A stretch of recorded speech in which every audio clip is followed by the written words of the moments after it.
If you liked this clip, thank you for visiting the Light Novel Podcast channel. Remember to click like, subscribe, and the notification bell, in order to avoid missing the time when the Light Novel Podcast channel will upload the upcoming clip. If you find this story amusing, leave a comment under the video saying so and help each other like it to get to 1,000 likes for me. Let's listen to the rest of this sentence. The ad channel has extremely few likes and followers. Chapter 951, Drawing a Card. Chapter 951, Drawing a Card.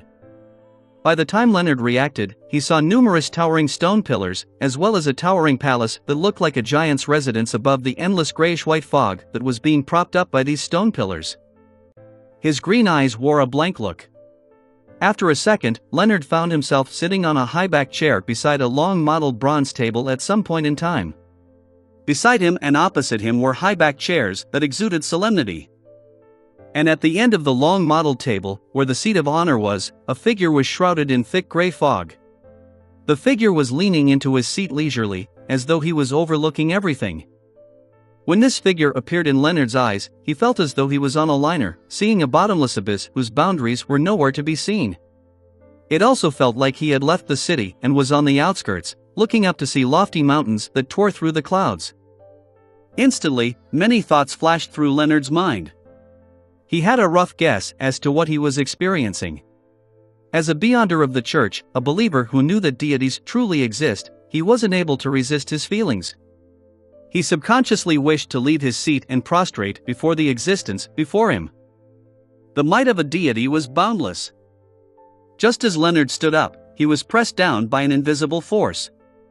A slow and calm voice resonated in his ears. "There's no need for such trouble. You can call me Mr. Fool." The Fool. Indeed. Leonard's fear of the unknown had settled immediately. Although he was still worried about what would happen next, he wasn't that perturbed any longer. He didn't sit uneasily with a dry mouth and parched lips. He got up halfway, pressed his hand to his chest, and bowed. "Honorable Mr. Fool, why did you summon me here?" As an experienced nighthawk and a red glove who had participated in major cases, Leonard knew how dangerous it was to establish a connection with a secret existence. He knew that he had slid down the edge of the abyss and had no chance of redemption. At that moment, when he decided to chant the fool's honorific name, he was able to foresee his tragic end. But for revenge, he had made the choice regardless. However, everyone had the instinct to survive.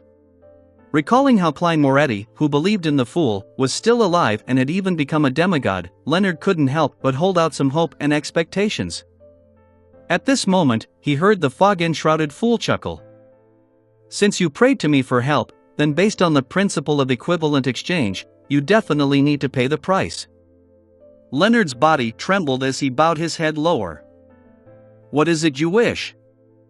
After a brief pause, the fool's voice sounded again. "There's no rush. Perhaps there will be something that requires you to provide help to certain people. Have a seat." Leonard slowly calmed himself down and sat. He looked around and asked, Klein Moretti has been here like me?" The fool said with a calm tone, in a different manner. Different manner. Indeed, Klein didn't enter because he chanted the honorific name. He had been introduced by that death consul named Isaac Eggers before becoming one of Mr. Fool's faithful. Leonard couldn't help but survey the area, and he discovered that there were a total of 22 high-backed chairs around the long model table. It corresponds to the 22 Beyonder pathways. There are also 22 tarot cards. The Fool. Just as Leonard came up with a theory, he heard Mr. Fool chuckle. "Other than you, there are other living beings that have been pulled in here for various reasons. They earnestly wished for me to convene a gathering to carry out the exchange of information and the transaction of materials and formulas. They also help each other. This allows them to rapidly advance, eventually becoming high-sequence Beyonders. This is a little different from the secret organization represented by tarot cards I had imagined. It's rather loosely organized. What motives does Mr. Fool have to agree to such a request?" After coming to the ancient palace above the gray fog, Leonard felt high-strung, causing his thought processes to be a lot more agile than usual. He came up with all kinds of questions. After successfully achieving revenge, he had been feeling low-spirited and empty for a moment, as though he had lost his goal in life. However, he quickly pulled himself together. This was because Daly's death told him that he wasn't strong enough. To reduce the number of casualties of his companions in future missions and so as to not lack the ability to save them, he needed to reach Sequence 4 at the very least. He needed to become a demigod. Therefore, the fool's words had stirred his heart. He felt that it was an opportunity. Meanwhile, he also believed that by joining the gathering, he could deeply understand the situation of the secret organization. It helped in maximally averting the danger that resulted from establishing contact with the fool. After some deliberation, Leonard asked, "Klein Moretti is also a regular member of this gathering? Does he have a seat here?" The fool replied without much concern, "Yes." Leonard fell silent for a second as he asked, "Honorable Mr. Fool, can I join this regular gathering?" Shrouded in the gray fog, the fool said with a smile, "Sure. But when you return, remember to mention this to Palace Zoroast about it. Do not attempt to hide it from him." Him. Old man really is an angel. It's no wonder the Lux siphon charm is so magical. Although Leonard had already expected this, he still couldn't help but be alarmed after receiving confirmation from Mr. Fool. He hesitated for a moment and said, "Why must I tell Palace Zoroast?" Although he had a good relationship with Palace Zoroast and had established a certain level of trust, he still felt wary. The reason why he had made the request to join Mr. Fool's secret gathering was to balance the latent danger of the ancient parasite. He then heard Mr. Fool replied with a smile, "Many a time, striking fear is a lot more useful than conflict." Striking fear is a lot more useful than conflict. That's right, forcefully creating a balance might agitate old man regardless, the final battlefield will be in my body, and it would be extremely disadvantageous to me. By striking fear into him, I can get him to recognize the situation. Even if he has ill intent, he will think of another solution and take another path. Leonard bowed his head in enlightenment. "Honorable Mr. Fool, I have no more questions." At the end of the long bronze table, the fool conjured a deck of tarot cards and lifted up his hand and pointed at them. They have each selected a tarot card to represent their code name. You can also choose one. The deck has the cards of their respective owners taken away. They do use tarot cards are as their code names. Leonard exhaled and couldn't help but ask again, "Which card is Klein Moretti?" "The world," the fool said casually. "It's him, and also not him." "What does that mean?" Leonard didn't dare to ask further. He extended his right hand and pulled out a card from the deck of tarot cards. Flipping it over, he saw a goddess pouring holy water, with stars littering the background. The star card. This didn't match Leonard's taste, but since he had already completed the ritual under Mr. Fool's watch, he could only accept it. Return. The gathering happens every Monday at 3 in the afternoon, Backlund time. Shrouded in the gray fog, the fool raised his hand and made Leonard, who was rushing to bow, vanish from the ancient palace.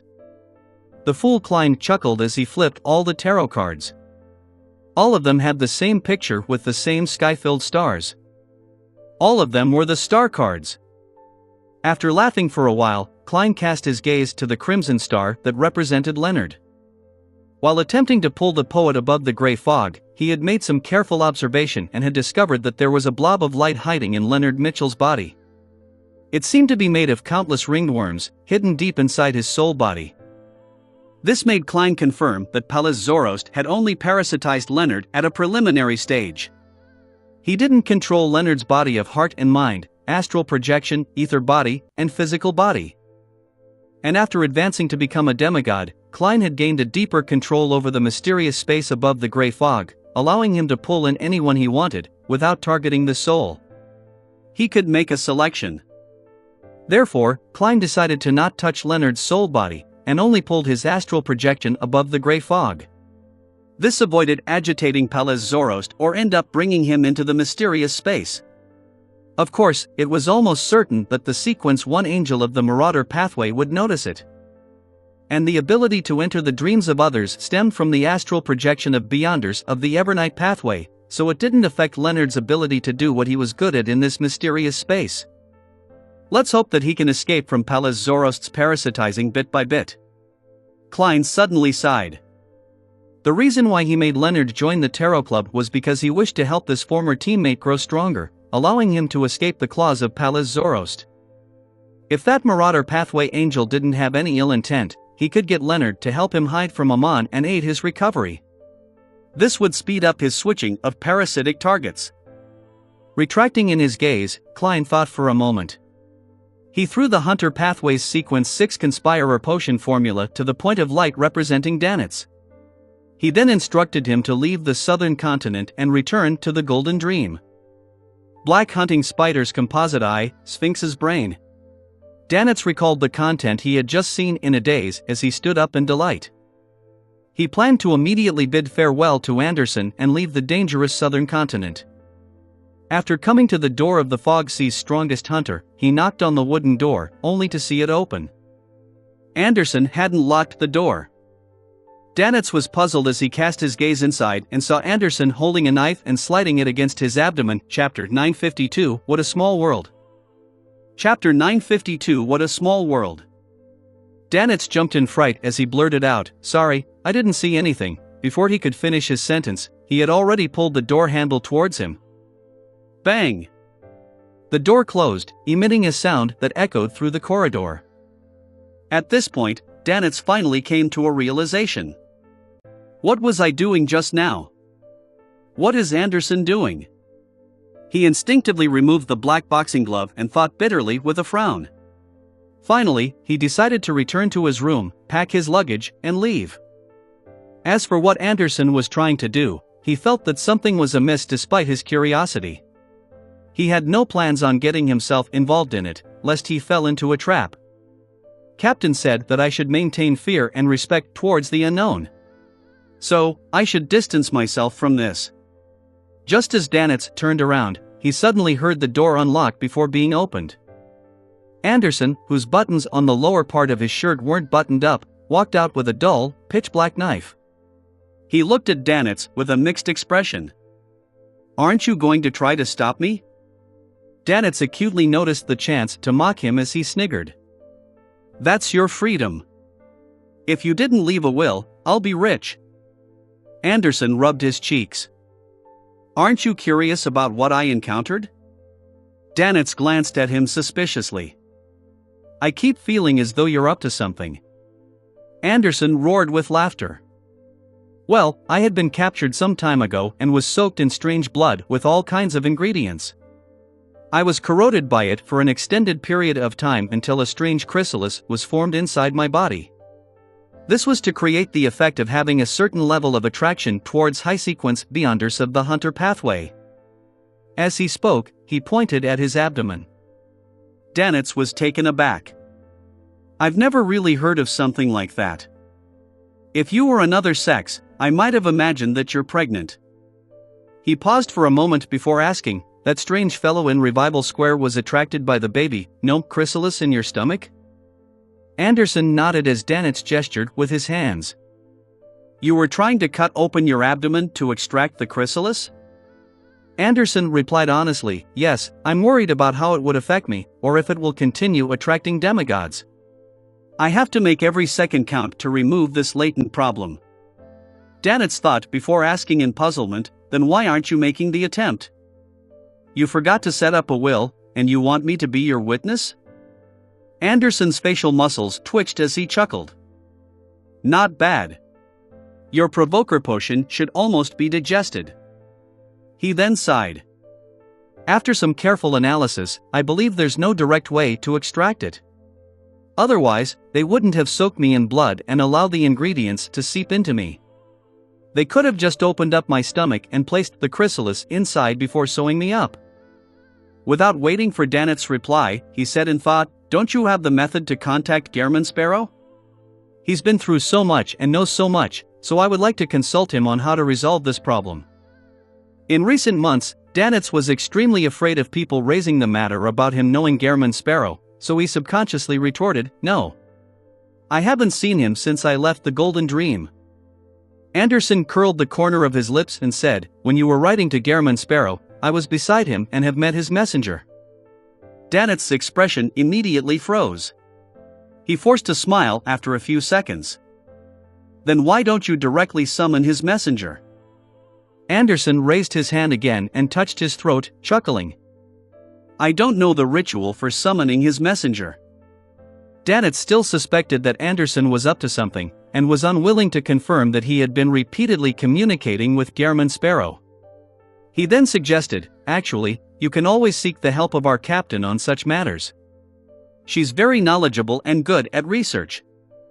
She knows many secret techniques and can also seek the Church of the God of Knowledge and Wisdom for help.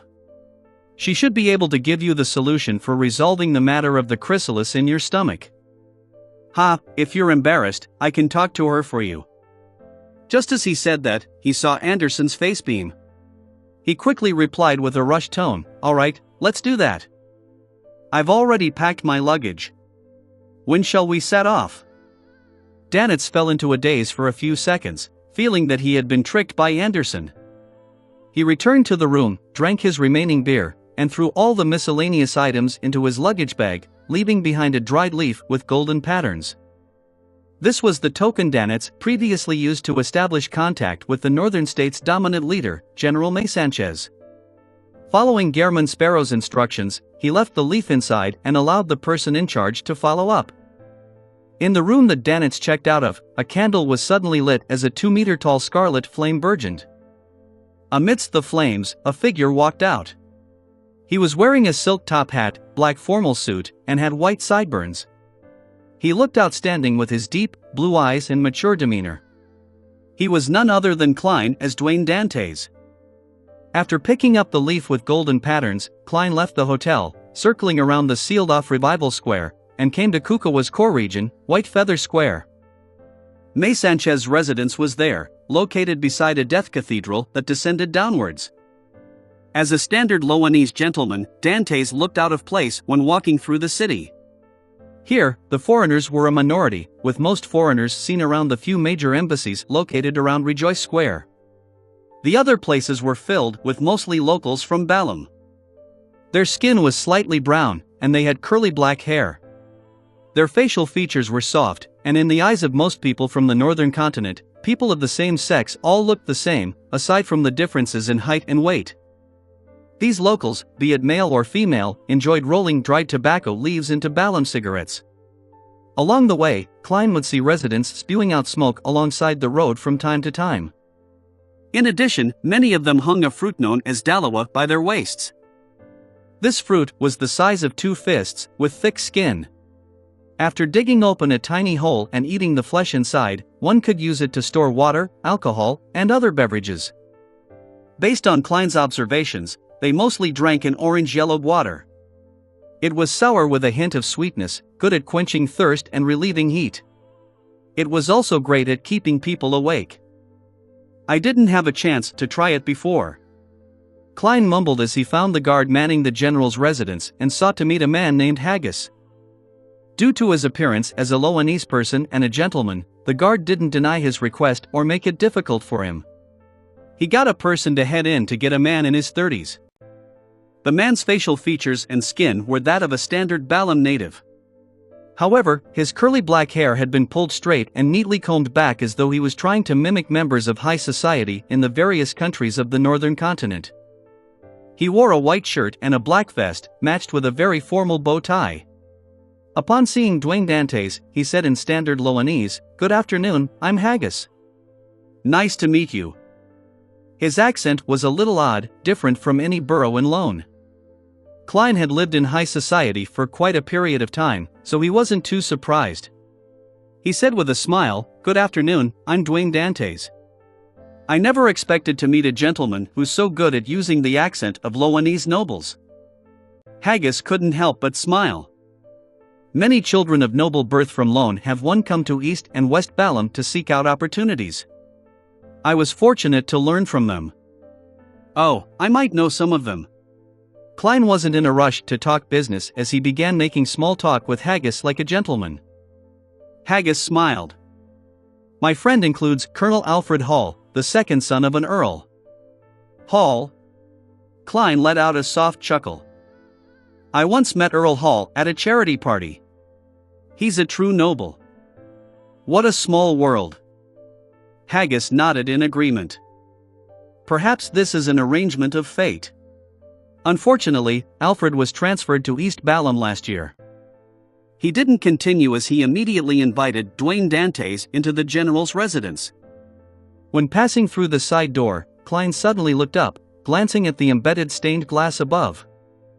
The glass shimmered like a rainbow under the illumination of sunlight, as though gazes were sweeping past. Chapter 953 Prophecy. Chapter 953 Prophecy.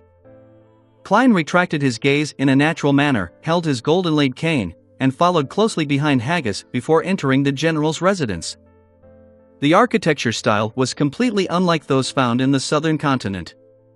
It didn't make any use of light manipulation to make the rooms appear dark and gloomy, nor did they boldly use some human bones as accessories to produce a strong visual impact. Instead, it was more in the style of the northern continent. Furthermore, there was an undeniable hint of Intis influence. Every column was covered in segmented gold foil. The use of colors in the murals were warm, and there were sculptures embedded with gold. A beautiful spiral staircase descended from above, connecting all 4 stories before ending in the middle of the huge hall where it faced the entrance. It was extremely grand. I have to say that countries led by the Church of the Eternal Blazing Sun are really at the forefront when it comes to gold artwork. It doesn't have the feeling of the gaudy nouveau riche. Klein swept his gaze to the palm-sized golden angels that extended out from the staircase's railings and mid-sections of the columns, holding back his urge to caress them. Looking at the guards standing by the 2 sides, he casually found a topic and said to Haggis, "Colonel Alfred Hall seems to have made some significant contributions in West Balham?" Haggis nodded and used a Loanese noble accent to say, "He's a determined and brave man. He once led a special forces team of more than 30 men to raid an Intis battalion with more than 1,000 people, completely crippling them. I heard that he had also made significant contributions in East Balham, therefore, becoming a colonel before the age of 30. Sounds impressive.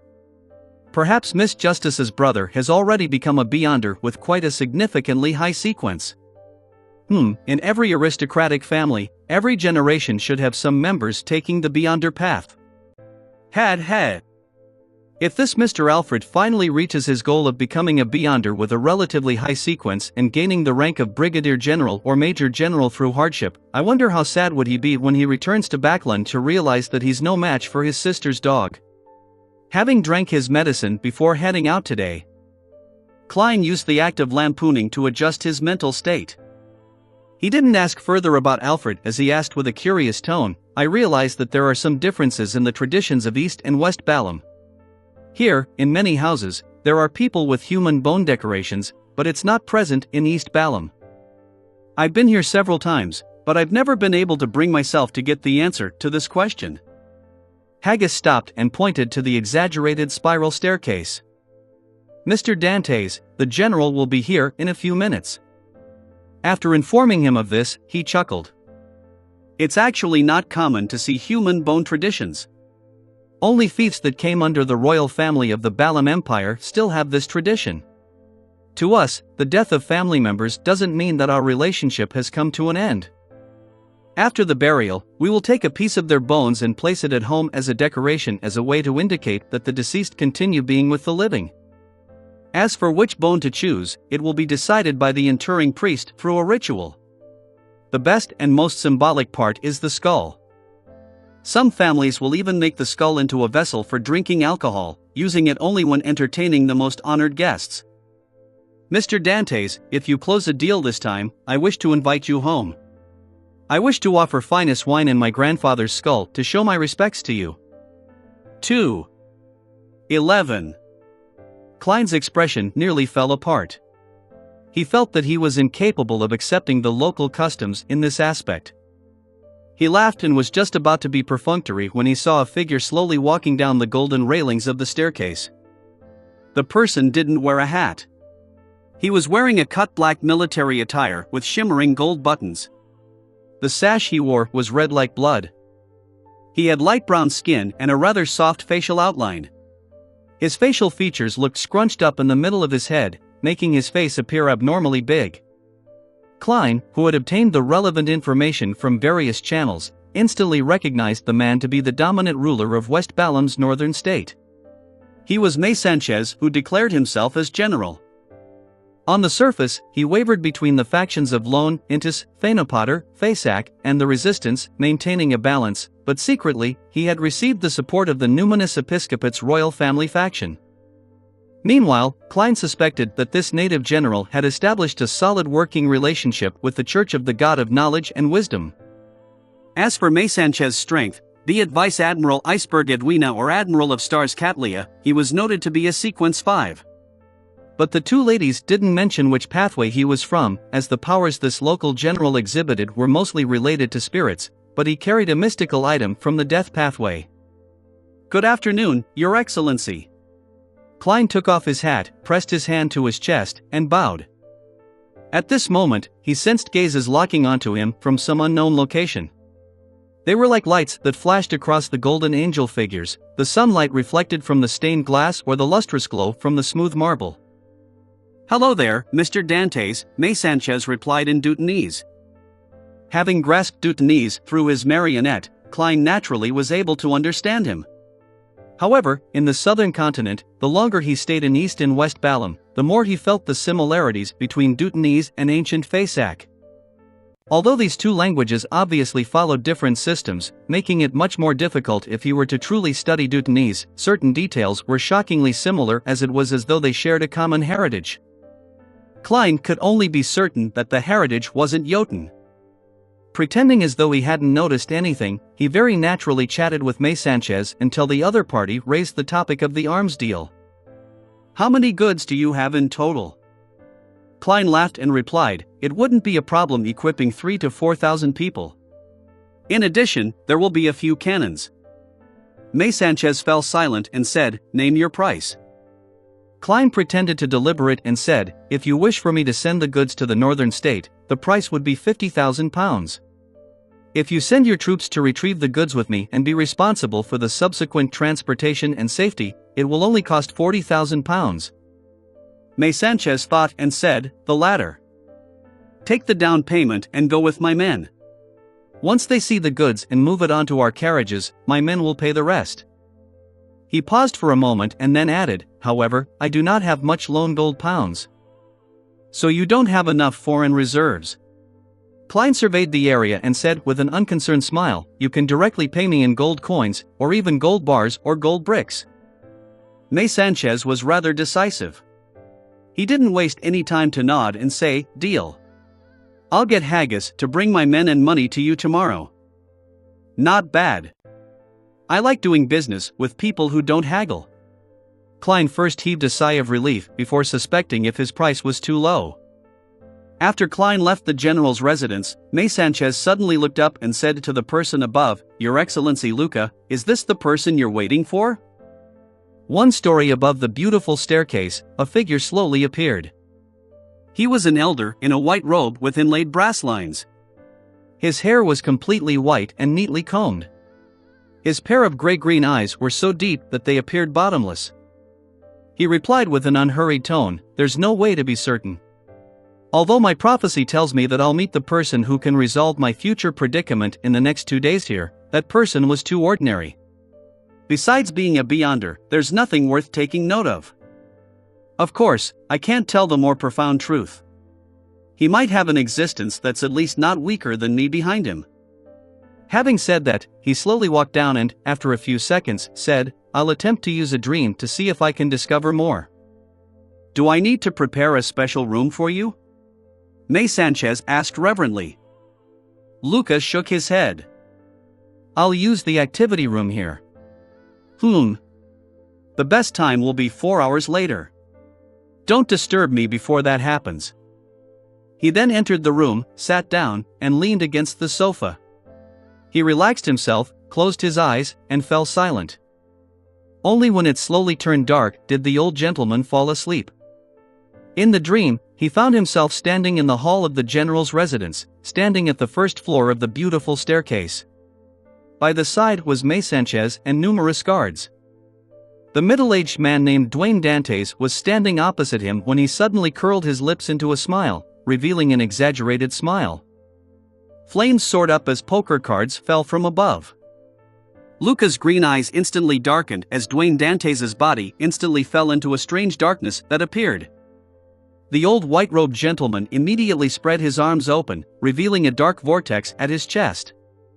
The vortex expanded and devoured Dwayne Dantes. Before Luca could confirm the situation, he felt something.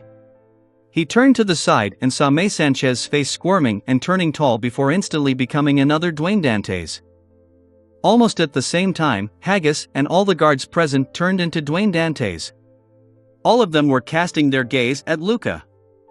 Luca was jolted awake, and under the watch of May Sanchez, who had entered at some point in time, he faltered for 2 seconds and said heavily, "I have to personally meet that gentleman from before and see the demigod behind him."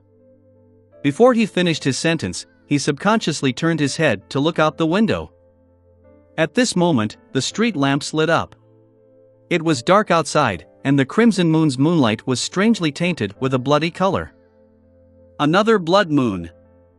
Thankfully there's Mr. Fool. I must say that there are way too many blood moons this year. It's only been 2 months since the last time. I didn't even have any time to prepare. Furs, who sat up, wiped her cold sweat, and muttered silently. She had arrived at a town near Delaire Forest and had checked into a hotel. She shared a room with Zio, and they had made preparations to do some investigations of the abandoned castle early tomorrow morning. To Furza's surprise, there was a blood moon just as she was preparing to get some rest. At this moment, she seemed to recall something as her body stiffly turned to the side. Zio, who had exhorted her to sleep early, had already woken up at some point in time. She was looking at her with her eyes opened. Chapter 954, Strange Ancient Castle. Chapter 954, Strange Ancient Castle. Furza's gaze met Zio's in midair as both parties remained silent. After a while, Furz chuckled dryly. "Haha, you haven't fallen asleep?" Zio frowned and said, "What happened to you?" "Nothing. Didn't I tell you before? Whenever the full moon happens, I won't be in a good state." "It's even worse during the blood moon," Furz replied as though everything was normal. Zio sized her up and pulled her blanket. "I remember that you brought sleeping pills? There's no need for that. I'm fine now."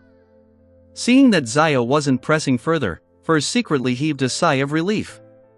"Go back to sleep. We still have to head into the forest early tomorrow morning." Zio didn't say another word as she turned around, gripped the blanket, and closed her eyes. Before long, her breathing turned heavier and became more drawn out and uniform. Furz stared blankly at the ceiling as her thoughts ran wild. At some point in time, she fell asleep as well. The next day at noon. In the core region of Delaire Forest, in front of a collapsed, ancient castle covered in green vines. Furz wiped the perspiration on her forehead and exhaled. "We're finally here." Zio shot her a glance and said, "The boss at the hotel told me that we only need 2 hours to get here." They had set off before 6 in the morning, but they had spent nearly 7 hours to arrive. The corners of Furza's lips twitched as she said, "Ideal conditions and reality are different. There weren't any trails for us to take towards the end. We needed to explore and forge a new path ourselves." Zio took out her triangular blade, nodded, and said, "You should have foreseen this from the beginning, but you refused to have a guide as suggested by the hotel's boss. As an astrologer, I don't believe such trivialities will cause any trouble. Look, aren't we there now? Besides, the time is perfect. The wraiths and ghosts are definitely in their weakest state." Having forced a smile, Furz held Lamano's travels in one hand as she pointed with the other.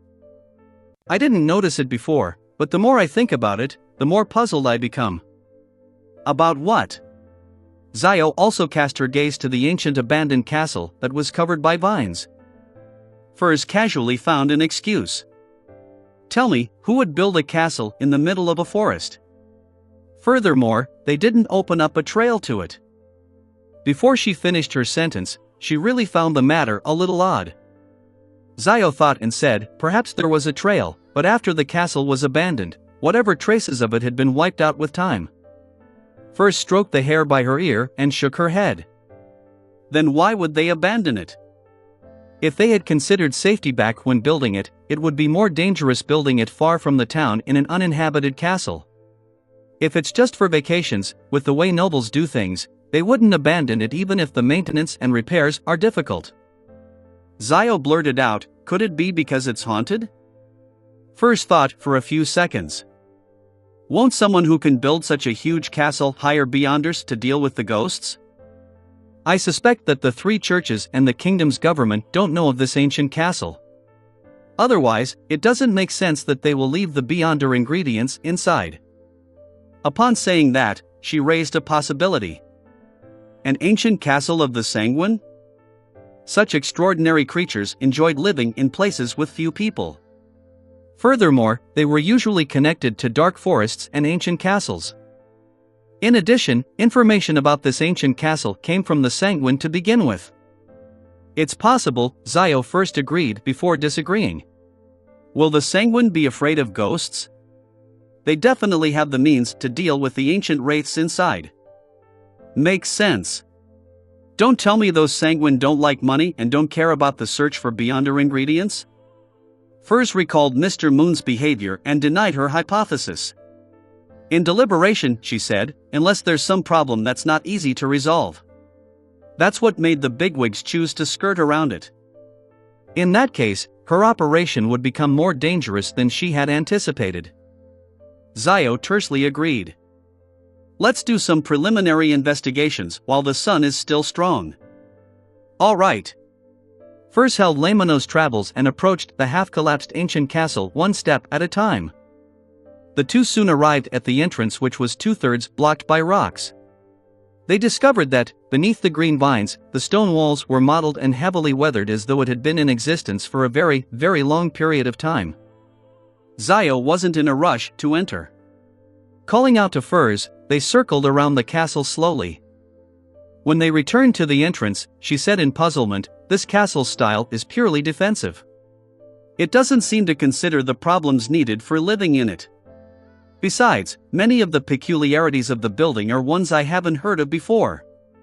It has probably existed in the late 4th epoch or even earlier. What's there to defend again? Beastmen? Traiants?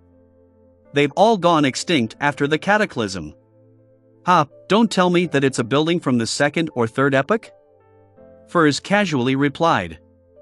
She observed the terrain and left the entrance with Zio before arriving at a relatively complete wall. She reached out her palm and pressed on it. Although she lacked combat experience, she was rather skilled when it came to the various aspects before a battle. An illusory light appeared in front of her, allowing Furs and Zio to instantly enter the abandoned castle. The first thing that they saw was a collapsed staircase and layers of remnant concrete from above. There were rays of pure sunlight shining in from above, as well as masonry and rotten wood. There weren't any animal or bird feces or any greenweeds on the ground. With a whoosh, the wind seeped into their bones, chilling them despite it being noon. Furs activated her spirit body and surveyed the area, but she failed to see any spirit bodies. However, she noticed that on the right of a remnant collapsed wall, there was a rather intact stone staircase. The staircase was mottled and scuffed as it extended downwards to an unknown location. Shall we head over there to take a look? Furs shot a glance at Zio and made a suggestion.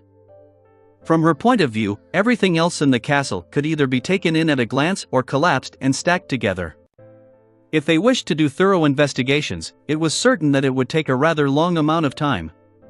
Therefore, it was better to gain a general understanding of the overall picture to assure themselves.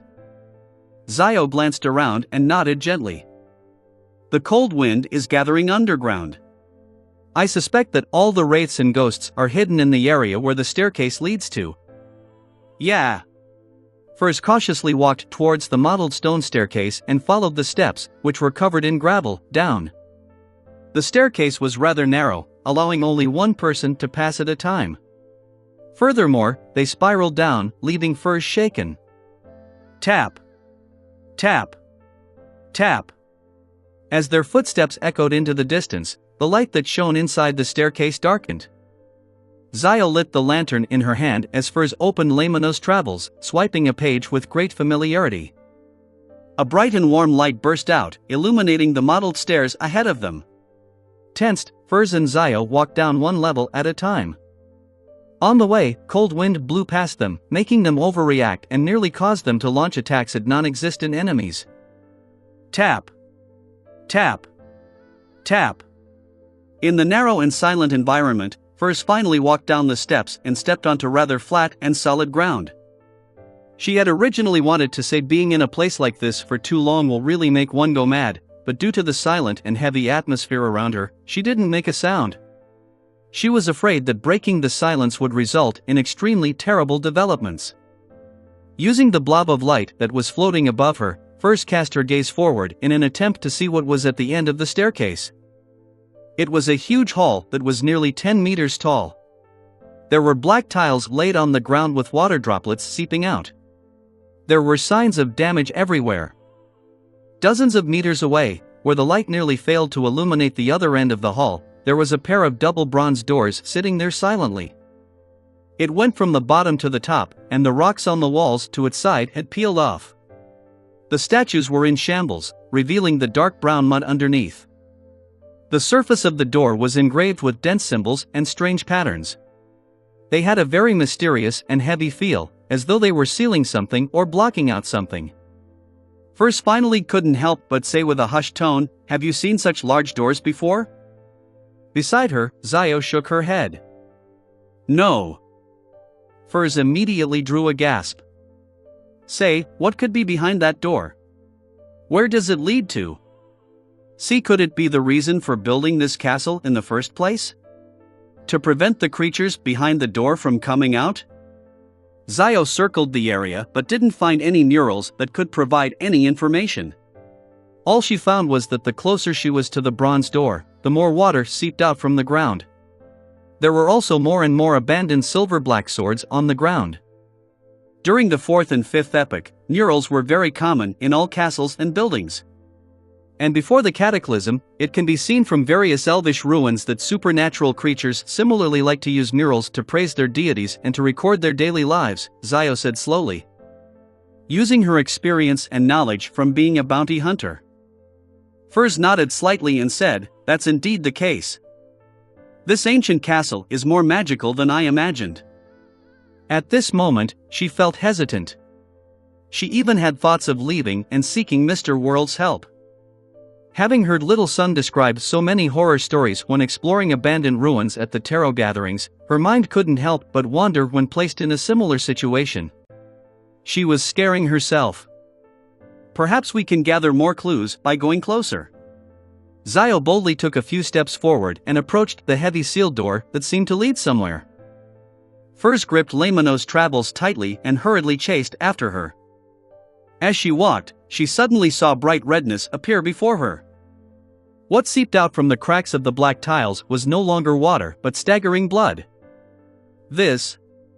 Furs immediately flipped open the notebook with a bronze-green cover and cast her sight on Zio through the corner of her eye. It was unknown when Zio had turned pale. Her eyes were dark green, and her lips were red. The area around her was dark and gloomy as her expression looked extremely distorted. Chapter 955 Ancient Wraith.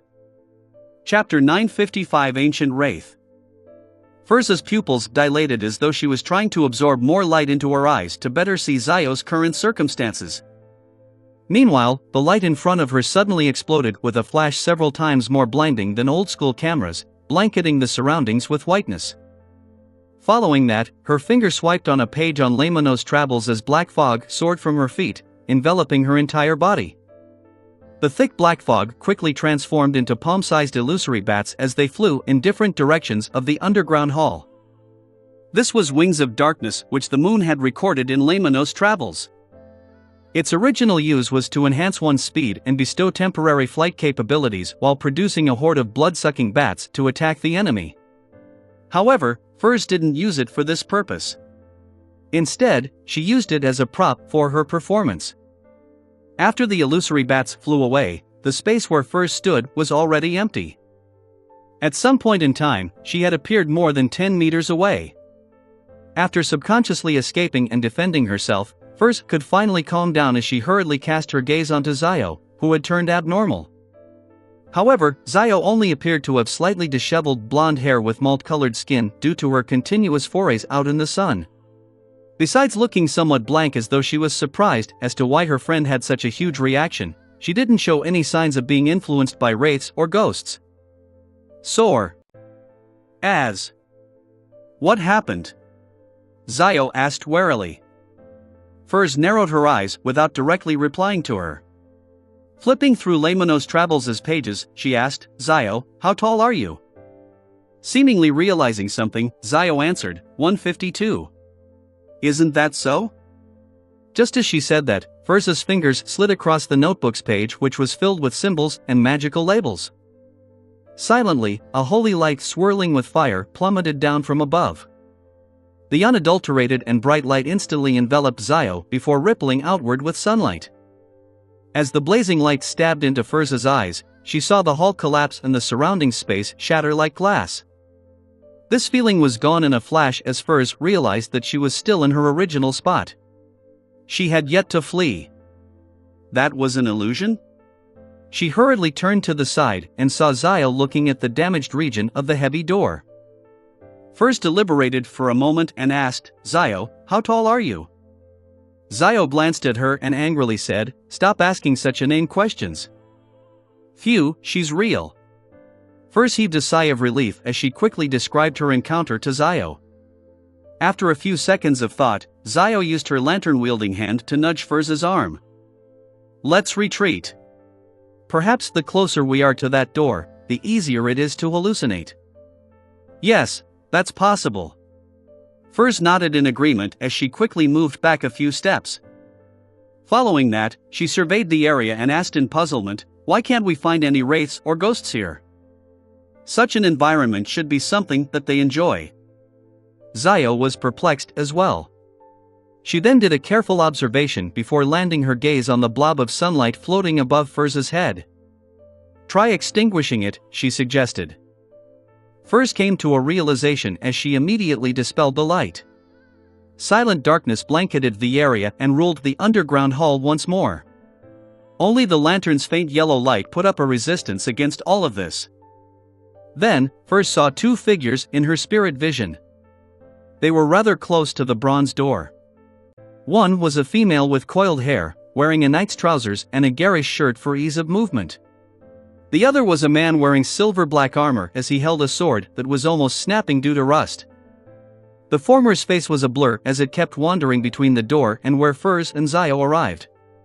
The latter was loitering beside the door, muttering something. These are the two ancient wraiths? Furs nudged Zio and said with a suppressed voice, I see spirit bodies. I see them as well. They aren't hiding at all. Zio curved her back as she readied herself for a fight. Furs hurriedly nudged her. Don't be hasty.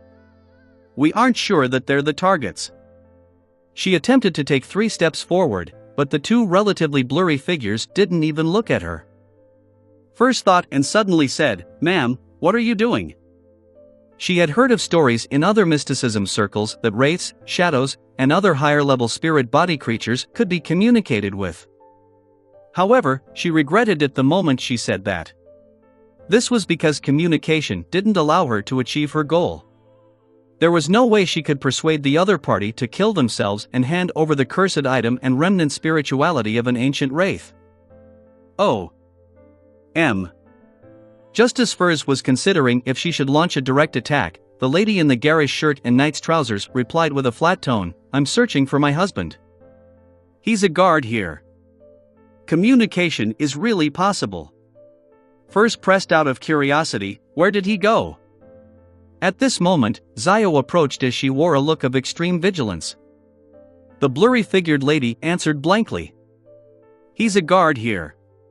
He told me that magical power seeps out from behind the door, corrupting his teammates. He got me to leave as quickly as possible with a messenger. He said that he would ensure that I escaped safely, but I don't wish for that. I want to leave with him. After sending off the messenger, I returned midway and returned underground. But I can't find him. With the age of this castle exceeding the present epoch, the last defender has definitely transformed into an ancient wraith. This lady's story has moved me. I really can't bear to attack her. Furza's mind whirled as she carefully took a few steps and circled around the ancient female wraith and approached the bronze door. This time, she and Zio didn't suffer any more hallucinations. This seemed to imply that her encounter was subconsciously created by the lady. A distance from the silver-black armored knight with a rusty sword, Furz attempted to ask, "Sir, what are you doing?" The knight paused and said with a humming voice, "I'm guarding this door of blackness. I need to ensure that my wife has escaped safely. If you meet her, tell her that her knight will fight for her to the very last moment." Ah! Door of blackness. It's clearly a bronze door. Wait, what did he say? He said that he's guarding the door to ensure that his wife can safely escape? Isn't this the other half of that woman's story which she described? This is her husband? Furz was taken aback as she kept looking back and forth between the two ancient wraiths. The lady wearing a garish shirt and knight's trousers slowly approached the bronze door before returning to the middle of the hall repeatedly. As for the silver-black armored man, he was patrolling about the door with a rotting sword in hand. At times, they would pass by without noticing each other. Such a scene must have gone on for at least 1,500 years, or even longer. Furz commented silently as she turned to glance at Zio. She realized that her friend's eyes were already welling with tears. What an easily touched person. Furz couldn't help it as she shouted at the female wraith, "Look at the door. Your husband has been there all along." The lady slowed down her pace and first glanced at Furz before casting her gaze at the heavy door. Her blank gaze penetrated the knight, landing behind him. "Why can't I find him?" The wraith repeated her words and repeated her actions. Furz felt an inexplicable sense of sorrow, and just as she was about to shout again, she saw the knight turn to look at her and Zio. He shouted, "Who are you?" Just as he said that, the female wraith cast her gaze at Zio and Furz again. Furz immediately felt her thoughts slow down as a coldness quickly formed inside her body and rippled out, freezing her flesh and joints. As for Zio, she too was suffering from the same condition. The area around the lantern dimmed significantly. At this moment, 2 bolts of lightning lit up in Zio's eyes. This made the wraith let out a painful cry as his body turned faint. Zio instantly escaped from her frozen state and threw out the triangular blade in her hand towards the female wraith.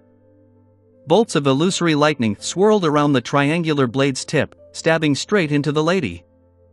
Psychic lashing. The female wraith screamed as her body turned faint.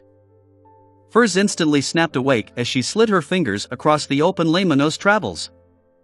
Life seemed to immediately gather from the surrounding shadows, turning into a pitch-black chain that restrained the male wraith to the ground, sealing off his mouth. Abyss chains. Meanwhile, Zio rushed out, and with an illusory brand in hand, she stabbed it on the female wraith. With her holding back the female wraith, Furza's actions became more composed. She flipped through Laymanos travels and slid her fingers. Silver lightning that branched out and blasted out of thin air, smiting the male wraith and turning the area into a lightning hellscape. Finally, a holy pillar of light that had flames swirling around it appeared. It enveloped the male wraith and completely purified him. With one enemy taken down, Furz immediately turned and dealt with the female wraith with Zio. She didn't hold back on using powers from Laymanos travels. She came up with wise combinations of them, and using Zio's suppression, she switched between restrainment powers and offense from time to time. Soon, they finished off their target. Everything fell silent as Furz heaved a sigh of relief. She then looked at the battlefield with a look of disbelief. Is that it? She originally imagined that 2 ancient wraiths had unique powers, and with their higher levels, they weren't something Subsequence 5 Beyonders could deal with. However, she realized that everything happened rather smoothly. This made her truly realize how godly Laymanos travels was. She also began looking forward to the next sequence as a scribe. Zio was somewhat astonished as she thought for a few seconds. It's no wonder someone told me that, beneath the level of demigods, the number of Beyonders, their cooperation, and usage of powers are more important than the sequence. Just as she said that, she heard knocking sounds resonate. It broke the silence of the hall, and it came from behind the bronze door. Chapter 956, The Things Behind the Door. Chapter 956, The Things Behind the Door. Bang! Bang! Bang! Behind the bronze door, the slamming sounds continued incessantly, echoing throughout the vast underground hall as though they came from an abnormally distant past. Furs clamped up and couldn't help but tremble. Unable to help it, she suppressed her voice. What could be behind the door? I've no idea. Zio honestly shook her head, subconsciously gulping. Her right hand, which had just picked up her triangular blade, had her joints protruding out as her blood vessels surfaced. Clearly, she was gripping the triangular blade tightly. Bang! Bang! Bang! The slamming sounds continued without any change in frequency. Each sound seemed to strike at Furz's and Zio's hearts, leaving their hair standing and scalps tingling. It likely won't be able to come out, right? If it could so easily come out, it wouldn't have waited until today. Furz tried to console herself with parched lips. Zio nodded heavily and said, "We leave once the ingredients form." In such an environment and atmosphere, her curiosity had been completely overwhelmed by her innate fear. All right. As Furz glanced at the spots where the two ancient wraiths had been cleansed, she blamed the moon for providing undetailed information. He hadn't mentioned that there was such a strange door beneath the ancient castle. At this moment, glowing dust was landing on the ground like shattered gems, forming into two piles as they gathered together. Around them, nearly formless remnant spirituality condensed into a seemingly ethereal crystal. Accompanied by the crystals and dust were two different items. One was ring-shaped and completely transparent as though it was a corroded ring. The other was an eye carved from crystal, with faint black gas swirling within. Upon seeing this scene, Furz suddenly realized something. An ancient wraith was a ghost-like creature with a Beyonder characteristic mixed in. The cursed item would be related to a particular item while they were still alive, fusing with the characteristic and turning into a foundation to which they relied on for their existence. It was precisely because of this that different ancient wraiths had different corresponding cursed items in shape and form. However, they were essentially the same. And the dust was another type of characteristic. It was the source of most of their strength, stemming from remnant spirituality, slightly equivalent to the blood and ingredients of monsters. Bang! Bang! Bang! The entity striking behind the bronze door didn't let up at all. It kept testing Furz's and Zio's psyche. Being afraid and cautious, the duo's bodies trembled so much that they even imagined that the door was shaking slightly. Their racing hearts were in their throats. With them being able to head for the staircase at any moment, Furz finally waited until the ancient wraith's powder and cursed items took form. As she signaled to Zio to be wary, she crouched down and took out 3 square metal boxes she had prepared. After some hesitation, Furz looked up at Zio and said, "These two ancient wraiths have been waiting for each other for so long. I am thinking of separating a little of what they left behind and burying them together. In that case, I'll get a cursed item, and you'll get a pile of dust. We'll split the remaining spirituality, alright?" Zio didn't hesitate as she nodded. "Alright." Furz silently heaved a sigh of relief as she pursed her lips.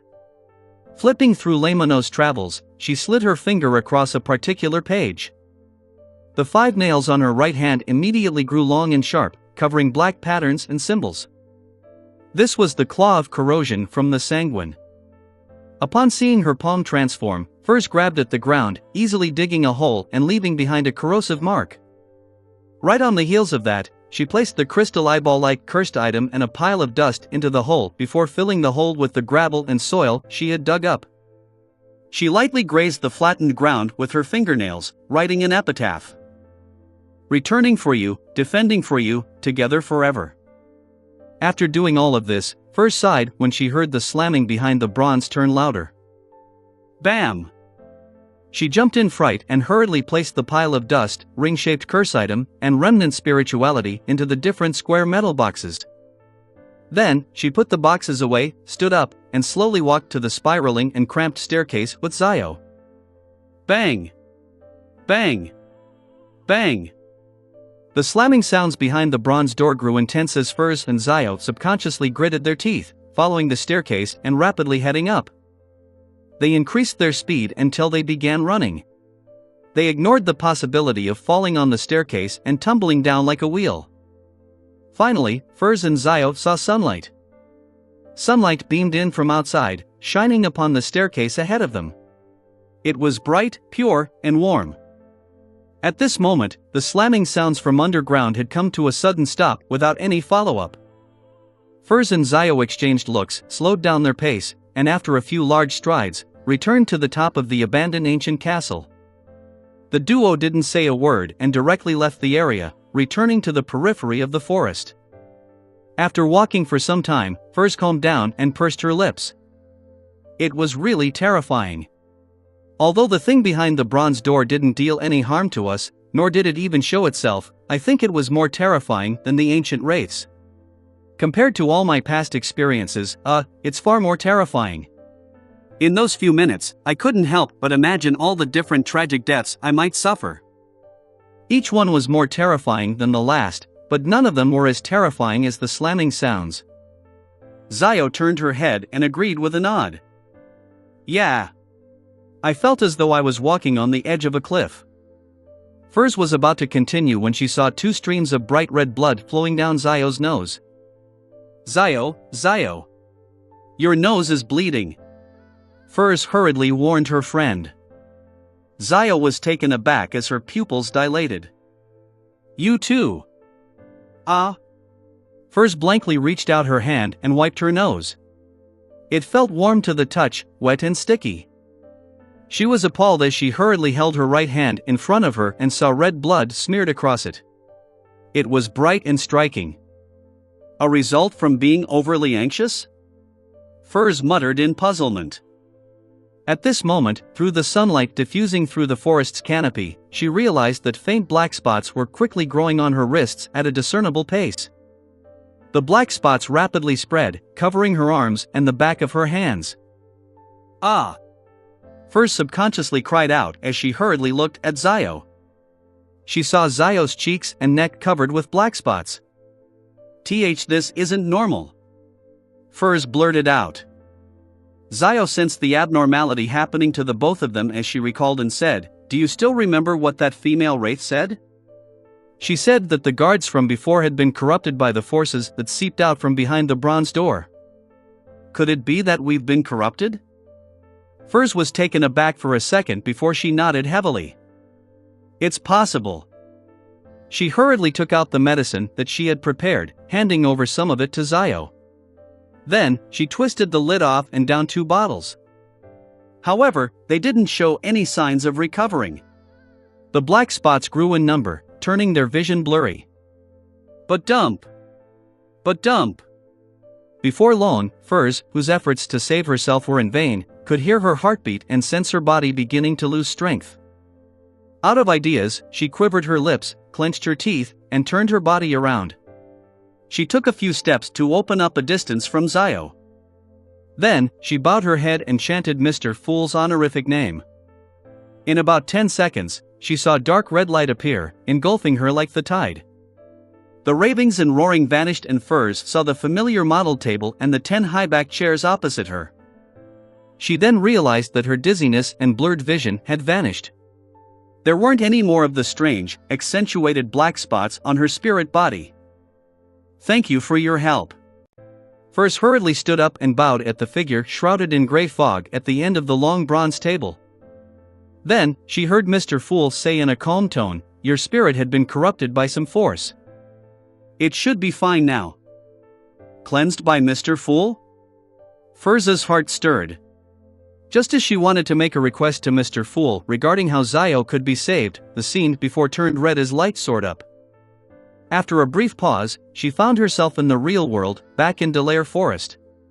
The black spots on the back of her hands and wrists were rapidly fading and receding. The blood that kept dripping from her nose had already come to a stop. Returning to her body, she saw Zio weakly slumped on a tree. Her face was covered in black spots, making her look terrifying. The muscles on both sides of her neck were tensed up as her mind spun. A few seconds later, she walked over quickly, pressed Zio on the shoulders and rapidly said, "I have a way to save you, but you need to follow my instructions. Use ancient Hermes to say this: the fool that doesn't belong to this era." Zio could hardly turn her swollen eyelids. Looking at Furs for 2 seconds, she heavily chanted, "The fool that doesn't belong to this era. The mysterious ruler above the gray fog. The king of yellow and black who wields good luck." Just as she said that, Zio saw dark red starlight surge out from the void, sweeping over her. Indescribable roars continued for a second before vanishing from Zio's ears. She then saw herself seated in an ancient and majestic palace. She was sitting beside a mottled, bronze table.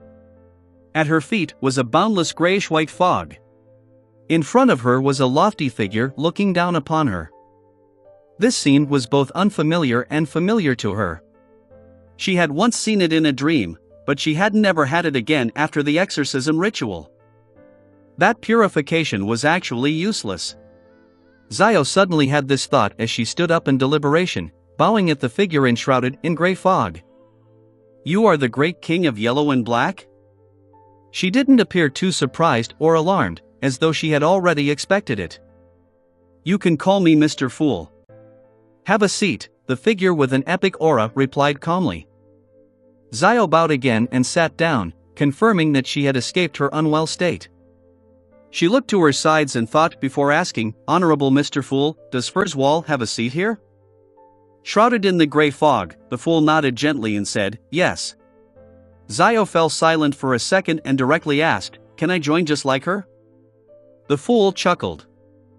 "It's a gathering they organized on their own accord but is convened by me. There's still a seat available at present. You may join. Draw a card." They use one of the major arcana cards as their code name. Zio didn't ask or speak further. She immediately nodded. "Yes, Mr. Fool." On the bronze table in front of her, a deck of tarot cards immediately appeared. Zio reached out her right hand and solemnly cut the deck, pulled out one card, and flipped it over. Her card depicted an angel with a trumpet and the sleeping dead awaiting salvation, the Judgment card, Chapter 957, Getting to Know Each Other. Chapter 957, Getting to Know Each Other. Looking at the Judgment card in hand, Zio was taken aback. "This greatly meets my expectations." Shrouded in the gray fog, the fool nodded and calmly said, "The gathering is held here at 3 in the afternoon on Mondays, Backlund time. Be prepared. During the gathering, you can exchange information, ingredients, formulas, and knowledge. You can also pay a certain price to entrust missions to the other members." Zio recalled for a moment before nodding in enlightenment. "Yes, Mr. Fool." Believing that this was all for the day, she heard the voice coming from the end of the bronze table. "What did you do before being corrupted by that force?" "We really were corrupted." Zio composed herself and completely recounted her exploration of the ancient castle with Furs. She emphasized the bronze door which had been named the Door of Blackness, as well as the ancient castle's guard that had been reduced to a wraith due to the corruption. Then, she noticed Mr. Fool nod slightly as he said calmly, "Don't enter that ancient castle again before you reach sequence 4. It's time for you to return." Zio then got up, and following the descriptions in the religious rituals, she bowed and said, "Your wish is my wish." Just as she said that, the dark red color surged in front of her. After everything dissipated, she was back in the real world and leaning against a thick tree. Subconsciously looking at the back of her hand, she realized that the black spots were rapidly turning faint. Zio looked up at Furs, who was staring at her worriedly. As their gazes met, Furs was first delighted before revealing a smile. She opened her mouth, but was at a loss for words. Zio slowly exhaled and pointed ahead. "Let's first return to the town." "All right," Furs answered without any hesitation. At this moment above the grey fog, the fool client was tapping on the edge of the modelled table as he considered Miss Magician and Miss Judgment's encounter. The object or powers sealed behind the door of blackness could still corrupt the guards and explorers outside, even without escaping. Just the mere thought of it was terrifying. Furthermore, this corruption stemmed from the spirit body. To resolve it, Klein had only two solutions. One was to make the corrupted entity hold a complete secret deed ritual as he used the powers above the grey fog and the sun brooch to complete a purification. The other was to directly pull the spirit body over, using the grey fog to cleanse them. As he didn't have the luxury of time, he had chosen the latter. What could it be? The most corruptive power belongs to the devil pathway. That place connects to the abyss? That's not impossible. Based on Little Sun's description, during the early and mid stages of the Second Epoch, devils often left the abyss and were active over the land. It was only when the ancient sun god appeared, causing ancient gods to perish one after another, did they retreat into the abyss and seal themselves in. Based on that, it's rather normal to have an underground ancient entrance in the northern continent to lead to the abyss. It can also be imagined that a castle is built with men sent to watch over it. But the problem lies in the fact that it's been millennia. Why would there still be an existence slamming the door? Are the devils planning on returning? Klein made a preliminary guess. He temporarily had no plans on exploring the abandoned castle to verify his thoughts, because it was unlikely that there would be any changes anytime soon. After all, since it was news that came from the Sanguine, he could get the Moon Emlyn to do some gathering of information to figure out the history of the castle. Reining in this thought, Klein removed the topaz chain from his wrist and divined if the matter regarding the ancient castle was pressing. He received a negative answer. He immediately returned to the real world and waited for the local ruler, General May Sanchez, to send over the down payment. At 2 p.m, Phaenopotter time, Haggis, with his hair combed backward while dressed as a Northern Continent gentleman, carried a black leather suitcase with a team of guards as he knocked on Dwayne Dantes' door. "Please come on in." A warm and elegant voice sounded from the inside. It was first Loanese in a Backland accent before it was changed to the local language of Dutanese. Haggis turned the doorknob and entered.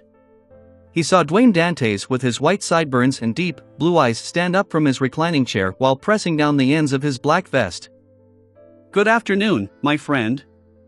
This lone gentleman with good looks and bearings took 2 steps forward and extended his right palm. This time, he switched to using Loanese. Haggis replied using the accent of a Loanese noble, "It's my honor to be your friend." After he shook hands with Dwayne Dantes, he surveyed the area and chuckled. "Is this your servant?" He pointed at a mixed-blood youth standing behind the arms dealer. In between the lines, he was asking if he was trustworthy. After all, Dwayne Dantes hadn't brought any servants back when he visited the general's residence yesterday. Yes, his greatest strength is the ability to keep secrets. Dwayne Dantes smiled as he pointed to the leather sofa across the reclining chair. With 2 guards following Haggis, he closed the door and sat down. He then said with a smile, "I've heard of an Intis proverb that's said to be from Emperor Roselle. He said that dead men tell no tales." Dwayne Dantes said with a laugh. Emperor Roselle also said something else. "Corpses can speak." "Is that so? This is my first time hearing of this." Haggis enjoyed conversing with a Northern Continent gentleman, so they continued their conversation for a while before he lifted up the leather suitcase beside him and opened it. At that instant, there seemed to be overflowing golden lusters. Under the illumination from the sunlight outside, the entire room seemed to brighten significantly. Haggis then looked at Dwayne Dantes and said, 5,000 lone gold pounds, as well as 5,000 gold coins and gold bars. This is the down payment. I'll bring along the remaining 30,000 pounds in cash and gold the entire time, and we'll hand it over when the arms deal is completed. Dwayne Dantes scanned the stacks of cash, the gold coins, and gold bars in the leather suitcase before retracting his gaze and saying with a smile, "When do we set off?" Haggis closed the leather suitcase and handed it to Dwayne Dantes' servant and said simply, "Tomorrow morning." He paused for 2 seconds before saying, "Mr. Dantes, the general has a guest who would like to meet you. Dwayne Dantes' expression didn't change as he fell silent for a few seconds. When? Now, Haggis said without daring to show any signs of being perfunctory. He's downstairs. Dwayne Dantes nodded slightly. Please invite him up. Haggis immediately heaved a sigh of relief and left with his guards. They followed the stairwell down. Before long, Luca, in a simple white robe with brass lines adorning it, walked up. His silver hair had been combed very neatly. When he arrived by Dwayne Dantes' door, he heard a voice from the inside just as he raised his hand. Please come in. This time they spoke using ancient Faceac. Luca's expression didn't change as he naturally pushed open the door. He then saw the middle-aged gentleman who had rather good looks and qualities from yesterday standing beside a reclining chair facing him. And sitting on the reclining chair was a young man. He had black hair and brown eyes, with a thin, cut face. He had a cold temperament. Luca was taken aback as he took a step forward, entered the room, and closed the door. After he sat down on the sofa in a composed manner, his gray-green eyes clearly reflected the young man in front of him. Gehrman Sparrow? Luca addressed him with a rhetorical question. Gehrman Sparrow curled the corners of his mouth. Directly addressing others by their full name is impolite. Luca nodded and said, My apologies for my faux pas. I recall that you advanced to sequence 5 less than half a year ago, or it might have only been 3 months. Yes, it should have been completed when you were in the ruins of the battlefield of gods. I never expected that you were already a demigod. It left me a little bewildered. Gehrman Sparrow smiled without giving any explanations. After a brief moment of silence, he said in an unhurried tone, Why are you visiting me? Luca calmly replied, I don't know. The atmosphere in the room suddenly turned somewhat odd. Gehrman Sparrow seemed to forget that there was an elderly man sitting opposite him that needed him to speak again. Luca indiscernibly nodded and said, This is the thing, I made a prophecy by chance not too long ago. In that prophecy, I will be in a rather thorny situation in the future. And one of the people I met with over these few days will help me deal with it. I'm not sure if it's you, but I'd rather be safe than sorry. So I decided to meet you and get to know each other. My name is Luca Brewster, a clergyman who serves the God of knowledge and wisdom. I'm presently in charge of various matters in West Balham. Gehrman Sparrow nodded and said, Not bad. I now know you. I don't believe I need to introduce myself, right? Of course, Luca thought and said. You should be a bizarro sorcerer. I recently received some intel that there has been some reshuffling among the secret order in Intis. He didn't see Gehrman Sparrow reveal any looks of shock. This powerful adventurer, who was famous across the 5 seas, said after a moment of silence, Zeradal has returned. The look in Luca's eyes changed immediately before being restored to normal. Then, he stood up and nodded. Since we've gotten to know each other, it's time we bid farewell. After saying this, he walked to the door, twisted the doorknob, and left the room. Sitting on the reclining chair, Gehrman Sparrow watched as his figure was concealed inch by the wooden door until he completely disappeared. Then, he chuckled. What a charlatan! Yes. Dwayne Dantes, who was standing beside the reclining chair, found a seat and sat down. Then, he picked up a cup of tea and sipped from it. With white sideburns and deep blue eyes, he and the thin, angular-faced Gehrman Sparrow exchanged looks and smiled in unison. On Monday afternoon, Dwayne Dantes took out his golden pocket watch, opened it, and said to Haggis opposite him, We're almost arriving at our destination. I believe you and your men need some rest. An excellent suggestion. Haggis was rather agreeable. Dwayne Dantes pointed at the street ahead. There's a hotel ahead. Let's rest there for half a day before we set off again tomorrow. Haggis didn't object to it as he turned to the front and instructed the carriage driver. After checking into the hotel, Dwayne Dantes declined Haggis's invitation for afternoon tea by using an afternoon nap as an excuse. Slightly more than half an hour later, above the boundless gray fog, Klein sat in the seat belonging to the Fool, Chapter 958, labeling. Chapter 958 Labeling. Dark red beams shot up, materializing into different figures on both sides of the long bronze table. The unchanging silence above the gray fog was broken as the eternal palace seemed to have an additional, inexplicable sense of life to it. Just as Justice Audrey regained her senses of her surroundings, she prepared to stand up to greet the existence at the end of the long bronze table. At this moment, as a senior spectator, she acutely noticed a difference. There were 2 more members than last week. One of them was a man sitting to the right of Mr. Moon. The other was a lady sitting to the left of the hermit. Audrey first felt happy that the Tarot Club was developing and becoming stronger, but then she kept to her professional instincts and quickly began observing. Due to where she sat, the man opposite her was much easier to observe compared to the lady 2 seats away from her. Therefore, she placed her attention on the man. Black hair. Green eyes. He doesn't wear a coat. A vest matched with a shirt. He sits a little oddly. He's not accustomed to sitting properly. He's probably about 180 centimeters tall. He has quite a desultory temperament. He's rather tense. At one glance, Justice Audrey had read plenty of information from the rather blurry figure. She then noticed something different. The man was quickly surveying his surroundings. Such an action wasn't a problem in itself. Anyone who came to this strange and secret location would definitely subconsciously size up the other members and attempt to grasp their traits and general situation so as to calm down. But the problem was that the man was moving his gaze too quickly. His gaze had swept past the moon, the hanged man, and the other members without pausing. To Audrey, this was a very clear phenomenon. It didn't mean that the man was observing his surroundings and studying the members, but that he was finding someone. He was looking for someone he had in mind.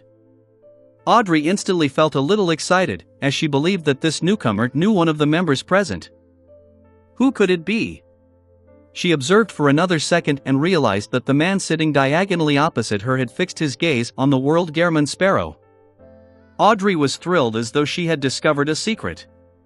She thought in enlightenment, the newcomer is a friend of Mr. World, or it's at least the case that they know each other in the real world. He also knows that he's a Tarot Club member. Or it could also be said that Mr. World had inducted him into the gathering. No, that's not very possible. If that were the case, the newcomer would be much more certain. He wouldn't be eagerly searching for someone he knows. He definitely would have placed his gaze on the other members for a longer period of time. Furthermore, such an action also proves that he's not abreast of Mr. Fool. What is his relationship with Mr. World? Audrey held on to her thoughts of continuing to observe as she stood up and turned to face the seat of honor. During this process, she took the opportunity to sweep her gaze at the new member sitting beside Ma'am Hermit. She's exchanging looks with Miss Magician. Her height. Zio has finally passed the test and joined the gathering? Upon identifying her, Audrey did a curtsy towards the figure shrouded in gray fog. Good afternoon, Mr. Fool. Just as she issued the brisk greeting, she realized something. Mr. Fool is a little different from before. This great existence seemed to be more one with the entire gray fog, palace, and space. His aura was lofty and mighty, like the sea or sky. This feeling isn't something that can be described with words. Mr. Fool has taken one more step to his awakening, allowing him to retrieve more of his authority over his divine kingdom? Audrey's eyes darted around, feeling curious and delighted, as well as a little sense of pride. At this moment, the hanged man Alger and the hermit Catlia had noticed the 2 new members. They noticed that the lady was a little short and was secretly exchanging signals with Miss Magician. She was both unfamiliar but also familiar with the tarot gathering. At the very least, she was unlike the man in the white shirt and black vest. He had frantically stood up only after everyone began bowing. In addition, they sensed that the new male member took special notice of the World Gehrman Sparrow, causing them to have many guesses. These thoughts resonated in their minds, but they didn't express them. The hanged man and the hermit completed the usual first steps of the gathering with Miss Justice. As for the son Derek, he was just happy because the Tarot Club had new members again. The Moon Emlyn had mixed feelings.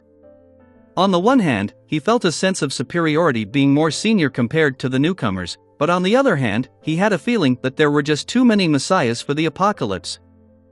After some searching, the star Leonard determined that the one sitting at the bottom end of the long bronze table was Klein Moretti. This was because his physical characteristics were similar to that of Gehrman Sparrow's description. He's hiding his true identity. He doesn't relax even in such a secretive gathering, using 2 levels of disguises. I have to take note. Just as this thought flashed across his mind, Leonard saw the girl sitting to the left of Mr. Fool stand up. Then, she led everyone into bowing. He was taken aback, failing to react in time. He stood out when amongst all the standing members. After a second, Leonard snapped back to his senses and hurriedly stood up to deliver the greeting. Opposite him, Zio glanced at him, equating him to Furs to a certain extent. Furs shared the same thought, however, she had equated the man with Zio to a certain extent. This was because Zio had appeared rather unreliable when they first met. This is the star, and this is Judgment. Take your seats and introduce yourself. The Fool Klein raised his right hand and casually pointed. The name the star keeps making me think that it's the code name for a lady. As Leonard thought in exasperation, he focused and began labeling the members in the order of their introduction. Miss Justice. Seems like a young lady, but she might have donned 2 levels of disguise like Klein. She's rather optimistic and cheerful. Although I can't tell the details of her attire, it appears to be very classy. Mr. Hanged Man Burley, restrained. He's likely to be a straightforward but rash person. Miss Magician. The way she looks at me is weird. From time to time, she will glance at Klein. I've no idea what's on her mind. She seems rather ordinary overall, with nothing standing out. Mr. Sunday. He's very tall, but the way he speaks sounds like he's going through puberty. Although he's silent, he does seem rather friendly. Miss Hermita, Ma'am Hermit. She exudes a mature and staid demeanor. She's likely a very experienced beyonder. Mr. Moon. Rather young and looks a little reserved. Makes me feel like I've seen him somewhere before, but I can't recall it. I'll continue observing. Miss Judgment. Very short, with very obvious traits. However, I can't be sure if she has donned 2 levels of disguises. The World. Very, very gloomy. This is likely his disguise. Well, it might also be his true nature. He wasn't a demigod before, meaning that this gathering has no lack of mid-sequence beyonders. I wonder if I'm the weakest one. As Leonard was observing the other members, Judgment Zyodericha was also using her powers as a sheriff to extract the traits of the different members and keeping them in mind. A noble lady. Sailor or a crew member. Rather young and introverted, but it's not serious. Rather strong. The leader of at least a mid-sized team. Arrogant, of pretty good family background. Desultory, not staid. Gloomy, terrifying. Amidst their thoughts, the other members finished their self-introduction. The hermit Catlia looked towards the end of the long bronze table and said with a bow, "Honorable Mr. Fool, I didn't receive any new Roselle diary pages this time." Didn't receive. Does this mean that Queen Mystic didn't reply? I wonder what Bernadette is busy with. The Fool Klein nodded and calmly replied, "Begin the transactions then." As he said that, Audrey noticed the reactions of the hermit and the hanged man. She realized that they had yet to notice Mr. Fool turning loftier and sublime. Was I the only one who noticed it? Audrey darted her eyes slightly in thought, feeling somewhat poignant and a little happy. Of course, she also knew that Ma'am Hermit and Mr. Hanged Man didn't dare to look at Mr. Fool too much, especially the former. Most of the time, she only dared to look at the table edge in front of Mr. Fool. Table edge. There's an additional card of blasphemy. Audrey's gaze froze before she retracted it in pleasant surprise. With her intuition as a spectator, she was quite certain that the obtaining of the new card of blasphemy was likely to be the same matter as the World Gehrman Sparrow's mental problems, but with different outcomes. She hesitated for a moment and observed the area. I have nothing I need. Katlia, Derek, Emlyn, and Furs had already made preparations and were about to advance, therefore, they didn't have any requests. Likewise for Alger, who was still digesting his potion. Instead, it was Leonard who had the desire to purchase a mystical item. However, with no one showing him an example, he was momentarily unsure how to begin. All he could do was divert some attention to considering Mr. Fool's need for Roselle diaries. After selling tinder, he wasn't lacking in money. Furthermore, having had the experience using creeping hunger, he realized that having a powerful mystical item was rather useful. At this point, Furs looked at the silent Zio before looking opposite her. Mr. Hanged Man, I have a material that I wish to be made into a mystical item by that artisan. She was referring to the ancient wraith powder that Zio had. Alger shook his head. That artisan has been controlled by some members of the Rose School of Thought who believe in the primordial moon.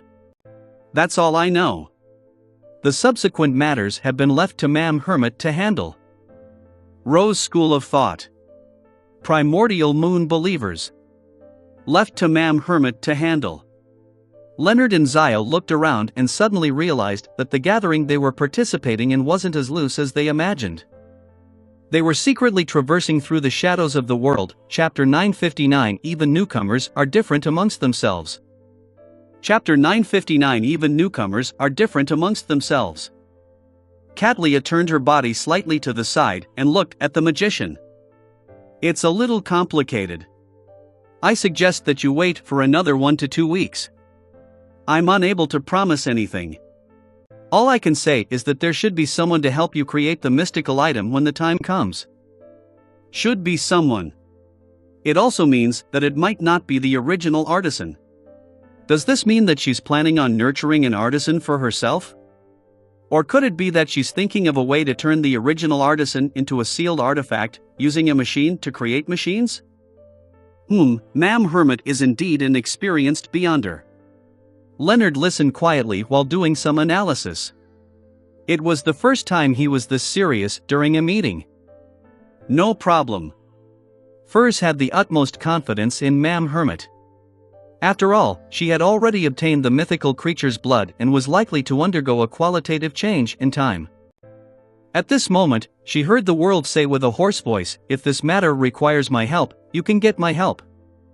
To Klein, the mother tree of Desire's abnormal interest in the grey fog, as well as Emperor Roselle's warning to be careful of the moon, which made him, who was determined to figure out the secret of transmigration and the door of light. Take note of matters involving the Rose School of Thought and the primordial moon believers more than ever before. Furthermore, the artisan was now involved in both matters. Katlia never expected the world to offer his help. After some silence, she nodded slightly. All right. If I'm unable to handle it, I'll seek your help through Mr. Fool. She had deliberately said through Mr. Fool to inform the two newcomers that the Tarot Club had a magical way of contacting one another. There was no need for them to be stumped or be in a dilemma in such aspects. It was something they would understand in due time. As the pirate admiral with the highest bounty across the 5 seas, and as a pirate crew leader of hundreds of subordinates, she wasn't doing this solely out of goodwill, nor was she worried that the two newcomers would affect the progress of the gathering because of excessive questions. Instead, it was a way to assert dominance in front of newcomers. Of course, unless time was of the essence, leaving Katlia no time to set up a ritual, she would in fact rather summon Gairman Sparrow's messenger than trouble Mr. Fool. Seek help through Mr. Fool. Zio vaguely understood something and held back her urge to look at Furs. Seek help through Mr. Fool? Leonard's thoughts raced quickly as he made a guess. Seeing that someone had begun, he relaxed a little and deliberated for a few seconds. Then, he said, I need a mystical item. What kind? Audrey answered at the perfect time to prevent an awkward atmosphere from descending upon the area. Leonard verbally showed his indecision and subconsciously replied, I don't know. He only had such a plan, but he hadn't thought carefully into the details. He only realized that there was this possibility after being pulled into the gathering. Doesn't know. Is he an idiot? The fool Klein, who knew Leonard's desultoriness and casualness, resisted the urge to laugh and criticized him inwardly. Seeing everyone's gaze fall on him with mixed expressions, Leonard immediately felt embarrassed as he hurriedly added, "I mean, there are no limits on the type. As long as it's geared towards offense, has rather stealth-oriented attributes, and lesser negative side effects, it would be fine by me." This was to boost his nightmare's control to its full extent. At times, he could control a target by himself while Pallas Zoroast controlled the mystical item, giving the dazed opponent a lethal strike. Once he became a spirit warlock, with a natural spirit or wraith or shadow sealed in his teeth to aid him, he could do 2 or even 3 things at a time. After Mr. Starr finished his explanation, Alger didn't harp over the details. He asked, roughly what level is needed? Somewhere around a grade 2 sealed artifact, but slightly stronger. Corresponding to sequence 5 or 6. Leonard had habitually described the item using the parlance of an official Beyonder before switching to more common terminology. At that instant, a thought flashed across the minds of Audrey, Catlia, Alger, and Zio. Mr. Starr is an official Beyonder, or at least he once was. From their point of view, although Beyonders that didn't belong to any official organization would at times use the concept of grades when describing sealed artifacts, they wouldn't consider using such a vague description when precision was needed in expressing their thoughts and requests. One would often choose a method of explanation that was more direct and easier to understand. Therefore, the conclusion easily appeared. This way, things turned way more interesting. Mr. World is actually very familiar with an official Beyonder. How did they get to know each other? Why would he rope in an official Beyonder into the Tarot Club? Audrey didn't say a word as she maintained her state as a spectator while enjoying herself. At this moment, Alger tersely acknowledged. A mystical item at sequence 5 costs at least £9,000. For one that matches your request, it can typically exceed £12,000. Very frank. Leonard nodded. I understand. After hearing his reply, Klein nearly facepalmed as he sighed inwardly. Aren't you showing your hidden card to Mr. Hangman by doing so?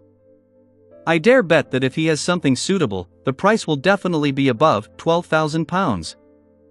Aside from the £7,000 from Tinder, Leonard still actually has other savings. With the guidance of a grandpa from the Marauder pathway, he has likely amassed quite a bit. Otherwise, he wouldn't have been able to purchase Tinder. I get it. He's not afraid of being fleeced, because he still can purchase from the Hermits of Fate. He can compare the traits and prices from both sides. But the problem is that gathering happens once every half a year. It's totally not at the tarot gathering's pace. At this moment in time, Klein couldn't help but consider selling items to the dear poet that had repeated effects or were of little use after becoming a demigod. He then heard Mr. Hangman reply in a deep and calm manner, "All right. I'll keep an eye out for you." Okay. Catlia and the other members expressed their stance as well. Following that, there weren't any transactions, allowing the gathering to automatically enter the free exchange segment. Without waiting for Mr. Hangman to inquire, Derek raised his hand and said, "I'm already back in the City of Silver. The chief has informed me that we will begin another round of preliminary explorations of the Giant King's court shortly. Does he mean that I should make use of this time to advance to become a priest of light? Giant King's court? Explorations of the Giant King's court?" Leonard cast his gaze to the pubescent youth one seat away from him in surprise. From what he knew, the Giant King's court had already been destroyed long ago in the Second Epoch. Pallas Zoroast, as an angel, had already said that it had vanished from the rivers of time. To his surprise, the son of the Tarot Club was about to explore the area, but none of the members were astonished. Yes, not one of them. Leonard subconsciously looked at Miss Judgment, who was also a newcomer, but he realized that she was apparently aware of this and had remained rather calm.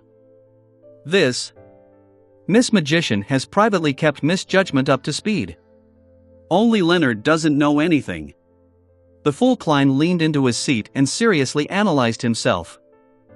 After he pulled Leonard above the gray fog and assigned him the star card, he had ignored him.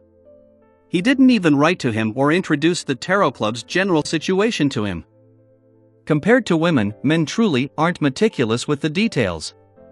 Klein was just about to control the world Gehrman to explain to the star Leonard when he saw the moon Emlyn glance at the poet beside him and say with a rather faint smile, "The giant king's court is in the forsaken land of the gods." After saying that, he ignored Leonard's reaction and he said to the sun, "Have you obtained the ingredients to Priest of Light?" He knew that someone had only received the formula just 1 to 2 weeks ago. "Yes, I've gotten it from Mr. World," Derek answered honestly, but he didn't go into the details of the transaction. At this moment, Leonard's mind was filled with the words "forsaken land of the gods" and "giant king's court." He had a feeling like he had walked out of a fantasy or myth. He instinctively reassessed his knowledge of the Tarot Club, realizing the weight of the simple words of how the members come from different places. Even the churches of the 7 deities are unable to find the forsaken land of the gods, but the Tarot Club can do so. It has even roped in a member from there. Right, Isaac Eggers, who I believe wields the death card, doesn't appear at the gathering. Apart from the members here, there are others that come directly under Mr. Fool? It's as I first imagined. It's a secret organization that might develop into an orthodox church. It's not much weaker than the Aurora Order or Rose School of Thought, and it might even be stronger in certain aspects. This is really a divine council. Amidst Leonard's thoughts, Alger agreed with Derek's guess. That's what it is. Exploring the giant king's court is a very dangerous matter. He wishes that you quickly grow stronger to resist that elder shepherd's level. Derek nodded in vague acknowledgement. I get it. Thank you, Mr. Hangman. He then shared information about what he saw at Noise City, leaving Leonard and Zio dumbfounded. They had no idea how such a strange state and atmosphere was generated. However, the fool Klein noticed something familiar. He felt that Noise City and the foggy town resembled each other to a certain degree. The walking crowd was suspected to be lifeless marionettes. Could it be that there's a higher sequence item of the seer pathway or some monster there?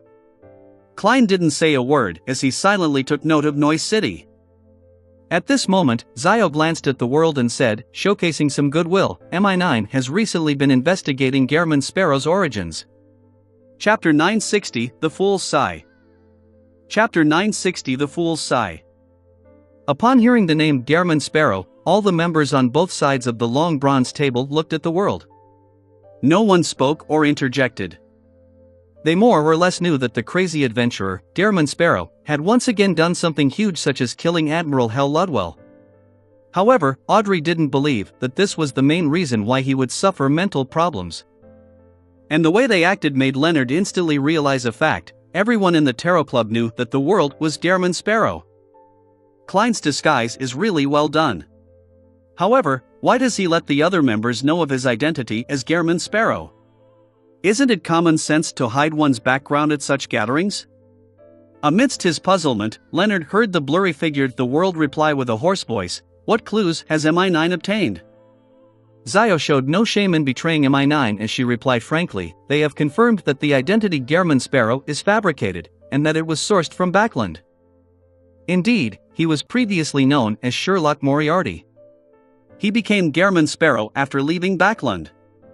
However, Sherlock Moriarty isn't his real identity either. Leonard subconsciously surveyed the area and realized that, although the other members weren't surprised, they didn't seem to show any signs of realizing it. Hence, he believed that their knowledge of Klein was only at the uppermost surface. Under Klein's control, the world Gehrman Sparrow chuckled and answered, "Misjudgment's information, there's no need to bother about such matters." To him, to figure out who the fake identity of Gehrman Sparrow was given to, one had to first capture Queen Mystic Bernadette, or one had to obtain news of Sharon from her. Clearly, the level of difficulty made it nearly impossible. In comparison, if they did the same as Leonard, starting off from the events in which Detective Sherlock Moriarty was involved in, there was a chance of them figuring out more. However, since MI9 had chosen the wrong direction, Klein was happy to see them take the feudal route. Mr. World is unperturbed and very confident. Zio retracted her gaze and didn't continue. At this moment, Audrey deliberated and asked, "Mr. World, will you be returning to Backland in the future? Will you still use the identity of Dwayne Dantes?" As a qualified psychiatrist, she obviously wasn't going to inform the mental problems of the world to the other members of the Tarot Club. She only wanted to confirm if he would still return to the lone charity Bursary Foundation. That way, she could be in closer contact to him in the real world, allowing for a better checkup. She didn't conceal the matter about Dwayne Dantes, since the original members already knew of it. As for Mr. Star, he was clearly familiar with Mr. World. As for Zio, she had first to inform her ahead of time. Ah! Upon hearing Miss Justice's words, Leonard nearly couldn't believe his ears as he felt a little confused. Klein Moretti is equivalent to Dwayne Dantes? I've once asked Dwayne Dantes to his face about Klein Moretti. No, it's impossible. Dwayne Dantes is an undying creature who has lived since the fourth epoch. The way he acted is sufficient proof. Old Man said the same too. At that moment, Leonard was unable to control his tumultuous emotions. He instinctively rejected the fact that Miss Justice had conveyed. If what appeared here was his astral projection, he felt that his expressions would be rather obvious, oscillating between red and white. Opposite Leonard, Zio looked up as well, looking at Mr. World with puzzlement. He's Dwayne Dantes? Dwayne Dantes is Gehrman Sparrow? I even accepted his butler's mission. I even protected him before. I even pitied him. He can squash me to death with one hand. Zio then turned her head and glared at Furs. I don't dare to say too much about Mr. World. I could only briefly mention a little. Furs turned her eyes away in guilt as she mumbled silently. Alger and Catleya figured out something from the duo's reactions. Miss Magician and Miss Judgment knew each other in the real world. Miss Judgment had once interacted with Dwayne Dantes before, but she didn't know that he was Gehrman Sparrow. As a senior spectator, Audrey noticed the abnormalities of the Star in Judgment without a doubt. Immediately, she understood that she had made too many assumptions. Audrey, you need to reflect on this, she said to herself in embarrassment, and attempted to make up for it before Mr. World spoke. Dwayne Dantes is a public identity. At times, it will be Mr. World, and at other times, it will be the other blessed of Mr. Fool. So that's how it is. Makes sense. Leonard's mind stirred as he instantly accepted Miss Justice's explanation and figured out many different matters. The Dwayne Dantes that appeared during the period before the breaching of St. Samuel Cathedral's Chainsgate was likely Klein. The periods before and after that was the other blessed of Mr. Fool. That death consul? Indeed, he's an undying creature who lived since the fourth epoch. Old man's old friend. Yes, it might be other blessed I'm not aware of, but their levels definitely aren't too low. Other blessed. Does that mean Klein is also considered Mr. Fool's blessed? It's no wonder Mr. Fool said that he comes here and participates in the gathering, but the experiences are different from mine. It's because he's a blessed and enjoys the benediction of Mr. Fool, so he also has the ancient aura. It's why Old Man doesn't realize that Dwayne Dantes is played by different people. This explains my previous question. As a blessed, Gehrman Sparrow doesn't need to keep his identity a secret. But to Judgment Zio, Dwayne Dantes being a public identity, or him being Gehrman Sparrow, was not her concern.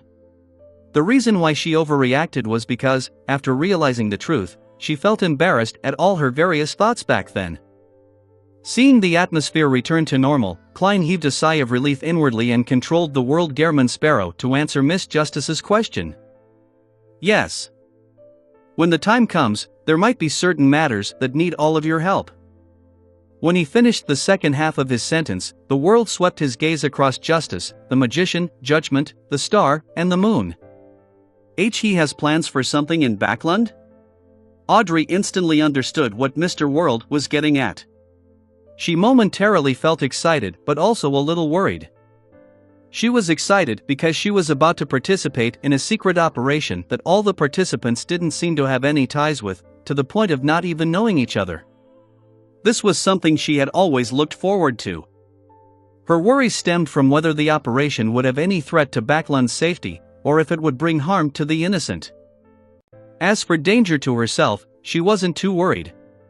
She believed that Mr. World would arrange for the mission to be held in the outskirts of the city, provide key information, or cause serious misdirection to the target, without needing any direct participation or fighting.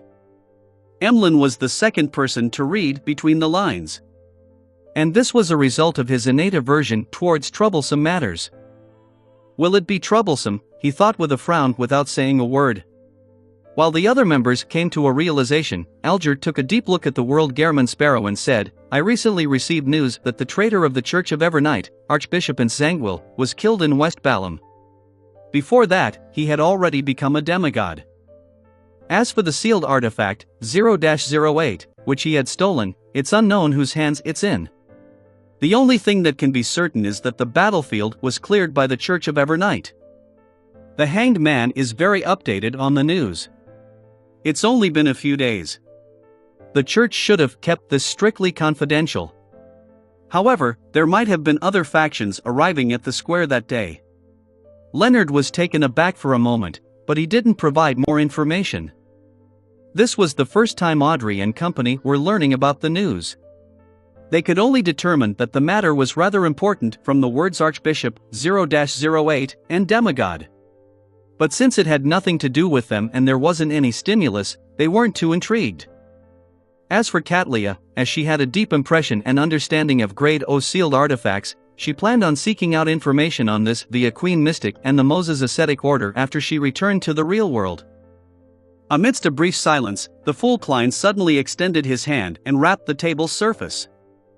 He felt that he needed to warn all the members. In the coming years, the waves of the times would come flooding in. Upon hearing that, all the members straightened their backs or made them even straighter before turning to the seat of honor at the long bronze table. Even the newly joined Leonard and Zio were no exception. It was almost instinctive. Then, they heard the profound and lofty figure chuckle amidst the gray fog. The times have changed as a result. The times have changed because of this? Zangwill's matter is key to something? Although it involves a Grade O sealed artifact. Alger, who had shared the news, never expected Mr. Fool to place so much emphasis on it. He was momentarily unsure what to make out of it. Leonard, who had participated in the matter regarding Zangwill, felt the same. He knew how important and terrifying the Grade O sealed artifact was, but he never expected that what happened that day would change the times. While Audrey and company wore blank looks, they focused fully. Even Derek couldn't help but take on an attentive posture. The Fool Klein surveyed the area and said with a laugh and sigh, Adam is one step closer to being divine. Chapter 961 Warning by Informing. Chapter 961 Warning by Informing. Adam is one step closer to being divine. Such a simple sentence instantly sent tumultuous waves through every member of the Tarot Club. Other than Leonard, the other members, including Zio, who had been briefed of the important points by the magician, immediately recalled the information regarding Adam. Ancient sun god, city of Silver's creator's son, brother of blasphemer Ammon. Suspected to be one of the 8 kings of angels. And this mythical figure, who had existed before the cataclysm, had become active in the real world once again. And he was one step closer to being divine. This. To make Mr. Fool sigh, it means that Adam is probably just one step short of reaching the divine throne, sequence 0. There's a chance that he might make that step at any moment. Alger subconsciously came to a conclusion as he hurriedly clasped his hands and couldn't help but have thoughts run through his mind. A sequence O true God is about to be born. There are still births of true gods in the 5th epoch? This will be the first true god this epoch? With deities no longer able to descend upon the real world, it's unbelievable that a sequenzo would still appear. Alger always found himself ambitious, with him now setting his sights on sequence 2, to become an angel. But after hearing about Adam, he still found it unacceptable. One had to know that the last one to become a sequence O true god was the former god of craftsmanship, the present god of steam and machinery. And that happened in the late 4th epoch. Since the 5th epoch, over 1300 years, there hadn't been any new existence reaching the divine throne. It's no wonder Mr. Fool said that the times will change as a result. Amidst Catlia's scattered thoughts, she suddenly came to a realization as though she could see the waves that marked the end of an epoch flooding over. Having already gathered the ingredients and being in the process of making preparations for the sequence 4 ritual, she believed she had the chance of attaining divinity in the near future to change her existence. She was still reeling in joy, anticipation, and unease. But at this moment, she suddenly felt a baffling sense of horror. All she wanted was to communicate with Queen Mystic face to face to confirm the future. Furs, Zio, and the other members had a myriad of reactions. On the one hand, they were shocked that Adam was attempting to achieve divinity, never expecting such a matter to happen in the 5th epoch. On the other hand, they were worried for their present life. After all, be it Emlyn from the Sanguine, or Audrey who lived amongst the Lone Kingdom's upper class, all of them lived in the 5th epoch, living in a situation which had more than 1,000 years of history setting the foundation. They didn't dare have any sacrilegious thoughts towards true gods. Even when facing evil gods like the true creator, they still felt a deep sense of fear and awe, acknowledging their level and loftiness. Therefore, they couldn't believe that a god would soon appear. They couldn't imagine what would happen next. In their eyes, the fool was a reawakened ancient god, an existence who originally sat at the throne of Sequence O. One step closer to being divine. Becoming a god. Derek was mostly excited, as though he could see hope and have a target to strive for. To him, only a Sequence O could save the City of Silver. Adam? Becoming a god. Although Leonard didn't know who Adam was, just the simple words of being one step closer to being divine was easy to understand. He connected it to that ordinary priest who had appeared after the battle ended and had picked up 0-08 in front of Klein. That's Adam? Or a subordinate of Adam? No, 0-08 is a grade O sealed artifact. Only Adam, who's very close to the divine throne, can do it personally with great certainty. It's no wonder the battle within Zangwill was easier than I expected. I thought the best outcome would be me and Klein dragging Zangwill into hell together. Who's Adam? Why haven't I heard of him? Perhaps a result of being parasitized by an angel, allowing him to know some of the secrets and developments of the 4th epoch, Leonard had a deeper understanding of Adam's path to being divine. The impact he felt wasn't too great, with most of his feelings puzzlement and curiosity over Adam's true identity. And at this moment, the fool didn't speak again or give further explanations. It was as though he was simply warning the members to make preparations for the change of the times. Amidst the confusion and wandering thoughts, the world Gehrman Sparrow glanced at the star Leonard and simply said, "Adam is the son of the ancient sun god, blasphemer Amon's brother." Leonard immediately jumped in fright and failed to control his expression.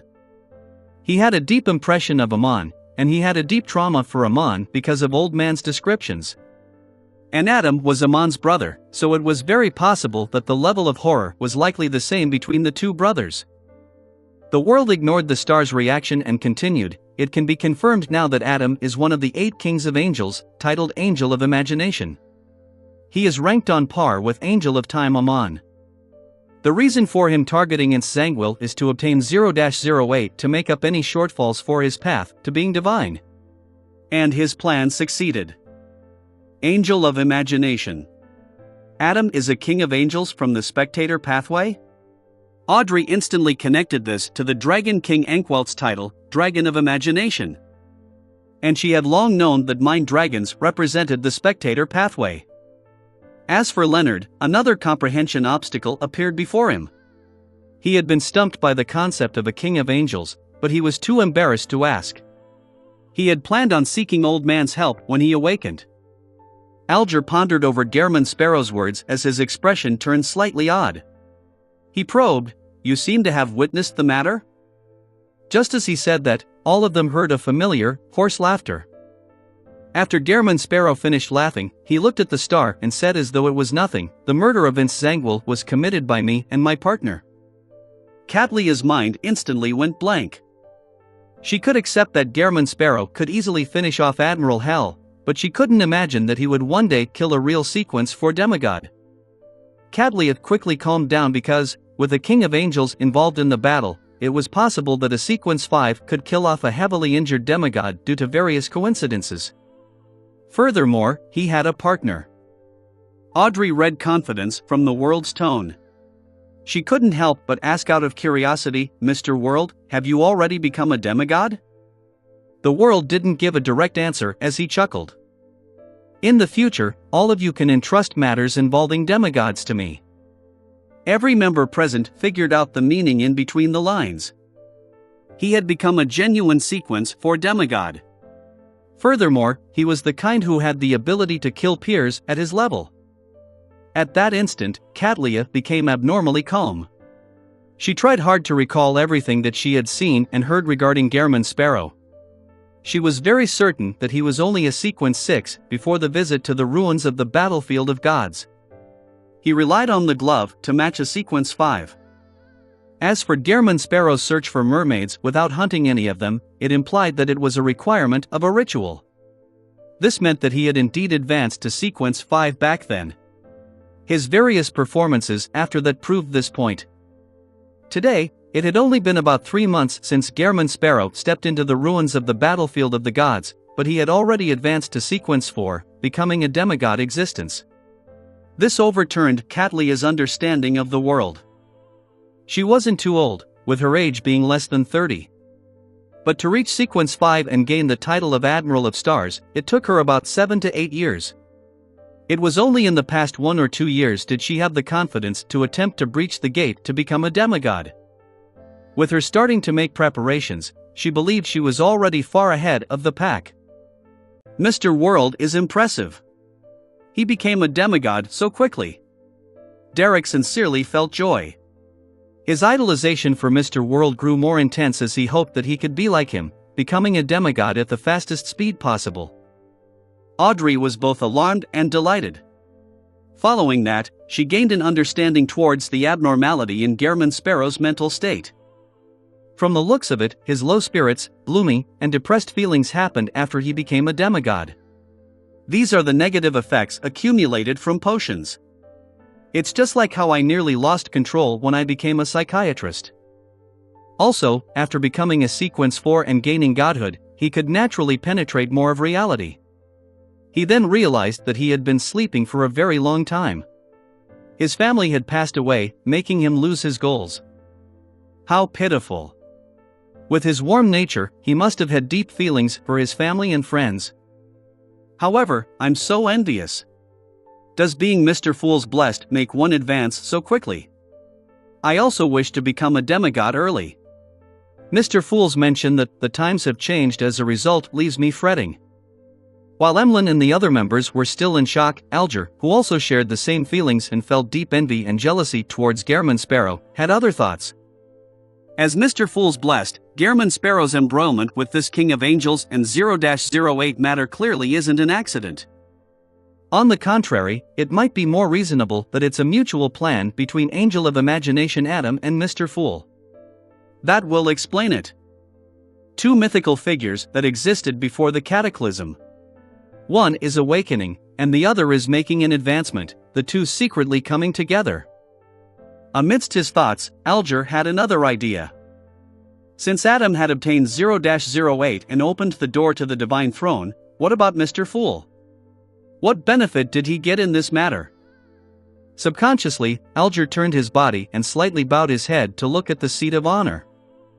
He didn't dare look directly, and could only look through the corner of his eye. Chapter 962 being known. Chapter 962 being known. Almost instantly, Alger discovered that Mr. Fool was somewhat different than before. In the past, although Mr. Fool was distant and profound, making him appear unfathomable, as though he was looking down upon everything from above, that was all. It wasn't like he was now. Even though he wasn't doing anything, he seemed to have fused with the entire space, a clear expression of him being the ruler at the pinnacle level. Sweeping his gaze, Alger saw the third card of blasphemy as he felt more certain of his guess. Indeed, Mr. Fool and the Angel of Imagination Adam had cooperated to machinate in Zangwill's demise. One of them obtained 0-08, making him take one step closer to being a god, while the other obtained the various benefits in a card of blasphemy and regained a substantial amount of his strength. The times will change as a result. At that instant, Alger had a deeper understanding of what Mr. Fool had just said. The other members undoubtedly noticed him turning his head, and they realized that he was looking at Mr. Fool. After a brief moment of surprise, they made a certain realization at different speeds. Mr. Fool was aware of Angel of Imagination Adam's plot against Zangwill from the very beginning and had sent his blessed to cooperate. He had even provided a certain level of help. If that weren't the case, how could a recently advanced demigod participate in a matter that involved a King of Angels and Grade O sealed artifact? If this weren't the case, the world wouldn't have been able to understand the situation that well, even if he had been embroiled due to all kinds of coincidences. The obtaining of the card of blasphemy, Mr. World's advancement, in Zangwill's death, the meeting of Angel of Imagination Adam's goal, these all happened in 1 week. This means that the relationship between them is tightly intertwined. My previous intuition was right. The obtaining of a new card of blasphemy and the appearance of an abnormality in Mr. World's mental state were the different outcomes of the same matter. Audrey nodded very slightly as she confirmed her theory. Leonard was increasingly convinced that Zangwill's matter was more complicated than he had imagined. Apart from King of Angels Adam, there were likely other important figures of similar levels appearing back then. Otherwise, Amon's brother, the son of the ancient sun god, had no need to seek out Mr. Fool's help.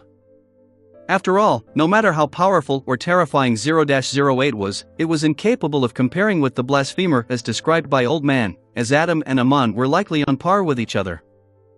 The evil spirit that Klein pulled into the underworld probably isn't simple.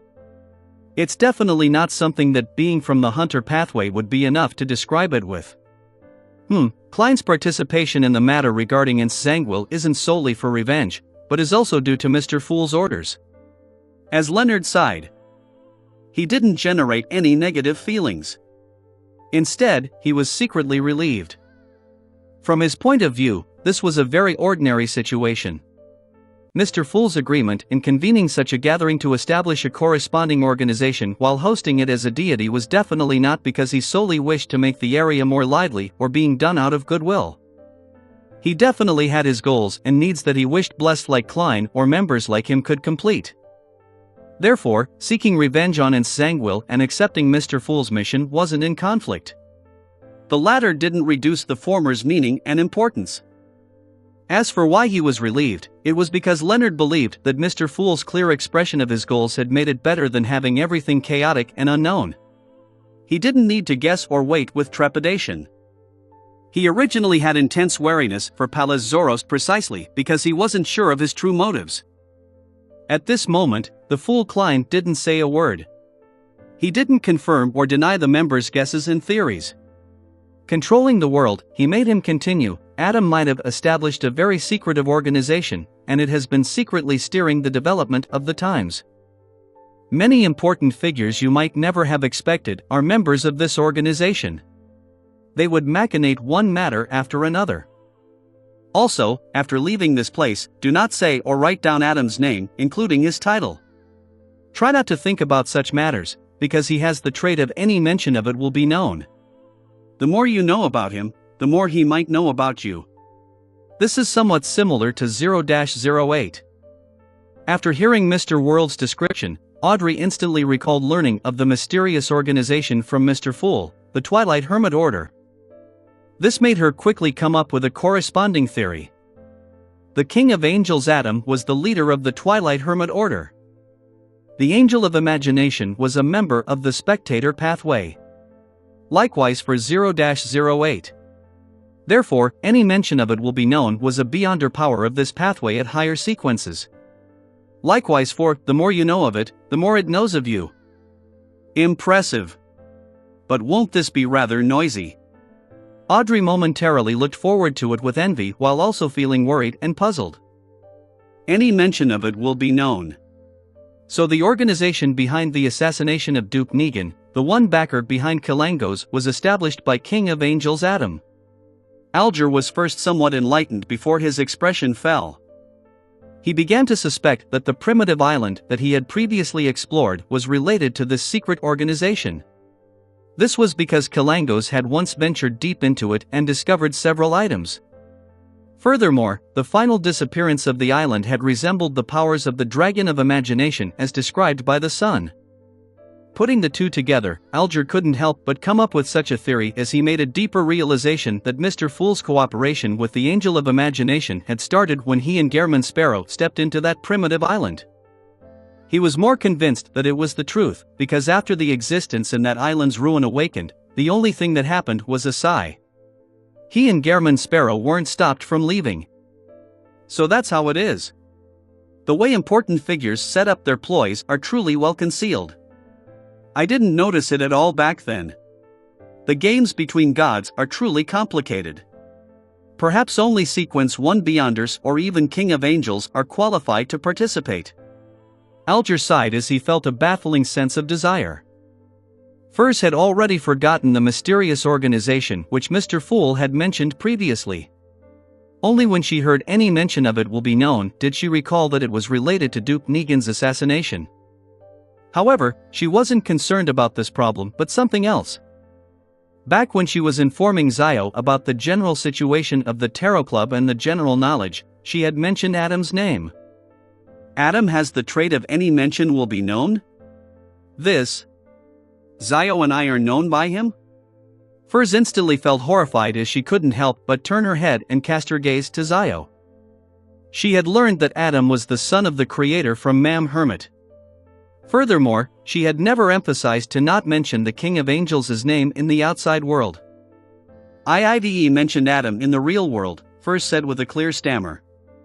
Zio's nerves were taut as though a venomous snake had crawled into her clothes and was sliding across her back. Katlia tersely acknowledged. No need to worry. Although not many people know of Adam and Aman, there's no lack of them. I've mentioned his name on several occasions. As long as the words you mention doesn't involve any secrets, I believe he will only observe you for a moment before casting his gaze elsewhere. She was rather certain when saying that because, in the Moses ascetic order that had been pursued by knowledge, Adam's existence wasn't a secret. People often mentioned him. At this moment, her mind was filled with another matter. Could it be that the secret, ancient organization that Emperor Roselle joined was the one that King of Angels Adam established? Furs hurriedly tried recalling and said somewhat hesitantly, there were mentions involving the Forsaken Land of the Gods, the Giant King's Court, Aman, King of Angels, and other knowledge. Would that be a problem? She was very happy that she had never mentioned the words Tarot Club or described the other members. At most, she mentioned that the gloomiest was Gairman Sparrow. Katlia thought and said, at your sequence, discussing knowledge at that level is indeed strange. However, if Adam were to delve deeper, he will realize that you're related to the Abraham family. It's quite normal to be aware of this information. What you need to pay attention to is that any major matters involving the Abraham family will require you to be wary of Adam. How do I be wary of him? Furs forced a helpless smile as she glanced at the seat of honor at the long bronze table. Then, she looked back at the hermit and said, thank you for your analysis. As Mr. Fool hadn't said anything, she decided to believe Mam Hermit's words. At this moment, Klein sighed inwardly. Back when Katlia mentioned Adam during the tarot gathering, he wasn't aware that Adam's name wasn't to be verbalized, nor did he know that he was related to the Twilight Hermit Order. It was only when he entered Grozelle's travels and learned from ascetic Snowman about Adam being the Angel of Imagination that he grasped this point and came up with the theory. After seeing Mr. Door's warning from Emperor Rozelle's diary and gained preliminary confirmation, he ultimately lacked the opportunity to warn the various members. Furthermore, the way the Archbishop of the Church of Steam casually mentioned Adam's name made him believe that many people in the real world knew of Adam and that it wasn't taboo. Furthermore, Adam might not be his full name.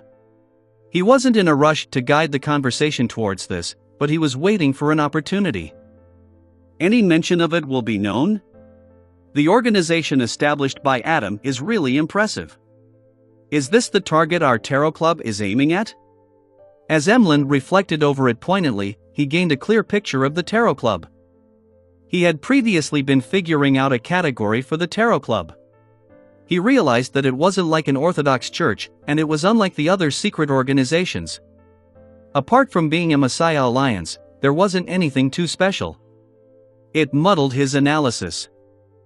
And today, he finally confirmed that the early development of the Tarot Club could match Adam's organization.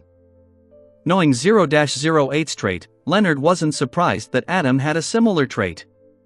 He was more concerned about the organization with many important figures participating, as well as the Abraham family which Ma'am Hermit had mentioned. He had once heard Pallas Zoroast mention, this family's standing in the fourth epoch was very high. Chapter 963 Problem with Intelligence. Chapter 963 Problem with Intelligence. According to what Leonard knew, amongst the major noble families of the fourth epoch's Tudor Empire, the Abraham family was ranked first. It was even stronger than the Aman family, who had the blasphemer. Of course, he couldn't be certain if the Aman family didn't have any members, that it was all filled with the Son of God's avatars. Miss Magician is actually an important member of the Abraham family. Everyone here isn't to be trifled with. Is this what's called a gathering of protagonists? Leonard first sighed before he made a self-deprecating comment. Derek didn't say a word, nor did he make any connections. He seriously listened to Mr. World's description, as well as the conversation between the two ladies, the magician and the hermit, before keeping them to heart.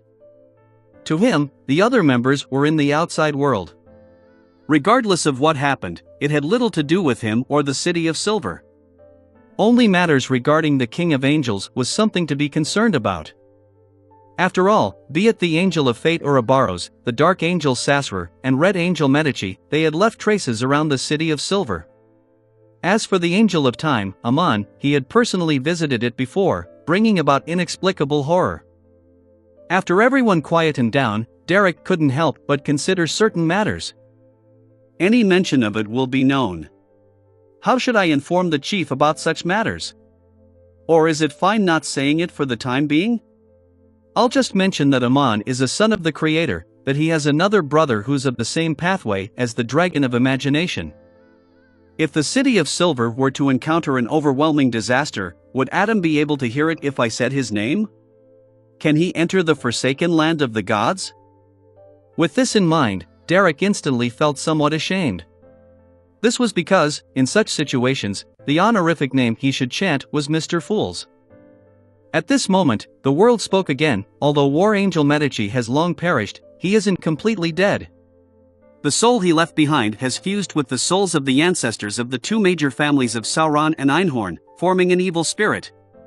During the death of Ince Zangwill, there were traces of its appearance. Klein had specially brought up this point to firstly pass this information to the Church of Evernight via Leonard. Secondly, it was to remind the hanged man to take note. After all, he had been to Bansi twice, possibly embroiling himself with the Red Angel evil spirit's fate. That evil spirit was War Angel Medici? While Leonard was feeling alarmed, he was taken aback. He had just guessed that Adam wasn't the only bigwig who had been present. Later, setting off from the titles of War Angel and Angel of Imagination, he suspected that the evil spirit was a king of angels in its former life. And such an evil spirit had been sent to the underworld without putting up any resistance under the influence of the Lux Siphon charm. Old man's level is higher than I previously imagined. Yes, the evil spirit must have been weakened by Adam, and perhaps even by Mr. Fool, before Ma'am Daly and I arrived. Otherwise, it's not an enemy we could have handled. Right, what was Adam doing back then? There wasn't any sign of him during the entire battle. Could it be that there was another figure at the level of a king of angels holding back Adam? Leonard felt tumultuous waves swishing through his heart as he forgot to observe the reactions of the other members. War Angel Medici. He perished and became an evil spirit. Bansi was the place his descendants lived. He was one of the founders of Rose Redemption. Alger quickly linked up the pieces of information and learned many new things. That mural I saw in the Bansi Harbor Telegraph office must have been drawn by that evil spirit. The World Gehrman Sparrow had gotten me to head to Bansi Harbor to search for traces in order to grasp the terrifying evil spirit's location. It was to prevent his subsequent plans from being disrupted. Thankfully, I didn't destroy that mural. Otherwise, I might have caught the notice of the evil spirit. While Alger sighed in relief, he felt increasingly alert. He planned on getting the Blue Avenger to leave Bansi Harbor and head for the northern front of the Sonia Sea to investigate the matter Mr. Fool had previously given him. Audrey, Katlia, and the other members listened attentively as they kept it in mind without making too many connections. This was because the matter the world was describing contained information that mostly consisted of key and rich points. And lacking the additional experiences and knowledge, they were unable to expand on the matter. After sharing the information that everyone needed to take note of, the world chuckled hoarsely. That's about it. After a brief silence, Emlyn straightened his back and looked ahead. An important figure from my kind will arrive in Backlund, and a meeting with me has been arranged. After a pause, and seeing how no one responded, he cleared his throat and asked, "How should I deal with him?" Him. Another angel. Leonard felt numb as he noticed something. Mr. Moon had mentioned the concept of his kind, and he had red eyes. Leonard was taken aback as he thought to himself, he's a sanguine? Sanguine. Don't tell me he's Emlyn White from the Harvest Church? He had been close to Klein's identity as a detective. Leonard couldn't help but look at the Moonside profile and figure a few more times. The more Leonard looked at him, the more familiar he appeared. He was almost certain. Without any doubts, Emlyn noticed the star sizing him up, just as Audrey was surprised and excited to confirm that Mr. Star had suddenly realized he knew Mr. Moon. Did I say something wrong? That fellow, the Star, looks somewhat astonished. He knows me in the real world? Do I know him? A series of thoughts flashed through Emlyn's mind as he subconsciously sniffed, trying to catch the scent of the new member beside him. However, the gray fog ensured that he failed. As he surveyed the area and waited for the hanged man, the hermit, and the world to provide him with an analysis and suggestion, he tried hard to recall if he had met someone like the Star. Gradually, he felt a sense of familiarity, but he couldn't recall who it was due to the superficial impression the person left on him. At this point, Audrey recalled another problem. Mr. World and Mr. Star know each other, and Mr. Star knows Mr. Moon. Then, does Mr. World know Mr. Moon? She subconsciously sized up the person at the lower end of the long bronze table, but she failed to read anything of use from the World Gehrman Sparrow. As for Alger, he turned to look at the moon after a few seconds of thought. He said with some deliberation, "Mr. Fool just mentioned that the times are changing. Although the important members of the Sanguine might not know of the ins and outs, at their level, they will more or less sense something and make preparations. The reason that this important figure wishes to meet you is both a probing action and surveillance. You just need to act as you usually do, but there will subsequently be some tests and missions." As I imagined. A second test and mission will begin. I wonder what revelation the ancestor has given. Emlyn nodded and said to the hanged man, "Thank you." With the question answered, Furs, who had been holding back all this while, finally spoke. "Mr. Moon, the intelligence you gave me regarding the abandoned ancient castle was highly problematic. There were 2 ancient wraiths, but in the underground area was a door.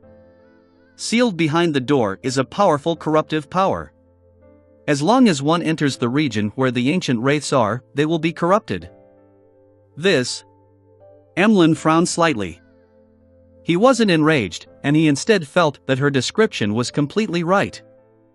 If the person who had provided the intelligence knew that there were 2 ancient wraiths, he wouldn't have ignored that door. As a cultured and noble Sanguine, Emlyn never wished for anyone to incur any losses or harm because of his mistakes or neglect. He was rather perturbed by this as he thought and solemnly said, "I will investigate the source and provide you with an answer." As Furs had returned safely, she didn't mind it too much. She tersely answered, indicating that she was awaiting the outcome. As for being saved by Mr. Fool, with it happening once a month or even twice a month, she had already lost count. She was prepared to do anything Mr. Fool instructed her to do in the future. After they finished their conversation, Audrey was somewhat concerned. She asked out of curiosity, "Do you know what brought about that corruptive force?" Furs shook her head. "I don't know." With Mr. Fool not sharing any information, and how she didn't have any Roselle diary entries to exchange for the answer to the card of blasphemy, Audrey retracted her gaze and attentively listened to the conversation of the other members. After a while, the learning segment came to an end as the Tarot Club drew to a close. The members stood up and bowed at the existence at the end of the long bronze table to bid him farewell. This time, Leonard didn't appear too slow. The dark red light dissipated as he returned to the real world. In front of him was a red glove he hadn't worn. At this moment, a slightly aged voice suddenly sounded in his mind. "Whose dream did you enter a moment ago? Old man has woken up." Leonard was first delighted before he heaved a sigh of relief. He didn't immediately answer Palaz Zoroast as he deliberated over an answer. Say, it is possible that, at certain times, Dwayne Dantes is Azagegers who's disguised using some particular item? After learning that Dwayne Dantes was a shared identity, he began doubting Old Man's original theory. This was because this parasite had came to a conclusion based on the different appearances and auras of Azagegers and Dwayne Dantes. Furthermore, not every one of Mr. Fool's Bless looked identical to Dwayne Dantes, nor were every one of them Beyonders of the Seer pathway. Therefore, since a shared identity was needed, it meant that they wielded a mystical item or sealed artifact that allowed them to transform into someone else. Together with the ancient aura of being a blessed causing some interference, it wasn't impossible for an angel to make an error in judgment. Palaz Zoroast fell silent for 2 seconds before saying, "You reminded me. Azagegers does have a mask that allows him to transform into anyone."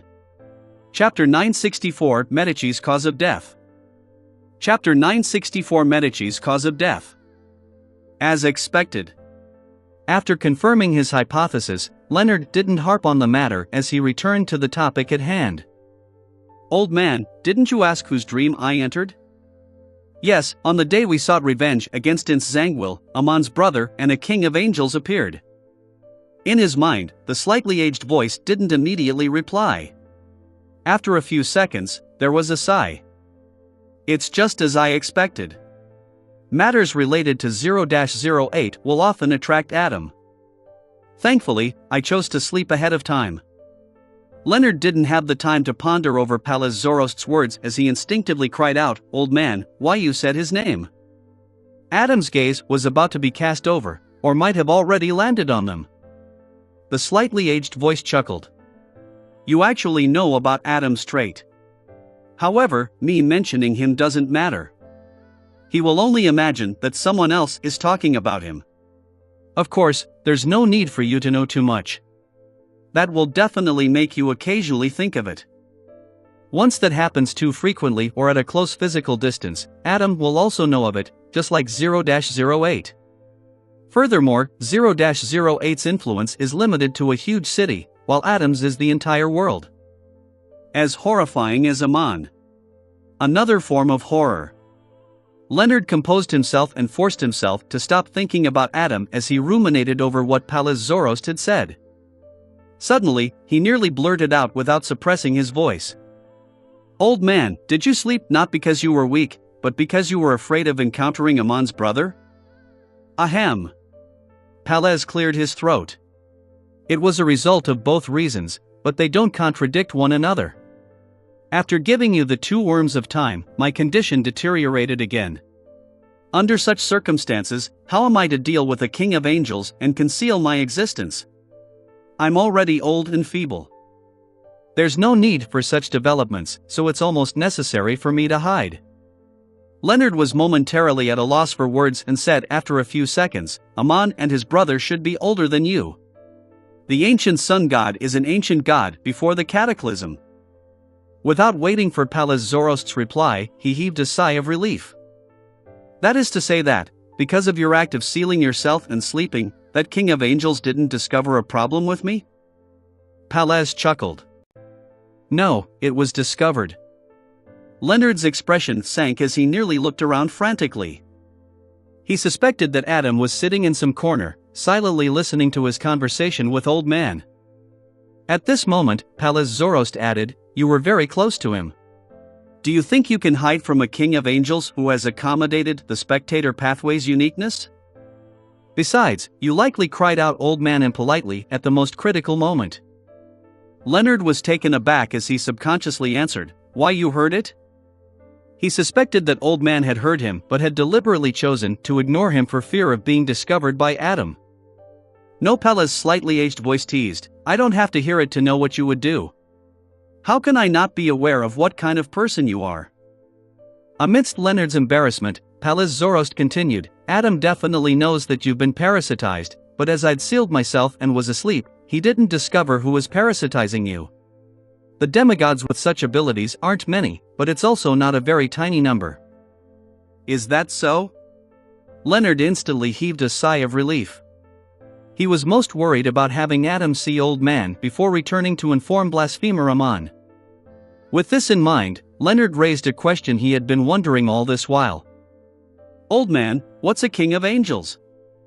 Pallas Zoroast didn't ask where Leonard had learned of this concept, as he simply explained, those that exceed sequence 1 but have yet to become a deity. If we are specifically talking about the 8 kings of angels, apart from those that meet the previous definition, they're the ones who served the ancient sun god before the cataclysm. What does it mean to exceed sequence 1 but have yet to become a deity? How is that achieved? By accommodating the so-called uniqueness? Leonard had the intention of asking, but he suspected that Old Man wouldn't answer in detail. He gradually decided to first talk about other matters before finding an opportunity to raise this issue again. He deliberated for a moment and said with a suppressed voice, during the battle for revenge with Zangwill, I faced immense adversity, to the point of not being able to look at my enemy head-on, much less use the luck siphon charm. When seeking your help failed, I chose to chant Mr. Fool's honorific name and had received a response. After everything ended, I found myself heading for an ancient palace as though I was dreaming. It was above the boundless grey fog. Before Leonard finished his description, Pallas, who had been listening quietly, cut him off. You met the fool? Yes, his aura is vastly deeper than the sea, loftier than the mountains. His figure was cloaked in the grey fog, preventing anyone from seeing it clearly. Leonard recalled his encounter and described in a poetic manner. He established an organization, holding a divine council true one every Monday afternoon. I'm already one of the members. Pallas fell silent once again and didn't say a word for quite some time. Only after a while did he say, the fool allowed you to tell me this? Yes. Sitting there, Leonard nodded and let out a suppressed voice into the air as he said, Old Man, do you know him? Pallas Zoroast sighed and said, No, but I can roughly guess of his origins. You don't have to ask what it is because I won't tell you. Haha, this might be an opportunity for you. Otherwise, it will be difficult for you to become a demigod. Leonard turned agape before closing his mouth. He stopped mentioning the tarot gathering because Mr. Fool hadn't given him permission to go into the details of other matters. He thought and said, Old Man, is there another king of angels named Medici, known as the War Angel? Pallas tersely acknowledged. You can also address him as Red Angel. However, he has long perished. You were even close to where he died. Where? Leonard was surprised, but he had no impression of that happening. Pallas scoffed. Are the memories of you people from the Evernight pathway so terrible? I recall that your goddess wasn't like that. Do you still remember the ruin found beneath Backlund? The Tudor Trunsoist United Empire? The place where Alista Tudor became Blood Emperor? Leonard asked in enlightenment. Pallas Zoroast's slightly aged voice resounded once again. That's right. As Leonard tried to figure out the logic embedded in this matter, he informed Old Man of the evil spirit. The remnant soul of Medici fused with the 2 angels of the Sauron and Einhorn family, becoming a brand new evil spirit? Pallas repeated Leonard's words in disbelief. Following that, he couldn't hide his amusement and said, the 3 of them are absolute archenemies, the kind that can't stand each other's existence. To think that they are together in death, fused as one, is truly, it must be quite lively. Leonard didn't know what Old Man was laughing about as he subconsciously asked, they are archenemies? Pallas held back his laughter as he said, yes, the reason why Medici failed and was captured was because he was dealing with the Sauron ancestor who had fallen into his trap. It wasn't that he wasn't prepared, but that was mainly focused on the primordial demoness side. Surprisingly, Alista Tudor suddenly went mad. On this matter, Amon and Adam had played a rather important role. That evil spirit is an enemy of Adam. Why would the Blood Emperor want to capture Medici and the 2 angels of Sauron and Einhorn? The place they perished was in the palace where Alista Tudor was trying to become Blood Emperor. They were the ritual materials needed to become a true god? According to Mr. Fool, Adam is one step closer to divinity after obtaining 0-08. Is this also considered a gathering of materials? Amon is dealing with Old Man because of similar reasons? Leonard had some theories and had the urge to ask, but he ultimately held back. He was afraid that he touched on highly secretive matters, causing Old Man to react negatively. He planned on finding an opportunity at the Tarot Club to ask about such matters. After a brief silence, Leonard looked at the closed door and said with a suppressed voice, "Has Mr. Fool and the church reached a certain degree of tacit cooperation?" "That's the implication if no one is investigating you," Pallas Zoroast answered in a rather direct manner. Leonard nodded indiscernibly. "What will they arrange me to do next?" "Arrangement? Reward you for the services rendered and allow you to advance to sequence 5 after you finish digesting the potion. Then, you will be allocated a Red Gloves team, and you'll be sent to complete missions. Otherwise, they might send you to a large diocese like Backlund to be a deacon in charge of certain matters," Pallas said without much concern. Back to Backlund. Klein seems to be planning something in Backlund. Leonard's thoughts were suddenly liberated. He didn't converse with Old Man again as he slumped against the wall and cradled his head with his hands, sitting rather leisurely. Late at night, in the border town of East and West Balham, outside a row of warehouses. Dressed in a formal suit, Dwayne Dantes, with his white sideburns, was holding a gold inlaid cane. After exchanging signals and countersigns with the officer on duty, he watched as the officer opened the door to the warehouse and heard him say in a relaxed manner, "It's everything inside. Check the goods and move it yourself.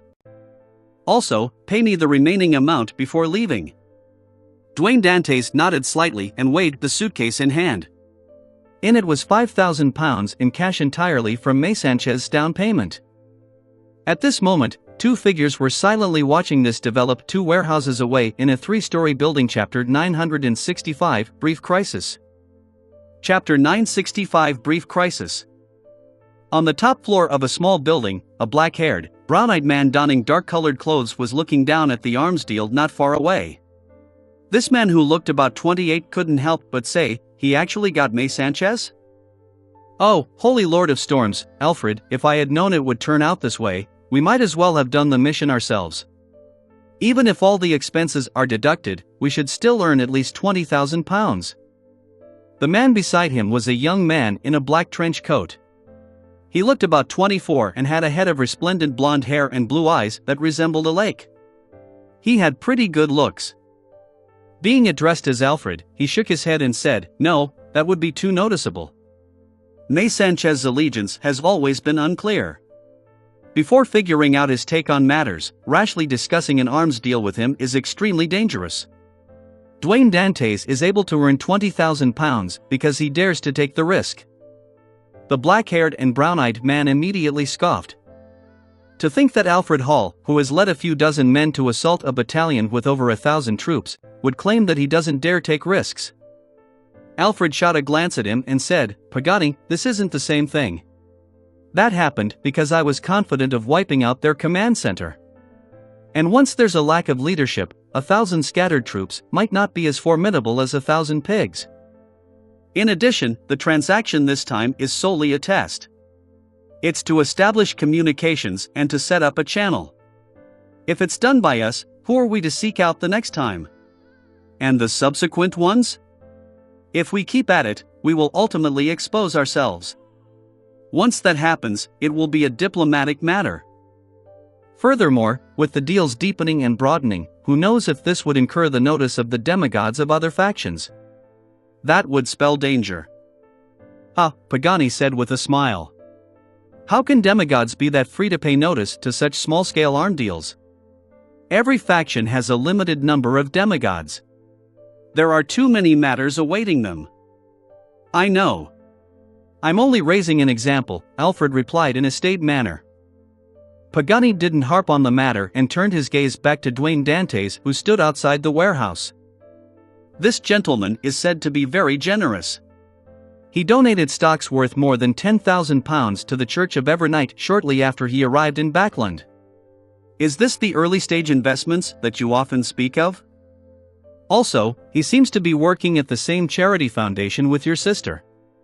TSK, such men are very welcome with the young ladies. He's good-looking and has an outstanding demeanor. He's smart, experienced, and has the artifice. He has seen all kinds of women, and he's at the age to settle down. Alfred, you have to warn Audrey that a playboy will always be one and that one's moral character is a flaw that can never be corrected. You can't let the most dazzling jewel of Backland be taken by this fellow. Alfred turned his head to glare at Pagani. There's no need for you to show any concern about such matters. Audrey isn't a young and clueless lady. Her knowledge of the world is far more mature than you imagine. Besides, my father and mother are in Backland. They have the ability to prevent any nasty things from happening. Upon saying that, Alfred looked at the nearby arms warehouse and paused. May Sanchez actually sent haggis. I'll go greet him. This isn't the best time to meet, right?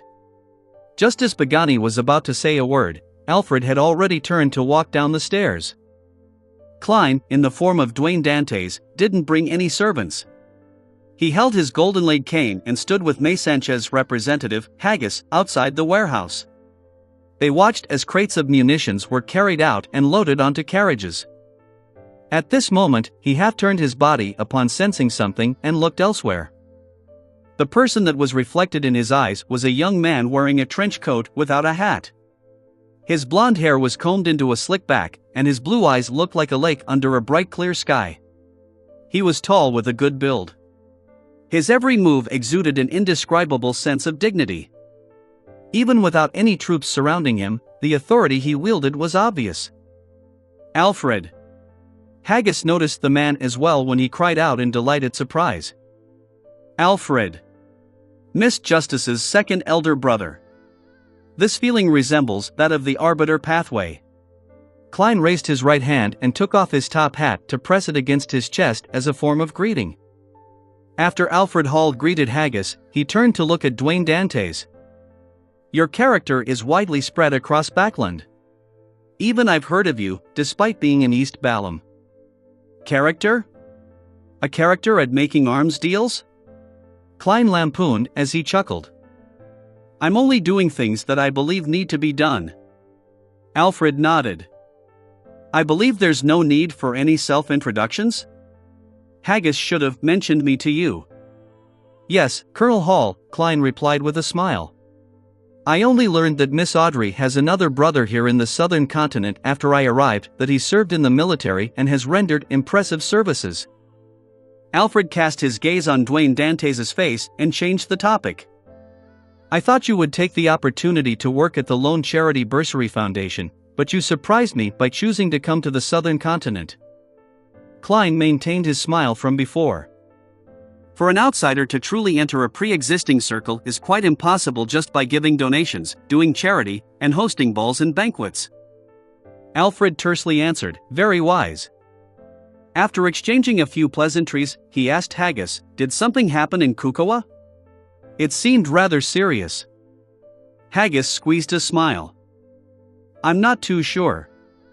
I was hiding in an underground bunker at the general's residence. I later heard that there was a lightning storm at Revival Square. Lightning storm? Alfred's gaze turned towards Dwayne Dantes again.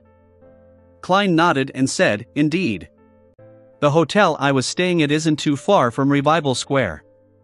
I did see continuous bolts of lightning striking that area. All of that happened in the day. Alfred's gaze turned towards Haggis again. What happened to the scene in the end? Most of the area was in shambles. There were marks of lightning strikes. Haggis didn't hide the truth at all.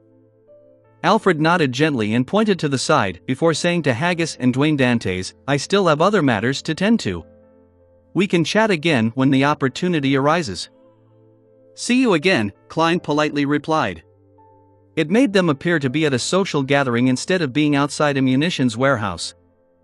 He was watching Alfred Hall leave when his body trembled. His head made an abrupt turn to the side. In the primitive forests that covered East and West Balam, a figure was slowly outlined with his back bent.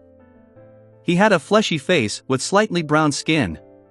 His clothes were baggy, and he had a rapier by his waist. In his hand was a silver mask. Looking to his sides, this figure straightened his body. He was none other than Admiral Hal Ludwell, who had previously entered the underworld. However, at this moment, 2 clumps of blood-red flames were burning in his eye sockets. He looked completely different from before.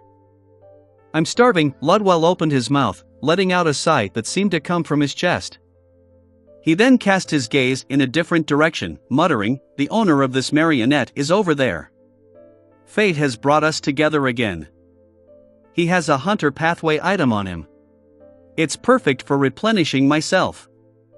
Just as he said that, a bloody mouth appeared on the left cheek of Ludwell's face. It opened and closed as it said, "Medici, what we need to deal with first is our survival. After this marionette loses its connection to its owner, it's no different from the dead. The remnant spirit will quickly return to the underworld and not be able to maintain the body. And without the underworld inside him, we will inevitably be weakened until we dissipate. Yes, the most pressing matter now is to find another gatekeeper." Another mouth appeared on Ludwell's right cheek.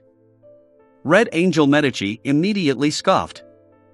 "Sauron, Einhorn, were the 2 of you women in the past?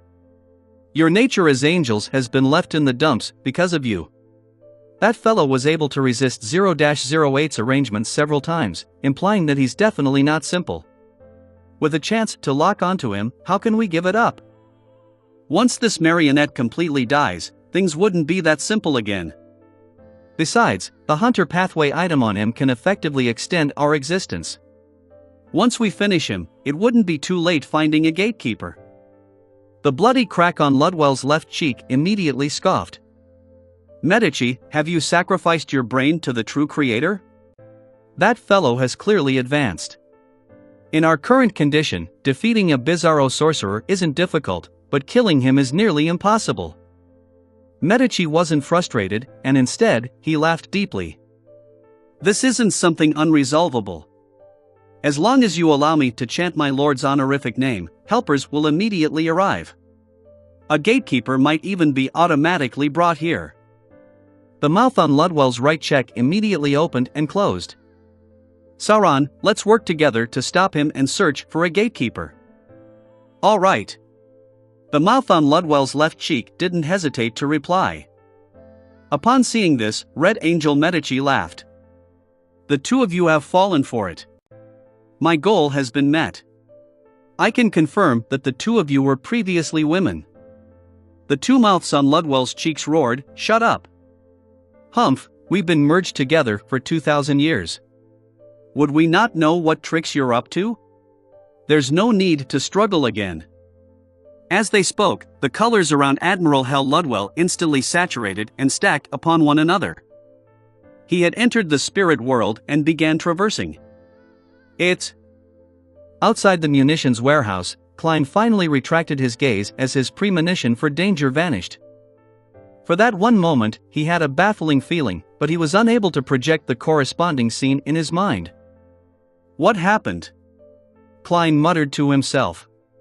Without waiting any further, he threw the suitcase in his hand to the officer who was in charge of handing and taking over. Then, he said to Haggis, "The rest is yours. You can give me the rest of the payment." He was referring to the heavy case filled with gold bars and coins. Haggis had planned on having drinks with Dwayne Dantes after the completion of the deal to celebrate its success, and to discuss any future deals. He never expected Dwayne Dantes to be in such a hurry to leave. "All right. It's on the carriage," he pointed and said. Alfred, who had already walked quite a distance, turned his head to look over, perplexed. He wasn't sure why Dwayne Dantes wasn't following the pre-designated procedure. Chapter 966, Train. Chapter 966 Train. Seeing Alfred look over, Klein returned with a smile and nodded gently. "I suddenly sensed some danger." With that said, he calmly turned around and headed for the carriage which Haggis had pointed out. Danger, Alfred repeated the word softly as he warily surveyed his surroundings but failed to find anything odd. He slowed down his pace, constantly taking note of his surroundings before returning to the nearby three-story building with out-of-the-ordinary vigilance. Pagani glanced at the heavy expression wearing Alfred and asked, feeling somewhat puzzled, what happened? He was quite a distance from the arms deal, so he hadn't heard their conversation. Alfred walked to the window and looked down at the convoy that was prepared to leave after loading the munitions. He deliberated and said, Dwayne Dantes suddenly left, saying that he had sensed danger. Danger? Pagani didn't dismiss it as he warily looked around. He didn't notice anything amiss even when May Sanchez's men left the region and vanished into the darkness. He then laughed. Alfred, I think you're too sensitive. I believe it's solely because Dwayne Dantes is a coward and was unwilling to stay here for too long. Alfred retracted his gaze and frowned. Perhaps. After returning to his hotel, Klein made Enzo, who had turned into a mixed-blood lad, open the suitcase in his hand. He took out the gold coins and bars one by one and did the count. It was valued at a total of 30,000 lone gold pounds. Thankfully, my previous agreement with Miss Messenger is 10,000 lone gold coins. I don't need to make any additional conversions. Sitting leisurely in the reclining chair, Klein drank the sweet and sour but refreshing water as he monitored his marionette's work. After Enzo separated the items, he took out the adventurer's harmonica and blew into it.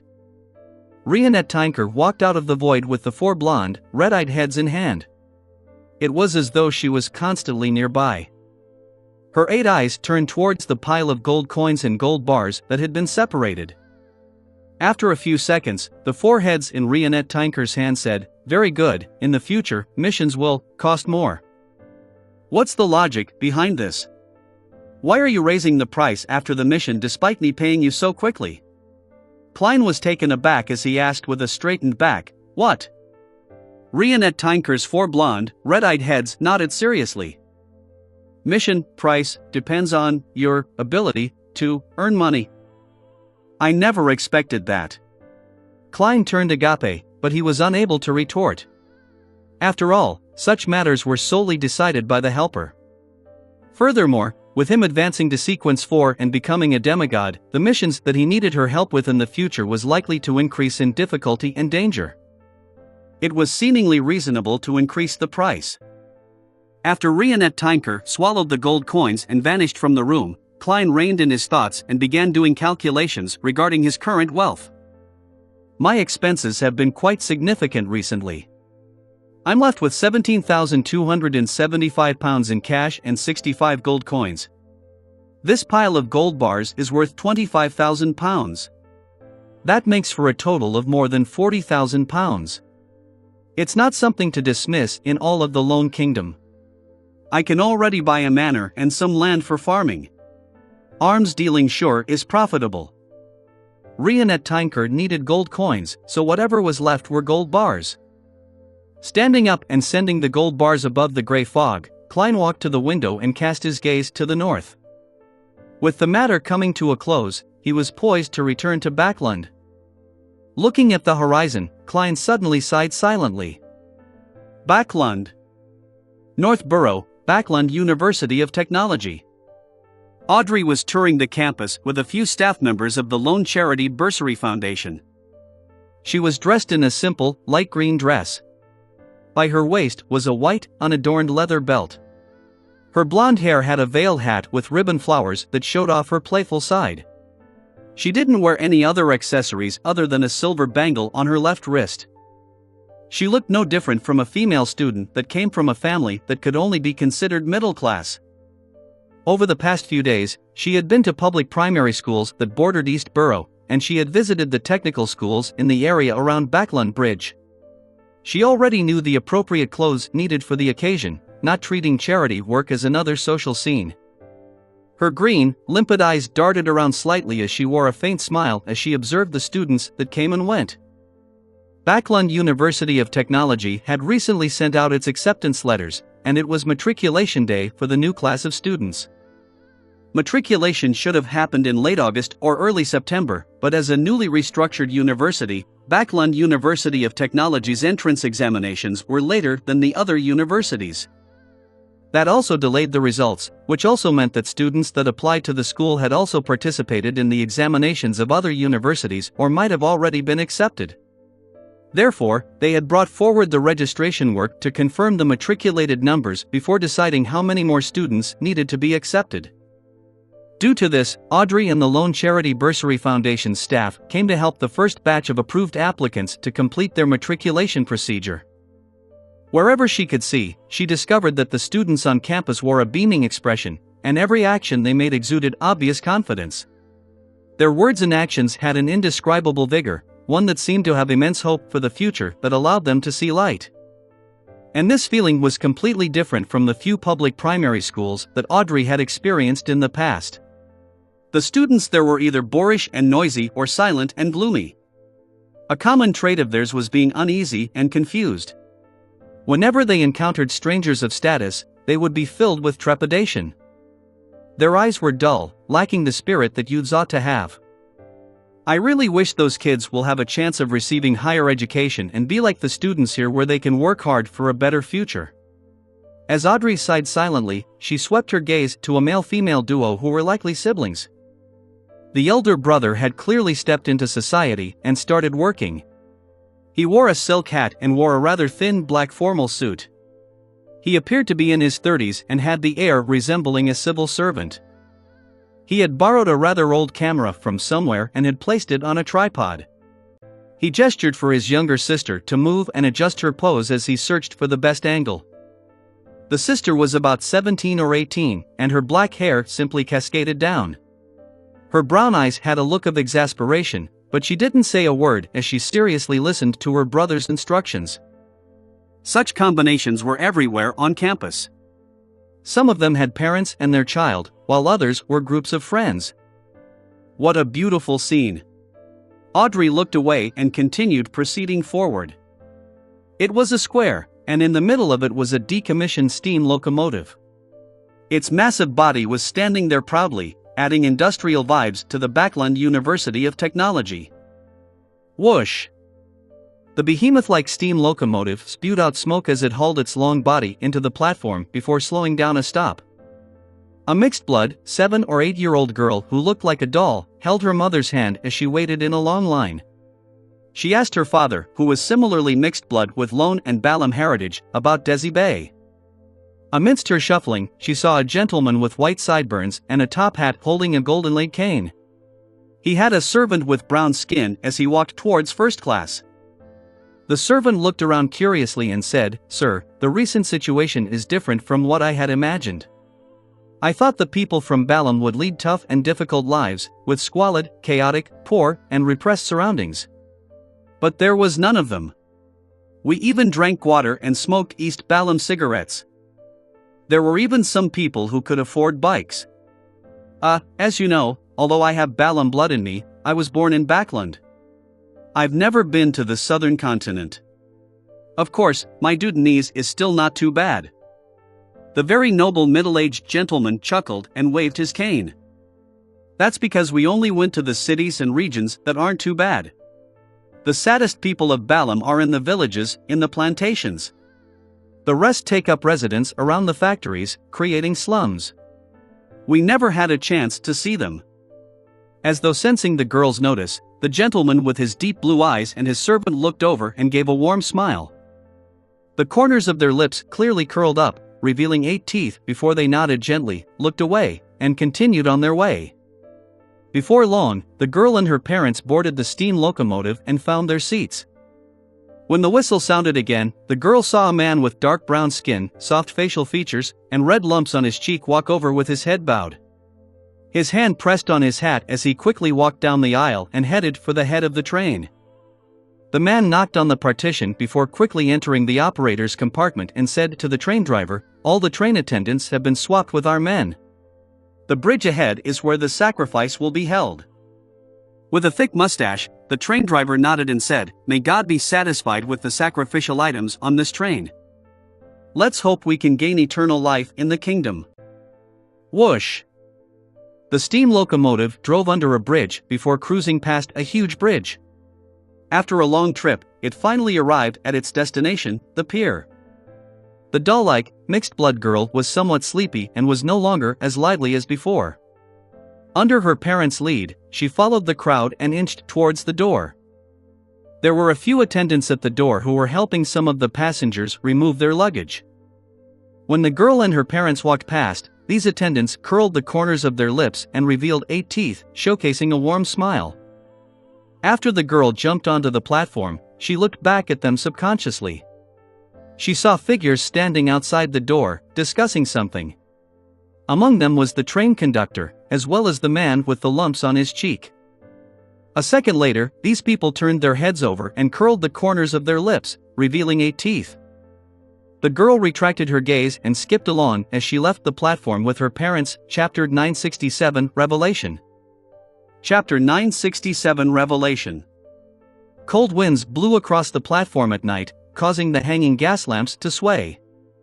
The light of dusk stretched and shortened from time to time in this scene, allowing the steam locomotive that was silently parked on the tracks to oscillate between being cloaked in shadows or escaping the darkness. It had an indescribable sense of gloom and death.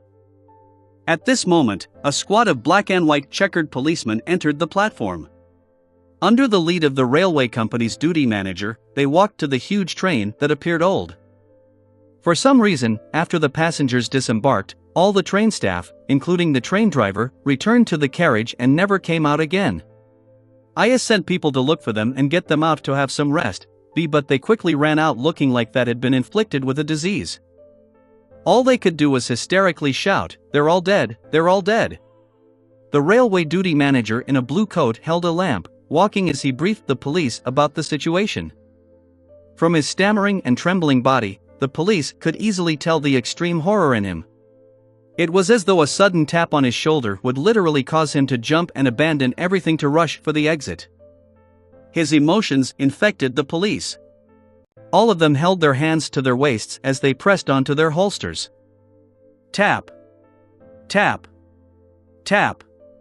The leather shoes hitting the solid, hard ground left reverberating echoes. The police followed the duty manager and warily entered the front carriage. Inside the carriage, there were 2 people sitting in each row. They were distributed to the left and right, and they stood away from the windows. At that moment, they were leaning against the backs of their seats, motionless.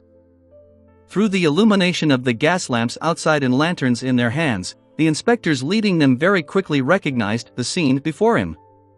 Here were the staff of the steam locomotive.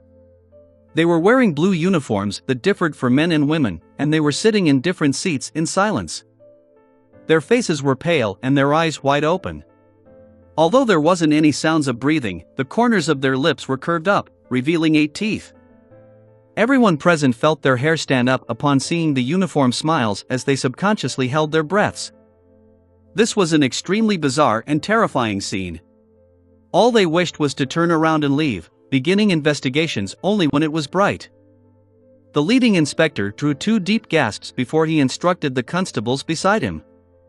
"Go confirm if they are dead." Upon saying that, he glanced at the duty manager. "Follow him and see if there's anyone missing or excess people included." "All right, officer," the duty manager said with a trembling voice. As he and the constables ventured deeper into the carriage, the other policemen drew their revolvers and remained on high alert. In an unbearable silence, time slowly ticked by until, finally, one of the constables stopped at the end of the carriage, turned around, and shouted, "It's confirmed. All of them are dead." The railway manager stuttered immediately after him, "There are 2 missing. The train driver and the train conductor." The inspector calmed down significantly when he realized that nothing had happened all this time. He thought and said to all the constables, "Maintain the corpse's present state and await an autopsy." Meanwhile, split into 2 teams. One team is to head to the other carriages to search for the train conductor and driver, while the other team is to check the scene for clues and relevant information. Once the sun rises, we will begin investigations starting with the train personnel and the passengers who were previously on board. We will search for any commonalities and peculiarities. Although many passengers didn't present their identification documents when purchasing tickets, the inspector believed that it was possible to find people who had registered themselves and learn from them of any abnormalities on the train or passengers worth paying attention to.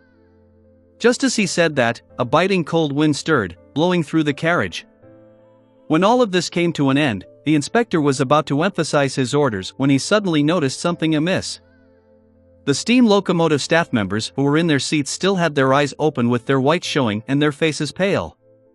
However, their mouths had closed at some point in time and were no longer showing their 8 teeth.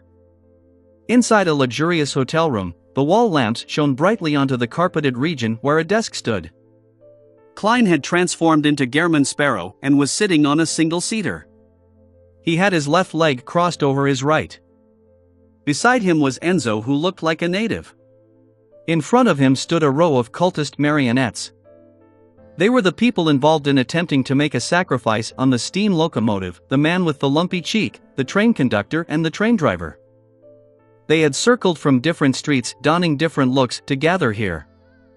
"Who made you do the sacrifice?" Klein asked in a deep voice. After advancing to sequence 4 and becoming a bizarro sorcerer, not only was he able to read the thoughts of his marionette's superficial consciousness, he could also use the increased control of spirit-body threads to do things similar to spirit channeling. Of course, the higher the level of the marionette, the poorer the effects of the spirit channeling. After a brief silence, the conductor, who was clearly lone with rather thick body hair, said blankly, "It's a revelation from God." "Which God?" Klein received the porcelain teacup from Enzo and took a sip.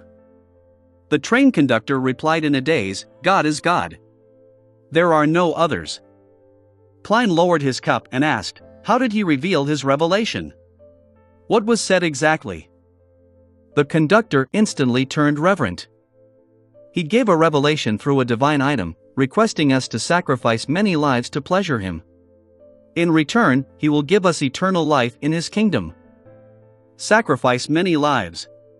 Compared to the numinous episcopate, the Rose school of thought prefers doing such things. They have always been infamous for blood sacrifices.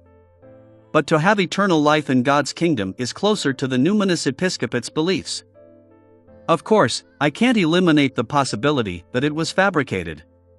Klein pondered for a moment and asked, "What divine item?" The train driver didn't reply as he glanced at the man with the red, lumpy cheek. The man then took out an item from an inner pocket. It was a cloth doll of shabby craftsmanship with curved eyes and mouth. "God will issue us commands at a specific time through it. I bought it at a flea market," the man with the lumpy cheek said slowly without any perturbation in his tone. "This?" Klein instantly thought of many possibilities before getting Enzo to take the cloth doll and scrutinize it carefully, but he didn't discover anything odd. With his experience, this meant that the problem wasn't with the doll. That meant that there were two possibilities. First, someone was using the doll as a decoy while acting as a deity nearby. Second, it was a truly secret existence who had specially labeled the item to send a revelation. If it's the former, the train attendant's death would have been discovered, and preparations would have been made. If it's the latter, perhaps nothing has been detected. Klein contemplated for a moment and made Enzo place the cloth door on the desk in front of the window. He then stood up and instantly transformed into another train attendant and stood with the row of cultists. Similar changes happened when Enzo returned. After an unknown period of time, the night grew deeper. Suddenly, on the desk bathed in crimson moonlight, the cloth doll with curved eyes and mouth moved its limbs and slowly stood up. Chapter 968, Descending Saint. Chapter 968, Descending Saint. The cloth doll turned its lifeless eyes before its body stood up straight. It looked towards the area that the crimson moonlight failed to illuminate. There, the man with the lumpy cheek and the other cultists had been standing quietly, but at this moment, they bowed their heads, raising their arms as though they were praying, piously listening to the revelation. About 2 to 3 seconds later, the cloth doll finally stood up straight. Just as it was about to open its tongueless mouth and produce a voice that didn't belong to the body it was in, all its movements suddenly turned sluggish, as though it was a highly rusted robot. Hidden amongst the cultists, Klein had seen a strange spirituality thread extend from the cloth doll. Without any hesitation, he began controlling it. Inside the wall lamp-illuminated room, the lights dimmed instantly. The doll with curved eyes and mouth instantly lost the support that seemed to arise from having a skeleton before slumping to the table, motionless. Amidst the flickering streetlights that were more than 1,000 meters away, Klein lost control over the blob of spirit body threads. The power that descended with the help of the doll took less than 2 seconds to escape out of his range. Whoosh! A biting cold wind swept up inside the room as the rug with tables and chairs above was suddenly tugged, sending the man with the lumpy cheek and most of the other cultists tumbling. Only the disguised Klein had jumped up in time to avoid the accident. Of course, Winner Enzo stood perfectly fine at the border of the rug, completely unaffected. Whoosh! Amidst the cold wind, the rug rolled up and bound the few cultists and covered their noses and mouth tightly, gripping their throats. Meanwhile, the fountain pens on the table had their caps removed autonomously before shooting forward, stabbing into the neck of the man with the lumpy cheek. They left no gaps in the dense array of pens. A wooden chair exploded as its splinters swept over without sparing any of the remaining cultists. Near the wall, the pipe of a wall lamp cracked, causing the gas inside to whistle out. The cloth that draped the sofa rose up, tied itself into a robe, and wrapped around the train conductor's throat. A few of the floor tiles flew up, stabbing a few cultists from below. Instantly, all the items in the room were filled with offensive capability as though they were attempting to kill all signs of life inside. Klein tried to dodge, but his shirt, pants, belt, coat, and hat seemed to have a life of their own. They forcefully locked him down on the spot. He hurriedly opened his mouth and let out a sound, pop. He had mimicked the sound of snapping fingers. Scarlet flames surged out from his clothes, instantly blanketing his body and removing the restraints. At this moment, the cloth on another sofa rose up as though it was draped over someone. This strange scene reflected in Klein's eyes immediately as he trembled and turned stiff. He had been possessed by an evil spirit. The flames that soared up from before hadn't extinguished. They were burning away his clothes and flesh, only to reduce him to a pitch-black paper figurine. Behind this paper figurine was a pattern covered with feathers. It was a surreal and illusory feeling. This was the mutated paper figurine that had been tainted with artificial death's aura. Klein knew that there were only 2 situations that were possible for the doll to mutate. One was that the entity disguising as a god was nearby and had sensed the deaths of the cultists, hence, preparations were made via a deliberate descent, laying a trap for the antagonist. Another was that the one using the doll was indeed some secret existence. He wasn't aware that the sacrificial ritual had been foiled and descended at the predetermined time to give the next round of revelations. And regardless of which situation it was, it meant danger. Therefore, how could Klein perform unprepared? Based on the characteristics of a descent or the possession of the doll, he had already placed the paper figurine, which had mutated because of the corruption of artificial death's aura, in the iron cigar case. He had also maintained the level of his marionette at the level of an ordinary person in order to lure the target into possessing him. At this point, the possession target of the god that the cultists worshipped had gone from Klein to the death paper figurine. As the scarlet flames swept about, the pitch-black paper figurine ignited as a pale white color spread abruptly, tinged with a slightly dark green color. A rather painful grunt sounded as a transparent afterimage flashed across a window tinted with the crimson moonlight. Almost at the same instant, the items that came alive inside the room fell to the ground, returning to their lifeless state. As for Enzo, flames were swirling around him. At this moment, in the port city north of the southern continent, the residents were enjoying the comfort and warmth of their home and family at night. They didn't notice that their glass windows and the surfaces of the wall lamps would dim before quickly returning to normal. Alongside this dimming environment, the flames in the fireplace either intensified or dwindled. The remnants in the kitchen were ignited and snuffed out. During this process, the glass windows in that room dimmed the most, and the fluctuations in the flames kept happening. However, the believers in the room were praying to the primordial moon, paying no notice to what was happening. After an unknown period of time, the crimson moonlight brightened a little, as though covering the entire city in a light veil. Such brightness quickly returned to normal as a scarlet-red flame flared up on a silver candle on a dining table. Enzo walked out of it as his body and face rapidly changed into Gehrman Sparrow. Just moments ago, at the instant when the crimson moon brightened, he had lost his target. Not only possessing the Beyonder powers of a high-sequence Beyonder of the Wraith pathway, but they can also borrow the power of the crimson moon. Regarding these two aspects, one of them is only possible with a sealed artifact or mystical item. Klein muttered silently and came to a preliminary judgment. After the demigod who possessed the doll had been corrupted by the death paper figurine, he had believed that he had the chance to take his opponent down. To his surprise, the enemy's strength and means available to them were more varied and potent than he imagined. The only thing he could confirm was that it wasn't an angel, as the strength and level were far inferior to one. Just as this thought flashed through his mind, Klein left the dining room and entered the activity room. There were a few believers praying to the primordial moon. Unlike the cultists on the steam locomotive, they knew who they were praying to, as though they were more formal members of the parish. 1 step. 2 steps. 3 steps. Klein entered the room in an unhurried pace before they turned their heads when they noticed him. With the powerful illusion power of a bizarro sorcerer, they treated Gehrman Sparrow as an oracle that had descended upon them. They saw a bright moon halo at his head. The believers plopped to their knees in devout prostration. Klein didn't beat about the bush as he asked in a deep voice, "Who was the saint you met previously?" Although one of the believers was puzzled, he still respectfully answered, "Oracle, it was Shaman King Klarman." Shaman King Klarman. That's a familiar name.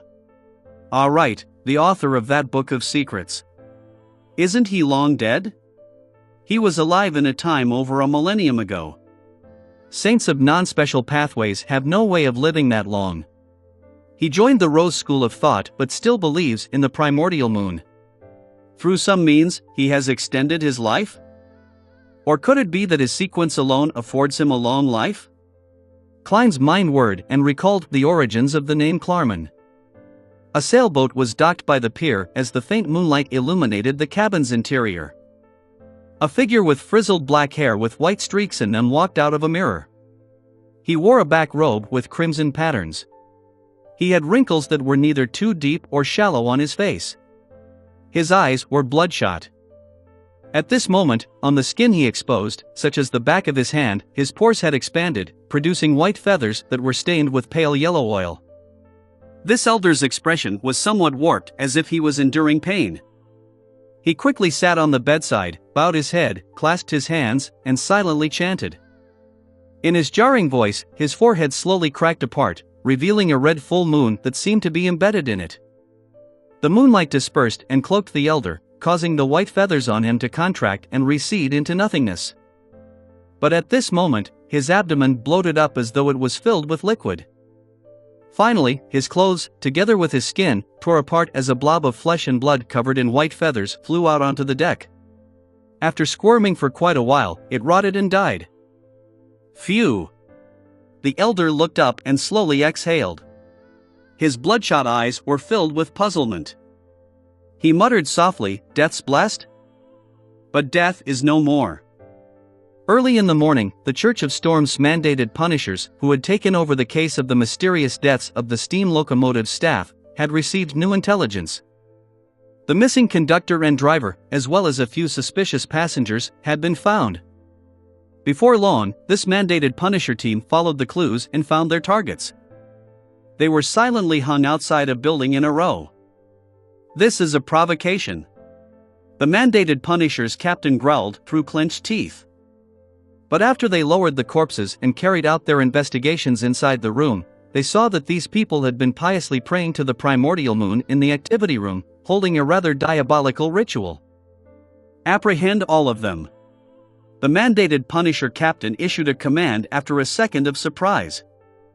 The believers of the primordial moon seemed to regain their reason as they tried to resist. However, they were quickly suppressed, either dying or being injured in the process.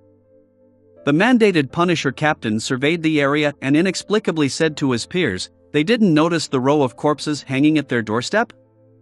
A member of the reader pathway thought and said, "Those corpses might have been left there to guide us to investigate the area." The mandated punisher captain calmed himself down and nodded in thought, which church's demigod passed by. Chapter 969 Duke. Chapter 969 Duke. Backlund, West Borough, within the Odora family's villa. Emlyn White, who had been summoned, took off his hat and coat and entered the activity room to wait. In this room, there were a few other Sanguine members who had been called by name to meet the important figure. After surveying the area, Emlyn picked a spot to sit in, right beside a man with a nose so high that it almost seemed deformed. Adorning his cut face was brown hair and red eyes. He held a comic in his hand, reading through it aimlessly. He was none other than the Sanguine who had provided Emlyn with the information about the ancient, abandoned castle in Delaire Forest. His name was Ernst Boyar, a viscount. Emlyn had planned on visiting this viscount in the next couple of days, but he never expected to bump into him here. After some careful consideration, he said in deliberation, "Your lordship, I would like to know where you obtained the intel regarding the ancient abandoned castle in Delaire Forest." "Why?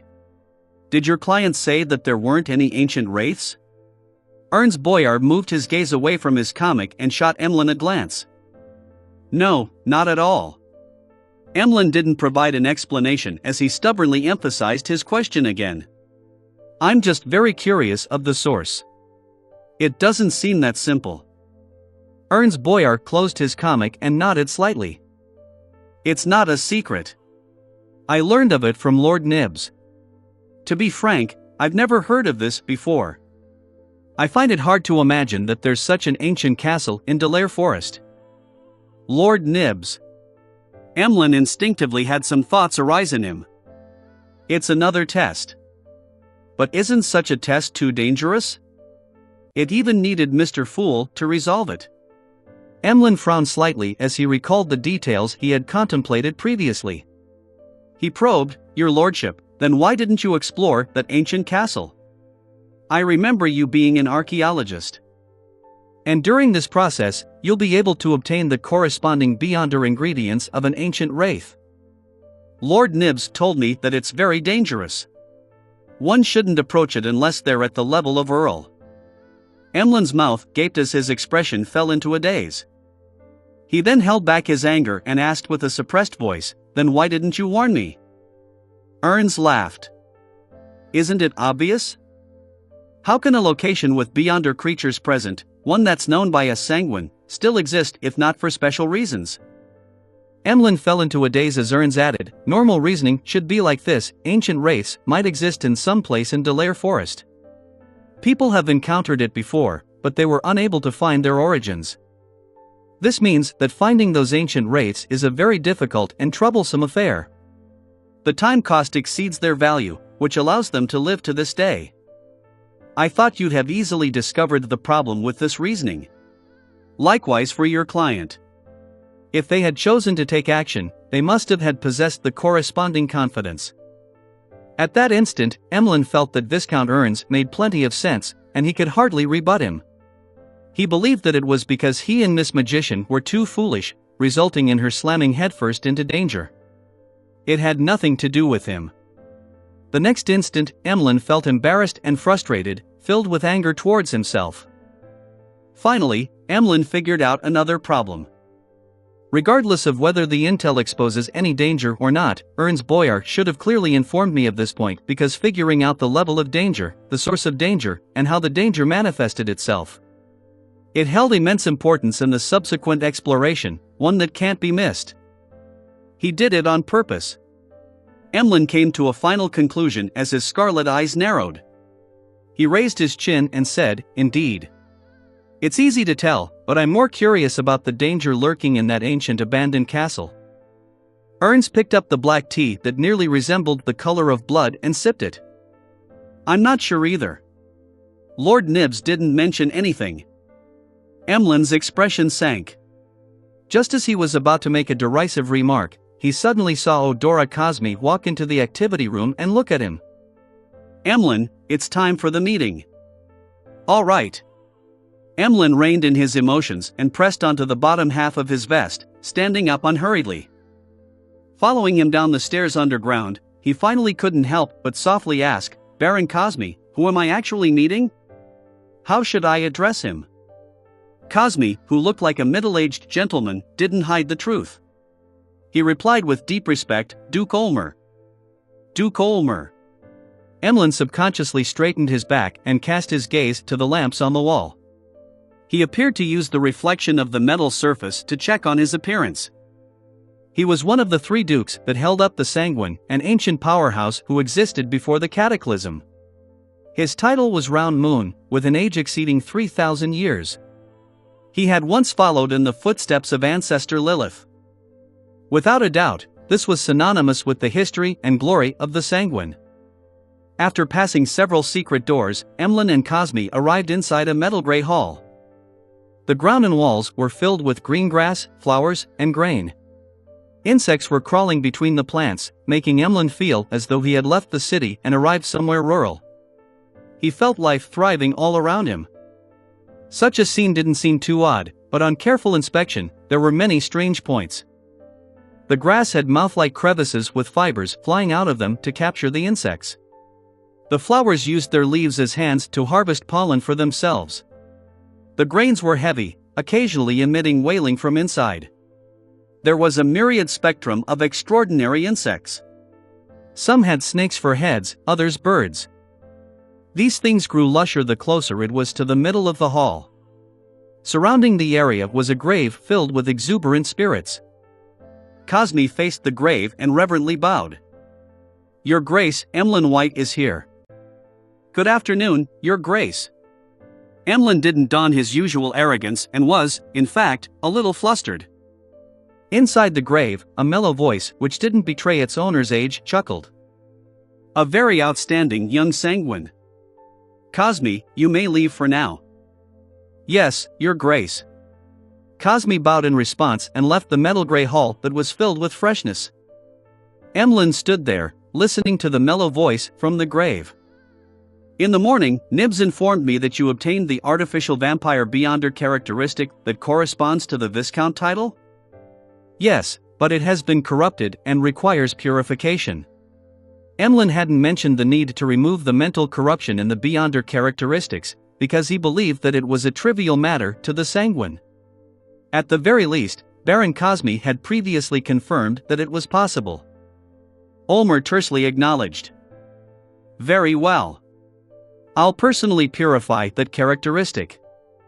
He paused before saying, "Although the Sanguine enjoy a long life, we will still mature and grow old. There will be new births and deaths. Regardless, nurturing young members is a necessity for any race.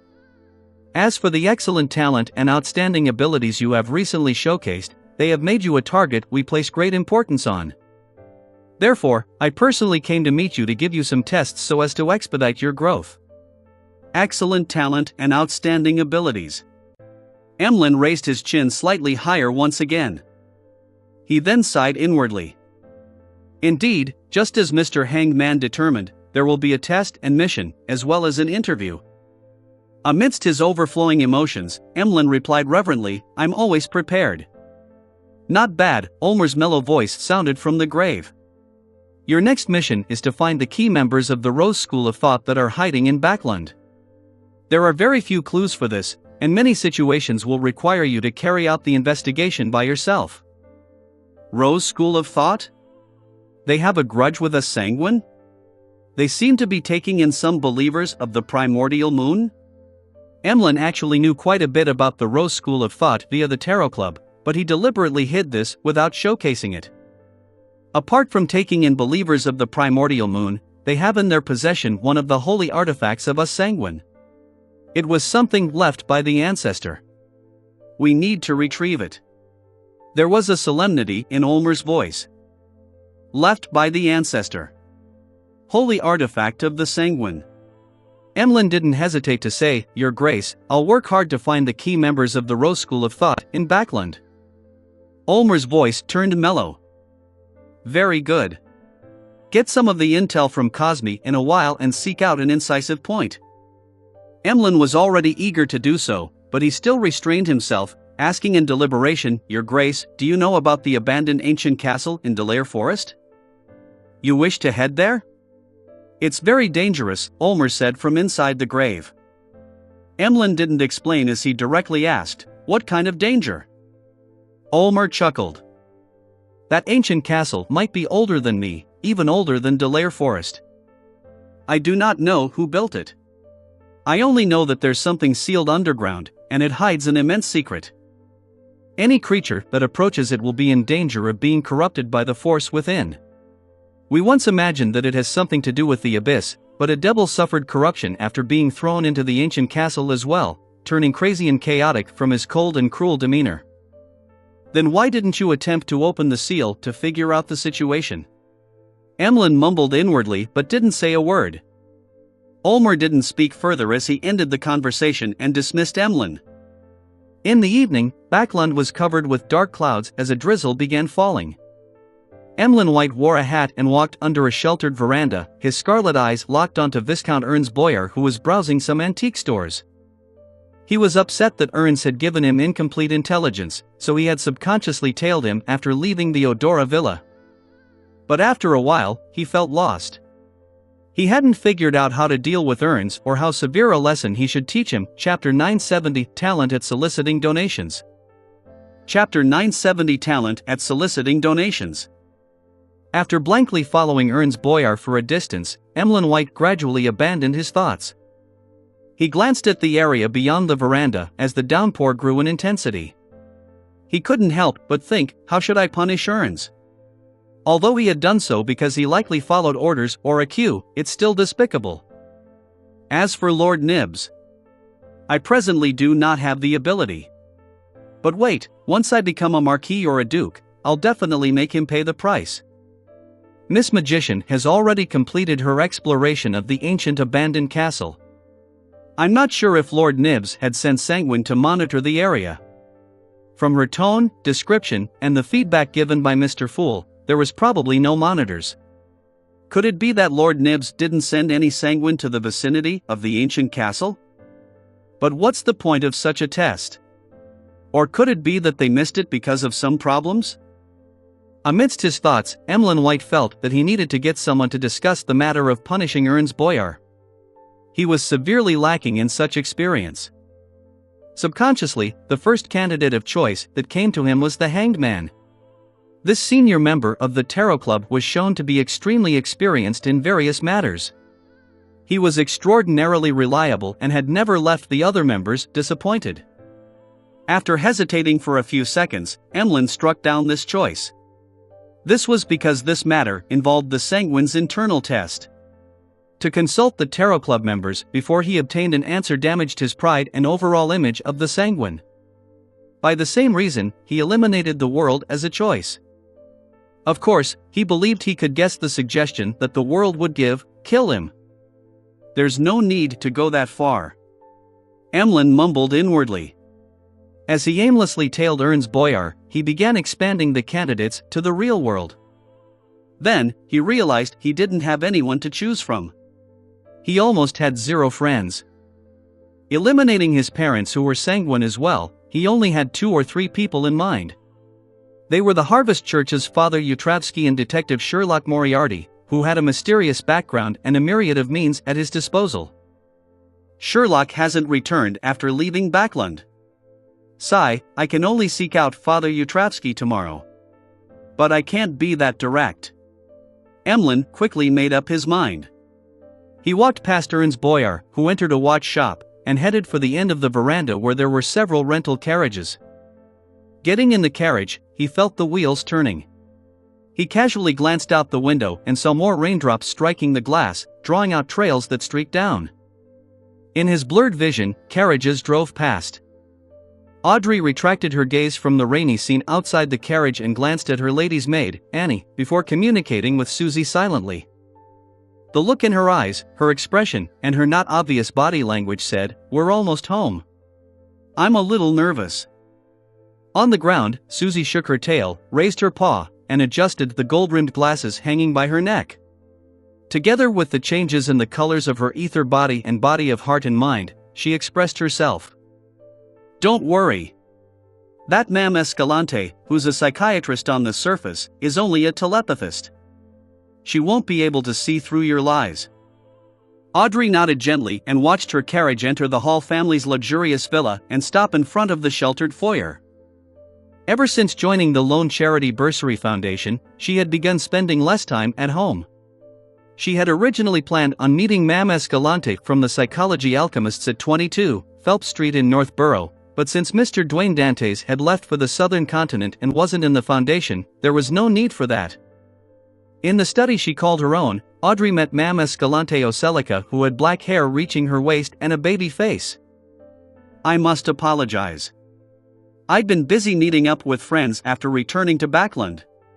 My subsequent joining of the Lone Charity Bursary Foundation has delayed my meeting with you until today. After leaving Susie outside, Audrey elegantly bowed to express her attitude. In fact, this has been deliberate. By dragging out their meeting for about a month, her digestion of the psychiatrist potion and advancement to hypnotist became rather reasonable. It was the progress one would expect from a genius and nothing else. Escalante returned the greeting without much thought. I heard that you have been busy with children who desire knowledge. Your virtues are more dazzling than diamonds.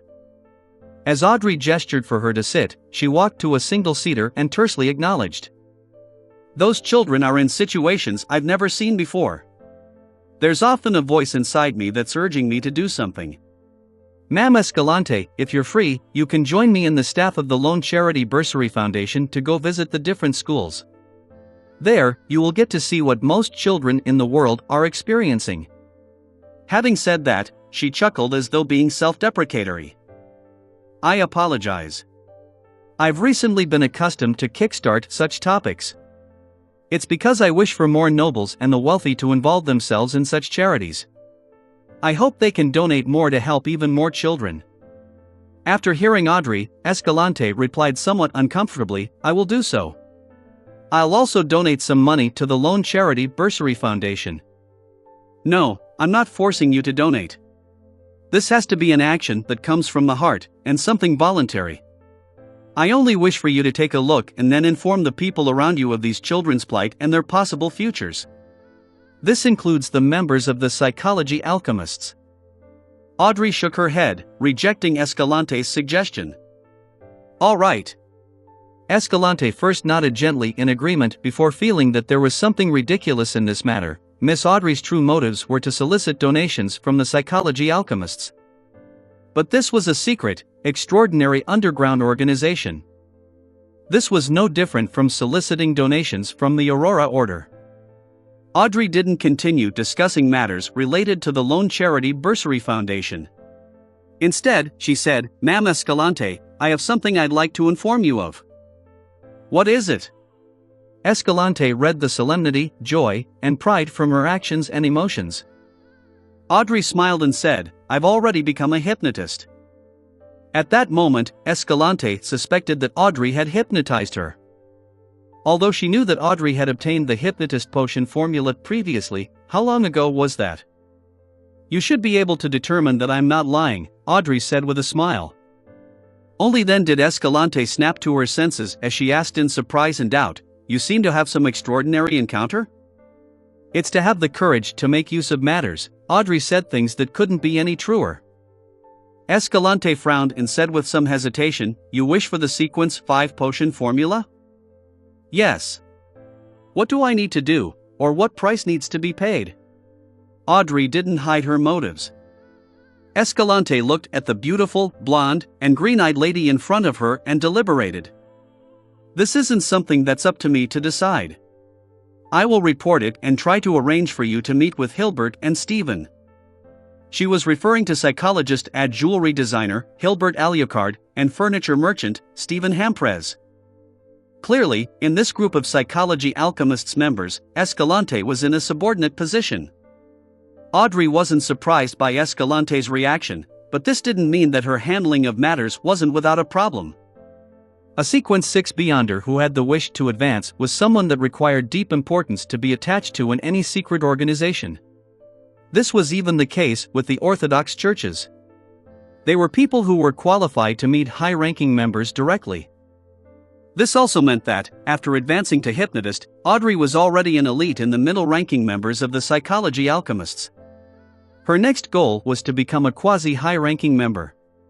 The person she needed to meet was a counselor of the Psychology Alchemists Council, and not Hilbert or Stephen.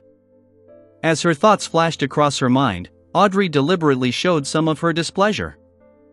Escalante acutely noticed this and hurriedly explained, "Meeting Hilbert and Stephen is to confirm your condition before a counselor meets you. In fact, with your present level, you should be leading a team and recruiting new members. But with your identity, status, and daily environment, we have cancelled that plan, afraid that it would influence your normal day-to-day life." Counselor. I wonder how many counselors from the psychology alchemists there are in Backland. Could it be the royal family's consultant, Vin Rambus? Audrey nodded in thought and said, "I can understand that and will await your arrangements." She then diverted the topic and asked with a curious look, "Ma'am Escalante, do you know what's the name of the Sequence 5 potion of the Spectator Pathway?" Seeing this blonde, green-eyed, young noble lady taking on such a demure pose, Escalante silently heaved a sigh of relief.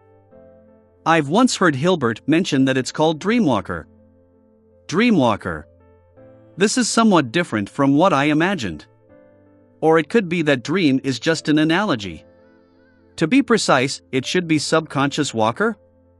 Audrey didn't conceal her contemplation and analysis before directing her questions to psychology and various information. After having Escalante stay for dinner, she sent the lady to the door where she got on a carriage. At this moment, it was dark outside with gales roaring and rain pouring. Amidst the pouring rain, howling winds, and the dark night, a steam sailboat hybrid was cruising through the safe sea route in the Berserk Sea with tourists on board. Klein had already left the southern continent and had returned to Desi Bay as Dwayne Dantes. Amidst the shaking ship, he suddenly woke up, got out of bed, and headed to the window of his first-class cabin's living room to look outside. Amidst the downpour, 3 huge strange pure black sailboats were silently cruising over. Hanging on their sides were lanterns with 3 black sails on masts almost 100 meters long. And on its deck stood a mottled stone chair that was 2 to 3 meters high, its back facing the cabin. No one was sitting on it. It was the Black Emperor symbol of the King of the 5 Seas, Nast, Chapter 971, Restraint. Chapter 971, Restraint. On the observation deck of the liner, the bugle was sounded. It tore through the obstacles put up by the wind and rain, awakening all the passengers on board. Unable to dress up in time, they could only don a coat or their pajamas, rushing barefoot to the window to observe the situation outside. Half of the passengers quickly saw a gigantic sailboat that didn't adhere to common sense. They saw its 3 pitch-black sails and the blob of pale flickering yellow amidst the dark environment. Together with the howling winds, spattering rain, and the moonless and starless night sky, many passengers felt as though the ship was approaching them from hell, bringing with it an inexplicable sense of horror and dominance. After a brief pause and frenzy, a name surfaced in their minds: Black Emperor.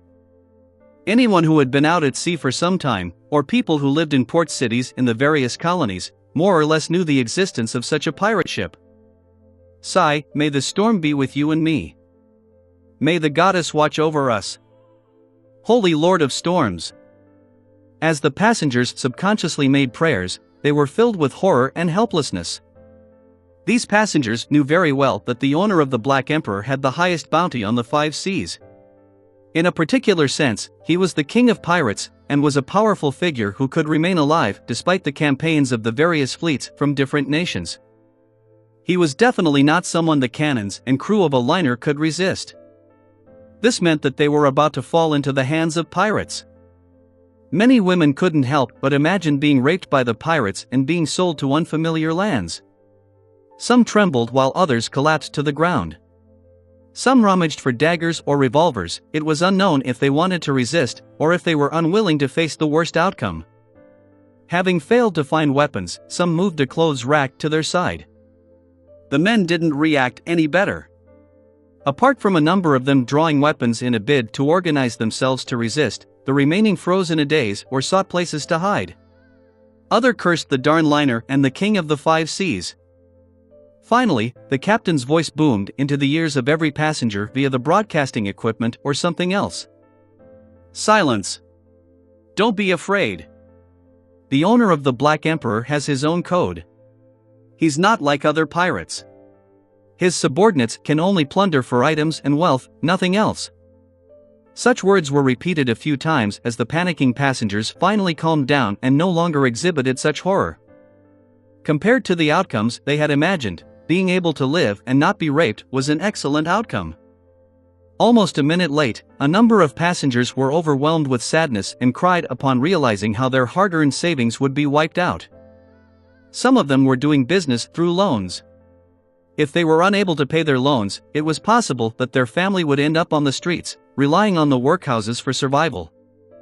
Upon having this thought, they hurriedly took action and hid their wealth in all kinds of hidden compartments, hoping to keep as much as they could from the pirates. After doing this, they held their weapons tight, prepared to fight the pirates to the death at critical moments. Even feral beasts would fight back when cornered, why not humans? At this moment, many of the pirates on the Black Emperor were waiting by the broadside according to their orders. They were prepared to jump onto the prey once the distance was closed. Their second mate, Horror Viscount Bird Mustang, was holding a telescope as he observed the liner opposite him without much thought. He was inwardly calculating how much longer before the two ships met. This pirate, whose bounty had exceeded 10,000 pounds, wore an Inta-styled shirt with complicated patterns on his sleeves and collars. He donned a dark red captain's attire, as though he was awaiting the commencement of a ball, and not a pirate attack. Suddenly, his vision blurred and he could no longer see the liner. Bird Mustang hurriedly searched with his telescope, but regardless of the direction he aimed it at, there was nothing but stormy waves and red-headed sea eagles who enjoyed hunting fish during storms. Such a huge liner had vanished. The light in Bird Mustang's eyes flickered as he failed to make an accurate judgment. Where's the ship? Where did such a huge ship go? It was still around.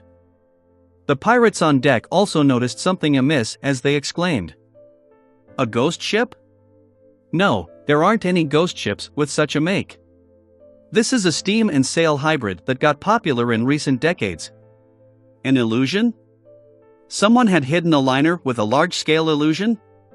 An illusion at this scale has to have been done by a demigod. Bird Mustang's thoughts raced as he retracted his telescope and headed for the cabin. During this process, the distance he traveled seemed to distort. In about 8 steps, Bird Mustang covered quite a sizable distance and arrived in front of the captain's cabin. He reverently bowed and said, "Earl Nast, something abnormal has happened with the hunt." On the Black Emperor, King of the Five Seas, Nast continued having himself addressed as an earl, as it was a title conferred upon him by Emperor Roselle. Of course, he had publicly announced that it was a matter of time before he established a pirate's kingdom, becoming a duke, king, or even an emperor. After a brief silence, a solemn voice sounded from the captain's cabin. "Circle around it. By your will." Bird Mustang didn't ask why as he directly accepted the order. Of course, he could imagine the reason. Be it an illusion or not, to make such a huge steam and sail hybrid liner vanish from the scrutiny of hundreds of pirates, it was definitely not something a low or mid-sequence beyonder could accomplish. The ship definitely had a demigod or a powerhouse wielding a demigod-level sealed artifact.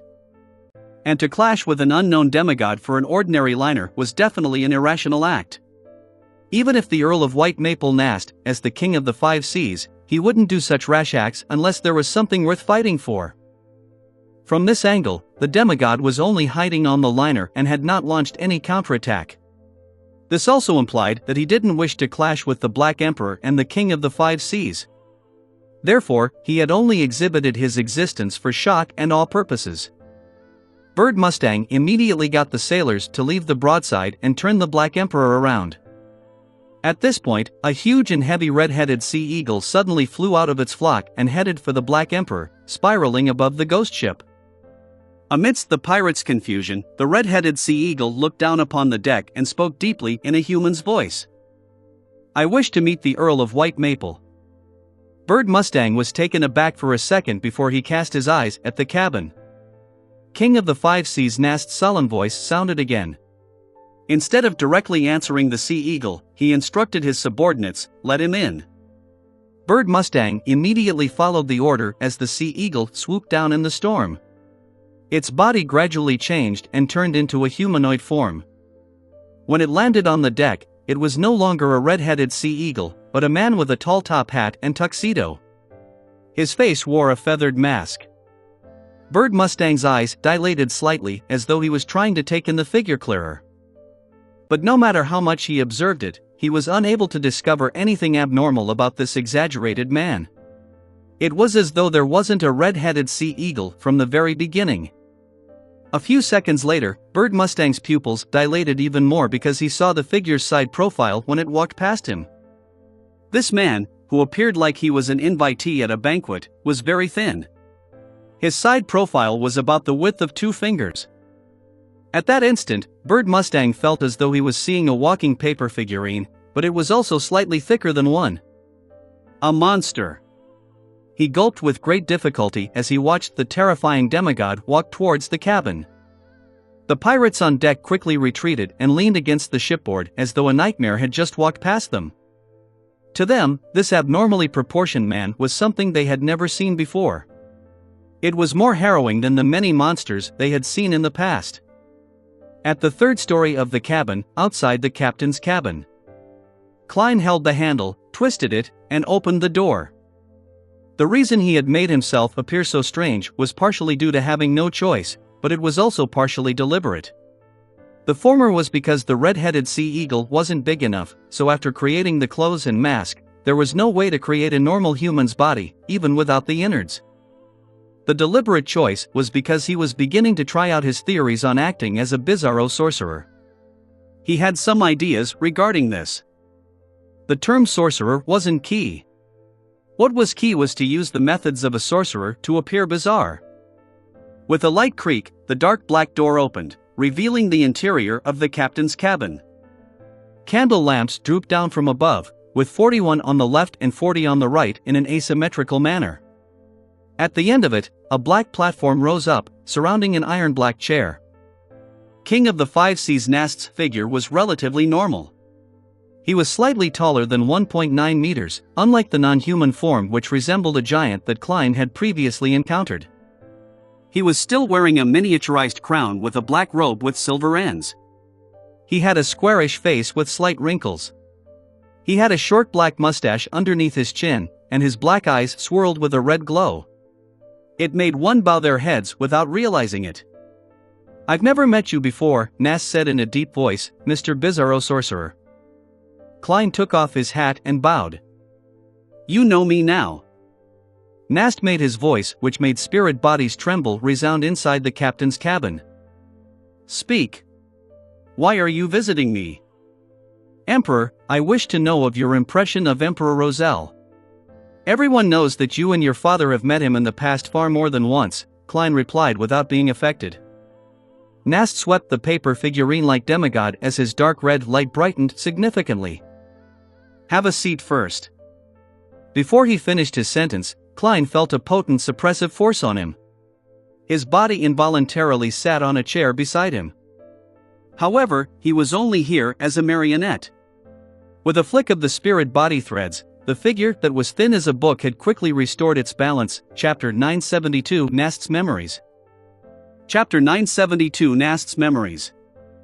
With the pressure relieved, Klein casually pulled a chair over and placed it by the door, sitting opposite King of the Five Seas Nast with the entire hall separating them. Although the Pirate King was more than 1.9 meters tall and was sitting on a black platform, allowing him to look down in a domineering manner, Klein didn't play second fiddle in this encounter. He wore his tall top hat again.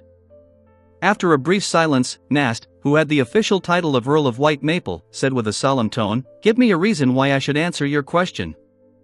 Klein's thin body casually leaned back as he said, "You will not need to hear the same request when you have something you need to trade with me in the future." The dark red light flickered in Nast's black eyes as he said, "I basically know all the saints active in this world, but that doesn't include you." Klein caressed the feathered mask on his face and laughed. Without answering, he asked in return, "Have you met Zeradol?" "I've met him twice in Emperor Roselle's palace." "I'd also interacted with quite a number of Secret Order members," Nast replied with a calm and direct but extremely domineering tone. "Quite a number of Secret Order members. You should introduce me to them when the opportunity arises." Klein couldn't help but quip. He then smiled and said, "I've also met Zeradol." Nast raised his hand to stroke his short black beard. His already tall figure seemed to burgeon, making the mood in the captain's cabin even gloomier and repressed. After a few seconds, he stared at Klein from above and said, "My impression of Emperor Roselle is very simple. No one is more suitable than him to be the Black Emperor."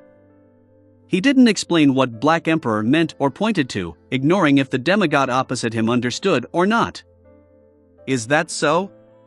From this King of the Five Seas' words, although the Emperor's diary implied that he made up his mind only in his later years to switch to the Black Emperor pathway and make preparations, he had long had such inclinations. He had unconsciously exhibited it and set up the situation ahead of time. Klein thought in enlightenment. He believed that Nast's impression of Emperor Roselle was limited to that. After all, they had only met a few times. Hence, he switched topics. "In the Emperor's later years, did he get you or your father to do something secret?" Nast's crown shook a little as he replied, "Someone had once asked me the same question." Klein laughed and asked with a bold guess, "Bernadette?" "Yes." Nast held the two sides of his black throne with his hands. Back then, she was very young and immature to ask such a question. With Emperor Roselle's level in his later years, compared to handing something secret to me and my father, what could be kept more secret than doing it himself? This is implying that I'm as immature as Bernadette back then. Klein sighed and said, "To people who are concerned about this, one wouldn't abandon even the slightest sliver of hope." This was also why he wished to meet the King of the Five Seas after concealing the liner. He was now trying to find clues to the door of light above the gray fog in the real world. Apart from confirming who the third transmigrator was, he had to delve deep into Emperor Roselle's matters. This was a necessary decision. The dark red glow in Nast's eyes contracted and expanded. "What's your relationship with Emperor Roselle?" Klein thought and said with a sigh, "We can be considered old friends." After all, they had been above that mysterious door of light, and the cocoons they were in were neighbors with only a thin obstacle in between them. They had been hanging there for centuries or even millennia. This was a connection that stemmed from reality, and psychologically, having read so many of the Emperor's diaries, Klein had long treated the Emperor as a fellow countryman. He shared the same feelings for home and sense of identity with him. Nast stared at the thin demigod who sat by the door before he retracted his gaze and solemnly said, "Any more questions?" Klein was already prepared. He asked in an unhurried tone, "Do you feel that there was anything abnormal about Emperor Roselle in his later years?" The slightly wrinkled Nast remained silent for quite a while before saying, "I don't know enough about him, so I wasn't able to notice anything abnormal. The only thing that made me feel odd was that when me and my father met him, he would stand at a floor-to-ceiling window facing west. He would stare into the distance. This would happen in the morning, noon, and the evening. And that room wasn't the only one with a floor-to-ceiling window. West? Into the distance, the fog sea?" Klein seemed to mutter to himself as though seeking confirmation. He recalled that the Emperor's diary had mentioned of a mysterious primitive island, and he recalled the abyss that hid somewhere in the fog sea. Nast nodded slightly and said, "That was my guess as well." Phew. Klein silently exhaled. After some consideration, he stood up and said, "I'm done with my questions. Please pardon me for my intrusion. Your Lordship, I wonder if I can help you in a transaction." He was fulfilling his promise. Nast fell silent for 2 seconds and said, "Help me find the card of blasphemy that corresponds to the Black Emperor." For an instant, Klein suspected that the Pirate King was testing him, but he immediately felt that an unknown demigod had little to do with the Black Emperor card. He said with a smile, "I'll try my best. However, the questions from before aren't worth a card of blasphemy. If I can obtain it, I'll trade you for the information inside it. Of course, I might only provide clues to that card." Nast caressed the armrest of his iron-black throne and said, in a deadpan manner, "So be it." Klein took off his hat again, bowed, and turned to leave before returning to the deck. Under Horror Viscount Bird Mustang and Company's gaze, he raised his arms. His body rapidly contracted as the feather mask on his face spread out. In just 2 or 3 seconds, his entire person became an ordinary red-headed sea eagle. This sea eagle immediately flapped its wings, flying into the dark storm, vanishing from the sights of the pirates of the Black Emperor. That's a demigod. Bird Mustang looked into midair and sighed. Although making a further advancement at Sequence 5 increased the inclination towards madness and a loss of control, making it highly possible for Beyonders to fail their advancement, the title of being a demigod remained attractive. As long as one successfully took the step, they could attain godhood, allowing their life to undergo a fundamental change. Be it in terms of lifespan or powers, it far exceeded that of humans, allowing them to reign above all. On the liner, Klein abandoned his control over the red-headed sea eagle, allowing it to plunge into the sea to be fish food without anyone seeing it. And at this moment, the passengers on board felt high-strung because the Black Emperor was about to approach. In fact, this should have happened a few minutes ago, but for some reason, the Black Emperor had ignored the liner and headed forward. Yet, the liner didn't use this opportunity to escape, and it had instead circled around the Black Emperor, maintaining a few hundred meters from it. This bizarre situation continued for a while before it finally ended, leaving dozens of meters between the two ships. The Black Emperor passed the liner and steered into the stormy night without returning.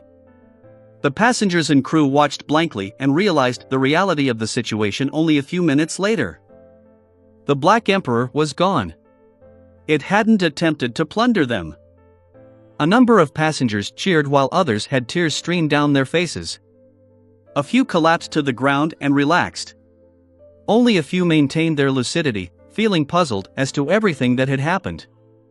However, they were unable to find an answer that agreed with the situation at hand. All they could do was console themselves. The Black Emperor must have completed a plunder already. Since this is a liner and not a cargo ship, it didn't catch its eye. As the euphoria spread across the ship, Klein, donning the appearance of Dwayne Dantes, cast his gaze to the north. Compared to King of the Five Seas Nast, who had only met Roselle a few times, there was another person who knew the Emperor even better, Queen Mystic Bernadette. Being an equal peer to Nast, she had recently been in Backland. After I return to Backland, I'll get Admiral of Stars to contact Queen Mystic and try to meet her as soon as possible. Klein retracted his gaze, drew the curtains, and went to bed. In the Rorstad Archipelago waters, on the future. Admiral of Stars Catlia finally received a letter from Queen Mystic Bernadette. She had no idea when the invisible messenger arrived, but this didn't stop her from effusing her joy. Tearing open the envelope and spreading open the letter, Catlia eagerly read the first line below the salutation. That's indeed Seal's descendant. That artisan is really Emperor Roselle's direct descendant. I can't allow him to mix with the believers of the primordial moon. I have to bring him on board the future. As Catlia thought, she nodded indiscernibly.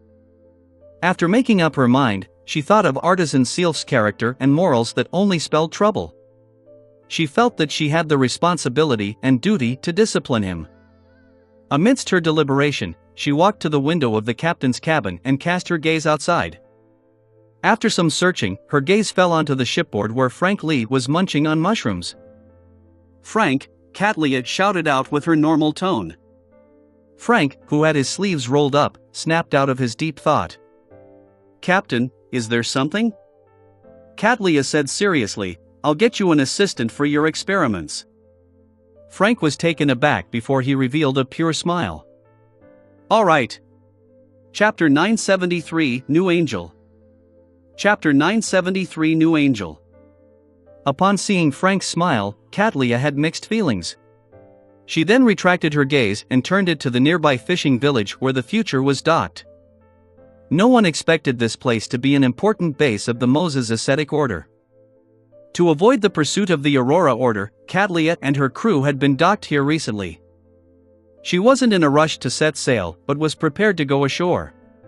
She planned on using the equipment in the fishing village to make contact with her subordinates who were monitoring Artisan Seal in Byam.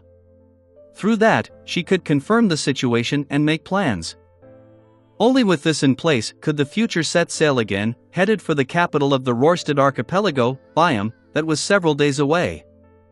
In Backland, the sky brightened especially early in July, but the overall temperature wasn't considered hot. It didn't even exceed 30 degrees Celsius. Emlyn wore a top hat to shelter him from the sunlight that penetrated the clouds as he disembarked a carriage and walked into the harvest church. Looking over, he saw the mountain-like Father Yutravsky, who wore a brown priest robe and a clergyman's bonnet. He was standing in front of the sacred emblem of life, preaching to the few believers that came to pray in the morning. Emlyn didn't take a second look as he walked straight to the back of the cathedral. He arrived in a room that he called his, and he familiarly changed into his priest robes. As he wiped the candle stands, he waited for the believers to leave. About 20 minutes later, he finally found an opportunity to sit beside Bishop Yutravsky and muttered to himself while looking at the sacred emblem of life, "Father, I have a question I would like to consult you about." The thin-browed, light blue-eyed Bishop Yutravsky, with some clear wrinkles, replied with a smile, "Go ahead." Emlyn held his breath and verbalized the words he had been thinking over the entire night. If there's a distant relative who fools you, making you and your friend fall into danger and almost lose your life, and this matter isn't suitable in court, how would you punish him? Despite sitting down, Yutravsky remained like a hill. He said in a deep but gentle voice, "First, you have to confirm if the relative had made a mistake due to negligence, or if he had deliberately fooled you and lead you into a trap. If it's the former, you need to warn him, remind him, and teach him, instead of thinking of punishing him. If it's the latter, you still need to confirm if this is the way he usually does things. If it is, then you need to eliminate him. Otherwise, he will definitely bring more harm to others, bringing harm to innocents. By ending his life and sending him back to the land, it will restart the cycle of life. It's a type of compassion and a type of purification. Elimination. Father speaks of murder in a way that's more natural, mellow, and calmer than the world." Emlyn's facial muscles twitched as he hurriedly interrupted Yutravsky's reply. "No, he usually doesn't act this way. It's just that due to various reasons, he had targeted me this once. I don't wish to kill him because of this." Just as he said that, Emlyn froze. He had apparently, probably, most likely, just expressed the fact that he was the victim, expressing that this matter was a sanguine internal matter. Yutravsky turned to look at him and revealed a smile. "Not bad. You already understand how precious life is." Emlyn forced a smile. Then, how should he be punished? Yutravsky looked at the sacred emblem of life in front of him. "I do not advocate appealing to violence. You can bring him here and have him listen to my preaching and reading the Bible. He will understand the value of life and experience the compassion of Earth Mother. He will serve to redeem his sins." "Isn't this what I experienced?" Emlyn was taken aback before realizing that this method was in line with his intentions. This neither caused Ernst Boyar's death, nor was it comparable to simply beating him up and demanding compensation. More importantly, this wouldn't escalate to a conflict that would cause strife among the sanguine. Of course, every method had its flaws. To Emlyn, the biggest problem was, how was he to bring Ernst Boyar to the Harvest Church? From the moment he began doing volunteer work here, all the sanguine in Backlund knew to avoid this region. Ernst Boyar was no exception. It was impossible to trick him into coming in. And if he resorted to violence, Emlyn believed that, with the ring bestowed to him by Ancestor Lilith, as well as Miss Magician's powerful spellbook that could be rented, defeating Ernst Boyar wasn't a difficult endeavor. However, to control him wasn't simple. After all, he was a sanguine viscount, equivalent to that of a sequence 5 Beyonder. In addition, although Ernst Boyar wasn't too old, he had quite a collection. Under such circumstances, the extent of which to directly taking action was hard to gauge. It could easily lead to death, and Emlyn would be blamed for. "Perhaps I need some help. In Backlund, there are many members of the Tarot Club. If we work together, we should be able to easily control Ernst. I can't expose my identity because of this. The cooperation should be done in stages so that we don't have to meet." Amidst his thoughts, Emlyn had made his decision. He planned on assigning a mission during the tarot gathering next week in search for help. He nodded gently in response to Father Yutravsky's suggestion. "It sounds pretty good. I plan on making a decision a few days later after calming down." Father Yutravsky nodded and smiled.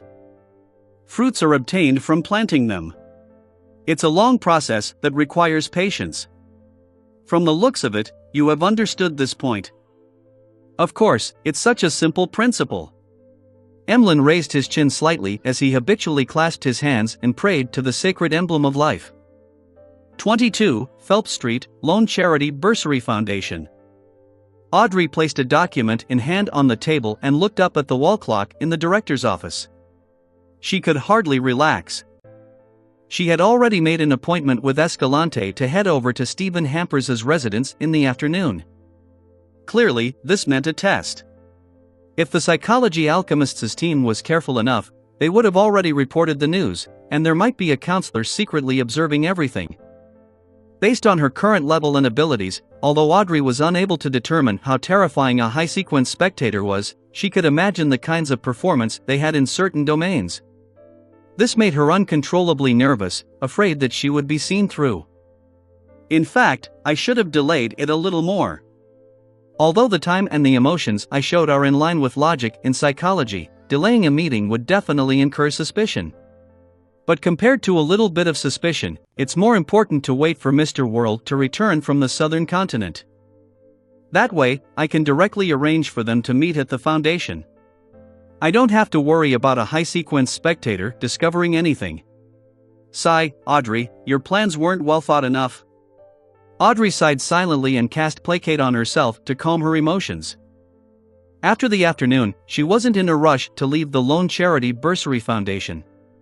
Sitting inside her office, she bowed her head, clasped her hands together, and softly prayed to Mr. Fool. After completing this, she got onto her carriage with Annie and Susie, heading for the residence of the furniture merchant, Stephen Hampres. Just as the carriage began moving, Audrey suddenly saw a gorgeous beam of light appear. Amidst the beam of light, a 12-winged angel bathed with golden light descended. The wings, which were made of flames, had wrapped her in layers before they dissipated layer after layer. Audrey's vision quickly recovered as she swept her gaze past Annie and Susie through the corner of her eye in an unnoticeable manner. She realized that they hadn't noticed anything that had happened. It's a little different from the previous angel. With Mr. Fool's greater reawakening, his angels have also recovered further? As the corners of her lips quivered, Audrey wiped the smile from her face, her inner heart becoming abnormally firm. In less than half an hour, her carriage had stopped by Stephen Hampers's door. After passing her hand to Annie, Audrey was helped down the carriage, and she walked straight to the door. She watched as her attendant pulled the doorbell. Before long, Escalante came to open the door. Like before, she directly brought Audrey to the activity room on the first floor. Annie and Susie were brought to the living room by the servants. Upon arriving at the activity room, Escalante reached out to hold the doorknob as she gestured for Audrey to enter. Audrey had a guess, but she didn't show it. She slowly walked through the door which Escalante had opened. Escalante didn't enter as she closed the activity room's door. Audrey looked ahead and saw that on a single seater facing the activity room's door, there was an elder sitting there quietly. The elder wore a shirt, vest, and a jacket, matched with blue-gray trousers with lines adorning it, as well as a dark red bow tie.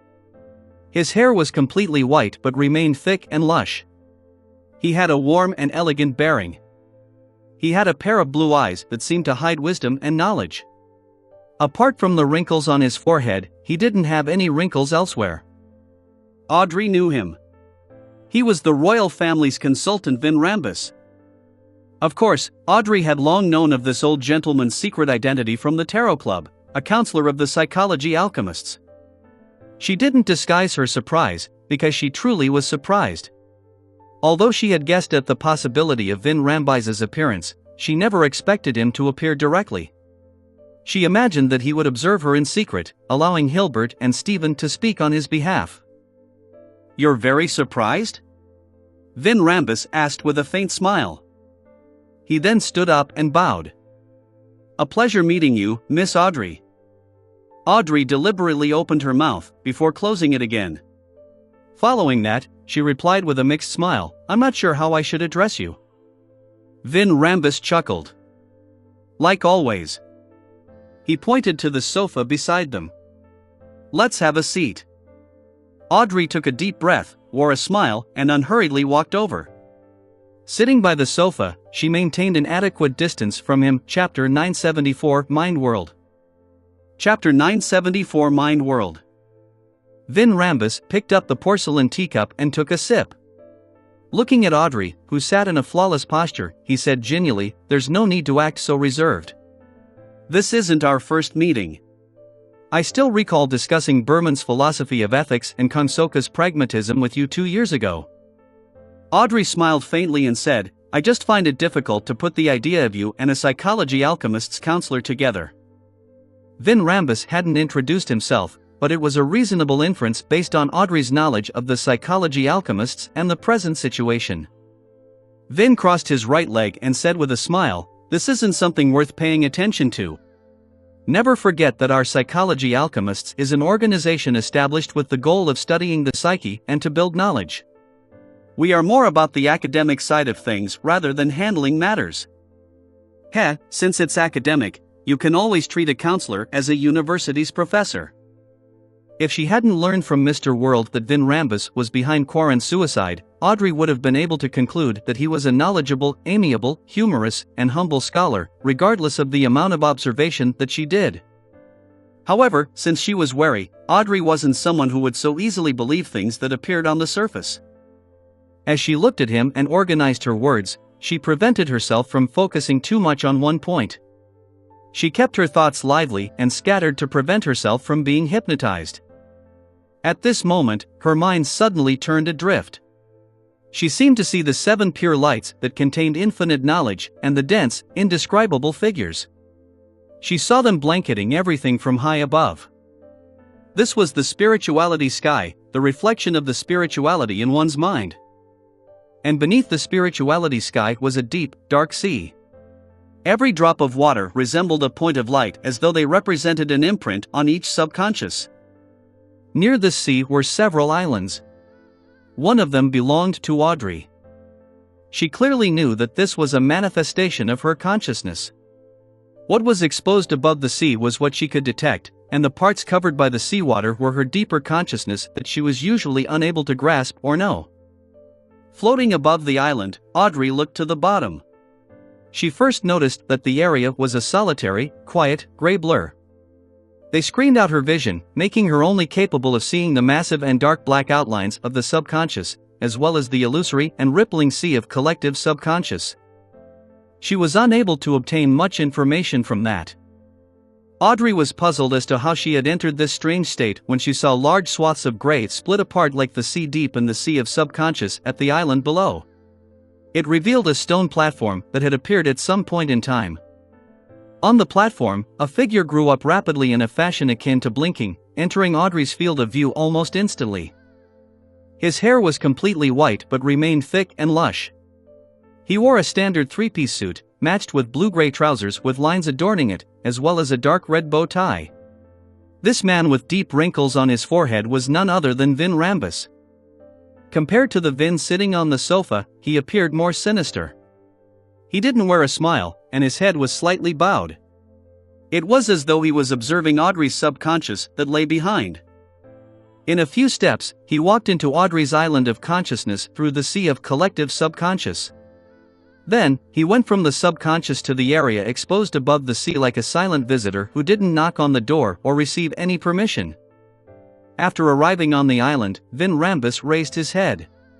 His facial skin was already covered in grayish-white scales. His irises were gold and vertical, and it didn't show any hint of emotion. Floating in midair, Audrey observed the scene and fully understood the situation she was in. This was the world of the mind, a mind world formed by the spirituality sky, sea of collective subconscious, and the island of consciousness. Due to the blessings from Mr. Fool's angel, Vin Rambus's intrusion of my body of heart and mind and psyche through the sea of collective subconscious sounded alarms. That force has separated my most fundamental part of my self-conscious, allowing me to control everything on the island from the spirituality sky. Thus, I'm able to truly resist true forms of telepathy. How magical, no, how despicable of Vin Rambus. He's not polite at all. He intruded into my house without gaining any permission or providing any notification. Audrey grumbled in midair. After understanding her current situation, she secretly controlled the changes that were influencing the island while answering the casually seated Vin Rambus in the real world. I'm also very reserved when facing university professors. As she spoke, Audrey made her inner island mumble. This isn't a good analogy.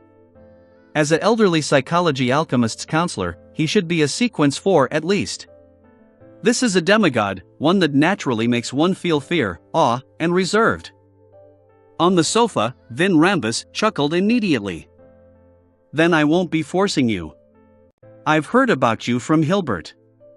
I heard that you've advanced from psychiatrist to hypnotist in a short few months. I'm very curious about how you did it. Oh, I've also heard of the answer you gave Escalante having the courage to make use of matters. However, I wish to hear something more detailed. At this moment, the Vin Rambus on Audrey's mind island was observing his surroundings with a deadpan expression, listening the resonating voice. Audrey was already prepared for this as she deliberately pretended to be organizing her words. After a few seconds, she said, "It's just the superficial meaning of having courage to make use of matter. Let's put it this way. In my future plans, I've always had one of my options being a psychiatrist.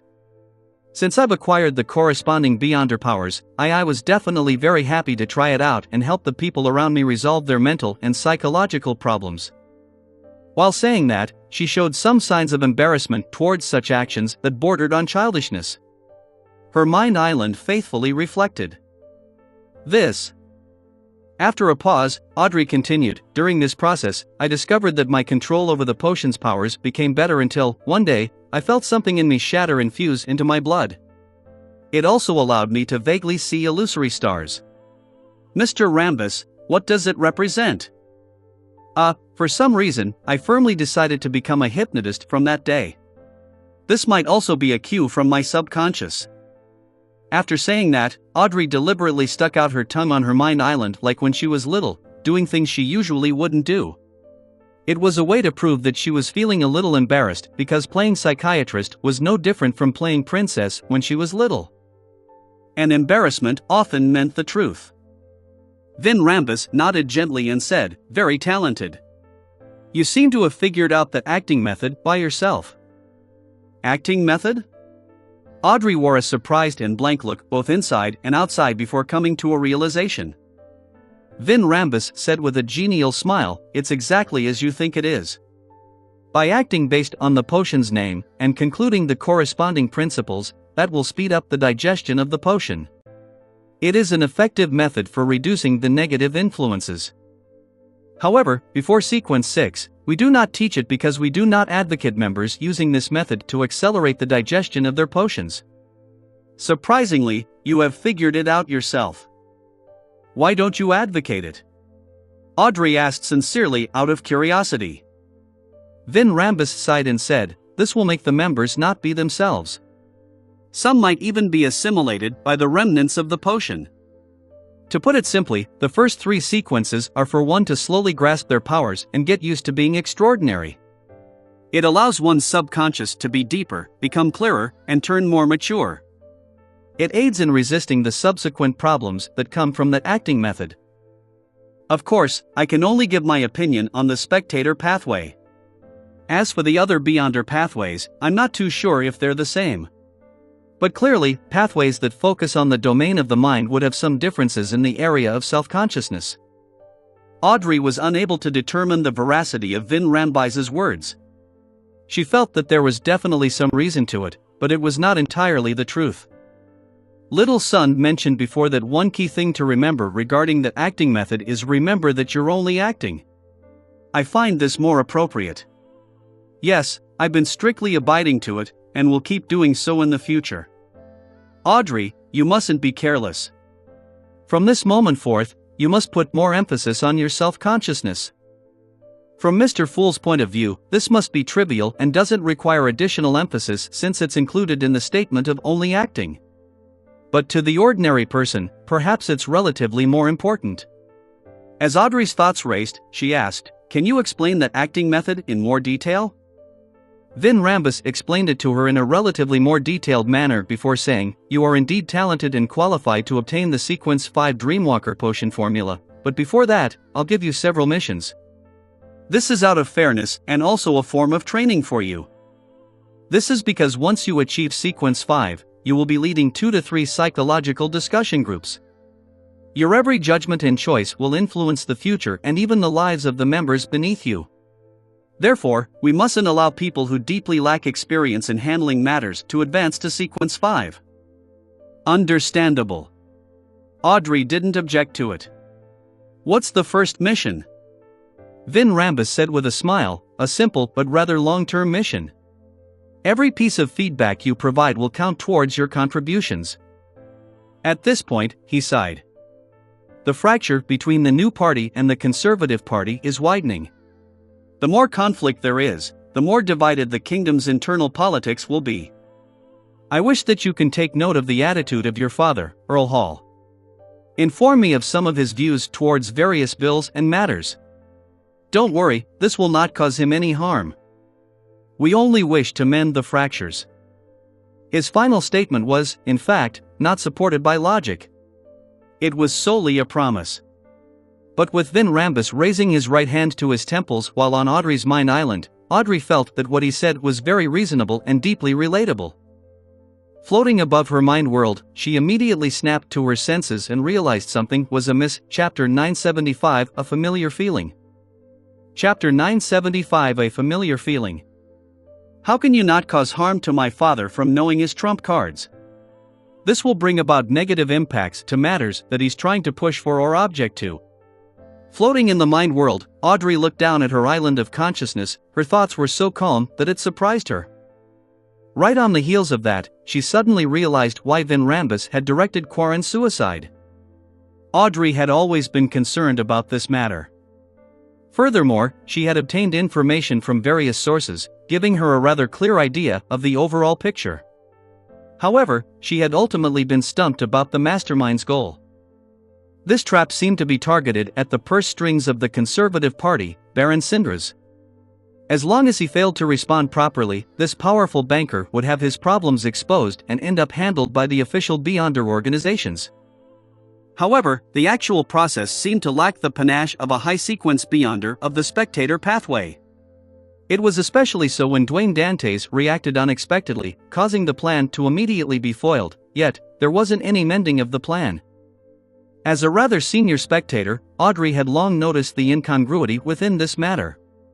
However, it was only after hearing Vin Rambus's words today that she realized the core of the matter.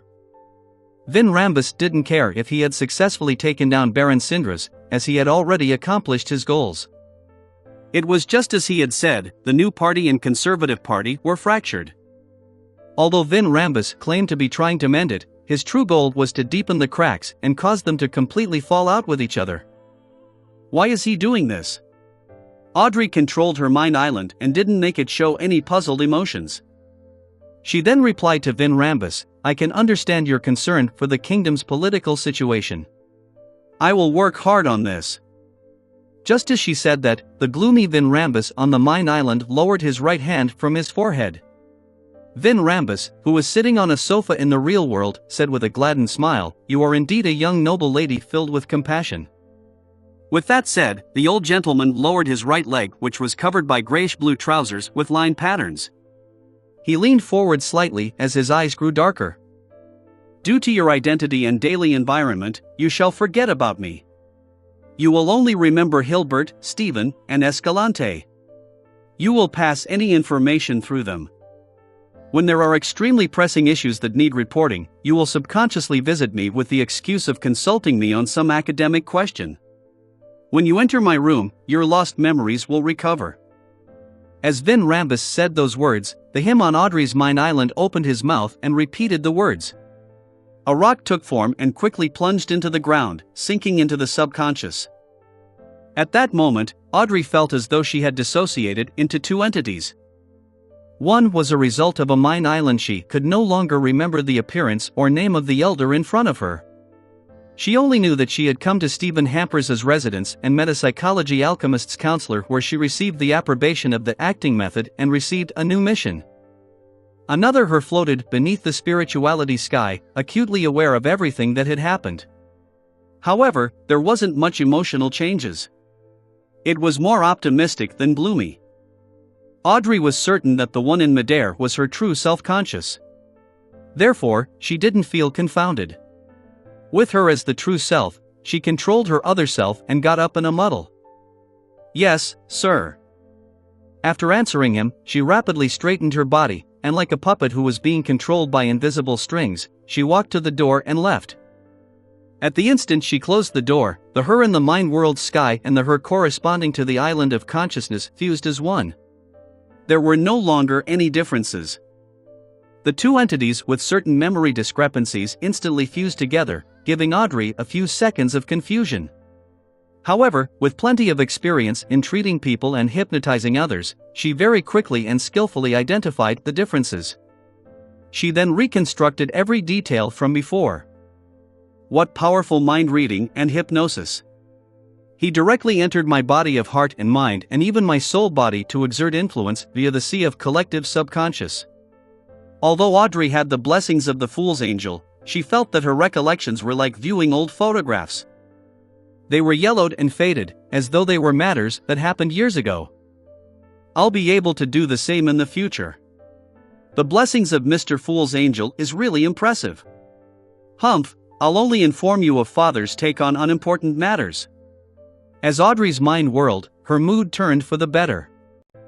Whoosh! The steam locomotive that spewed out copious amounts of smoke dragged its carriages as it chugged into Backland. After traveling for days, Klein had finally returned to this capital of capitals. As Dwayne Dantes, Klein wore a top hat and a formal suit while holding a gold-inlaid cane. He slowly left the first-class cabin and firmly stood on the platform. Behind him was a man with mixed blood. He was about 1.75 meters tall, and he carried 2 luggage bags. He was none other than the marionette, Enzo. Of course, this winner had already changed his name to Anuni, which sounded more in line with the southern continent's traditions. In the future, he would be the go-to person to establish contact with the southern continent's clientele for the upstart tycoon and arms dealer, Dwayne Dantes. The non-crucial business would be handled by him, without needing Dwayne Dantes to personally head to East and West Balam. Of course, this was simply a disguise. In fact, Klein would be the one making the trip. He had decided to send believers to West Balam in the name of sea god Calvetua and get them to represent himself to complete some small-scale deals. After all, Danitz was an infamous pirate over the 5 seas, with a bounty exceeding 10,000 pounds. Furthermore, he had close ties with Gehrman Sparrow, and it easily incurred suspicion if he kept helping Dwayne Dantes. After leaving the station, Klein rode a carriage and returned to 160 Buckland Street. It was already dark by then. The street lamps on both sides of the street had already lit up, likewise for Dwayne Dantes' residence. Butler Walter and housekeeper Tanaja led the male and female servants, as well as the gardener and coachman, out. They stood on both sides to welcome their employer back. After he arrived in Desi Bay and bought the train tickets, Klein had sent a telegram back to Backland, informing his butler when he was returning. However, he had instructed him not to send the coachman to pick him up at the station. After all, this was an era when steam locomotives were often delayed. It wasn't impossible that its arrival would be delayed to the next morning. Glancing at his servants who stood with a standard, reverent pose, Klein secretly nodded and passed through them as he sighed inwardly. This does resemble the style of nobility. Even when the employer isn't around, the butler doesn't skive. When he arrived at the door, he nodded gently at Walter and Tanaja before saying, "It must have been hard on you while I was away." "It's our duty," Walter and Tanaja said with a bow. Klein then turned his gaze to his valet, Richardson. He realized that this good-looking mixed blood had a somewhat pale expression as he kept stealing glances at his employer's new valet, Anuni. Klein smirked inwardly as he nodded at him. "You did well. However, there's some business involving the southern continent that requires Anuni to handle it." "Oh yes, be Mr. Walter's assistant and help him in gathering information for a manor outside the city." Assistant butler.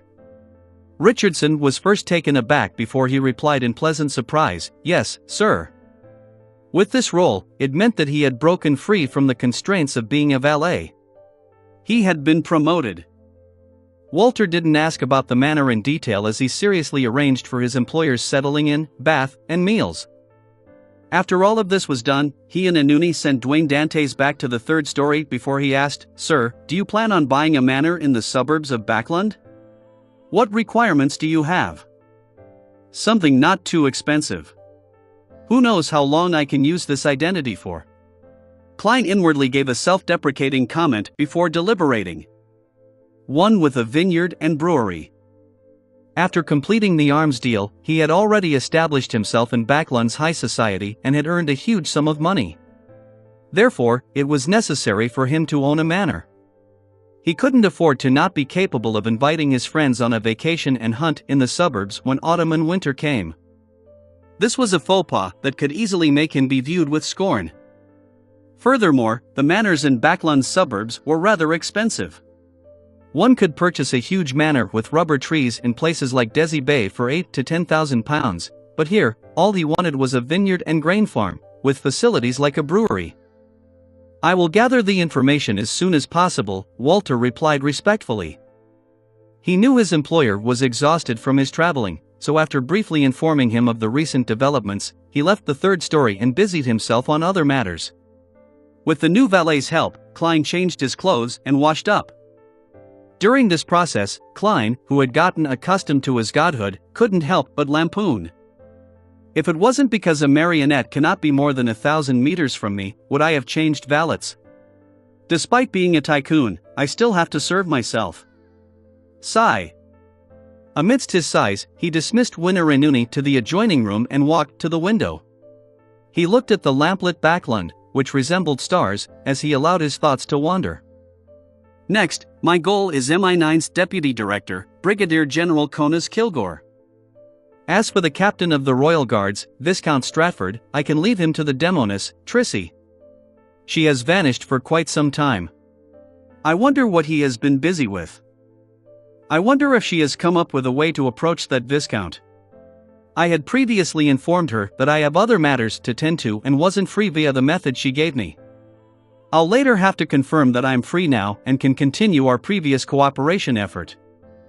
After a while, Klein reined in his thoughts and got into bed. Without the help of cogitation, he fell deep asleep. After an unknown period of time, he suddenly opened his eyes and sensed that someone had entered 160 Buckland Street. Here it comes again. Klein couldn't help but raise his hand to rub his temples.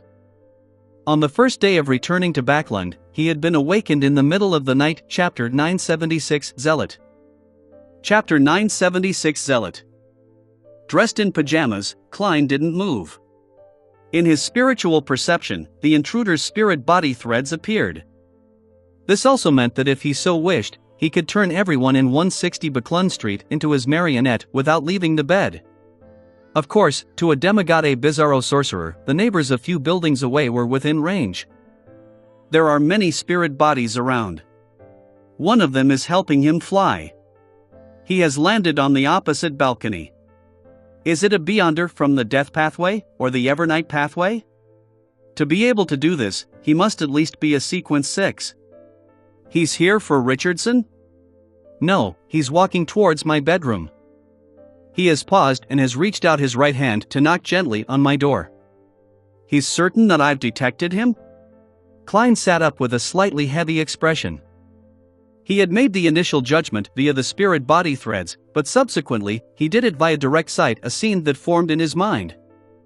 After Klein reached Sequence 4, not only was his danger premonition as a clown enhanced, the amount of power he could stir and use from the mysterious space above the gray fog had experienced a qualitative boost.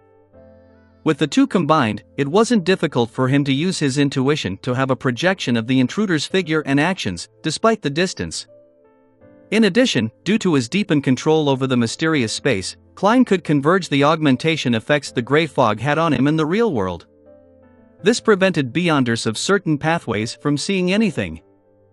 Based on his judgment, by being above the grey fog, augmenting himself with a card of blasphemy, and using the sea god scepter, the strength that the fool could direct at the real world was asymptotically closer to that of an angel.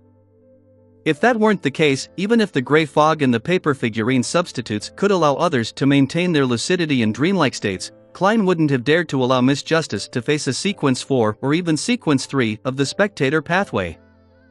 Amidst his thoughts, he left his bed, wore his slippers, and straightened his pajamas. He walked to the reclining chair and leisurely sat down. "Please come in." The door to the master bedroom opened silently, but no cold wind blew in. All it did was spiral in the corridor. The visitor was a man about Dwayne Dantes' age and of similar height. He had black hair and brown eyes. He had cut facial features, a classic example of a Loanese man. He wore a silk top hat and had a rather thin face. His demeanor was cold but wasn't one that left others feeling uncomfortable. Instead, it was a manifestation of the night view at a suburban cemetery. At this instant, Klein saw countless spirit bodies hugging a middle-aged gentleman. It made his surroundings dark and stacked, as though a world was hidden within. Klein's spiritual intuition told him that this was a demigod.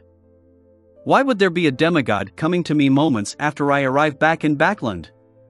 Apart from the Church of Evernight's Backland Archbishop, nothing has been exposed in regards to this identity as Dwayne Dantes.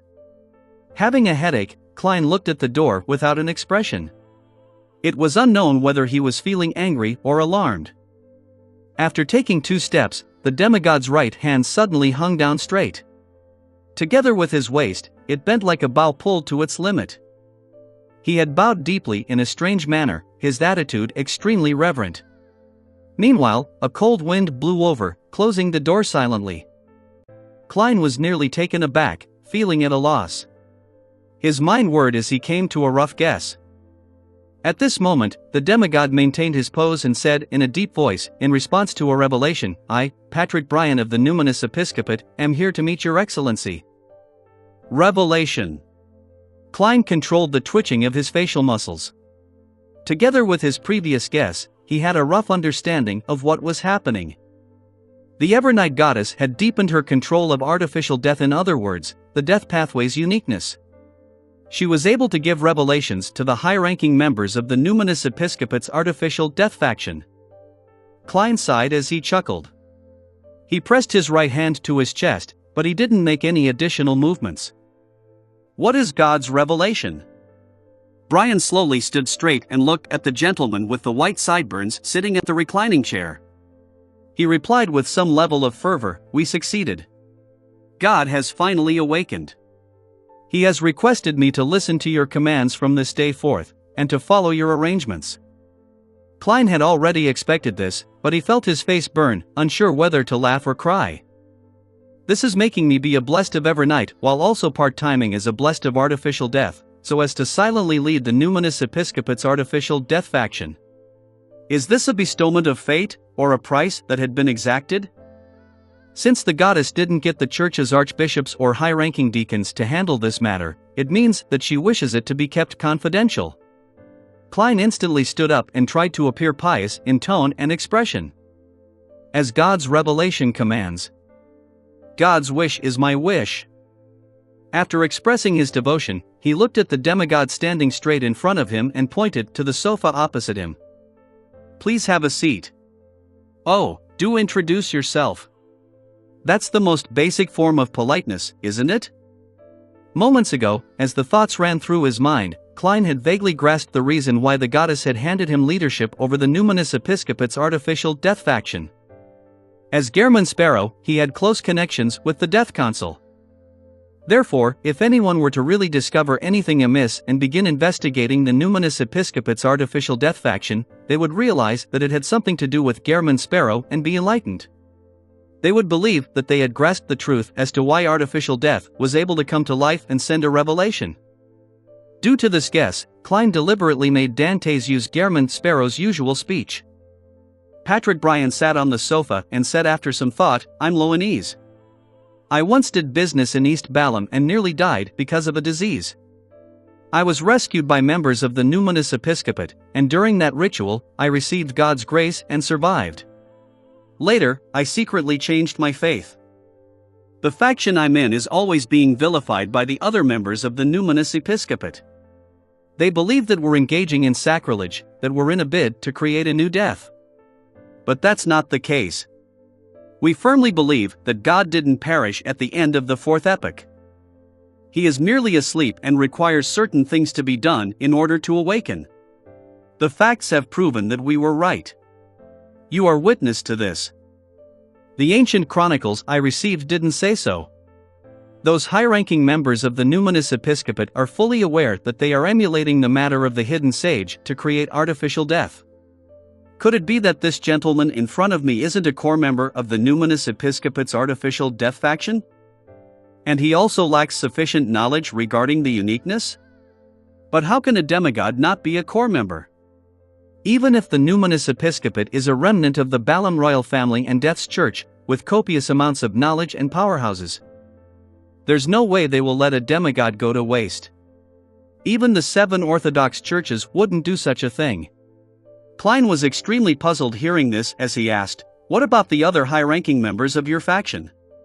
Patrick Bryan said with a reverent look, "When I joined the Numinous Episcopate, God had already awakened a little. This is all the work of the saints of the past.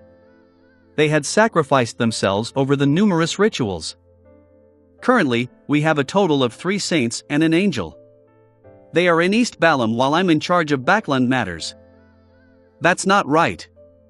Based on the information provided by Leonard, the Numinous Episcopate have their members split into many small teams in Backland. They aren't aware of each other, and they only make contact with a specific person in the southern continent. There's no overall person in charge. Klein's first reaction was that Patrick Bryan was lying, but he immediately dismissed it. This was because it was something easily verifiable for a blessed who had been the focus of a revelation. He thought for a moment before he asked, "What's that angel's name? Where is he? Are there any other revelations?" Patrick Bryan answered frankly, "God made me not inform others, nor make inquiries to others about matters. Our leader's name is Hayter, both a last name and first name. He was once the Archbishop of the Church, and later he became an angel thanks to God's grace. He has always been working hard to awaken the sleeping God, but he was severely corrupted in one of the rituals. Currently, he is unable to leave his mausoleum, otherwise, he would directly lose control. He is considered my teacher. This demigod that has existed since the Balaam Empire is clearly key in steering the artificial death project." Klein asked in thought, "He and the other 2 demigods are Balamese purebloods?" "Yes." Patrick Bryan nodded. "I roughly get what's happening." Klein couldn't help but sigh inwardly. He believed that Patrick Bryan wasn't an ordinary demigod, but a byproduct of the artificial death project. Back then, Hayter and the other members of the Numinous Episcopate's artificial death faction had no intention of saving Eloanese. Instead, they had planned on using him for a ritual sacrificial item or material. In the end, something unexpected happened during their attempt which they originally hadn't had high hopes of. Death's uniqueness gained some level of instinct or produced other changes. This led to Patrick Bryan's survival and his establishment of a certain connection with artificial death. His spirit and body became special. Upon witnessing this, Hayter and the other high-ranking members began viewing Patrick Bryan as key to the success of the artificial death project. They gave him potions and taught him, proselytizing him with the faith of death, thus fabricating a perfect excuse for themselves. And due to Bryan's specialness, he had advanced rapidly and became a demigod. Of course, no matter how key he was merely an experimental subject. Patrick Bryan had never been treated as one of the members of the Numinous Episcopate's artificial death faction. Later, he was sent to the Lone Kingdom's Backland to lead 2 or 3 teams. He did various kinds of rituals in a bid to bring the uniqueness alive. Such a guess was in line with the situation which Klein was currently aware of. First, Leonard had mentioned that the Numinous Episcopate's artificial death faction had placed their experiments in Backland, planning to destroy the enemy's capital even if an accident happened. Second, many teams were independently connected to the southern continent and backland and had no overall person in charge. Third, Patrick Bryan's knowledge of artificial death was very different from reality. This also meant that the people in the southern continent didn't care for Bryan's life and death, nor did they tell him the truth. Under such circumstances, there was no other explanation unless he was a byproduct of the artificial death project. From the looks of it, the goddess's control of the uniqueness is still limited. She can only send revelations to one person who is directly connected to artificial death. She is unable to influence Hader and the other saints. Klein reined in his thoughts and asked, "What's your current sequence?" Patrick Bryan didn't hide the truth. "I'm an undying." Chapter 977, First Sermon. Chapter 977, First Sermon. Klein wasn't surprised at Patrick Bryan's answer. He nodded gently and said, "Which incarnation number are you at?" Based on what he knew, Undying died once every 60 years before reviving. They would then lose most of their memories, which needed to be slowly recollected. It was like the beginning of a new life. This was knowledge that came from the potion, so Patrick Bryan easily understood what the blessed meant. He deliberated over his words and said, "I'm not 50 yet. I haven't been an Undying for more than 10 years. Klein then asked, "When did you switch faiths to our Lord?" Here, Lord referred to the Lord of the underworld. Bryan recalled for 2 to 3 seconds before he said, "I had just celebrated my 30th birthday back then." Stepping into the world of mystery at 30 and becoming a Beyonder. Becoming a Sequence 4 demigod before 40. This speed either means shocking talent or that he's a blessed. Indeed, his spirit and body had been influenced by the death pathway's uniqueness during that ritual. As Klein listened, he became more certain of his theories from before. Of course, compared to how he had only taken a year to go from an ordinary person to a Sequence 4 demigod, Patrick Bryan's advancement speed was nothing. On this point, Klein didn't feel that there was anything to be poignant about, because he was truly a blessed. Furthermore, he had cheats far greater than one. The only problem was that he wasn't sure if everything that he had done was enough to exchange for something. After some thought, Klein asked, "What's your current public identity?" "I'm a businessman. I have 2 garment factories in Backland. On the surface, I believe in the Evernight Goddess and am a supporter of the new party," Patrick Bryan introduced himself. Klein nearly let out a scoff as he continued, "How many Numinous Episcopate members do you have under you? What are they doing?" Already prepared, Bryan answered eloquently, 2 teams, a total of 12 Beyonders. Some of them are working at my garment factory while others are in the watch and clock industry. All of them have their own formal occupations. Typically, they will be careful when proselytizing to the people around them. The progress on this is very slow, nor is it the main goal. We do not have more than 100 believers. Most of the time, they are searching for clues that God had left behind, as well as the different materials needed for the awakening ritual. With clues in hand, we will carry out operations. And once the materials are gathered, we will experiment in different awakening rituals and seek out the most effective one. I'm the main person behind this operation, and am also core to the rituals. You sound pretty proud of that. Klein asked about other matters and received detailed answers. Finally, he thought for a moment before saying with a stern expression, "In accordance with the revelation from God, you are to heed my instructions from this moment forth." Patrick Bryan immediately got up and gave a solemn bow. "Yes, Your Excellency." Klein nodded slightly and answered, "First, stop all rituals and stop gathering materials.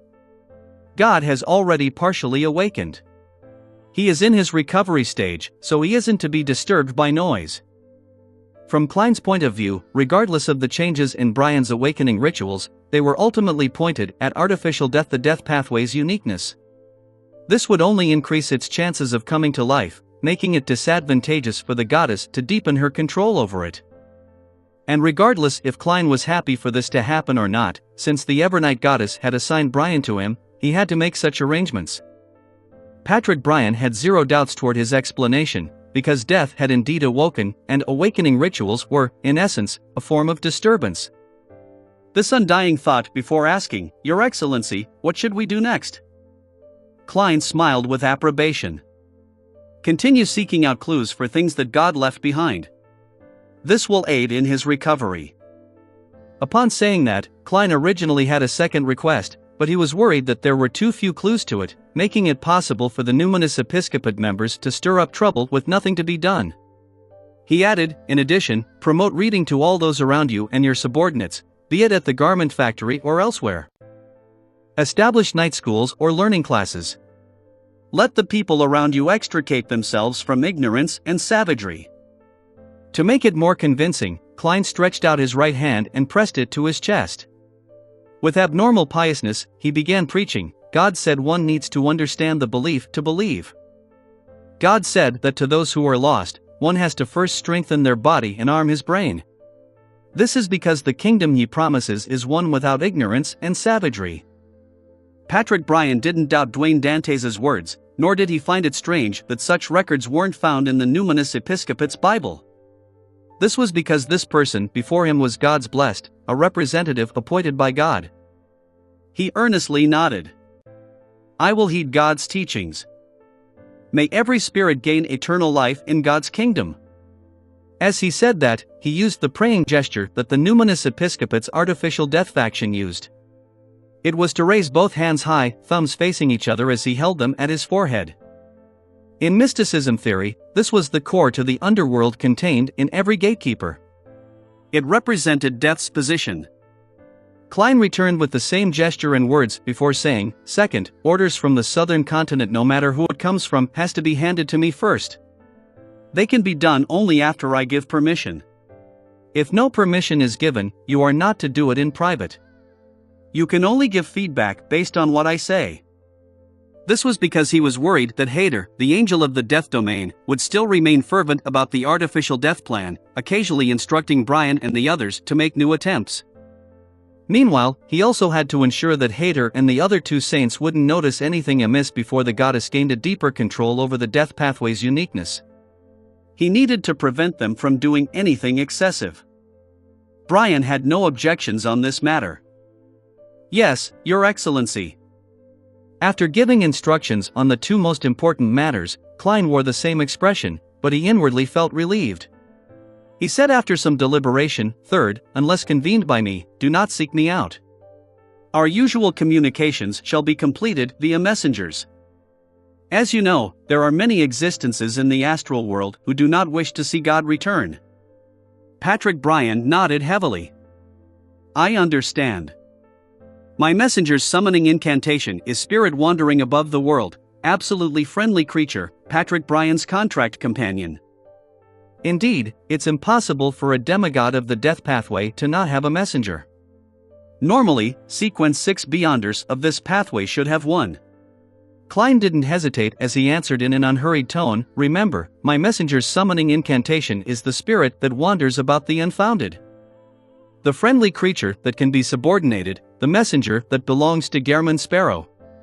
Oh, be it receiving or sending mail, a gold coin needs to be paid to complete the transaction." Klein deliberately revealed that Gehrman Sparrow and Dwayne Dantes were related, in order to determine Bryan's reaction. Gehrman Sparrow, Patrick Bryan repeated the name in puzzlement before coming to an enlightened state. He exclaimed in pleasant surprise, "Your Excellency, Death Consul?" Thankfully, although he's a byproduct of a ritual and is fervently zealous, he has normal intelligence. He can consciously seek out information and do an analysis. Klein exhaled in relief and replied with a smile, "I'm not him. He is my teacher." Bryan nodded in thought, believing that he had fully understood the entire matter. Klein guessed at his thoughts but ignored it. Crossing his right leg, he placed both hands on his knee and asked, "What do you know about the other factions of the numinous episcopate?" Patrick Bryan sat down again and said, "The numinous episcopate's strongest faction is the royal family faction. With God's descendants as the core, they have established many organizations. Their leader is currently a descendant with a relatively thin bloodline. Her name is Sia Palinke Eggers. She might be an angel or wields an important relic of God. She calls herself Pale White Empress. Other than her, the royal family faction had 5 other saint apostles. Some of them are true demigods, while others rely on sealed artifacts. Other than the royal family faction and us, the other factions are relatively weaker. The main ones are the Repose faction and the Underworld faction. Only by working together do they have 3 powerful Beyonders who are equivalent to the Saint Apostles. After Brian finished, Klein nodded indiscernibly. That's it for today. If there's anything in the future, feel free to contact me. Yes, Your Excellency. Patrick Brian stood up and bowed before leaving the room. The door silently opened as the figure outside slinked into the shadows and disappeared with the cold wind. After everything calmed down, Klein glanced at the door that had closed. He walked to the window, drew the curtains, and looked towards the street. There were a few carriages there at some point in time. Each of them had 2 lanterns hanging in front of them. Their lights were abnormally pale white with a tinge of dark green. They illuminated the surroundings into a blur. Nearly transparent figures surrounded this blurry scene. They were wearing illusory clothes that appeared like formal wear, making them appear rather formal. After Patrick Brian landed from Madeira and returned, the figures bowed and attentively followed the demigod and the spirit beside him onto the hardly visible carriages. Then, they steered into the distance. The pale white light with tinges of dark green grew faint and finally vanished into the darkness as though it had never arrived. Klein looked away and muttered to himself with a solemn expression, although the revelation received by Patrick Brian stems from the goddess and her considerations, I have a nagging feeling that there's something dark and sinister about to break out in Backland or even the entire world. I wonder when it will stir up some waves. With this in mind, Klein didn't delay a second. He immediately contacted Demonis Trissy to confirm that nothing abnormal had happened to her. Chapter 978 Gift. Chapter 978 Gift. On a night with clear moonlight, in the garden of 160 Buckland Street, a grey rat crawled out of its hole, running straight for the master bedroom's bed. As a tiny, black, glue-like blob object floated down, the rat held it over its head like an acrobatic act. It quickly turned around, ran out of 160 Buckland Street, and headed for the sewer entrance. At this moment, the grey rat raised its torso up and reached out with 2 of its paws. They magically extended as blobs of flesh appeared on its forelimbs. Then, using its mutated front paws, it moved the manhole cover away without causing a sound. Without stopping at all, the grey rat headed straight down the sewers, going all the way to the spot where Demonis Trissy previously hid. It kept digging in a corner until it excavated a mirror fragment from the soil. Having done that, the grey rat threw the black, sticky object over its head to the side where it was relatively clean. It then retreated to a corner, allowing its body to stretch and turn into a middle-aged man wearing a dark red coat and a triangular hat. He was none other than Admiral of Blood, who had previously been active at sea. However, this seigneur, along with his clothes and body, was just a thin layer, akin to a figurine cut from paper. This rat is quite fat, Admiral of Blood stroked his chin, but his paper figurine-like body nearly flew up as a result of the cold draft in the sewers. The person who spoke was none other than Klein.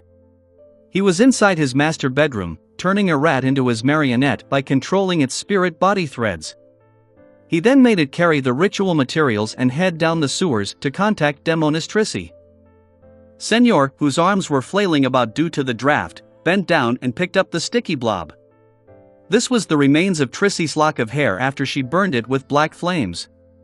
It could be used for a communication ritual.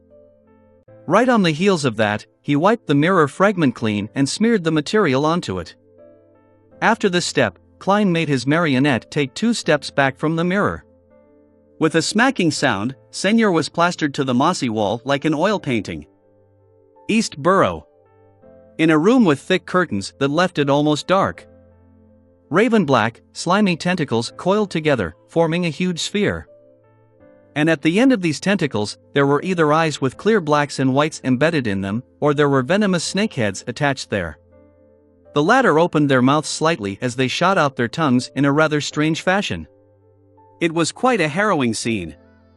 Suddenly, they flailed up or retracted as the sphere crumbled, layer after layer.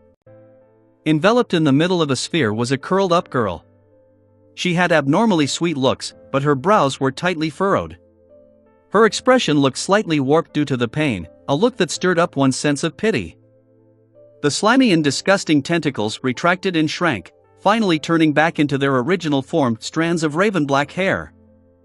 The expression of the girl with soft, long hair soothed as she slowly got up and walked to the side of a tiny bed she had partitioned out. Picking up the sleeping gown that had fallen to the ground, she draped it over her. Then, she curled her black hair and came in front of the full-body mirror. Reaching out her right hand, she swiped across it. A black flame burst forth as it burned quietly in the air before being extinguished. It left behind a mirror that had turned dark and profound. In the mirror, lights drifted and rapidly presented the sewers filled with dirty slush. Thinly plastered to the wall was a middle-aged man with an old triangular hat and dark red coat. He was looking down on the girl across an unknown distance, like a famous painting. The girl with the round face and thin eyes watched in silence before laughing. As her smile bloomed, the dark room seemed to instantly brighten. She then lightly opened her mouth and said in jest, "Mr. Gairman Sparrow, is this your craziness and cruelty as the strongest adventurer? Or is it the case where I'm only acquainted with a clown?"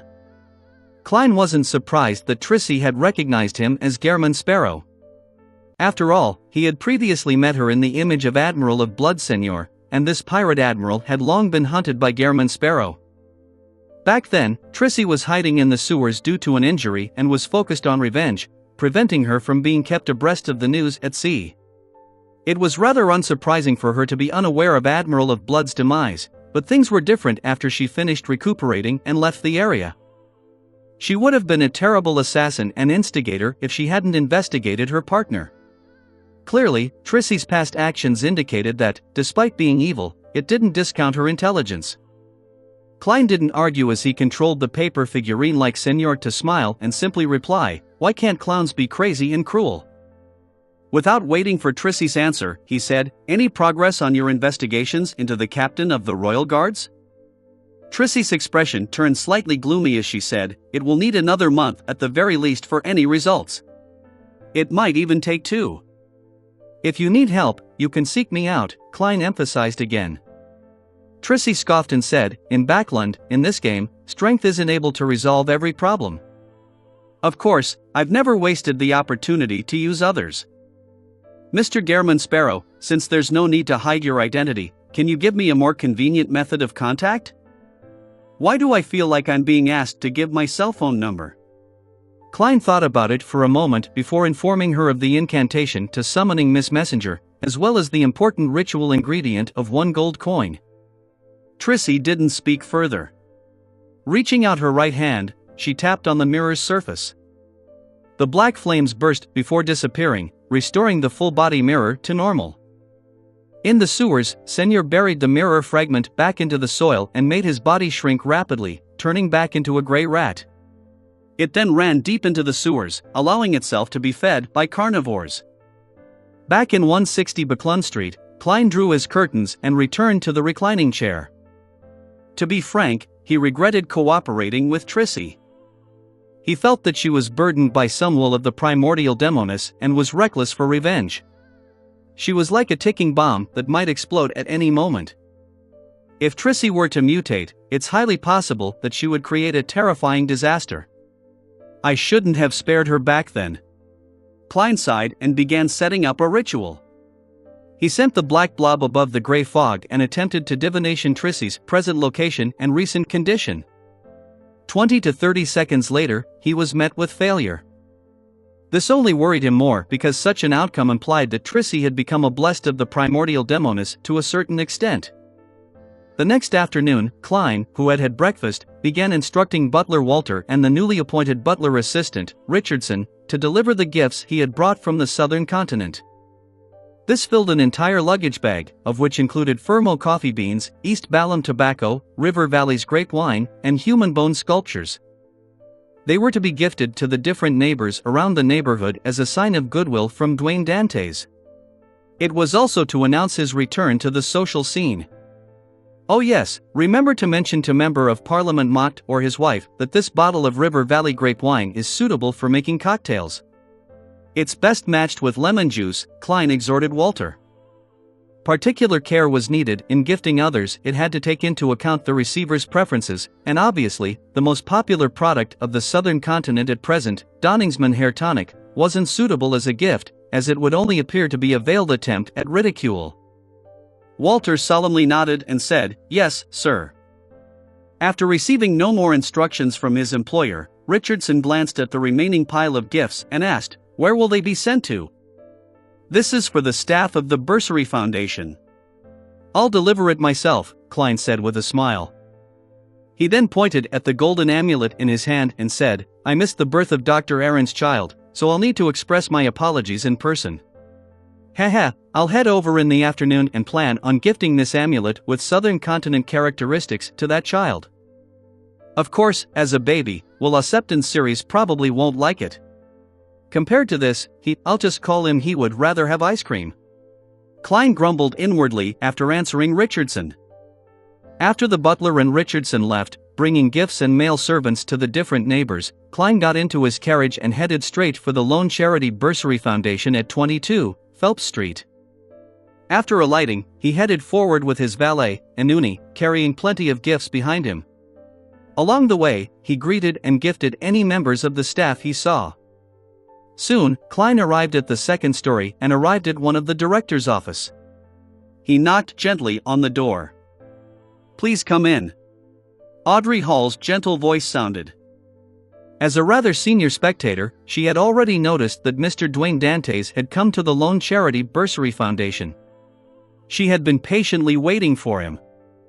Klein pushed the door and entered, taking out a small gift box from his inner pocket before saying with a warm smile, "I've returned from the Southern Continent. Well, my business went very smoothly. I brought some gifts for everyone, hoping to share my happiness with everyone." He had specially mentioned this to indicate to Miss Justice that he remembered her request. "You leave me no reason to decline it," Audrey said with an expectant smile. This didn't mean that she cared for the gift Mr. World gave, but more a result of being curious as to what Mr. World would give. After receiving the gift box, she tore open the wrapping in front of Dwayne Dantes and discovered an accessory with a white feather adorned with pale yellow patterns as its highlight. "This is a decorative ribbon," Klein explained. "People of certain social standing in East Balham will enjoy wearing items with such white feathers on various parts of their body.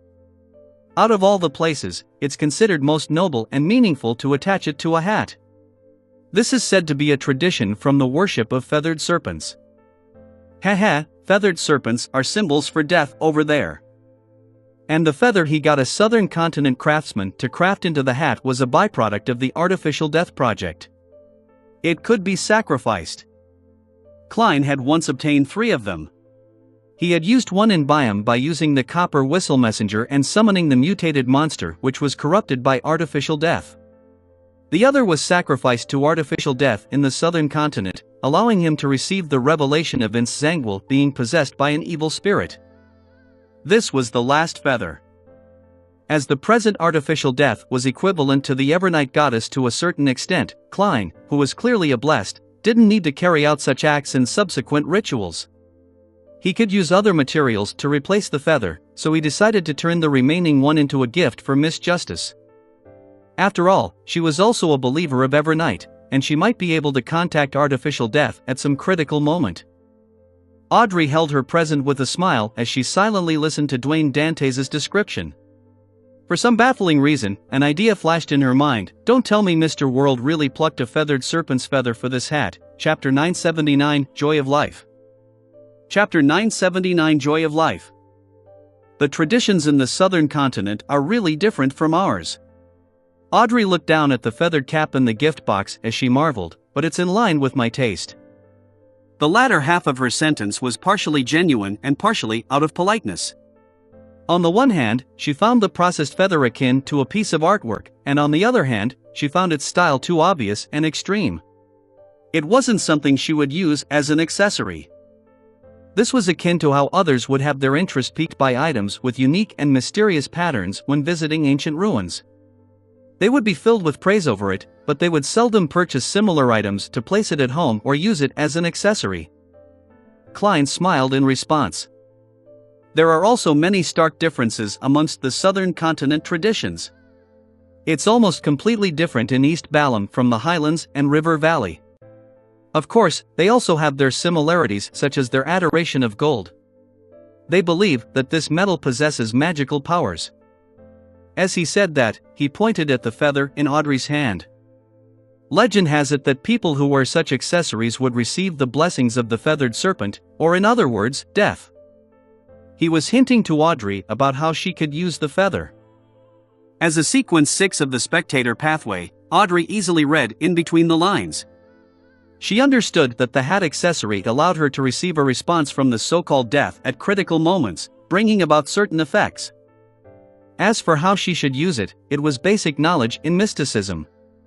Audrey had a solid foundation and didn't require Mr. Dwayne Dantes to explain in detail. She faintly smiled without revealing her teeth and said, "I really like it. I will attach it to my hat in appropriate situations." Not bad. It's so easy talking to spectators.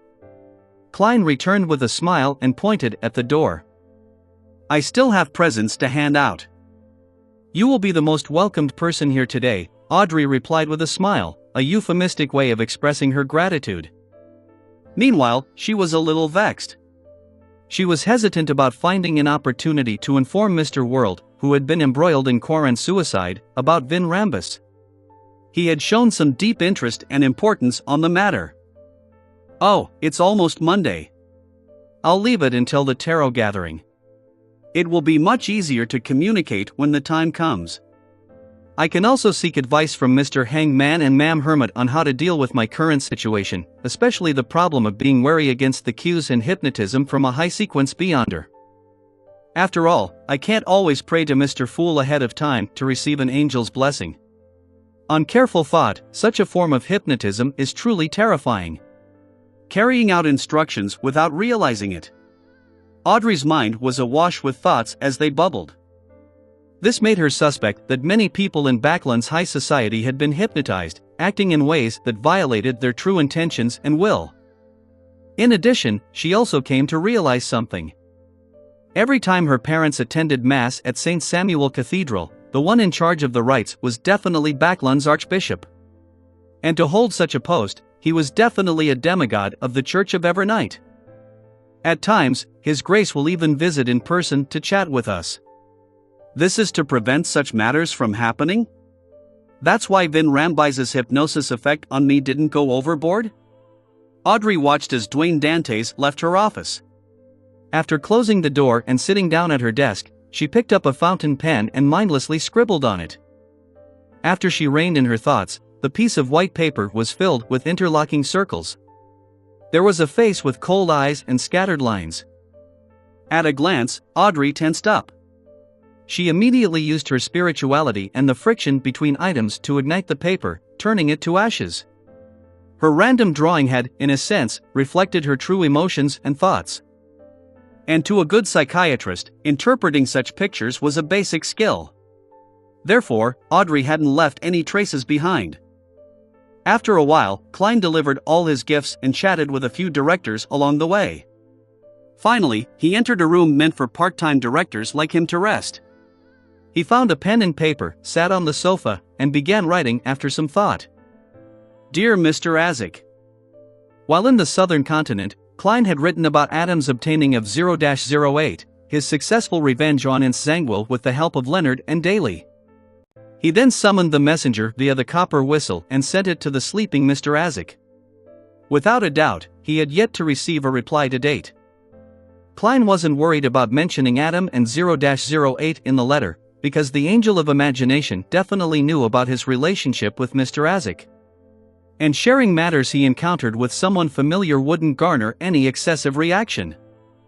This time, Klein's letter didn't involve anything extraordinary. With a smile and gentle scribble, he shared the details about the Bursary Foundation which he learned from Audrey and the other directors. At the end of the letter, he wrote, "This is a really meaningful matter.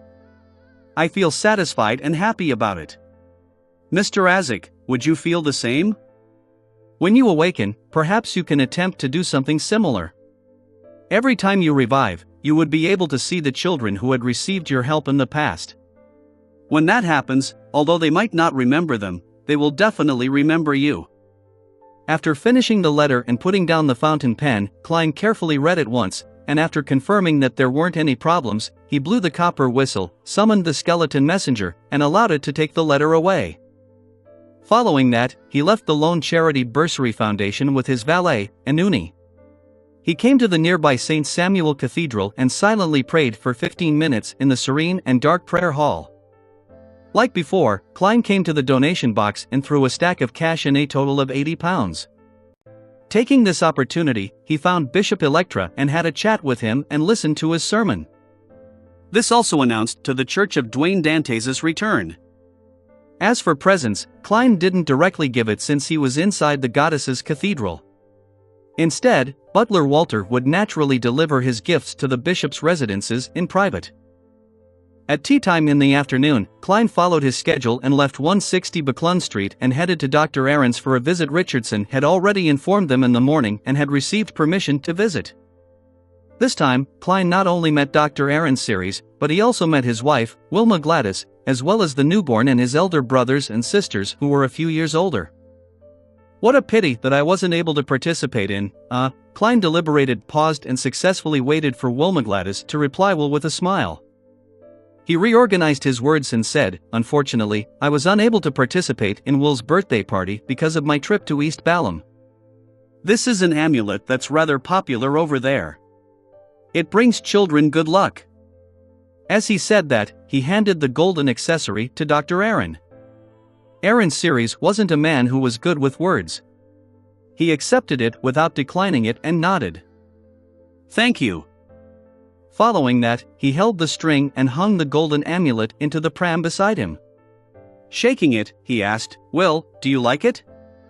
Wrapped in silver silk, the chubby baby raised his arm, swung it, and flicked the golden amulet away. Flicked away. The mood instantly turned a little awkward in the activity room. Klein chuckled and broke the silence. This is a reaction all kids have. At this moment, a maid had delivered the 3-layered tray for high tea, allowing the hosts and the guests to switch topics of conversation, allowing the mood to return to normal. As Klein drank his black tea and ate the pastry, he began talking about all kinds of interesting customs in East and West Balham. It left the couple and their 2 other children intrigued as they would question him from time to time. During this process, Klein suddenly turned to face the pram and asked with a smile, "You don't seem to enjoy my present?" As he spoke, nothing abnormal happened to the couple and the rest of the people in the activity room as they continued wearing attentive looks. In the illusion Klein created, he hadn't finished his recount. Will Septon, who had fleshy arms, scoffed as he said with a childlike voice, "What's the point in having such gifts? You might as well give me water. At the very least, that can be drunk." Klein smiled as he shook his head and said, "I have some news for you. Ouroboros was injured by a particular person and will likely not be able to continue seeking you out for the time being." He didn't dare mention Adam's name or title. He didn't even think about it, afraid that the leader of the Twilight Hermit Order would notice it, thus discovering Snake of Fate Will Septon's location. As for a description like Amon's brother, Klein had temporarily avoided using it. He had no idea if Amon was still in Backland and if the frequent mention of the Angel of Time's name would result in a crossing of fate. However, Klein believed that the Snake of Fate was likely to guess who had injured the Angel of Fate. This was because the only ones who remained active in the real world and were of a higher level than Ouroboros were limited to Amon and Adam. He had used the words "particular person" to eliminate the possibility of the assumption of the besieging of several angels or the use of Grade O sealed artifacts.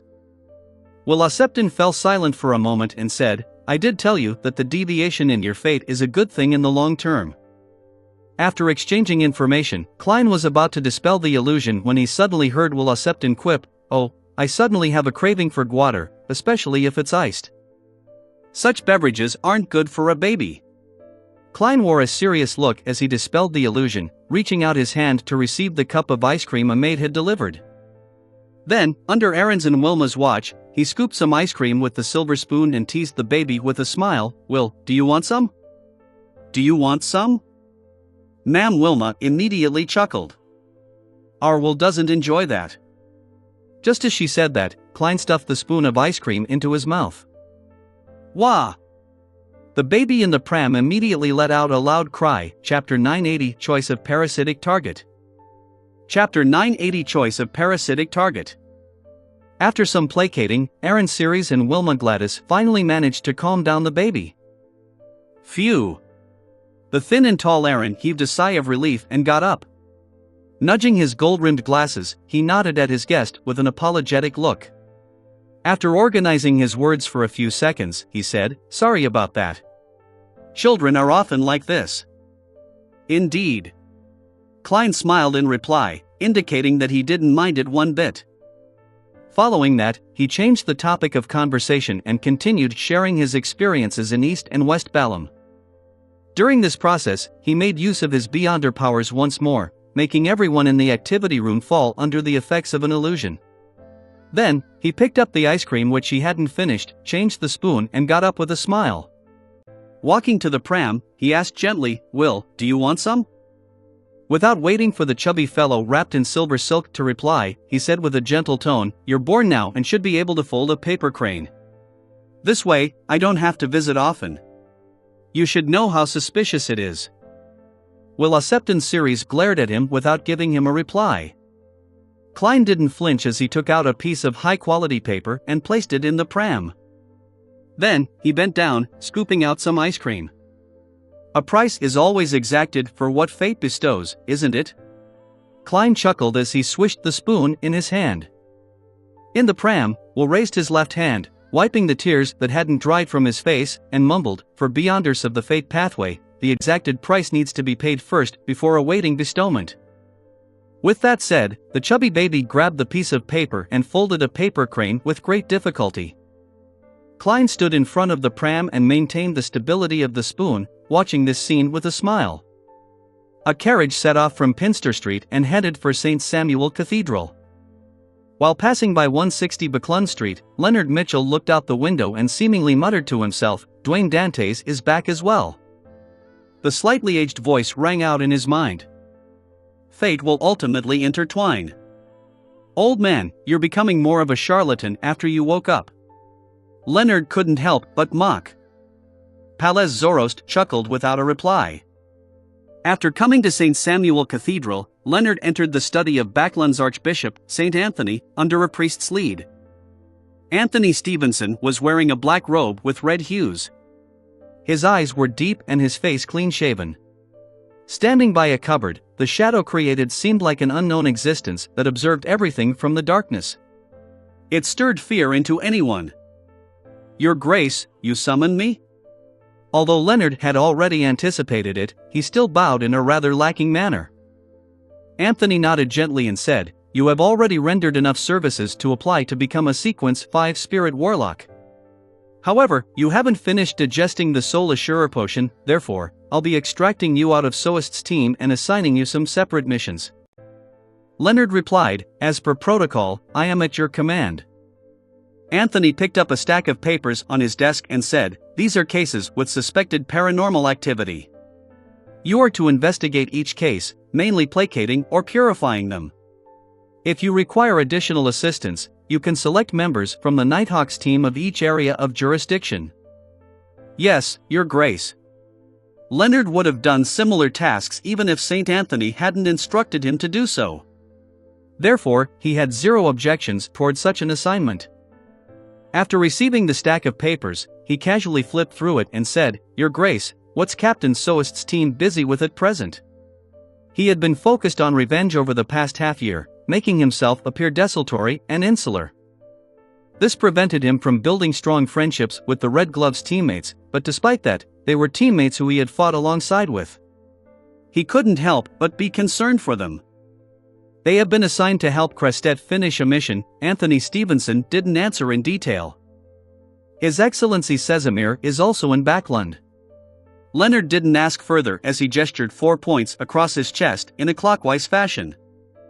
"May the goddess bless everyone. Praise the lady." Anthony did the same gesture. After leaving the Archbishop's study, Leonard headed down to the basement. He wanted to find a quiet room and list down his upcoming mission and run through them in the assigned order. Midway while walking down the stairs, he subconsciously looked at the stained windows above him.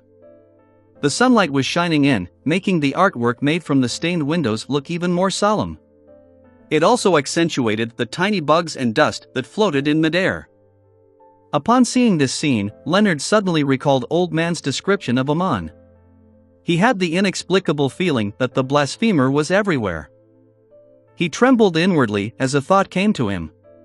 He quickly asked with a suppressed voice, "Old man, I have a question." "What is it?" Pallas Zoroast asked slowly. Leonard asked with a suppressed voice, "Back then, why didn't you parasitize a bug? They're smaller and more concealed. You can easily hide in cathedrals without being worried that Aman would discover you. How long can a bug live? Continuously switching parasitic targets is extremely burdensome on the body. This way, not only will recovery not be possible by parasitizing it, but it will even worsen one's condition and shorten one's lifespan," Pallas Zoroast harumphed and said. Leonard was somewhat enlightened as he pressed, "What about other creatures? Those that live relatively longer lives and can enter a cathedral without being noticed?" Pallas Zoroast immediately chortled before saying, "From the looks of it, you haven't kept what I've said to heart. This will only serve to make you suffer in the future. The higher the sequence is, the greater the inclinations towards losing control is, and the more madness accumulates.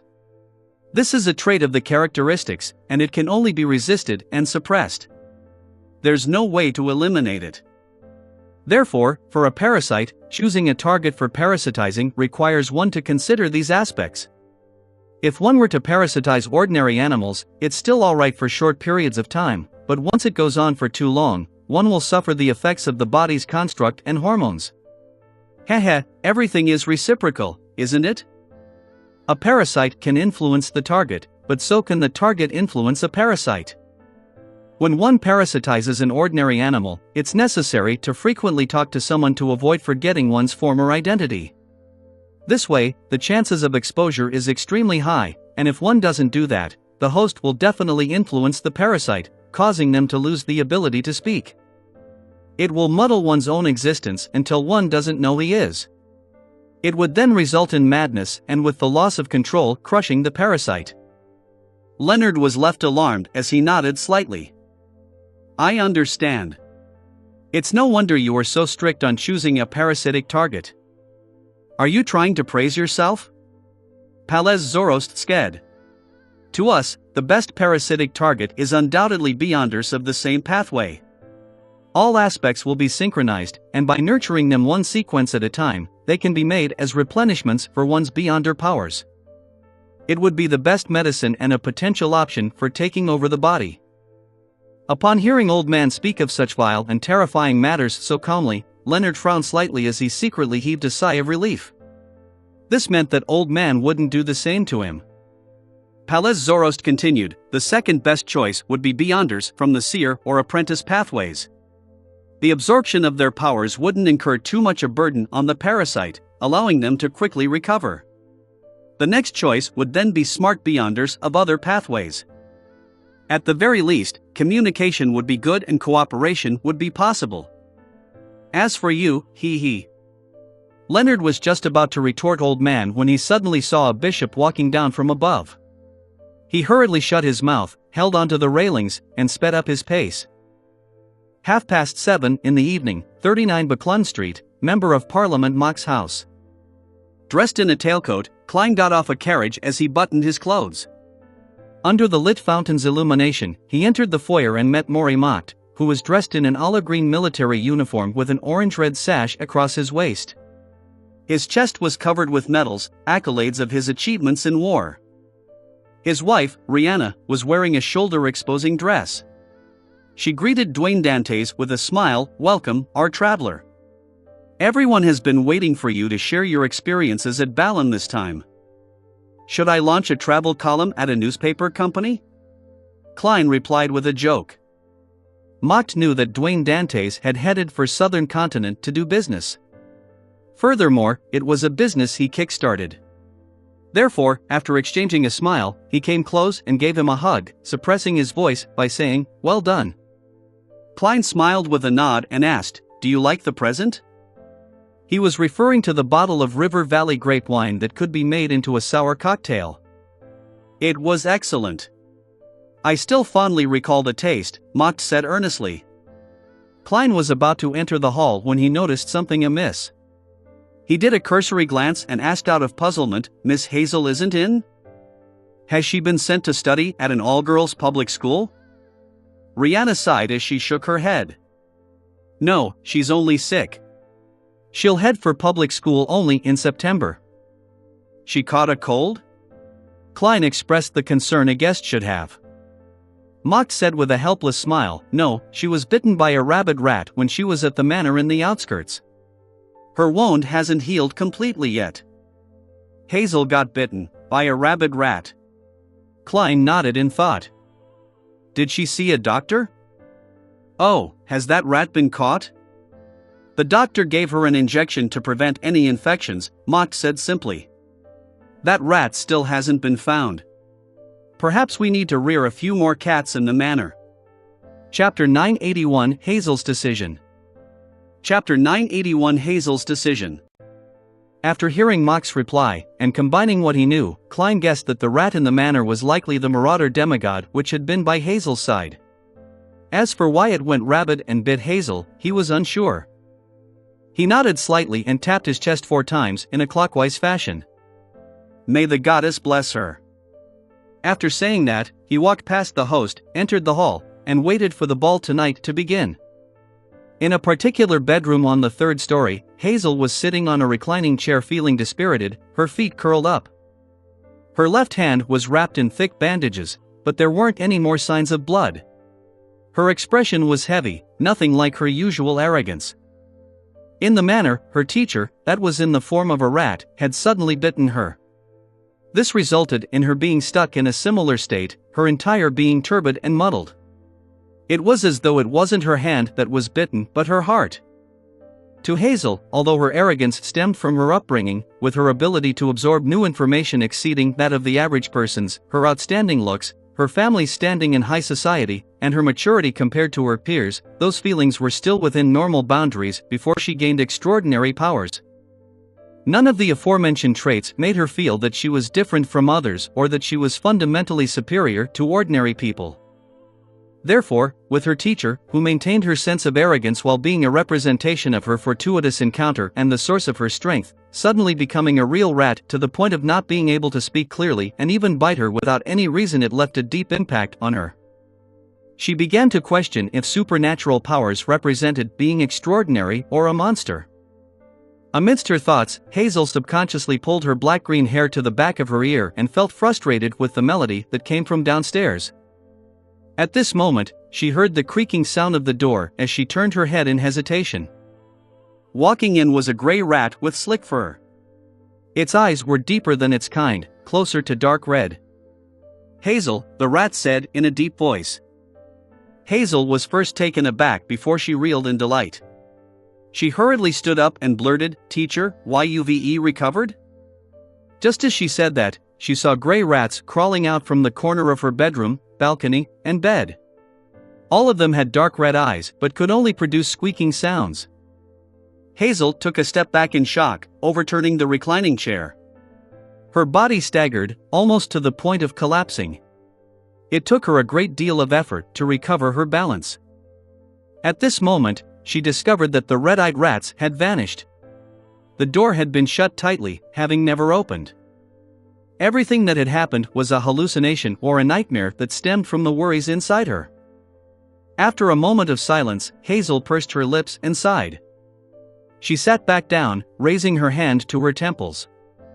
As she massaged her temples, she frowned slightly. She had a nagging feeling that what had happened was too surreal.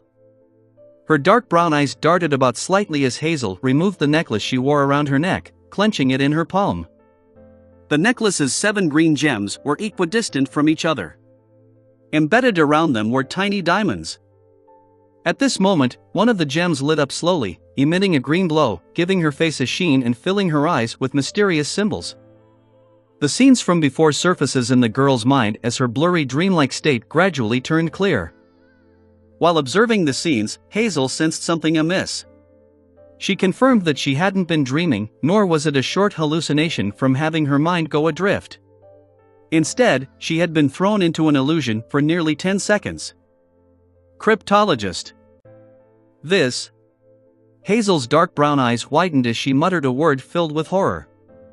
She jumped to her feet and looked around anxiously but failed to discover anything.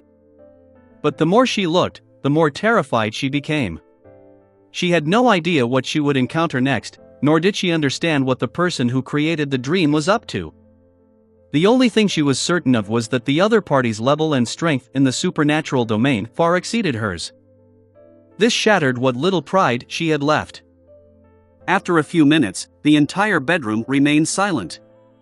The brisk melody from downstairs instantly connected oneself to the current dance steps. Hazel finally composed herself, believing that nothing would happen next. Only then did she have the mood or energy to consider the motives of the person who secretly cast the illusion. As various thoughts surfaced in her mind, Hazel suddenly came up with a theory. The person from before was here for her teacher. Through the illusion, the person had confirmed her teacher's current situation. Is it teacher's friend or an enemy? He's definitely headed off to look for teacher. What do I do? He likely doesn't know where teacher is hiding. No, all my neighbors know that I was bitten by a rabid rat. Hazel was thrown into panic as she clenched her necklace with increasing strength. She couldn't be sure of the motives of the other party, nor did she know what she could do. She wished to head to the manor and inform her teacher, but she was afraid of encountering danger and end up being sacrificed. Furthermore, her teacher had seemingly lost the ability to communicate. Her warnings might not necessarily be conveyed. Without realizing it, Hazel stood up and paced about in her bedroom. Finally, she made up her mind. Pursing her lips tightly, she walked to the door and said to her lady's maid outside, "I'm a little tired. I plan on sleeping now. Don't let anyone disturb me." "Yes, my lady," the maid immediately replied.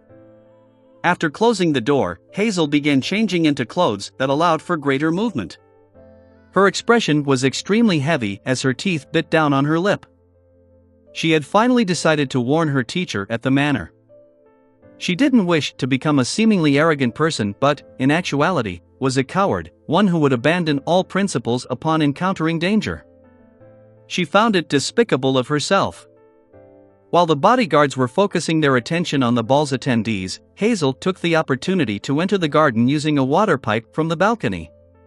When leaving 39 Buckland Street, Klein was holding onto a cup of sweet and iced fizzy wine, discussing business in the southern continent with a few gentlemen.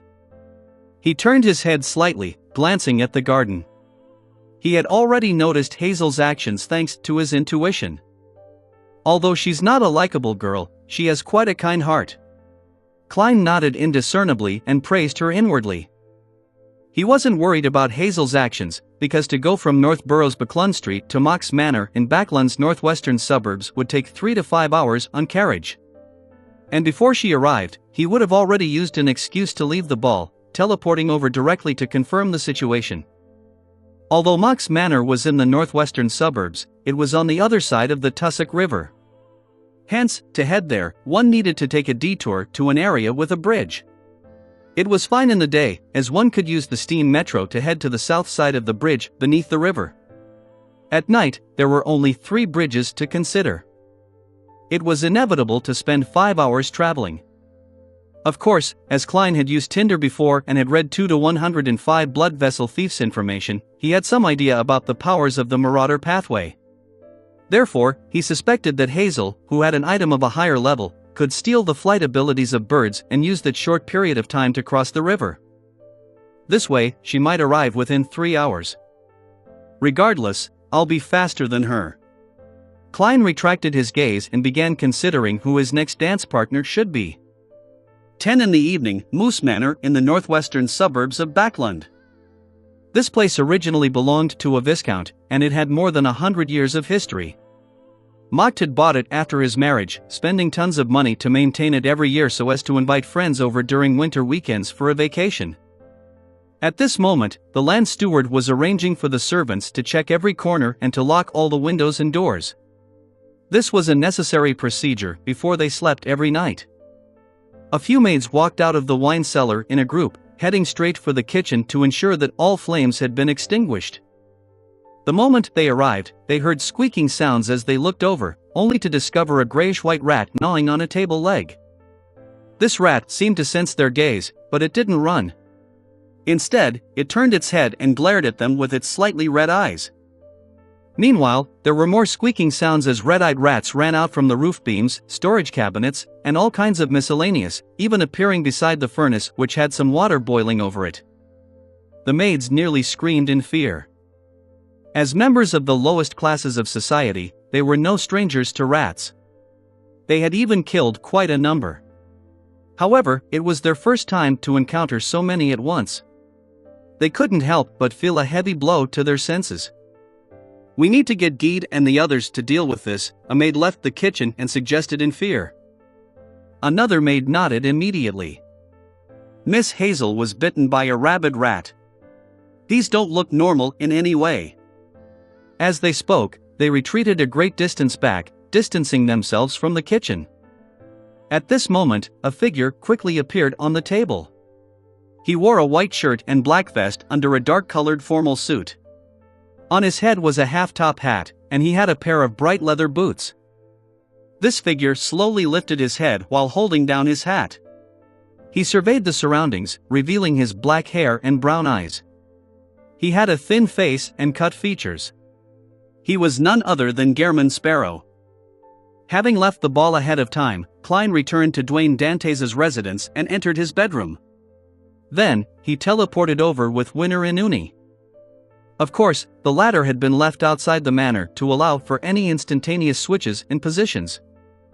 The rats reflected into his eyes as Klein pulled the human skin glove on his left hand, casting his gaze towards the flower bed in the manor. Almost at the same time, the rats in the kitchen stirred as their movements turned sluggish. However, they quickly returned to normal. They had become a Bizarro sorcerer's marionettes. And Klein could control as many as 50 marionettes, a number that would rise once he finished digesting the potion. Chapter 982 Bizarro Sorcerer vs. Parasite. Chapter 982 Bizarro Sorcerer vs. Parasite. When he cast his gaze towards the garden, the scene of the area was naturally reflected in Klein's mind. In the dark corner concealed by the flowers, grayish-white rats spun around wildly like they had been possessed. They kept squeaking as they attempted to push away their own kind and enter the core area. In the core area lay a gray rat the size of an adult lone shorthair, a particular cat breed. Its eyes were slightly red like congealed blood. Its tail was swishing about rapidly, seemingly in a bid to vent the irascible feelings within. And whenever ordinary-sized rats approached, it would grab them and bite them to their deaths, causing rat corpses to pile up around it. But even so, this didn't stop the other rats from surging over. Upon seeing this scene, Klein suddenly had two thoughts. First, having his intuition boosted by the gray fog was a boon for a Bizarro sorcerer's controlling of spirit body threads. This wasn't apparent in open areas where the owner of the spirit body threads could be instantly determined, but when inside a bustling city or a place with many buildings, Bizarro sorcerers who lacked X-ray vision were unable to determine the owners of the spirit body threads that bunched up from afar. It made it difficult to accurately lock onto an enemy unless they did something special, making them stand out from others. Of course, Bizarro sorcerers could also ignore the possibility of collateral damage and just indiscriminately control their targets. Second, the marauder pathway demigod that parasitized the rat was already on the verge of losing control. Not only was it several times bigger than when a road showed it, but its condition appeared very unstable. It was filled with a violent and crazy aura. Thankfully, I came in time. If I had waited a few weeks, who knows what kind of tragedy would unfold. A thought flashed across Klein's mind as illusory black threads appeared in front of him. At this moment, he was less than 50 meters away from the mutated rat, making it completely feasible for him to control the spirit body threads. And at this moment, the huge rat with slick fur noticed something. It hurriedly stood up and turned its head towards the kitchen. A glint flashed in its dark red eyes, instantly leaving the young man wearing a silk hat and black suit pausing in his spot.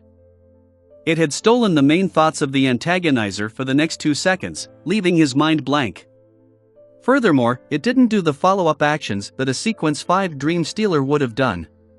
Right on the heels of that, this rat raised its right forelimb and attempted to steal the enemy's Beyonder powers. At its level, it was able to steal 3 Beyonder powers from the same target and possess them for 2 hours. Of course, one attempt was limited to 1 power. At this moment, the gigantic rat's thoughts turned extraordinarily sluggish. The actions of it using its powers seemed to be bound by invisible threads, making it appear extremely lethargic. Initial control of its spirit body threads had been obtained. Its success at stealing Gehrman Sparrow's thoughts and throwing him into a daze was merely an illusion, a bizarro sorcerer's illusion creation. Before Klein properly began controlling its spirit body threads, Klein had already switched places with Anuni.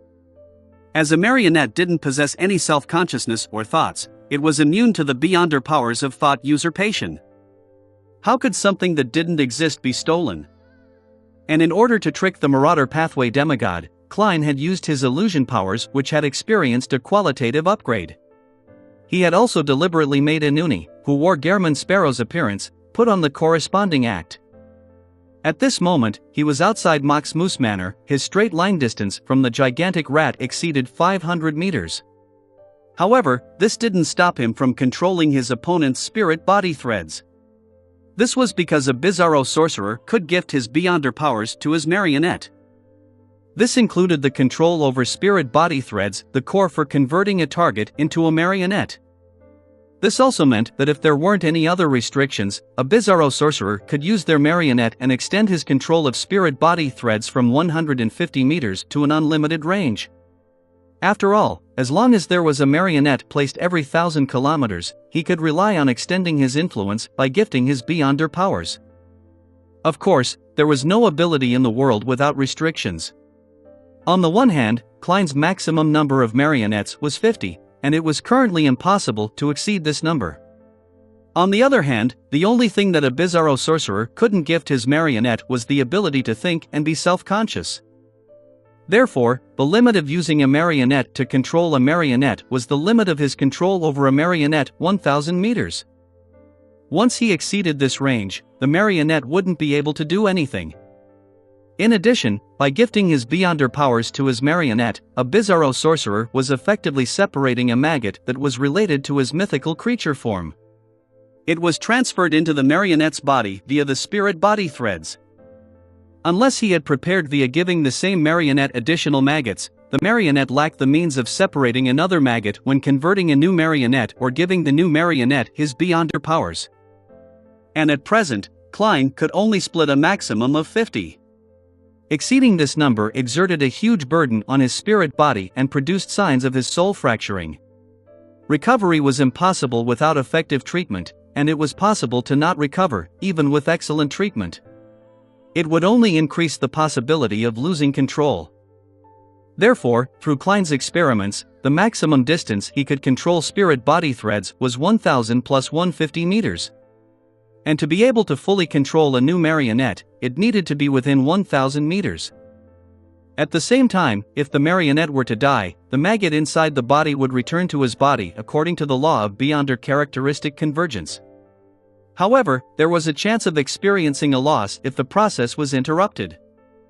While the Marauder Pathway demigod's actions turned sluggish, the rats that had previously been turned into marionettes rushed out from Anuni's side. They aimed at the garden and opened their mouths in a bid to use air cannon to cleanse the target's location. Suddenly, a dark red glimmer lit up in the gigantic rat's eyes. Instantly, Gehrman Sparrow appeared in the dark corner of the garden, amidst the dead rats. As for the Marauder Pathway demigod, it had arrived inside the kitchen where there were plenty of items on the table. It had stolen Gehrman Sparrow's position. Bang! Bang! Bang! The marionette rats shot out their air cannons without being able to stop midway, hitting the spot where Gehrman Sparrow was standing. It left the soil splattering and threw the flowers into the sky. It alarmed the servants in the manor as their bodies trembled violently. They had no idea what was happening and could only frantically run for shelter. The entire garden was leveled by air cannon, thinning the layer of soil within. If Klein hadn't directed the attack in that direction, the manor's main building probably would have collapsed. Amidst the flying dust, the rats were left dismembered, but Gehrman Sparrow remained standing there, uninjured. Winner Inuni had just released all the good luck he had accumulated. However, his control of the gigantic rat spirit body threads had been terminated as a result. And there were only a limited number of spirit body threads. The rat marionettes were unable to interfere, for it might create pandemonium and cancel each other out. Hazel's teacher, the Marauder Pathway demigod, took this opportunity to regain its freedom. Then, it turned around and raised its right forearm at Gehrman Sparrow, instantly stealing his beyonder powers of controlling spirit body threads. As a Sequence 4 demigod, it could accurately steal the power of the target. Typically, there were 3 options, and with better understanding, the higher the chance of success was. And this time, its luck was pretty good. Of course, if the target's level was much lower, and if it clearly knew of the target's situation, it could steal anything it wanted. Just as it lowered its right paw, the Marauder Pathway demigod raised its left paw. The rat marionettes slumped to the ground and could hardly turn their bodies. This was a large-scale theft that stole the rat's ability to walk. Right on the heels of that, countless magical symbols appeared in the gigantic rat's red eyes. It rapidly decrypted the puzzle and found where Klein was. With a red glint, it raised both paws and instantly appeared beside Klein.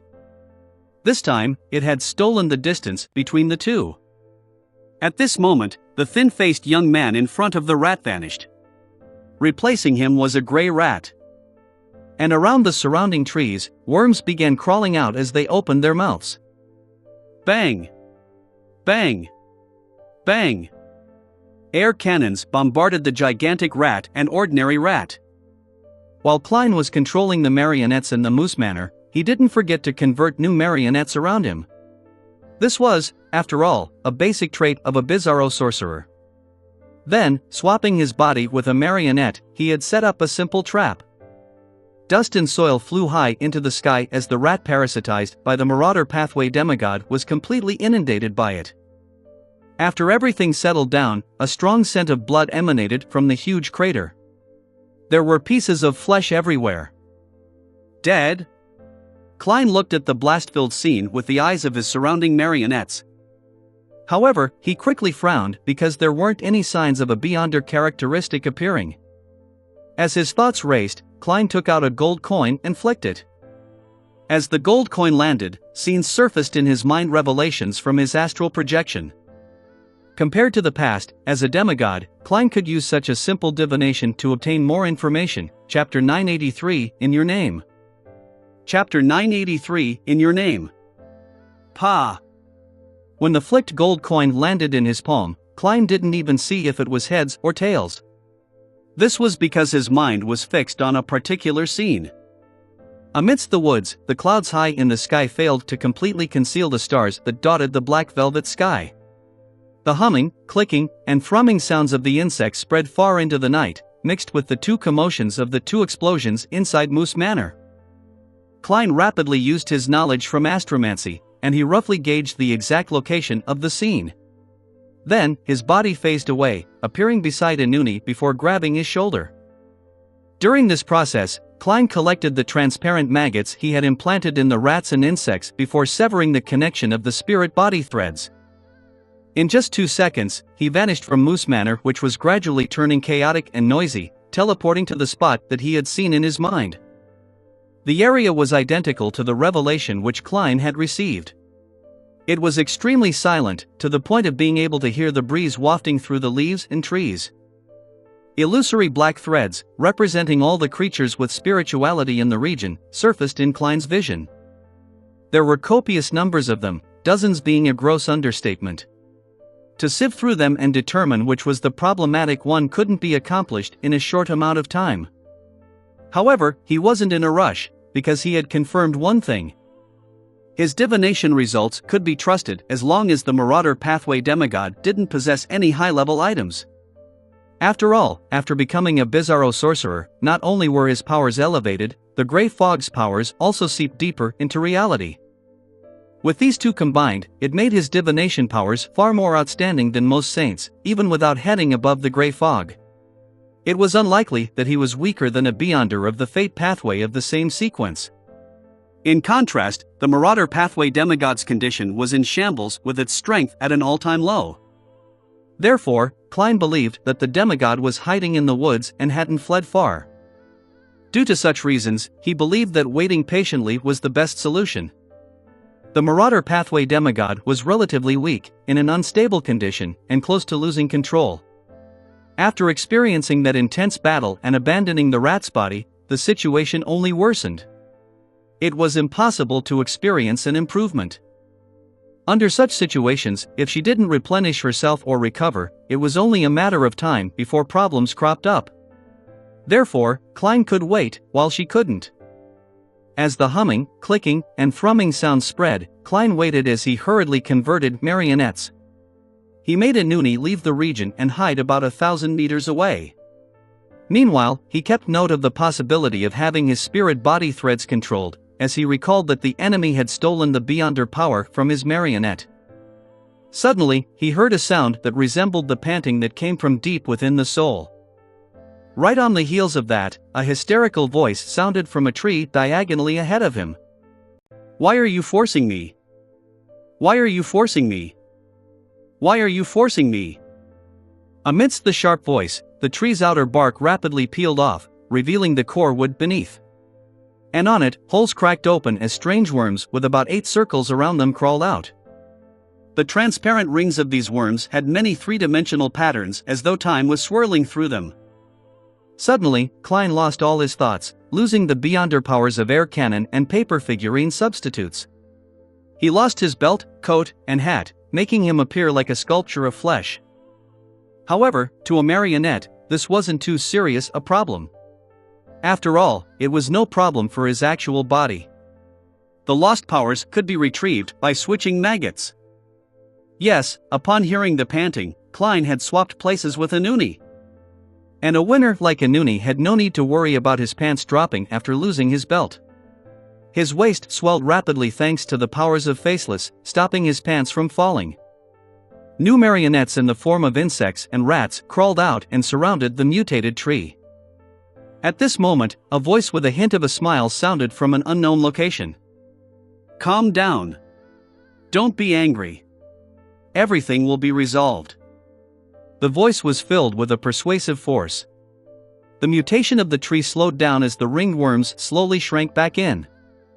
"Is that so?" Inside the tree, the vicious-sounding voice calmed down. There was some level of blankness to the voice, as though it was about to be convinced. As for Klein, he found the words extremely reasonable. He couldn't help but reflect on the reason for pushing a demigod to the brink of losing control. He had a vague feeling that he had forgotten something and was unable to recall the true reason for coming. Then, he saw a chuckling figure walk out of the woods. "Relax, I have the means to stop you from losing control. All you need to do is to follow my instructions." The figure was wearing a black trench coat that resembled a robe. He matched it with black trousers and leather shoes. He had a broad forehead and a thin face.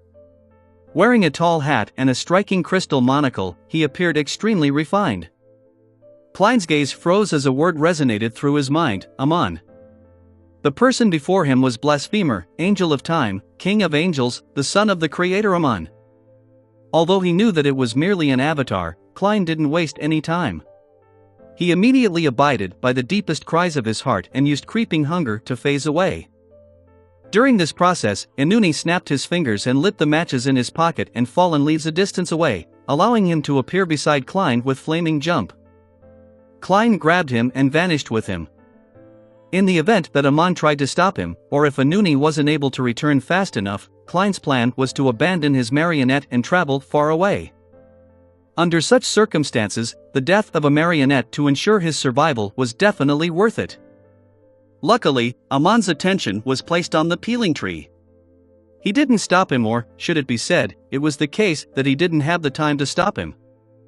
After Klein and his marionette vanished, Aman halted and turned to look at where the two were originally standing. As though in thought, he nodded slightly and scoffed. A bizarro sorcerer of Evernight. He then retracted his gaze and looked at the half-mutated tree and asked with a smile, a descendant of Jacob? Why yes, do you know my ancestor? Inside the tree, the rat demigod asked as though it had grabbed onto a floating board while drowning. Aman stroked his chin and nodded indiscernibly. Of course. They tasted excellent. Inside the tree, the descendant of the Jacob family fell silent. Only after a few seconds did a voice filled with horror utter. Why you are blasphemer Aman? Inside the tree hole, the worm with rings began crawling out.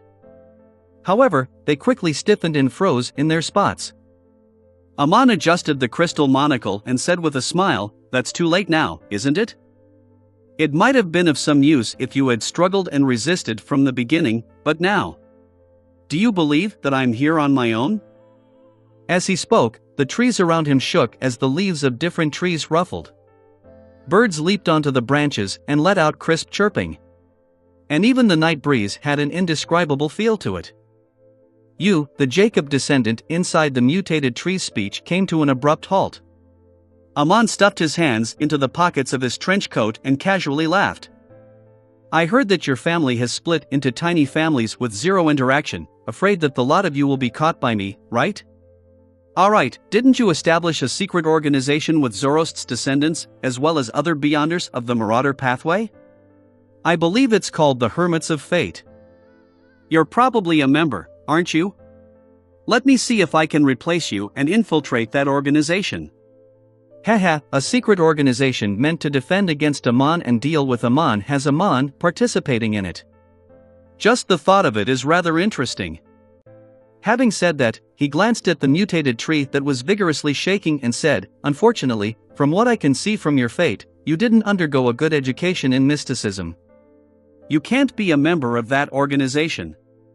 Are you the only one left of this Jacob family branch? You wished to seek out a secret treasure left by the Jacob family in Backland, but you ended up seriously injured for some reason and ended up sealed? Ha, you even parasitized an ordinary animal. Yet, there are signs of you not talking to humans for an extended period of time. Aren't you very puzzled as to why you didn't receive any warnings about this from the knowledge contained within the potion or the murmurs when you advanced to sequence 4? Yes, it's because I've deleted them. No! A sharp scream filled with anger and viciousness sounded. There was an indescribable pain in it. The mutated tree's tremblings intensified until it calmed down at some point. Streams of life flew out from within and surged into Aman's body. Taking out a piece of silk, Aman took off his monocle and wiped it as he mumbled, how foolish. She actually believed me when I said it's too late. One flaw with fellows who are on the brink of losing control is that they're brainless and easily fooled. If she had carefully thought about it, how could she not realize the problems within? If I could quickly finish her off and steal her fate, why would I be wasting so much time chatting with her? An avatar is an avatar after all. After Aman wore his monocle again, the stream of light that flowed out of the mutated tree had been completed absorbed by him. At this moment, a figure was passing through the wood's hazel in hunting gear. She seemed to sense something as she subconsciously looked over, only to see Aman. Then, she revealed a surprised smile. Teacher, have you recovered? Oh, someone has noticed a problem with you. It's best that you hide. Aman listened in silence before curling the sides of his mouth slowly. All right. Chapter 984 Active Response. Chapter 984 Active Response. Klein didn't directly teleport back to 160 Baclund Street. Instead, he went to see with Anuni, found a secluded spot, and chanted the honorific name of the fool. Then, he took 4 steps counterclockwise and went above the gray fog. With a beckon, he summoned a paper figurine. Immediately after that, he picked up one of the cards of blasphemy on the long bronze table in front of him, and he placed it inside his body. Klein suddenly had an additional dark red robe. This appearance seemed to look like rust and settled gunpowder that had been stained by copious amounts of blood. As for his face, it was covered by a dark gold mask. The patterns on it were ancient and set off a contrasting appearance with the crown he wore that was embedded with gems that sparkled red, blue, and green. This was a change that the Red Priest card brought about. After repeated experiments, Klein had confirmed that certain traits of the Red Angel card were very compatible with the Paper Angel's interference effect with fate. It allowed the relevant powers of the mysterious space above the gray fog to be further enhanced. Therefore, he had chosen it instead of the Black Emperor or Tyrant cards. After completing this, Klein, in the form of the Red Priest, picked up a paper figurine and shook it.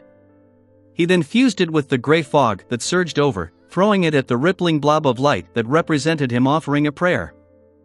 The paper figurine quickly burgeoned, turning into an angel bathed in golden light. Flames crisscrossed behind it, taking on the form of 12 pairs of wings. This war angel then used the secret connection that was generated from a prayer to descend upon the world and enveloped Klein and Anuni with its fiery wings. Only with this done did Klein relax. Putting down the Red Priest card, he returned to the real world. He first sought out food for creeping hunger before returning to 160 Buckland Street with Anuni. One transformed back into Dwayne Dantes, while the other turned into a young man with mixed blood. After combing his hair, Klein walked to the balcony of his master bedroom, looking far into the distance where Mock's residence stood. He discovered that the place remained brightly lit, a clear indication that the ball hadn't truly ended. Typically, a ball continued until midnight, and of course, people were permitted to leave before then. After all, most people that were willing to dance late into the night were young adults. Phew! Amon is truly terrifying. Just a battle involving a Marauder Pathways demigod was enough to garner his attention, even if one was in the city and the other was in the suburbs. At his level, the law of beyonder characteristic convergence should be extremely substantial. Yes, I can't eliminate the possibility that the demigod's mutation while being on the brink of losing control had caught Amon's notice. Klein couldn't help but recall everything that had happened, afraid that he would find a thin, monocle-wearing young refined man sitting in the reclining chair behind him while sipping from a glass of red wine when he turned around. He felt lucky that he had already become a demigod and could converge the aura of the gray fog to prevent beyonders of particular pathways from detecting it. Otherwise, with the interest Amon had shown in the past, his focus definitely would have been placed on Gehrman Sparrow instead of the Marauder Pathway demigod. If that had been the case, he might not have left so successfully by teleporting, as the Amon in Backland was likely only an avatar. Klein was still rather confident of the Paper Angel's interference. He believed that this King of Angels had no means to trace him all the way to 160 Buckland Street from a trail of breadcrumbs, and also determined that he was Dwayne Dantes. But this still didn't ease his mind. This was because the Marauder Pathway demigod was involved in Buckland Street as well. She had encountered Admiral of Blood here and had been forced to trigger the explosives, finally parasitizing a rat. Here, she had been warned by a mirror, learning about the Marauder Pathway Angel who was in need of replenishments and that Blasphemer Amon was on the way. As she had refused to answer the mirror's question, she was struck by lightning and had to move to Moose Manor. In addition, Hazel, the target she attempted to parasitize but was her student on the surface, was influenced by a powerful illusion tonight, exposing her teacher's condition. All of these factors combined might make Amon pay a visit. The more Klein thought about it, the more unsafe he found Buckland Street. From his point of view, just the warning about a Marauder Pathway Angel in desperate need for replenishments was enough for Amon to take up residence in Buckland Street for a period of time.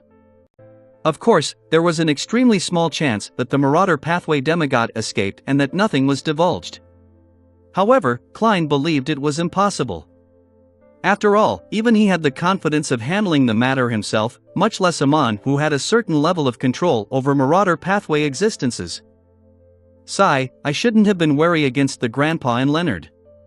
If I wasn't worried that he would achieve another stage of recovery and cause Leonard harm, everything would have been settled rather quickly. I wouldn't be in this situation of attracting Amon. What do I do next? Regardless, I need to do something. Otherwise, not only will my identity as Dwayne Dantes be at risk, I might even implicate Leonard on Pinster Street and the ordinary people on Buckland Street. Who knows if Aman will suddenly parasitize them or not? As Klein's thoughts whirled, his expression grew heavy as he began seriously considering eliminating Aman's avatar. His first idea was to establish contact with Leonard and come up with a plan with the grandpa in him, Pallas Zoroast. With this marauder angel's knowledge of Aman, who shared the same pathway, it was likely that he could come up with a good plan. Klein immediately took out his pen and paper in preparation to write. But after making a few scribbles with the fountain pen, he paused. He found the confidentiality lacking because describing in detail might result in having an effect on fate, allowing Aman to notice it ahead of time. The more secure method would be to pull Leonard above the gray fog. The discussion can be held there and have him relay it and discuss it with Pallas Zoroast. Apart from this, what else can be done? Report it to the church and get them to disinfect all of Backlund? Klein put down his fountain pen and muttered silently as he considered other proposals. He soon gave up the thought of reporting Aman, because Leonard hadn't done so previously. With the understanding that the grandpa in him had a blasphemer Aman, it implied that this method was useless. Either there was a huge flaw, or it might end up affecting oneself. It's better to ask Leonard first and gain a better situation of the exact situation before coming to a decision. Klein quickly made up his mind. He temporarily suppressed the urge to draw the symbol to Asker Rhodes or use the paper crane to contact Snake of Fate Will Septon. After dismissing Anuni, he entered the master bedroom's bathroom, took 4 steps counterclockwise, and arrived above the gray fog. Sitting at the seat of the fool, Klein conjured the world Gehrman Sparrow and made the fake person pray piously. Honorable Mr. Fool, please inform Leonard Mitchell that I've discovered traces of blasphemer Aman. I hope that he can head to your kingdom as soon as possible to discuss the subsequent actions. The time will be up to him to decide. After throwing the prayer's content into the crimson star representing Leonard, Klein added as the fool, there's no need to hide it from Pallas Zoroast. In the outskirts of Northborough, in a sparse forest, Leonard extended his right hand and held down a blurry wild wolf's figure. The wolf whimpered as the flames burning in its eyes dissipated, returning to normal. Its body faded away and vanished into the wind. However, it no longer had the bloodthirsty feeling it previously exuded. All was calm and serene. In the northern continent, after the Pale Era, the 7 Orthodox churches, along with the various nations, jointly pushed for a cemetery burial act which had been strictly carried out to this day. As the number of humans that turned into ghosts were rare, the only exception involved the difficult-to-detect deaths in the slums or drowning victims that couldn't be fished out in time. However, the spirits of the deceased weren't only limited to humans. All kinds of wild animals and all kinds of creatures with spirituality could become specters under certain conditions. Furthermore, it was impossible for them to head to human cemeteries to have themselves interred. This often resulted in rumors of ghost sightings in the wild. Just as he put the wild wolf to rest, Leonard suddenly saw a boundless grayish-white fog appear before his eyes as the world Gehrman Sparrow's prayers resounded in his ears. Traces of blasphemer Aman. He is still in Backlund. Leonard's eyelids twitched as he tensed up immediately. As he had received Mr. Fool's instructions, he didn't hesitate to speak with a suppressed voice. Old man, did you see it? Did you hear it? Pallas Zoroast's slightly aged voice resounded once again. No. Although I sensed an anomaly, I didn't see or hear anything. It will only happen if I deepen my parasitization of you, allowing me to directly control your astral projection. Do you think I'm a fool? From the looks of it, Mr. Fool's response is done through the astral projection. Leonard thought before he said in deliberation, Old man, Klein informed me via Mr. Fool that he has discovered traces of Aman. He wants me to head over to Mr. Fool's kingdom to discuss this matter. Do you have any suggestions? Pallas Zoroast fell silent for a few seconds before he let out a long sigh. If he wishes to deal with Aman's avatar in Backlund, tell him that unless he has the blessings of concealment, the outcome will be as you expect it to be. By saying this, Old Man is giving preconditions. He means that he will only be willing to cooperate with the blessings of concealment? Leonard's mind raced as he immediately found a dark corner and informed the world Klein via prayer that he could do it immediately. As for the danger that resulted from losing control of his body in the wilderness, Leonard wasn't worried since he still had a Marauder Pathway angel in his body. Before long, he saw a crimson tide surge towards him and inundate him. Chapter 985, Blessed of Concealment. Chapter 985, Blessed of Concealment. Above the boundless grayish-white, inside the magnificent palace. Just as Leonard Mitchell's figure appeared to the side of the long bronze table, he subconsciously stood up and wanted to bow to Mr. Fool. However, when he looked over, he found the seat empty. No one was sitting there. Doesn't Mr. Fool usually sit there? A thought flashed through Leonard's mind as he cast his gaze to the other end of the long model table. The world was sitting there silently as though he was fused with the gray fog in an indistinct blur.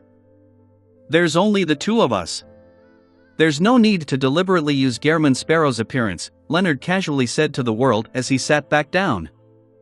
After discovering Mr. Fool's absence, he instantly became relaxed. He wasn't as reserved as he was in the previous tarot gathering, just short of throwing his leg up on the table. It's a habit, Klein replied succinctly. Leonard nodded in thought. I heard that Gairman Sparrow's persona at sea is a cold, reserved, refined, and polite person. Your current performance matches that description very well. However, you wasn't like this in the past, Klein. You have to remember that you're only acting. Do not be affected by your persona as Gairman Sparrow. Hey, I pulled you up here to discuss Amon, not to have a chat. Why do you show so little concern towards your grandpa's matters? Klein had indeed made it a habit to use the world's persona in such situations. But when this was pointed out by Leonard, he was a little embarrassed to change back into his original appearance. He tersely acknowledged that he would keep it in mind. Did Pallas Zoroast teach you about the part that you're only acting? Yes, Leonard answered frankly. This grandpa seems pretty good. He mentioned such crucial information to Leonard. Compared to him, the rat demigod from before was really up to no good. She didn't teach Hazel any of the most common knowledge.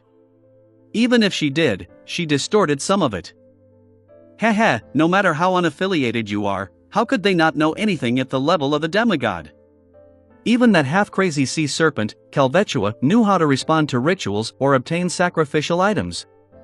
It even knew some theurgy and how to perform bestowments. Klein established a first impression of Pallas Zoroast. However, he wasn't hasty to make a judgment. After all, fishing was an activity that required bait. Just one instance didn't prove much. Seeing Klein being silent, Leonard cut the small talk and got down to business. Where did you discover traces of blasphemer Amon? Klein went straight to the point. I was pursuing a demigod of the Marauder Pathway who was on the brink of losing control. However, I ended up encountering Amon in the outskirts of Backland. All I could do was use Mr. Fool's powers to directly escape. Amon's avatar really is still in Backland, Leonard sighed before he asked in a rather curious and desultory manner, why were you pursuing a Marauder Pathway demigod who's on the brink of losing control? After he asked the question, he realized something and swiftly added, if it involves some plans of Mr. Fool, pretend as though I never asked. Why? Isn't dealing with Beyonders on the brink of losing control or those who have lost control the duty of a Nighthawk? Klein sighed when he heard Leonard's question. It stirred up memories of his time in Tingen City. In that short 2+ months, he had handled many similar matters. It included the mandated punisher of the Church of Storms who turned into a monster, Hood Eugen's loss of control, and Old Neil's corruption by the Hidden Sage. Although they were only a handful, they left a deep impression on him. It drilled certain actions deep to the bone. Therefore, after taking into account everything that he knew, and coming to the conclusion that the Marauder Pathway demigod was on the brink of losing control after rapidly biting someone, he didn't hesitate and used his illusion from downstairs. From that, he gained confirmation from Hazel and didn't even wait a day or two to make preparations. All he did was do a divination above the gray fog and came up with a rough plan before taking action. Such matters were emergencies for him. In addition, Klein had long had the intention of getting rid of the Marauder Pathway demigod because the malintent she had shown when dealing with Hazel was obvious. Furthermore, she had tried to entice Miss Magician to seek out treasure that was in actual fact a trap.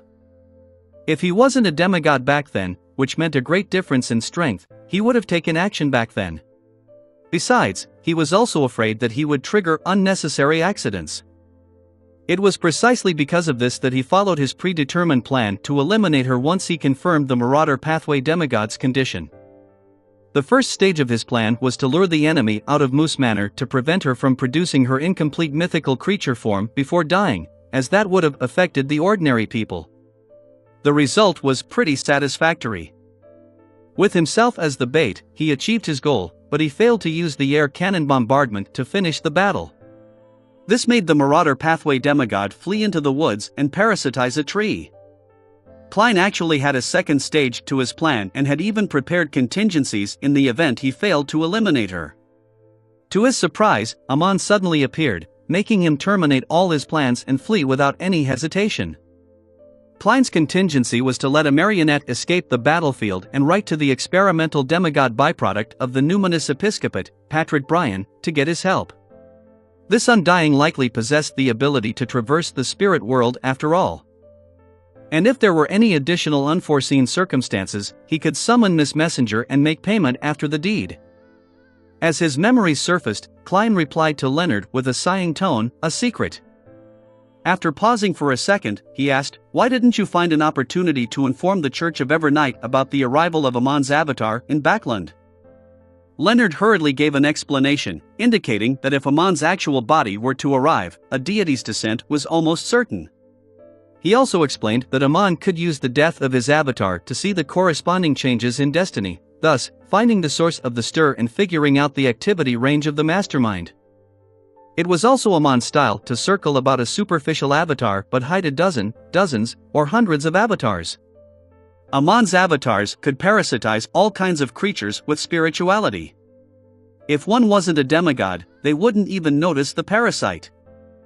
Towards the end, Leonard informed Klein in detail about the example Old Man had raised of how Amon would steal one's destiny. This sent a chill running down Klein's back, thankful that he hadn't been rash in dealing with Amon.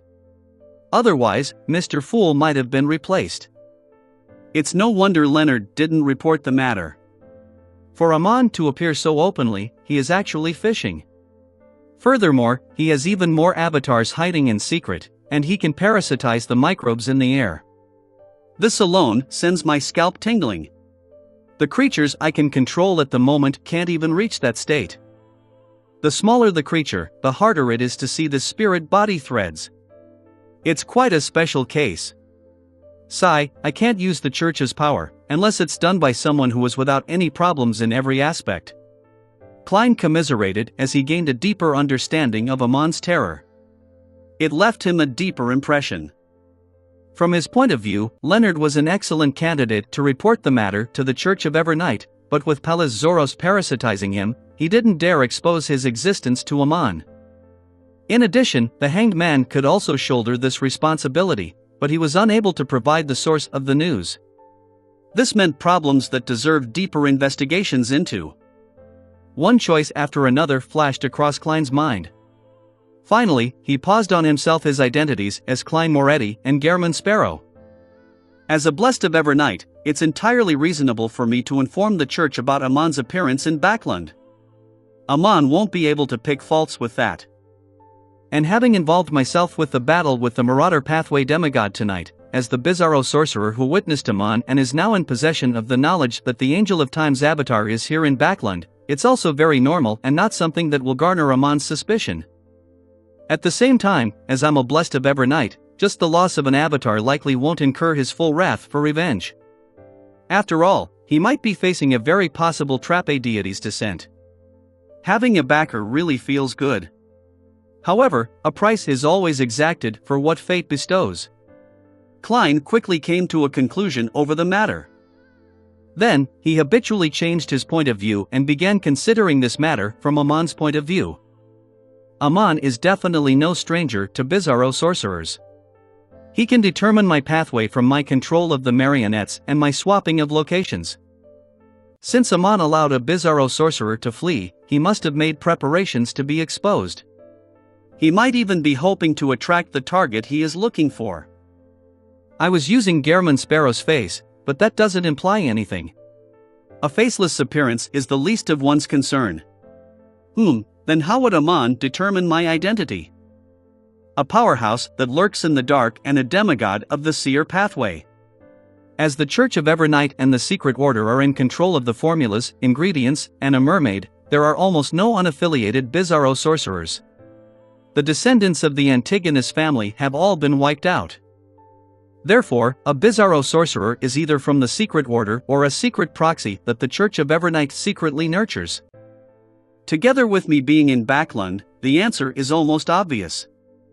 Due to these reasons, Aman wouldn't find it difficult to determine that the Church of Evernight is aware of his whereabouts and will begin an operation to wipe him out. My reporting of him will be within expectations. Not doing so would be abnormal. Yes, he will definitely be hiding. Even if he replaces the identity of that Marauder Pathway demigod, he wouldn't come to Backlund Street anytime soon. Having made this judgment, Klein immediately felt a little more relieved, because it meant that he would have plenty of time to prepare. What ideas do you have? Seeing Klein's prolonged silence after he finished his description, Leonard couldn't help but ask. Klein reined in his thoughts and asked without answering him, "What suggestions does Palace Zorost have regarding this?" He said that if you wish to deal with Aman's avatar in Backlund, you have to first obtain the blessings of concealment, Leonard replied truthfully. Blessings of concealment. Palace Zorost is openly trying to test me. Half the symbol behind the Fool's Seat represents concealment. Using paper angels and the red priest card, I can stir the powers of the mysterious space above the gray fog, making it possible for me to disrupt Aman's avatar. However, it's probably unable to prevent him from prying into fate itself. However, I still have another identity as Evernight's Blessed, and another title of the goddess is the Mother of Concealment. Is eliminating Aman's avatar considered paying the price or receiving a bestowment? Seems like both. Klein thought before replying in a deep voice. Tell Palace Zorost that I'm a Blessed of Concealment. I will attempt to pray for help. He was referring to being the Blessed of the Mother of Concealment, but it was certain that Palace Zorost would understand it as being the Fool's Blessed. Chapter 986, The Infectiousness of Parasitizing. Chapter 986, The Infectiousness of Parasitizing. So Mr. Fool also has authority in the aspect of concealment. Leonard came to a realization as he understood why Old Man had specially mentioned the need for the blessings of concealment. Without waiting for his reply, Klein added, in addition, tell Palace Zorost that Aman might very well know that there's a Marauder Pathway angel in the vicinity of Backlund Street. This. Leonard's pupils dilated as he blurted out, how would he know that? It's not convenient to tell you why. Klein mumbled inwardly before replying rather sternly, it's not like I'm Aman. Which of his actions or words made you come to this conclusion? Leonard asked subconsciously. No, it's me who told him. Klein chuckled as a response. Indeed. Leonard nodded and said, no problem. I'll inform Old Man of this. He paused for a moment before asking, are you waiting for him to give a detailed plan? Klein tersely acknowledged. When it comes to the knowledge of Aman and the Marauder Pathway, few are better than him. Having said that, Klein, who had determined that Aman wouldn't come to Backlund Street anytime soon, calmly added, there's no need to be in a rush to respond. Give me the feedback at tomorrow's tarot gathering. From the looks of it, things haven't reached a critical stage yet. Leonard figured out the most important information from Klein's words. He nodded slightly and said, all right, we will discuss this in detail at tomorrow's tarot gathering. After settling this matter, Klein immediately got up and bowed in the direction of the door of light. Mr. Fool, we are done.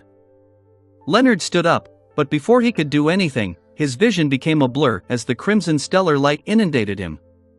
When he snapped awake, he found himself in the sparse forest on the outskirts of North Borough. Is there anything you wish to tell me? Palace Zorost's slightly aged voice sounded. Leonard cleared his throat and said, Klein told me that he's a Blessed of Concealment. He can attempt to pray for help. blessed of concealment. Indeed, Pelez sighed and said, tell him that as long as he can really gain the blessings of concealment, I'm willing to provide help when it comes to dealing with Amon and finding all his avatars hiding in Backland. Leonard wasn't surprised by this answer as he chuckled. Old man, you don't sound as weak as you make yourself out to be. Pelez Zoroast chuckled without a hint of anger in his tone. Didn't you read through Roselle's quotes? I recall that there's a saying that a starving camel is still bigger than a horse. That will depend on the breed of horse and camel, Leonard retorted habitually before asking, old man, how should we deal with Amon? Do you plan on using yourself as bait? Ahem. Pelez snapped back, if that were the case, what we'll be facing will be Amon's actual body and not his avatars. When that happens, there's a high chance that it will instigate a deity's battle. I might still have a chance of escaping. As for you, perhaps you will return to Evernight's tenebrous heaven. Leonard could only reply with a chortle. Pelez Zoroast continued, unlike the similar powers of other pathways, Amon's avatars can rapidly strengthen himself by absorbing the Beyonder characteristics of the Marauder pathway, thereby splitting even more worms of time, allowing him to parasitize different creatures. As long as there's enough Beyonder characteristics, this process can keep happening. Isn't this like the spread of a plague? Leonard felt a chill run down his back once again. If one had enough Beyonder characteristics of the Marauder pathway, Amon's avatars could go from parasitizing one person to the entire city. Pretty much. Pelez Zoroast affirmed Leonard's guess inside. To deal with Amon, this is the only way to take action. Using Marauder pathway Beyonder characteristics at the demigod level to bait him out. As long as you successfully finish off one of his avatars, there are ways to seek out and eliminate the rest. However, Amon is a master of deceit. We need to be careful, otherwise, it might appear like we are baiting him, but in actual fact, he is baiting you. On this matter, concealment is of utmost importance. I understand. Leonard sighed and turned to ask, how strong can Amon's avatar be? Pelez Zoroast fell silent for a few seconds as though in recollection. Finally, he said, in theory, his strongest avatar can reach the equivalent of a sequence 1, but it's almost impossible for him to do so. This will make his mental state unstable and show signs of losing control. Typically, one of his avatars is a worm of time, each starting off as a weak sequence 4. However, each possesses the trait of an angel capable of shattering Beyonder characteristics. By absorbing sufficient amounts of Marauder pathway Beyonder characteristics, such an avatar can reach a level equivalent to a sequence 2. However, Amon seldom does so. His avatars will automatically fracture and create even more avatars. Furthermore, with the actual situation in Backland, it's very difficult for him to gather enough Beyonder characteristics that can raise his avatar to sequence 2. Leonard thought carefully for a moment before asking, so, we will be facing a group of Amons. Amongst them, a majority have the strength of a weak sequence 4, with a minority having the normal standards of a sequence 4, while an extremely small minority reaches sequence 3? With Amon's style, it's likely the case. However, you have to remember that Amon is good at deceit, Pelez Zoroast warned. In addition, based on the time since Amon's avatar arrived in Backland, the number of Marauder pathway Beyonder characteristics he has gathered to date can't be too much. After all, this is Backland. Also, if the situation isn't right, his avatars will use the strongest one as the center and automatically gather together to achieve an elevation in strength. The most important matter when dealing with Amon is to not let matters develop to this stage. Otherwise, there's no stopping Amon from escaping even if an angel of the concealment domain arrives. It's truly difficult to deal with him. Besides, it's just an avatar he randomly threw out to develop themselves. As expected of a king of angels, after Leonard made a poignant sigh, he suddenly recalled Klein's reminder and hurriedly said, the Angel of Time has apparently already locked onto a Marauder pathway demigod. Klein said that he encountered Amon while pursuing the demigod. Also, Amon seems to know that there might be a Marauder pathway angel hidden in the region around Baklund Street. Pelez Zoroast fell silent once again, remaining that way for a pretty long period of time. After a while, with Leonard unable to stop himself from prodding for a response, he lamented with a sigh, why is your former colleague as troublesome as you? What? Leonard wore a blank look. Pal Zoroast said in a peeved manner, the reason why Amon knows that there's a marauder pathway angel around Buckland Street is likely due to him. Old man, why you have the ability to decrypt? Leonard asked in puzzlement. Palez harumphed. I was using my brain. Otherwise, why do you think there's the prefix of Buckland Street? That's true. Anything that has to do with Buckland Street can't avoid Dwayne Dantes. Could it be some problem that fellow, Klein, created? Only then did Leonard come to a realization. At this moment, Palez sighed. Thankfully, he only said an angel and not my name. Otherwise, I suggest that we immediately leave Backland. Tell him that there are currently two solutions. First, it's to seek out a Grade 1 sealed artifact of the Marauder Pathway or find a demigod of the Marauder Pathway. Using them, we design a trap. This entire process requires the blessings of concealment. Furthermore, it needs to be natural, reasonable, normal, and in no way incur suspicion. Second, wait for Amon to enter Buckland Street. He might do a combination of replacing someone's identity and infiltrating through the air. Therefore, your former colleague needs to see through the grafting of fate or notice the abnormalities in the microbes. Otherwise, no matter what plans are employed, it will simply be feeding Amon. Leonard's eyelid twitched when he heard that as he solemnly nodded. I'll discuss these matters with him tomorrow afternoon. All right. Palaz Zoroast sighed and said, also, if all the Amon avatars in Backland can be eliminated, most of the worms of time left behind will belong to me. As a form of replenishing himself? It's no wonder old man is willing to take the risk.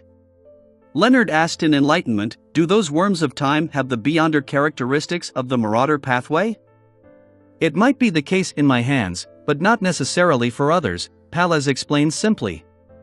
The worms of time left when Amon's avatars die will indeed contain a sufficient amount of beyonder characteristics in the beginning, but they will quickly deplete and return to the main body. The corresponding power is needed to prevent this phenomenon from happening. Leonard first nodded before asking in confusion, why was the luck siphon charms made from the worms of time so powerful? Palez instantly scoffed. Have you forgotten what the essence of the charm is? Its essence is the power obtained from a high-level existence. It then uses a material that can handle this power, as well as the powers obtained from the corresponding symbols, to stabilize it. The Worm of Time's role is to be a unique vessel. If the level is high enough, its essence is compatible, and there is sufficient spirituality, the requirements will be met. Therefore, the power of the luck siphon charm actually comes from Mr. Fool? Leonard asked in thought. Palaz Zoroast chuckled and said, yes, you can try praying to Amon as well and use his power to create luck siphon charms. Of course, the uniqueness of the vessel material will also affect the effects of the final product. In other words, different special materials will lead to different characteristics in power based on the response. Charms are a very profound and complicated piece of knowledge. It's not something that can be completely grasped by having some cursory education. You have to put more effort into it. Leonard immediately felt somewhat ashamed. On Monday afternoon, using the powers of the mysterious space above the gray fog to check on Hazel's family to confirm that there weren't any problems in the meantime, Klein patiently waited for the convening of the tarot gathering. Dark red beams shot up in the ancient palace before gradually calming down.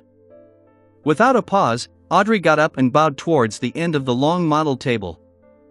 Good afternoon, Mr. Fool. Chapter 987 Warehouse Clearance. Chapter 987 Warehouse Clearance. After the greetings, everyone took their seats. Audrey swept her gaze across the third card of blasphemy placed beside Mr. Fool's right hand. She suddenly came to a realization that she had forgotten to obtain Roselle's diary entries from the psychology alchemists this week. I've been caught up with the problem with Vin Rambus all week. Audrey, who felt that she had already brightened up, instantly felt a little melancholic. At this moment, Katlia had looked towards the seat of honor at the end of the long model table. She bowed her head and said, Honorable Mr. Fool. I haven't received any Roselle diary entries this week as well. Queen Mystic hasn't provided any of the Emperor's diary entries for 2 consecutive weeks. Did something happen? Leisurely sitting in his high-backed chair, the fool Klein felt somewhat puzzled as he couldn't help but have pessimistic thoughts. However, he swiftly denied this possibility because Ma'am Hermit didn't show any anxiety or concern. With the way Admiral of Stars presents herself as a fledgling in need of her mother in the dream world in the ruins of the Battle of God, she definitely wouldn't be this calm if Queen Mystic doesn't reply to her for 2 consecutive weeks. Her anxiety might even prompt her to seek the fool's help. That also means that she has received a reply from Bernadette in the past 2 weeks, but none of Roselle's diary entries were provided. Klein nodded gently and replied calmly, "No hurry." After saying that, his thoughts raced as he began analyzing the reason for Bernadette's actions. First, Klein eliminated the possibility that she no longer had any more Roselle diary entries. Combining the frequency at which the Emperor wrote diary entries, he surmised that the compiled diary would exceed 10 standard books. Even if Bernadette only had a third of that, she was definitely capable of producing 1 or 2 books. In addition, the diary entries she had previously provided were just a tiny minority which touched on crucial intelligence. Second, Klein didn't believe that Queen Mystic had gained the entire truth from the answers he had given. Finally, he was also certain that she couldn't decipher the simplified Chinese she had in hand from the tidbits of feedback she received. After all, he didn't give a detailed translation, but vague answers comprising of a few words. Combining all 3 points, he suspected if the diary entries Bernadette planned on providing next would be even more important. They were more key and pointed to a certain secret or extremely special, questions that made one unsure if they wanted to know the answer. Thus, this Queen Mystic was presently in a dilemma. It's likely the case. I wonder what the Emperor will write about. Besides, how is Bernadette able to know the importance of the entry? I should remember to get Ma'am Hermit to pass on my requests. While in thought, Alger had already turned to look at Leonard. I apologize. There's still no news of mystical items that meet your request at the moment. That's very normal. That's right. Mystical items from sequence 5 and 6 aren't common to begin with. Leonard nodded in understanding. He was originally sitting very straight, but when he found that the moon and the magician weren't so uptight, he also relaxed, relieving the straightening of his back. Upon seeing this, Klein controlled the World Gehrman Sparrow and said with a hoarse voice, "I have a mystical item that suits your requests in various aspects. It's just that it has quite a number of negative effects that make it difficult to avoid. Do you want to consider it?" He was referring to the Word of the Sea. Klein had never had the intention of selling this item that almost required sealing to Leonard, as he felt that his dear poet friend couldn't withstand the negative effects of Word of the Sea. The belting of songs that didn't discriminate between ally or foe, the trait of tripping the wielder, or the flaw of being prone to lightning strikes weren't easily avoided. Klein was only able to use it by teaching the Word of the Sea above the grey fog a good lesson, and having Winner-Enuni wield it to not be affected. He had even converted the flaws into something that could aid him. However, after considering how Leonard had a Sequence 1 Marauder Pathway Angel parasitizing him, Klein had the feeling that Leonard might have the means to resolve the problem. Therefore, he ultimately made an inquiry. "Oh, tell me about it." Leonard believed that Klein wouldn't scam him, so he expressed his intentions of getting to know the exact situation. The World Gehrman Sparrow glanced at the hanged man and said slowly, "It can release lightning on a target." He roughly described the beyonder powers of the Word of the Sea and the negative effects, leaving Leonard somewhat enticed despite frowning. "It can actually be used as a staff to allow me to fly. Even at Sequence 5 Spirit Warlock, I'll need to seek out a suitable spirit before I can fly. Besides, the offensive strength really is formidable. There are quite a number of traits. But the 3 negative effects are quite terrifying. I'll return to ask Old Man to see if he has any means to reduce the negative effects." Leonard pondered for a few seconds before saying, "I'll take some time to consider it. How about I give you an answer next week?" "No problem," the World Gehrman Sparrow replied without any hint of surprise. As for the other members, even if they were interested in the beginning, all of them gave up the thought of inquiring about the price once they heard the negative effects that the word of the sea possessed. At this moment, the fool Klein's mind was focused on another matter. He was wondering if he should take this opportunity to do a warehouse clearance sale.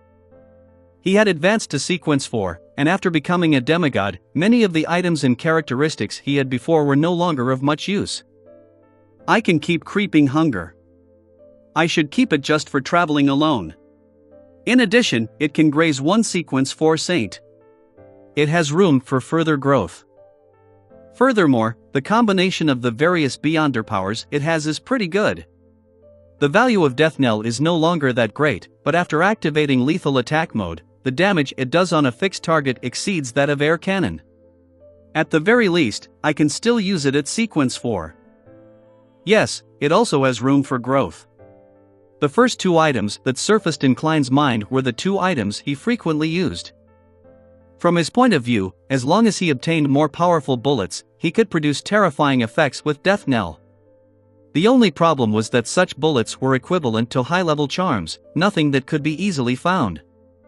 Even if he sought out the materials to make them himself, he had to consider the chances of success when praying to some high-level existence or if it was possible for there to be a backlash. On this aspect, Klein came up with a few plans. Pray to the goddess, request Snake of Mercury will Acceptant to provide help, go through Leonard to get Pallas Zorost's help, use the powers of the mysterious space above the gray fog and also get Leonard to make a trip back to Tingen under the guise of a mission, so as to steal some of the powers of the eternal blazing sun's divine blood from 3-0782, the mutated sun's sacred emblem. Flaring sun bullets are definitely the nemesis of creatures like evil spirits. I have some idea on how to use the materials via borrowing the power of the mysterious space above the gray fog. Amon's Worms of Time can be used to make luck siphon charms. My Worms of Spirit can also be made into Beyonder bullets. As for how it can be done, I'll need to ask Pallas Zorost.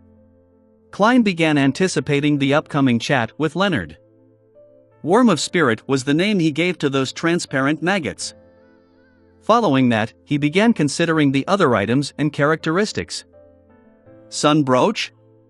I currently lack such powers and items. Although I can use the control over spirit body threads to deal with evil spirits, I can keep it and allow my paper angel to have one more additional change.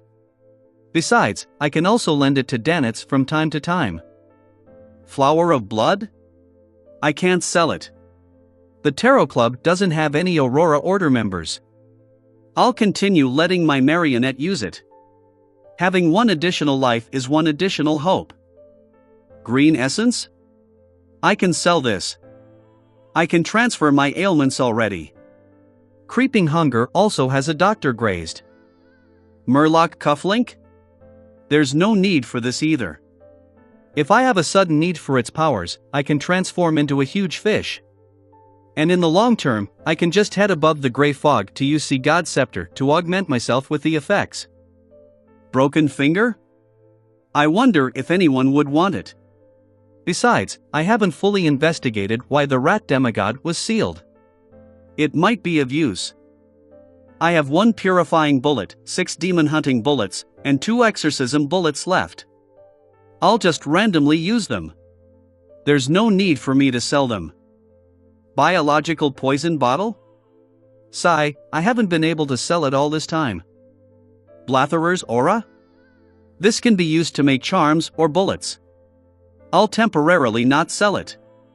But herein lies the problem, am I to pray to the dark side of the universe? That can be struck off the list of options. I'll see if there are any replacement plans in the future. An Interrogator Beyonder characteristic, a Lunatic Beyonder characteristic, 15 milliliters of 1,000-faced hunter's blood, 40 grams of Spirit World Plunderer powder, an eyeball of a 6-winged gargoyle. Tarot Club members have no need for these. I might be able to reward the believers of Sea God or the Resistance in Rorstad Archipelago. As these thoughts flashed across his mind, Klein quickly made a decision. As for items which were at least at the demigod level such as the Sea God Scepter, Grozel's Travels, the Giant King's Court Key, he didn't consider selling them. Then, he made the World Gehrman Sparrow say, I have 2 mystical items for sale. Their levels are relatively low. Katlia immediately replied, a low level doesn't mean it's useless. Many low sequence Beyonders powers can even turn the tides of battles involving sequence 5 Beyonders. I'm rather interested in knowing the detailed situation of those two mystical items. Klein nodded gently and described the uses and flaws of Murloc Cufflink and Green Essence. After he was done, he said, Murloc Cufflink for £500, Green Essence for £1,000. Just as he said that, Audrey raised her arm. I wish to buy the Murloc Cufflink. She actually wished to say that she wanted both. After all, the two mystical items have extremely minor negative side effects. However, considering how others might have their needs, she found it inappropriate for her to take them all. Audrey finally decided to only take Murloc Cufflink. This could provide her a layer of illusory scales, preventing her from being easily caught. And more importantly, she didn't know how to swim. This could effectively make up for her weakness. As for the heat and the dry weather easily causing fatigue, she wasn't too worried about it. This was because, be it in East Chester County or Backland, the temperature seldom exceeded 300 C. The humidity was also rather high. Seeing Miss Justice having her eyes on Murloc Cufflink, the other members wisely gave up without raising the price, allowing the trade to quickly come to an end. Following that, Alger bought the Green Essence ring. To him, although the water domain had certain restorative spells, they were inferior to a dedicated item. As a Beyonder who often had to engage in melee battles, it was of great importance. As for attracting mosquitoes, Alger wasn't bothered. This was because he had illusory scales beneath his skin, preventing him from being afraid of bites. After the transaction segment came to an end, Emlyn cleared his throat and asked a question. Chapter 988, Joint Operation. Chapter 988, Joint Operation. Emlyn couldn't help but clasp his hands together, lift up his chin, and say to Miss Magician diagonally opposite him, I've already confirmed that the ancient abandoned castle in Delaire Forest is an internal test that the Sanguine had given me, having hidden the key situation. With that said, he felt as though a weight had been lifted off his chest. He no longer felt as hesitant, embarrassed due to the difficult situation he was in. He surveyed the area and looked for Ma'am Hermit's and Mr. Hangedman's reaction. He realized that they appeared to have expected it, showing no signs of surprise. From the looks of it, they had already an idea when Miss Magician mentioned the problem with the intel. Emlyn nodded his head in secret and added before Miss Magician replied, I'm very sorry. I will refund you the £300 for the intel fee. In addition, I'll pay you another £300. Also, I will punish the Sanguine who deliberately omitted information. Although Mr. Moon always wears a proud demeanor, he's rather sincere when a mistake has been made. He didn't find an excuse to push the blame onto. However, I've already obtained the Ancient Wraith's cursed item and remnant spirituality, so the matter is already over. He didn't deliberately wish to cause harm to me and Zio. There's no need for me to get so much compensation. Furs remembered Zio's exhortations. Without looking at her, she said, it's only a matter of oversight. There's no need for compensation. Just refunding me for the intel fee is sufficient. Just as she said that, she suddenly thought of something. Since the ancient abandoned castle was a test of the Sanguine, didn't that mean that Zio and herself had been targeted by the Sanguine? Furs finally couldn't hold back as she turned to glance at Zio. She found Miss Judgment shaking her head slightly, indicating that she hadn't discovered anyone monitoring them. Furs felt puzzled and found it inexplicable. She then allowed her thoughts to wander as she recalled the situation back then. We did the exploration only after quite a while. The Sanguine had already lost their patience by then? The boss of the Townsend knew of the ancient abandoned castle. He was a Sanguine in disguise? That's not right. Many of the locals knew of this matter. However, that place was too far away and there wasn't anything of value left inside. That's why, unless one was out hunting, people usually wouldn't head in that direction. That's not right. If the ancient abandoned castle were that dangerous, why are the people who use it for shelter from the rain completely fine? They only describe it as creepy and a little scary? Yes, the sanguine would usually seal off the passage that heads underground. They opened it for the test? This means that there was some form of monitoring. Because the ancient castle is too dangerous, the monitoring was done outside the forest and not inside? As Zio and I got lost, we circled around the monitors and weren't detected? Mr. Fool didn't mention anything about it. It's probably not a huge problem. More attention needs to be taken when I return. As Furza's thoughts raced, Emlyn said after some pondering, okay. He didn't insist on additional compensation because he believed that the best form of compensation was to punish Erin's boyar instead of giving money. Then, he waited for Miss Magician to ask about the punishment, hoping that he could take the opportunity to make an inquiry to the other Tarot Club members. He wanted to see if he could get any good suggestions. As for Furs, upon considering that it was an internal matter for the Sanguine and that although she was a victim, Mr. Moon hadn't offered a plan for action, she decided not to press further in consideration for his feelings. Instead, she decided to wait for the conclusion to see if it was satisfactory. The palace that looked like a giant's residence turned silent as the mood turned odd. Audrey looked opposite her and glanced to the side. Pursing her lips, she curiously asked, "Mr. Moon, how do you plan on punishing that Sanguine?" Phew.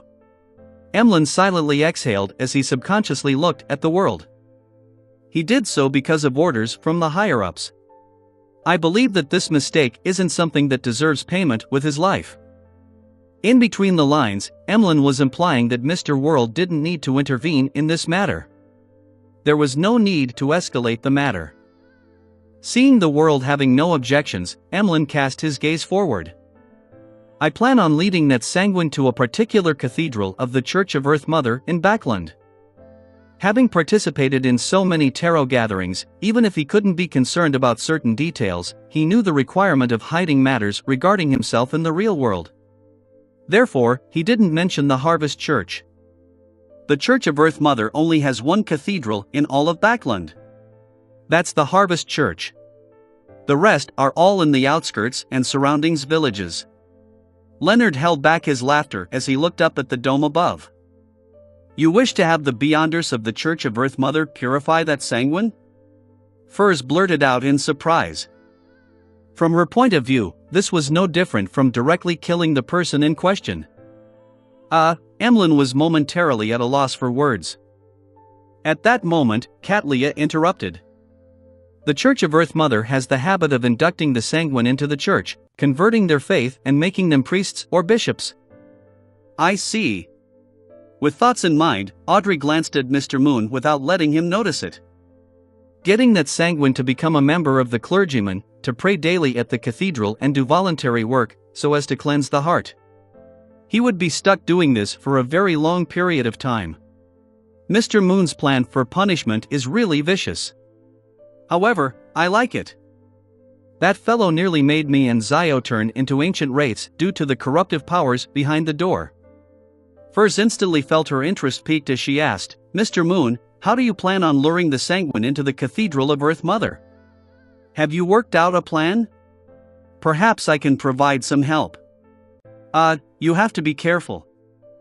You mustn't enter the Cathedral of Earth Mother in order to punish him. That way, the only thing you can do is to request Mr. Fool for help. Of course, that might be something Mr. Fool wishes to happen, allowing him to have someone on the inside of the Church of Earth Mother. After saying that, Furs silently added. Upon hearing that, Leonard nearly laughed out. He was extremely certain that Mr. Moon was the Harvest Church's Emlyn White. Clearly, this Sanguine was already a priest of Earth Mother. This is slightly akin to a drowning person pulling others in. Leonard held back his laughter, glanced at the world, and he found that his former colleague didn't seem perturbed. He appeared extremely somber. He couldn't help but think, is this the power of a clown, or is it a state that Klein is accustomed to? At the end of the long model table, the fool Klein nearly covered his mouth. He never expected Emlyn to be so creative. This was a little like multi-level marketing, yet it's a little different. After all, it's not necessarily a good thing for Emlyn to know of that. Klein leaned back into his chair as he awaited the development with piqued interest.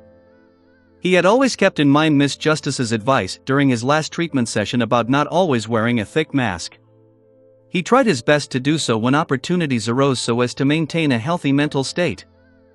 Upon hearing Miss Magician's words of concern, Emlyn felt even more awkward because he went to the Cathedral of Earth Mother several times a day on a daily basis. He felt uncomfortable even if he skipped the weekends. He cleared his throat and said, "I temporarily do not have a thought-out plan.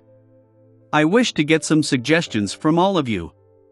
Yes, I hope that we do not have too intense a battle. It's difficult to ensure that the matter doesn't escalate, and I also do not wish for my identity to be directly exposed. Miss Magician, there are no problems regarding your participation, but we will absolutely not be meeting each other." His idea of not directly exposing his identity meant that he didn't mind that Ernst Boyer and the other sanguine could guess that he did it. It was a way to instill shock and awe in them, but it was best that there wasn't any obvious evidence. First tersely answered as she mimicked the other experienced members of the Tarot Club. "First, you need to tell us what sequence that sanguine is roughly at and what he's good at." Emlyn was already prepared as he answered, "It's equivalent to sequence 5. He's quite experienced and is good at creating the effects of the full moon." "Effects of the full moon?" Furs was taken aback as she turned Agape but was unable to say a word. After Emlyn finished the introduction, Furs said with a hollow chuckle, "I recall that I have other matters to tend to. It might not be convenient for me to participate in this matter." When in a state similar to the full moon, she would hear Mr. Door's ravings. And this meant that she would instantly be heavily injured by the target, losing all her combat strength. Emlyn frowned slightly, displeased with Miss Magician's sudden change in attitude. At this moment, Zio, who had been listening silently, said, "I can participate. I just need a portion of the spoils." Miss Judgment's tone is very firm. It's like she wants to exact vengeance. Emlyn mumbled silently to himself and glanced at Ma'am Hermit and Mr. Hangman, only to discover that they temporarily had no intention of speaking. It appeared as though they wished to observe what kind of plan the Backlund members of the Tarot Club could come up with. As this involved her friends and how it could be the first mission that the Tarot Club members would participate in at the same time, Audrey was rather intrigued. After some observation, she said in deliberation, "I can hypnotize that sanguine, allowing him to enter the Cathedral of Earth Mother himself. However, to not expose ourselves and to ensure a high chance of success, it's best that he's in a lost or half-dazed state while I hypnotize him." "Mr. Moon, can you do that?" Emlyn was summarizing his powers and items to consider a solution when Leonard suddenly laughed. "That's simple, but I'll only be responsible for making that sanguine unconscious. Of course, the premise is that there's sufficient intel, and it depends on how we go about taking action." Just as he said that, Zio nodded and said, "I'm good at tracking and investigation. You can leave intel matters to me." "All right. First, Mr. Moon will have to inform me of that sanguine's name, address, and appearance." "All right." Emlyn heaved a sigh of relief before saying in a somewhat lost manner, "Then what's my part in all of this? Also, what kind of payment do you want?" Chapter 989, Mentor Alger. Chapter 989, Mentor Alger. Upon hearing the Moon's question, the rest of the Tarot Club members realized that the main instigator for the punishment had ended up with nothing to do. According to the established plan, all he needed to do was provide the name, address, and appearance before waiting for the outcome. Miss Judgment was in charge of tracking and investigations to figure out the target's patterns. Miss Justice and Mr. Star would then choose a suitable location based on the feedback before Mr. Star threw the sanguine into an unconscious state without attracting any attention. Miss Justice would then take this opportunity to complete a hypnotism act and make the target proceed to the predetermined location. In this entire process, there was nothing for the Moon. Audrey deliberated and said, "Mr. Moon, what you need to do is to ensure that the hypnotized sanguine doesn't encounter any accidents on the way to the cathedral, without him struggling or being rescued." Upon saying that, Audrey suddenly realized a problem in the plan as she hurriedly added, "If that sanguine is extremely resistant towards the Church of Mother Earth, the hypnotic effects wouldn't be as effective. Therefore, I plan on avoiding this point if possible." I will imbue in him the thought of nabbing some target he hates so that he wouldn't realize that he's entering the intended cathedral during the pursuit. How about letting you be the target of his hatred? This will require you to be able to ensure your own safety while maintaining a distance without being caught. It's not a problem, Emlyn answered after some thought. With Duke Ulmer removing the mental corruption of the Sequence 5 artificial vampire Beyonder characteristic, Emlyn just needed to wait till a full moon to become a Viscount. That would place him equal to Ernst Boyar. And this opportunity was available next week. When that happened, he didn't believe that he would be caught up to buy a Viscount just like him when he was equipped with the Ancestor's Ring. If it really won't work, I can borrow Miss Magician's spellbook. I recall that there are powers in the wind domain. Emlyn was rather confident. By the side, Leonard felt a baffling sense of horror when he heard the conversation between Miss Justice and Mr. Moon. To him, no matter how terrifying a head-on battle was, it was nothing compared to the horror of doing something that went against his own will without him realizing it. He paused for a moment and replied to the second problem that Emlyn had raised. My payment is the same as misjudgment. I want a portion of the spoils. To Leonard, this entire matter required him to determine the time and location to pull the target into a dream before he left. He didn't need to care if the operation was successful or if any accidents cropped up.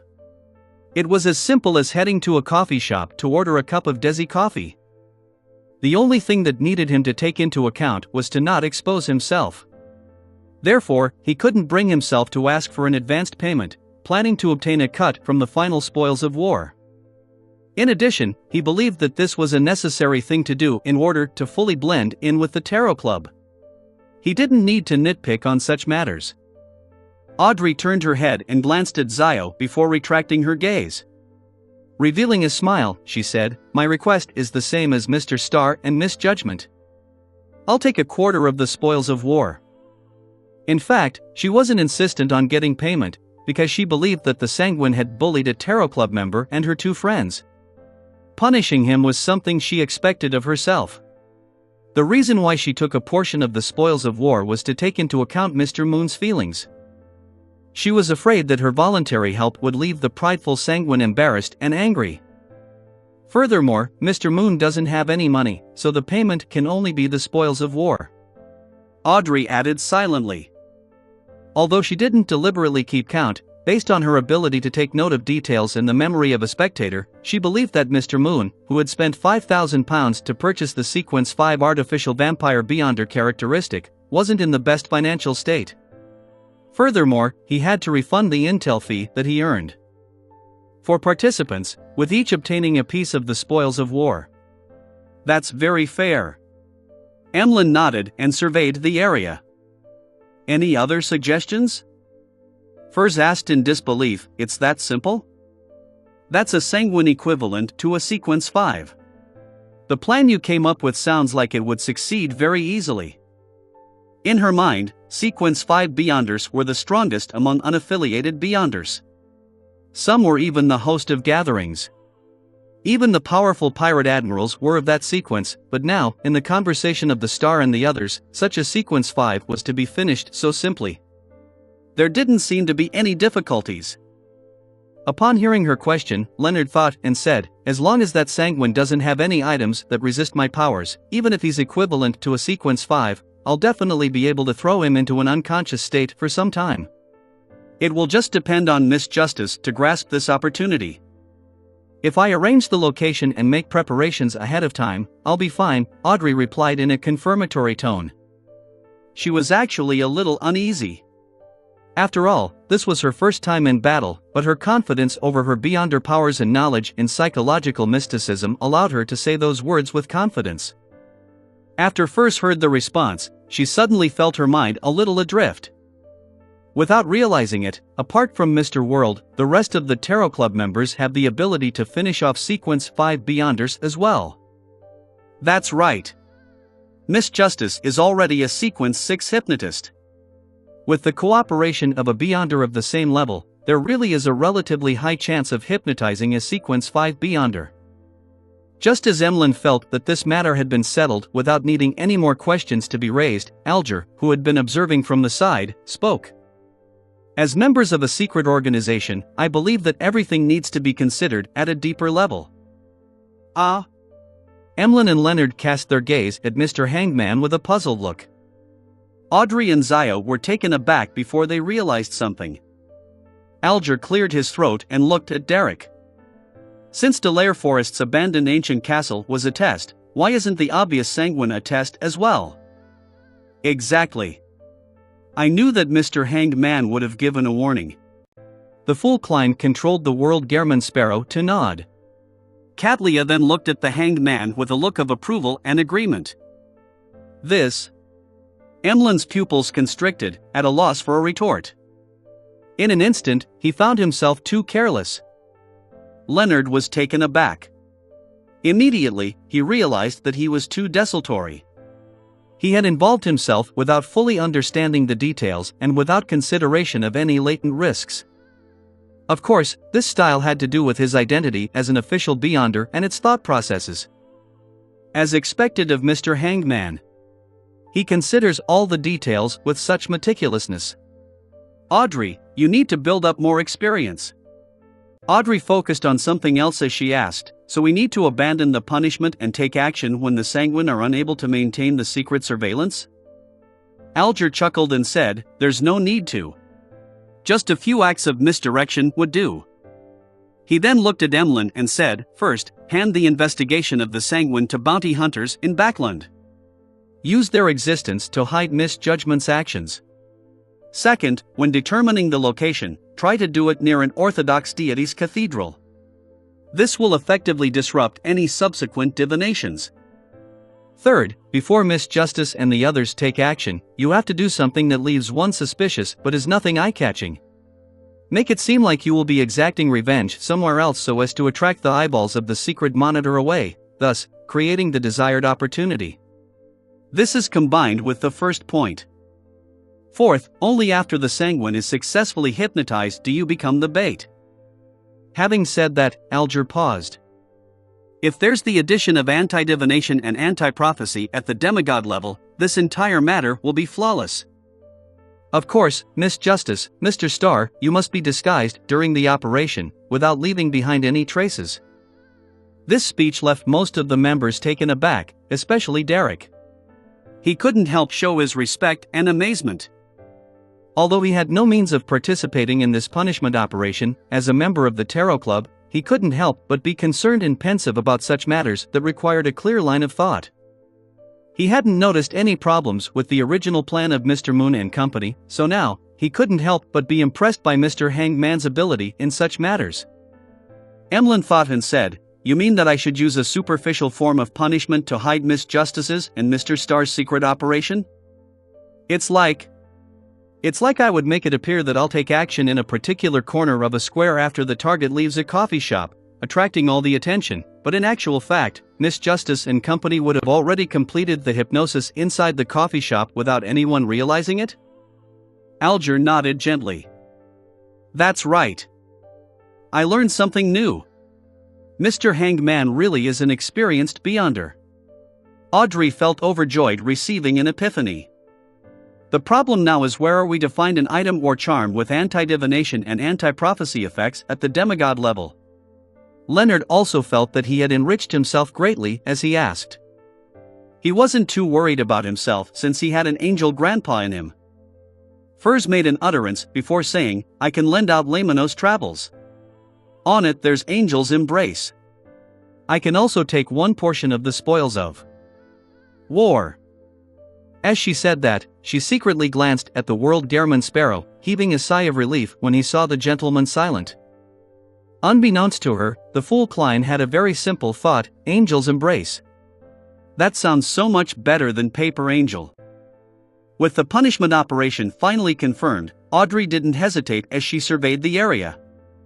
I met the psychology alchemist's counselor, Vin Rambus, last week. What? Vin Rambus is a counselor of the psychology alchemists? Leonard sat up in surprise. He had the urge to immediately report it to the Archbishop and gather a team to arrest him. It was an occupation hazard, Chapter 990 Inner Fears. Chapter 990 Inner Fears. Almost instinctively, Leonard looked around the table and realized that none of the other Tarot Club members showed any hint of surprise. Instead, they were listening attentively. They knew of it long ago? That's right. This is only my second gathering. I haven't had the chance to learn about many things. The secrets that get exchanged here sure are plentiful. Leonard retracted his gaze and returned to his original sitting posture. After a slight pause, Audrey glanced at Zio, who sat 2 seats away from her, before casting her gaze at Mr. Hangman. She continued, "He attempted to cue me to interact with different nobles and understand their true attitude over different matters. I would then inform him of them. Thankfully, Mr. Fool had provided me with the blessings of an angel. So I wasn't influenced in any way. What should I do next? You can even get blessings from an angel?" Leonard looked around in surprise once more, only to see no reaction from the other members of the Tarot Club. Obviously, he wasn't surprised that Mr. Fool had a few angels in existence under him. After all, the name and title corresponding to Death Consul was one that he had heard numerous times. He was just surprised that the Tarot Club members were able to pray for assistance at that level. He viewed this secret organization in a new light, finding it more impressive. Meanwhile, Zio keenly caught on to a few keywords. Noble. Psychology alchemists. Combining it with the blonde hair, emerald green eyes of Miss Justice's blurry figure, she began to connect it to a particular friend, Audrey Hall. However, she couldn't be sure because blonde hair, black hair, blue eyes, and green eyes were common among the lone nobles. People just had different combinations. Besides, no one knew how many members the psychology alchemists had developed in the noble circles. Therefore, Zio couldn't directly point it at Miss Audrey from the traits she noticed. As she tried to do a deeper level of observation, Alger had said, "There's no need to pay too much attention to this. The various Orthodox churches will provide protective measures to their believers with a rather important status. They will prevent them from being assassinated or hypnotized. This comes from experience that has been built up over 1,000 years of history. It wouldn't be that easily overcome." From another angle, if the psychology alchemists really can control the nobles that simply by hypnotizing them, the ones ruling the country wouldn't be the royal family and the 3 churches. Clearly, reality is in conflict with that. Yes, just as you said, Vin Rambus only gave you a cue to observe the true attitudes of the different nobles on different matters. This means that he's holding himself back greatly, afraid of doing anything too overboard. It's to prevent himself from leaving behind any clues. In addition, your true status among the nobles should just be in the periphery. You have no way of directly involving yourself in various political matters. Therefore, in contrast, the protection and monitoring over you wouldn't be too strict. This is also why Vin Rambus targeted you. Mr. Hanged Man's analysis is really detailed. Although he often taught Little Sun and the others, he would secretly gain something during the process, wishing that he could get more useful information from the feedback. However, there's none of that this time. It's the same for the suggestions for the punishment operation from before as well. On careful thought, his change has been happening for quite some time. It just wasn't too obvious in the past. I even missed out on it. Audrey's professionalism stirred up as she quickly did a mental analysis of the Hanged Man. She quickly had a theory, suspecting that Mr. Hangman was trying to transform his standing within the Tarot Club. Ever since Ma'am Hermit joined the Tarot Club and showcased her resources and channels at sea, Mr. Hangman has been unknowingly searching to transform himself in a bid to distinguish himself from her. Before problems cropped up with the artisan, this transformation wasn't that obvious. Even Mr. Hanged Man didn't realize it himself. It was only recently that he seemed to finally come to a realization and thought it to be true.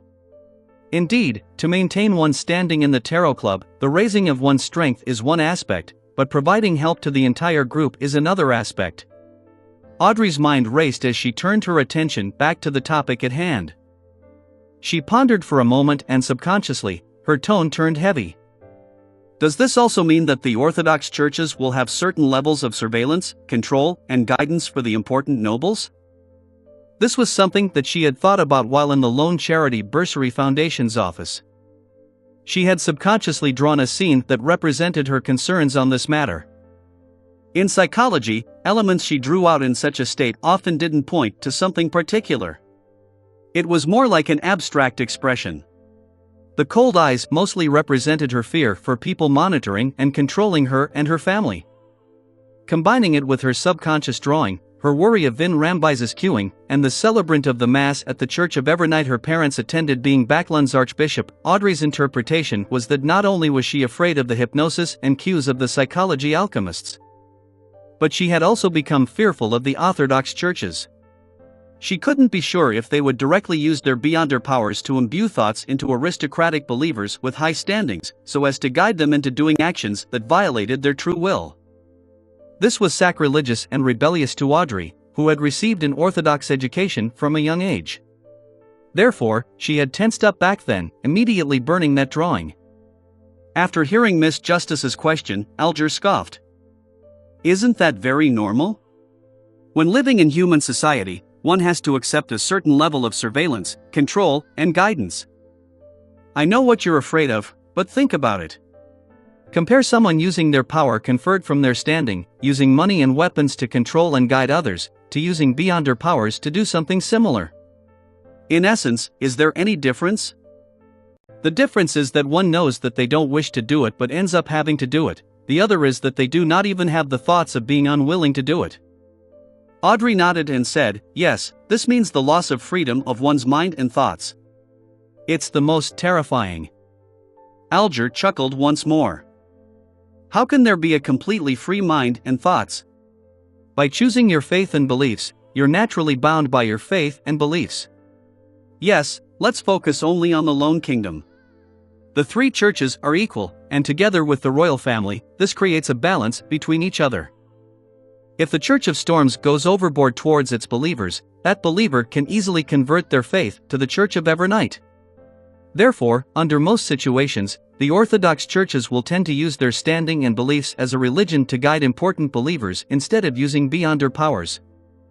Balance. Audrey pondered over this term. She came to a new realization of the kingdom's upper circles and the entire world. This was something she had come into contact with before but had never deeply understood the word. At this moment, many of her thoughts matured. Thank you for your explanation, Mr. Hanged Man. Audrey sincerely addressed him with an honorary title. Then, how should I deal with Vin Rambis? Alger calmly said, the problem with him isn't anything to panic about. You fully have the ability to run circles around him. You can provide him unimportant information while keeping the core secrets to heart. You can seek this opportunity to obtain potion formulas and even their beyonder ingredients. After some time, when there are corresponding changes, you can consider switching strategies. Of course, you can't be too careless. Duke Negan is an example of this mistake.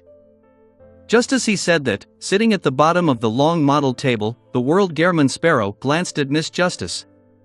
He said with a hoarse smile, when the time comes, even if Vin Rambis were to die, no one will suspect you. Even if Vin Rambis were to die. He's a demigod. Mr. World has plans of attacking Vin Rambis? It's possible. He has always been investigating Quarren's suicide case. He was even the one who informed me of Vin Rambise's true identity. Audrey's eyes widened slightly as she felt perturbed. Even when she hated and felt the most fear towards Vin Rambis, she had never had thoughts of killing this psychology alchemist's counselor. All she considered was the means to avoid being guided. On the one hand, it was because she didn't have such thoughts, and on the other hand, it was because he was a demigod. This meant the top-ranking power in the kingdom and churches. I understand what needs to be done. Thank you, all of you. Audrey drew a breath and politely thanked them. Klein sure sounds bombastic these days. Yes, he even wishes to get rid of Amon's avatars in Backlund. Vin Rambis is really nothing. Leonard looked at the World Gairman Sparrow with mixed feelings. Catlia and company also remained silent. With the topic of the psychology alchemists coming to an end, Klein controlled the World Gairman Sparrow to make him look towards himself. Honorable Mr. Fool, I wish to communicate privately with Mr. Star. Klein temporarily didn't wish to let the other members of the Tarot Club learn about the eradication of Amon's avatars. It wouldn't be good for keeping the matter confidential, and it might lead them to be targeted by Amon. Sure. The fool Klein naturally didn't deny his own request. As Leonard was feeling poignant at the possibility of private communication, he informed Klein of the main points in Pallas Zorost's reply. It also included the problem of the Worm of Time beyond her characteristics loss. This made Klein suddenly realize how he could use his Worms of Spirit to create charms and bullets. Split off a few and kill them. When the characteristic contained in them return to my body, the remaining material can also be used like a Worm of Time. The only problem is that killing Worms of Spirit deals a certain level of damage to myself. After all, each Worm of Spirit contains a part of my spirit body. Yes, I have to limit the number each time. Only after I fully recover can I do it again. In thought, Klein got the World Gehrman Sparrow to reply, "I will try my best to confirm if a blessing of concealment is possible before I give you an answer. If there's no problem, we can attempt to seek out sealed artifacts of the Marauder pathway at the demigod level. Of course, I will try to think of the means to identify the grafting of fate." Klein wasn't sure if observation from above the gray fog would allow him to see the truth of fate, just like how he was able to see his believers being parasitized. Hence, he planned on using the paper crane to contact Snake of Mercury Willasepton and gain his expert opinion. All right. As Leonard grumbled about how Old Man would have recovered further if demigod-level sealed artifacts at the Marauder pathway were that easy to find, he nodded slightly in response. Chapter 991, A Ritual Without a Reply. Chapter 991, A Ritual Without a Reply. After ending the private communication, Klein made the World Gehrman Sparrow look at Katlia. "Please inform Queen Mystic that I wish to meet her to talk about something. The exact time and location is up to her." Queen Mystic? So Ma'am Hermit represents the royals above the 5 seas. Leonard was first taken aback before he came to a realization. What's the matter? Katlia frowned slightly in a wary manner. "I will forward her your intentions, but I cannot provide any guarantees over her agreement." Okay. The World Gehrman Sparrow nodded simply, indicating that it was fine. At this moment, Derek finally had an opportunity as he asked, "Everyone?" He glanced at Mr. Hanged Man and Mr. World before continuing, "The ritual needed for me to advance to Priest of Light requires pure darkness. I need to bury my entire body in ice that usually doesn't melt. In the City of Silver, such ice isn't difficult to find. However, how do we create pure but safe darkness?" So that's the Priest of Light's advancement ritual. Little Sun sure is honest and simple. Due to her lack of experience and knowledge, Audrey was unable to provide any substantial suggestions. All she could do was cast her eyes at the person she believed was capable of resolving the problem, the World Mr. Gehrman Sparrow. And at this moment, the World raised his hands to pinch his temples. As for the fool Klein, he was rapidly trying to think of a solution. Sigh, if this were the outside world, pure darkness is extremely easy to obtain. Ice that normally doesn't melt would be the most troublesome thing to obtain, but the City of Silver is the complete opposite. There, darkness is too dangerous. Just being within it will result in one's disappearance or suffering the attacks of strange monsters. I can get Leonard to provide charms from the Evernight domain, and then I can stir some of the powers of the mysterious space above the gray fog. Using Little Sun's prayers, I can provide an area of artificial darkness. But the problem lies in me being unable to determine if this would bring the normal danger that the City of Silver encounters. This is not something that can be answered with divination. When matters do not involve myself, I can only determine if a matter is dangerous or not, or when matters should be done. And under such situations, there are too many elements involved, and the sources of danger are diverse.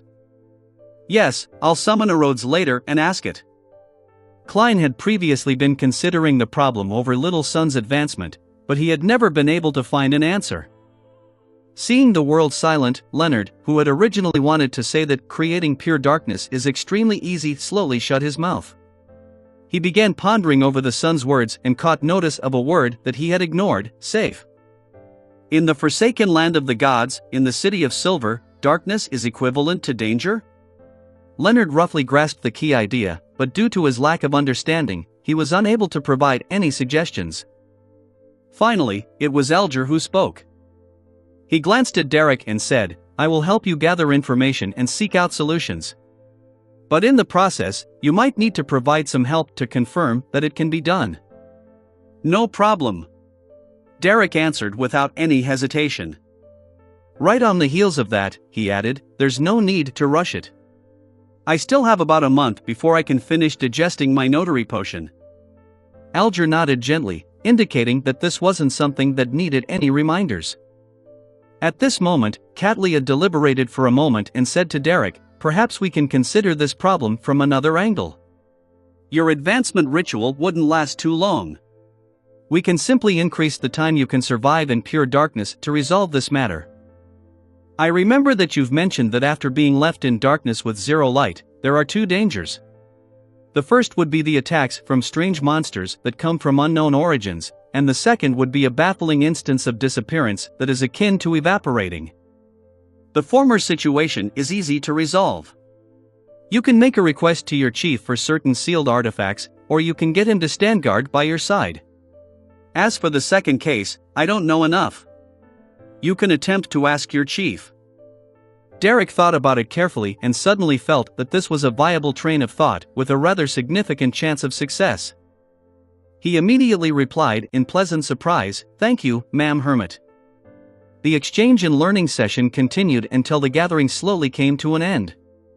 Seeing that it was almost done, the Fool Klein rapped gently on the table's corner. "Let's end it here for today. Your wish is our will." Audrey and company stood up and bowed reverently.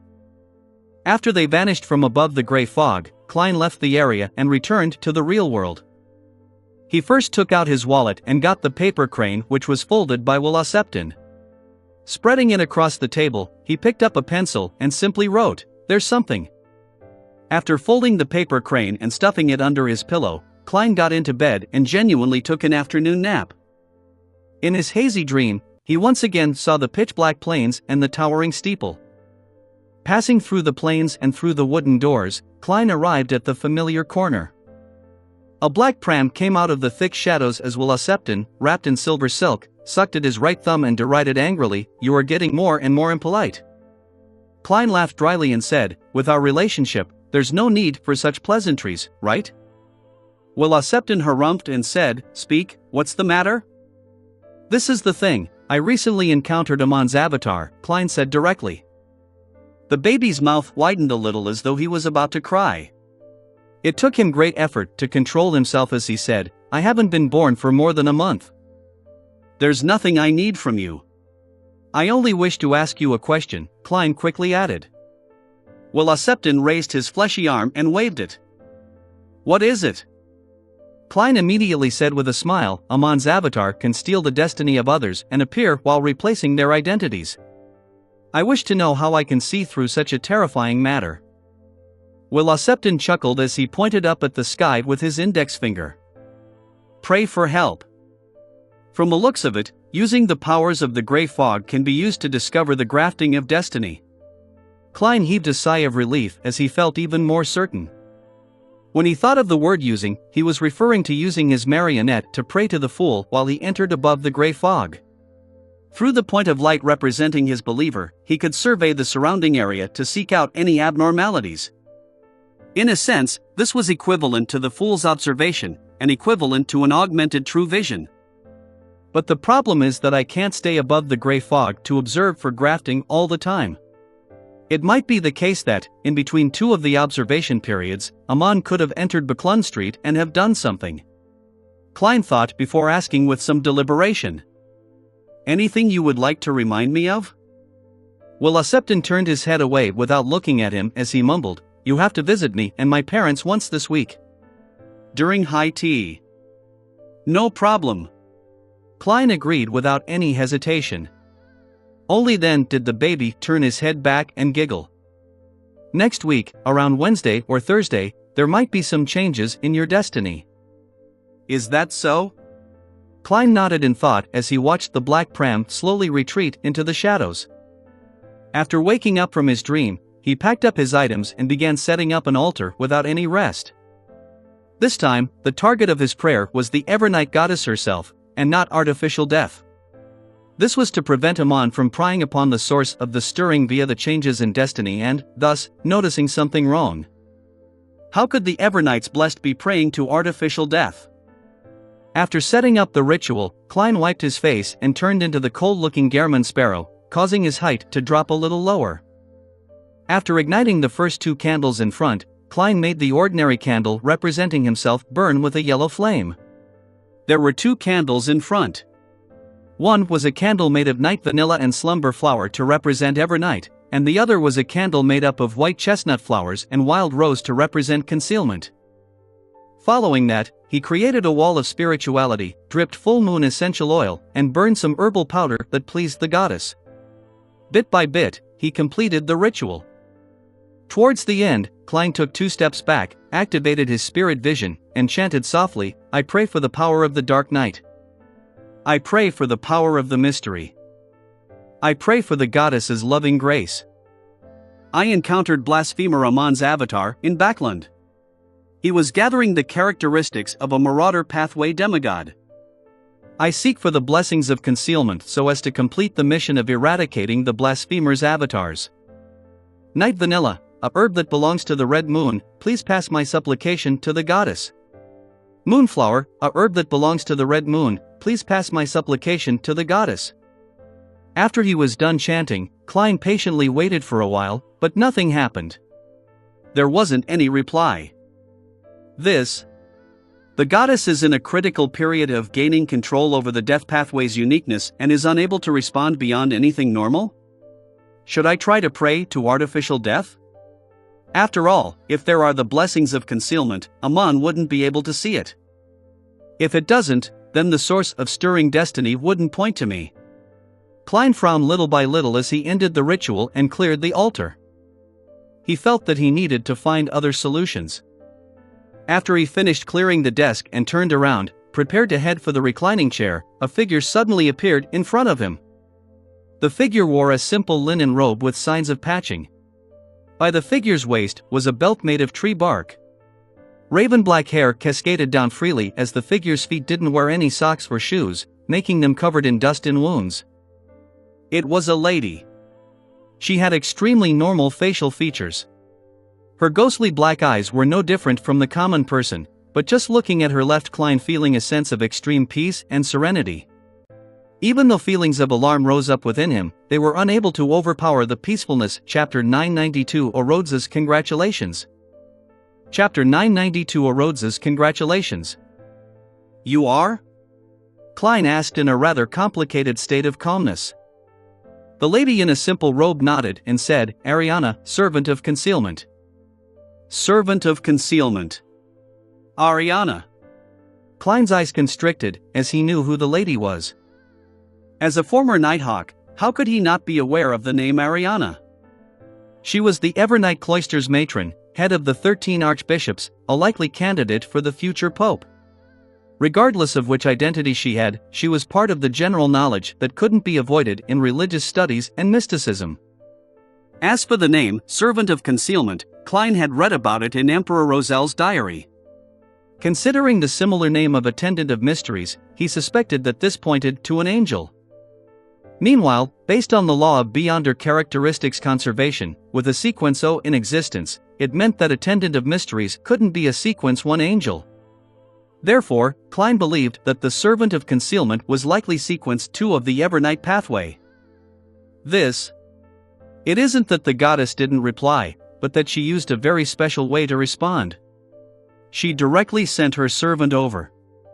Klein felt mixed emotions that could hardly be described. He fell silent for a few seconds before giving a solemn bow. "Good afternoon, Your Eminence." In the various churches, if a demigod at the angel level walked the land, there was a need to address them as Your Eminence as a show of respect. Likewise, towards the pontiff, pope, and chief shepherd representatives of the deities one had to use Your Holiness.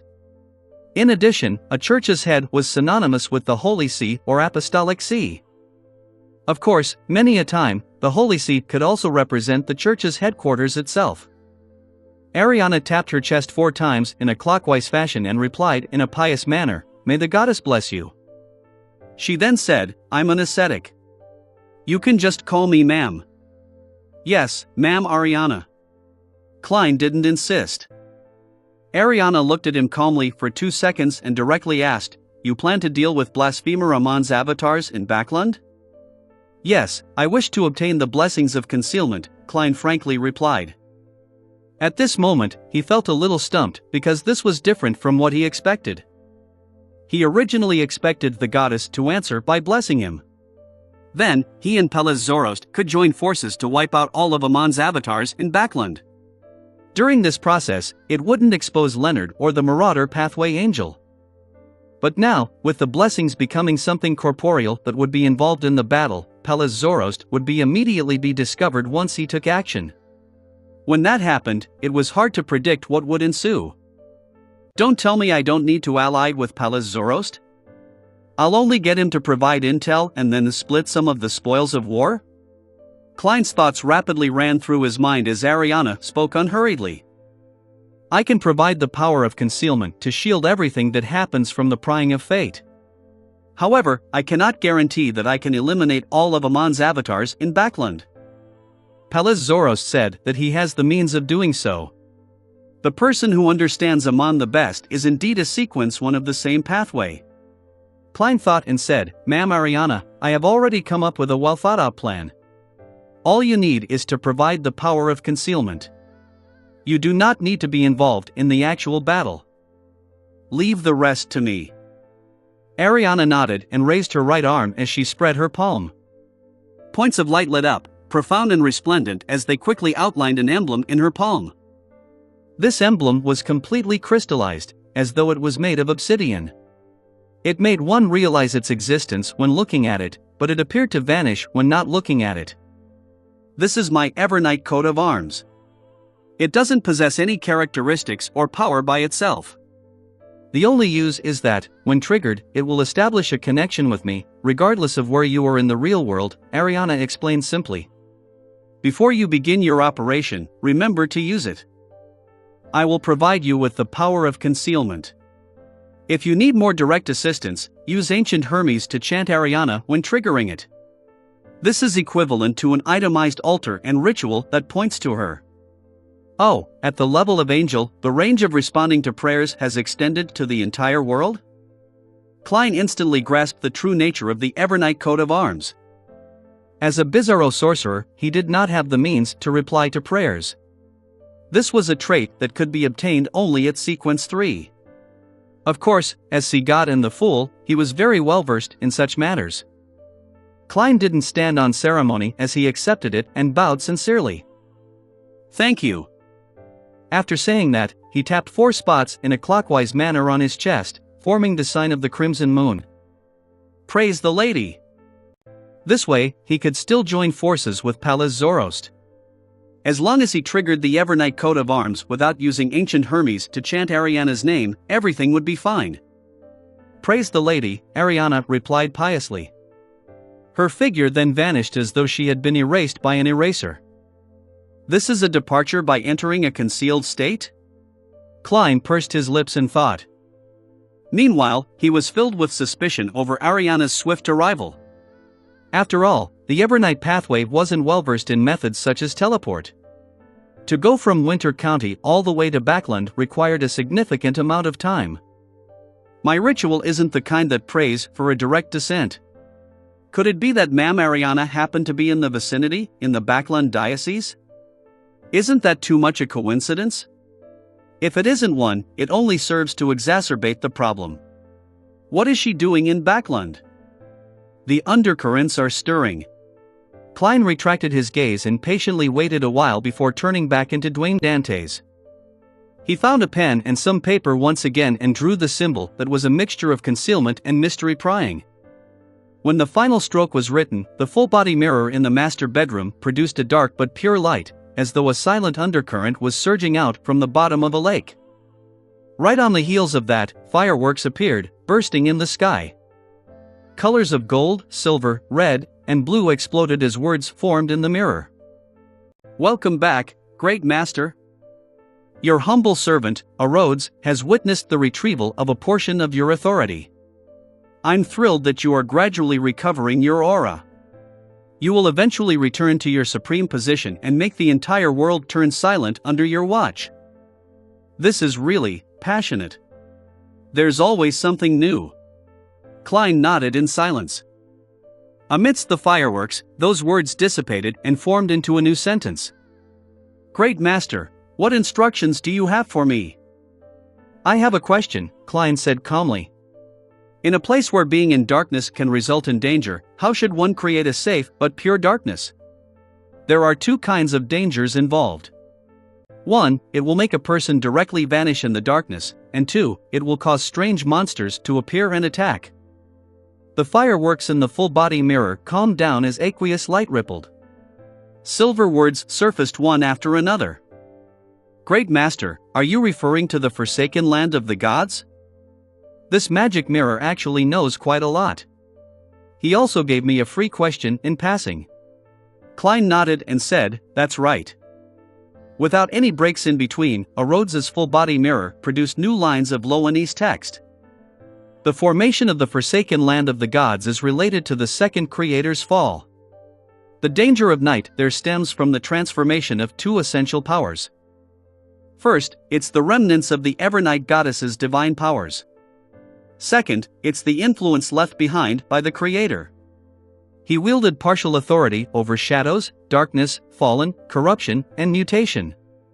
The former makes creatures vanish into thin air, while the latter produced monsters in the darkness. So the two types of dangers stem from different powers. It's no wonder that there's such huge differences. Rhodes called the ancient sun god the second creator. This is very close to my theory. Amonzon Adam's father isn't the reawakening of the original creator, but a transmigrator who inherited a huge inheritance? Klein asked in thought, in that case, the Evernight goddess was involved in the fall of the second creator? This was something Klein had vaguely expected. This was from the trait of humans evaporating in the darkness of the forsaken land of the gods.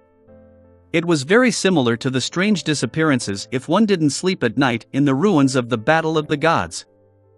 And based on Little Sun's description, king of demonic wolves, Phlegria, who wielded control over the Evernight and concealment authorities, had long perished in the second epoch. It was impossible that he had done it. Therefore, unless there was another deity of the Evernight pathway born in the middle, it was difficult for the two abnormalities to not have the Evernight goddess involved. On the surface of the mirror, the silver light rapidly converged, forming a short sentence. That's right. That's right. Klein was just about to press on when he immediately shut up. He had just recalled one of his identities, blessed of the Evernight. Therefore, even without anyone watching him, he had to show respect to the deity and not seek out relevant secrets. Of course, time and the mysterious space above the gray fog was excluded. He was just about to focus on the main question from before to urge Rhodes to list out solutions when he saw the silver words in the full-body mirror change. Great Master, your loyal servant, Rhodes, wishes a small favor from you. See, can we not discuss matters regarding the Evernight goddess? At the end of the question, a simple stick figure was drawn. Just as I wished. Klein deliberately pondered for 2 seconds and said, okay. The silver swirls on the surface of the mirror immediately turned brisk as words began taking form. As for the question you asked, there are 2 solutions. One is to accept the corruption and let oneself transform into monsters of the darkness. The reason why these creatures do not vanish into thin air during the night is because they have received the protection of the fallen authority. This way, all the darkness is equivalent to safety. The second is to create a darkness that comes with the dream world. This will allow the spirit body to receive the protection of the dream, thus slowing down the encroachment of danger at night. Chapter 993, Another Possibility. Chapter 993, Another Possibility. Allowing the spirit body to receive protection of a dream to slow down the encroachment of danger at night. This is similar to the necessity to sleep when night fell in the ruins of the battlefield of the gods.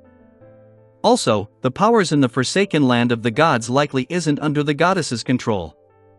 Once one vanishes in the darkness over there, they definitely won't enter the foggy town. Where will it point towards? Or would they stay in the same spot, unable to interact with companions and the real world until they die of starvation or old age? After reading Rhodes's reply, Klein was somewhat enlightened as he roughly grasped the crux of the issue. However, he felt that this wasn't necessarily useful, because the sun only required pure darkness so that he could be buried in ice that normally wouldn't melt to consume the Priest of Light potion. Once he entered a dream, there was no way for him to control his own body to complete that critical step. That way, even if he could remain in the darkness for prolonged periods of time, it would be meaningless. Yes, I'll wait until Little Sun asks the chief of the City of Silver before coming up with an actual plan based on his answer. Of course, before that, I can try to get a corresponding solution from Leonard to figure out how to create darkness with a temporary dream world. Klein nodded slightly, acknowledging the answer provided by the magic mirror. As for the first option of accepting corruption and turning into a monster in the darkness, it wasn't even considered. In the extraordinary world, this was equivalent to committing suicide, which almost couldn't be reversed. Upon considering how he still had one question left to ask, Klein deliberated and asked, "Where can I obtain the potion formula of the Seer Pathways Sequence 3, Scholar of Yore?" The full-body mirror's surface had aqueous light ripple once again as it reflected a dark cathedral without any natural light. Klein found this scene very familiar as he immediately recalled what it represented. This was where Zeradal, who had turned into a monster, hid. However, this time, deep inside the cathedral, the cluster of blurry and huge maggots were no longer present. Just as Klein's pupils dilated, the silver words appeared beneath the scene depiction. "Great Master, Zeradal has vanished. I can't find him." Vanished? Klein momentarily forgot to breathe. Although he had long known of Zeradal's return, since he was the one who began the chain reaction by opening the door to the foggy town, he never expected this big shot to secretly leave the cathedral, his whereabouts becoming unknown. Even Rhodes is unable to locate him. What is he plotting? The more Klein thought, the more a chill ran down his back. Having become a Sequence 4 demigod, he could confirm one thing. His control over the mysterious world above the gray fog was still insufficient. He could temporarily only converge the leaking specialness that it had augmented him within the real world, making it difficult for Beyonders of corresponding pathways to see it, but it was unable to repress the law of Beyonder characteristic convergence.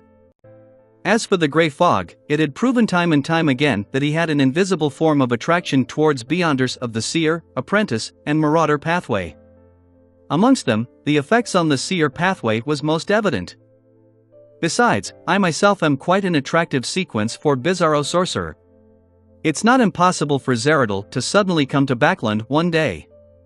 Klein maintained a deadpan expression and said to the full-body mirror that was switching scenes, "Got it." Antigonus presented another scene which Klein was equally familiar with. It was the Antigonus family's treasure trove at the peak of the Hornacis mountain range. Below this scene, silver words quickly surfaced once again. "Great Master, there's another possibility, but I can't tell. I just know that it's easier than the first two." The Antigonus family's notebook isn't there this time? That's right. It will lead the wielder to the main peak of the Hornacis mountain range to seek out the Antigonus family's treasure trove. It's basically the same as the previous option. What's the possibility that even Rhodes can't tell? Based on what I know about the factions in control of the Seer pathway, it's implying that I should pray to the goddess for it? The goddess is the mother of concealment, so she can choose whether Rhodes can see it or not. Klein's thoughts scattered and quickly made a connection. Of course, he didn't believe that directly praying for the Scholar of Your potion formula would allow him to get it. It was too ridiculous, as though it was child's play. From his experience as a Nighthawk, he suspected that he might need to make enough contributions before he could obtain the Scholar of Your potion formula from the Evernight goddess via a ritual. Making enough contributions. This sure is a familiar phrase.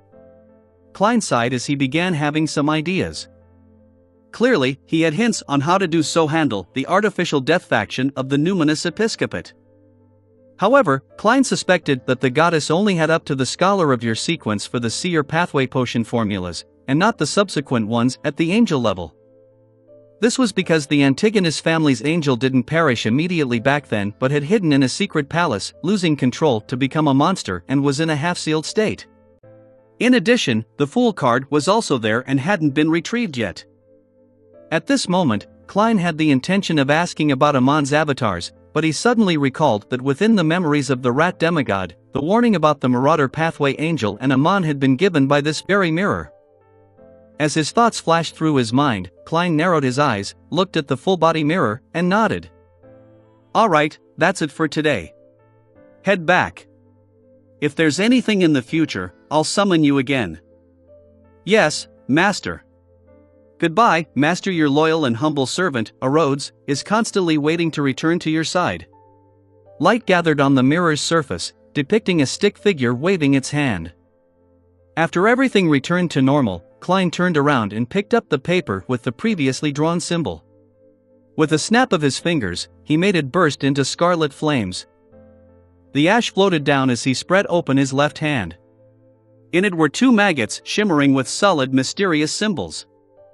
The 2 maggots squirmed gently, using their life force to fill the entire bedroom with madness and bizarreness. The surrounding lights then dimmed and brightened from time to time in a non-uniform fashion. They were none other than the worms of spirit which Klein had separated from himself. Suddenly, Klein reached out his right palm, suddenly pressing them towards the 2 transparent maggots. Instantly, his palm paused, just short of touching the worms of spirit. He raised his palm again, lowering it only to pause. He repeated this several times until he finally exerted his strength with a deadpan expression. Amidst an invisible and illusory cracking sound, his head suddenly felt a stabbing pain. This made his soul feel like it was being ripped apart. It was even more painful than encountering a gunshot or a slash wound. Klein used his clown powers to control the twitching of his facial muscles. After a few seconds, he raised his right hand to rub his temples, inwardly mumbling, "Indeed, the death of every worm of spirit deals damage to the spirit body. My current limit is 6. I'll temporarily stop trying. Let's see how long it takes to recover." Thankfully, this is a tolerable matter. Otherwise, it would be dangerous if a marionette is destroyed while the worm of spirit isn't able to be collected in time due to an intense battle. Yes, it's different from Amon's worms of time avatars. A Bizarro sorcerer's worms of spirit will not necessarily die when a marionette is destroyed. Most of the time, a Bizarro sorcerer is able to retrieve them in time. It's because the distance between the body and the marionette isn't that exaggerated. After confirming the situation, and waiting for the Beyonder characteristics contained within the worms of spirit to return to himself, Klein rummaged for some materials and set up a ritual to pray to the Fool. After a series of tasks, Klein used the carcasses of 2 worms of spirit, 2 silver plates, and the complicated symbol which he had previously recorded down to make 2 silver black bullets, of which the latter came from Snake of Mercury Septon. The 2 bullets were carved with strange, indescribable patterns. They kept extending inwards as though they were coming together in the middle at one point. Their entire bodies were gloomy but not dark. Just one look at it made one's thoughts sluggish. Klein flicked a gold coin and used divination, together with his spiritual intuition, to swiftly determine the abilities of the 2 bullets. The target would immediately enter a state of paralysis upon being hit. The length of time that one was left in this state depended on the potency of one's spirit body. Even Sequence 3 Saints would be in a state of stiffness for a second or 2. This already exceeds my powers. Of course, the premise is that contact can be made. Oh, this is a result of the Grey Fog's augmentation. These 2 bullets should be at the same level as the Fate Siphon charms. Although my worms of spirit can't be compared to Amon's and Palez's worms of time, the amount of power I can now draw from the mysterious space above the Grey Fog is clearly superior to what I could do in the past. I shall call them A-Control Spirit Bullets. Klein drew Death Knell from his underarm holster, snapped open the cylinder wheel, and stuffed the 2 silver-black Control Spirit Bullets inside. Following that, he spread open a piece of paper beside the altar and wrote, "Next, your mission is to seek out relatively high-level charms and Beyonder bullets. May God be with you." XXX who raised 3 requests from you. This letter was written to Patrick Bryan of the Numinous Episcopate's Artificial Death faction. With a subordinate at my disposal, why let him go to waste? As Klein mumbled, he folded his letter. At the altar from before, he summoned Patrick Bryan's messenger. The surface of the desk burst into pitch-black flames and quickly gathered together, forming a translucent bird with dark feathers. This spirit world creature glanced at Klein before slowly lowering its head to bite at the envelope. Watching it disappear, Klein nodded slightly and inwardly muttered, "Patrick's contract companion isn't of a low level either." He quickly reined in his thoughts, took out another letter, and fluidly wrote, "I have already obtained the blessing of concealment. You can attempt to gather items at the Marauder Pathway demigod level. In addition, I've found a way to crack the theft and replacement of destiny. You don't have to be too anxious. Do you know how to create a darkness that includes a temporary dream world? If you have the time, can you head to Tingen and help me use 3-0782 to create flaring sun bullets? The mutated sun's sacred emblem has the divine blood of the eternal blazing sun hidden in it. Only by sufficiently raising your strength can we be more confident at dealing with Amon's avatars." Chapter 994 Prelude. Chapter 994 Prelude. At 7 Pinster Street, Leonard, who had specially returned home to participate in the tarot gathering, was just about to head to St. Samuel Cathedral's basement to read the dossiers so as to make preparations for his placating of souls at night when his vision suddenly went into a blur. He saw the messenger in a dark, full dress holding 4 blonde, red-eyed heads. As a soul assurer, he could already see such creatures with spirit bodies. After taking Klein's letter, Leonard didn't even have the chance to say thank you when Rionette Tinker turned around and walked into the void. She didn't even stay for long. "Old man, why does Klein have a messenger of this level? Is this a perk of being a blessed?" Leonard couldn't help but ask Pallas Zoroast with a suppressed voice. He originally fantasized that it was standard for every tarot club member, but he later realized that he had been imagining things. Pallas Zoroast's slightly aged voice chuckled immediately. "It is likely to solely belong to Klein Moretti. Everyone receives some special fortuitous encounter, isn't that the case? Isn't it the same even for a fellow like you?" Haha, I thought you would use incomplete angel to describe her, but you ended up using messenger of this level. Not bad, you still remember my warning. Leonard curled the corners of his lips, spread open the piece of paper, and read the content on it. He's indeed the blessed of concealment and fate. Pallas Zoroast quickly scanned the heading through Leonard's eyes. Leonard didn't look at the ground. Instead, he took a few steps back and threw himself into the embrace of the sofa before saying, "Klein can see through the theft and replacement of destiny. Then, we don't need to rush to seek out items at the Marauder Pathway demigod level." "Even if you were in a hurry, you have no idea where to seek them out," Pallas scoffed. "Even for the gathering of the Hermits of Fate, similar items needed years to appear even once. And the next gathering was to happen at the end of the year." Leonard was momentarily at a loss for words and could only cast his gaze at the last 2 paragraphs. After a brief silence, he chuckled. "I've always been curious as to where Klein received the high-level charm of the Sun Domain when facing Megos. I thought it was provided to him by that Death Council, but I couldn't understand why a Death Domain angel would be gathering high-level charms of the Sun Domain. Wouldn't that be suicide? Now, I finally understand. Old man, I wielded 3-0782 before as well. Why didn't you notice that there was a drop of the eternal blazing sun's divine blood hidden in that? If you could have stolen some of its power back then, things wouldn't have." Leonard originally wanted to mock old man, but as he went on, he fell silent. Pallas Zoroast sighed in his mind. If that drop of divine blood could be so easily discovered, that mutated sun's sacred emblem wouldn't have been in Tingen. Leonard fell silent for a few seconds before asking, "Then how am I to create an opportunity to get that sacred emblem to create the flaring sun charm?" Although Klein made it sound simple in his letter, Leonard knew that it wasn't an easy task. This was because he wasn't a Nighthawk of Tingen City. Even if he returned to visit his former colleagues and teammates, he had no authority to enter Cheney's Gate. Upon hearing his question, Pallas Zoroast replied in a peeved manner, Why are you asking me something as trivial as this? Can't you think for yourself? Leonard coughed uncomfortably as he began thinking seriously to seek out a solution. I'm currently working alone, but the Archbishop has given me the authority to get the help of the local Nighthawks in the region of question.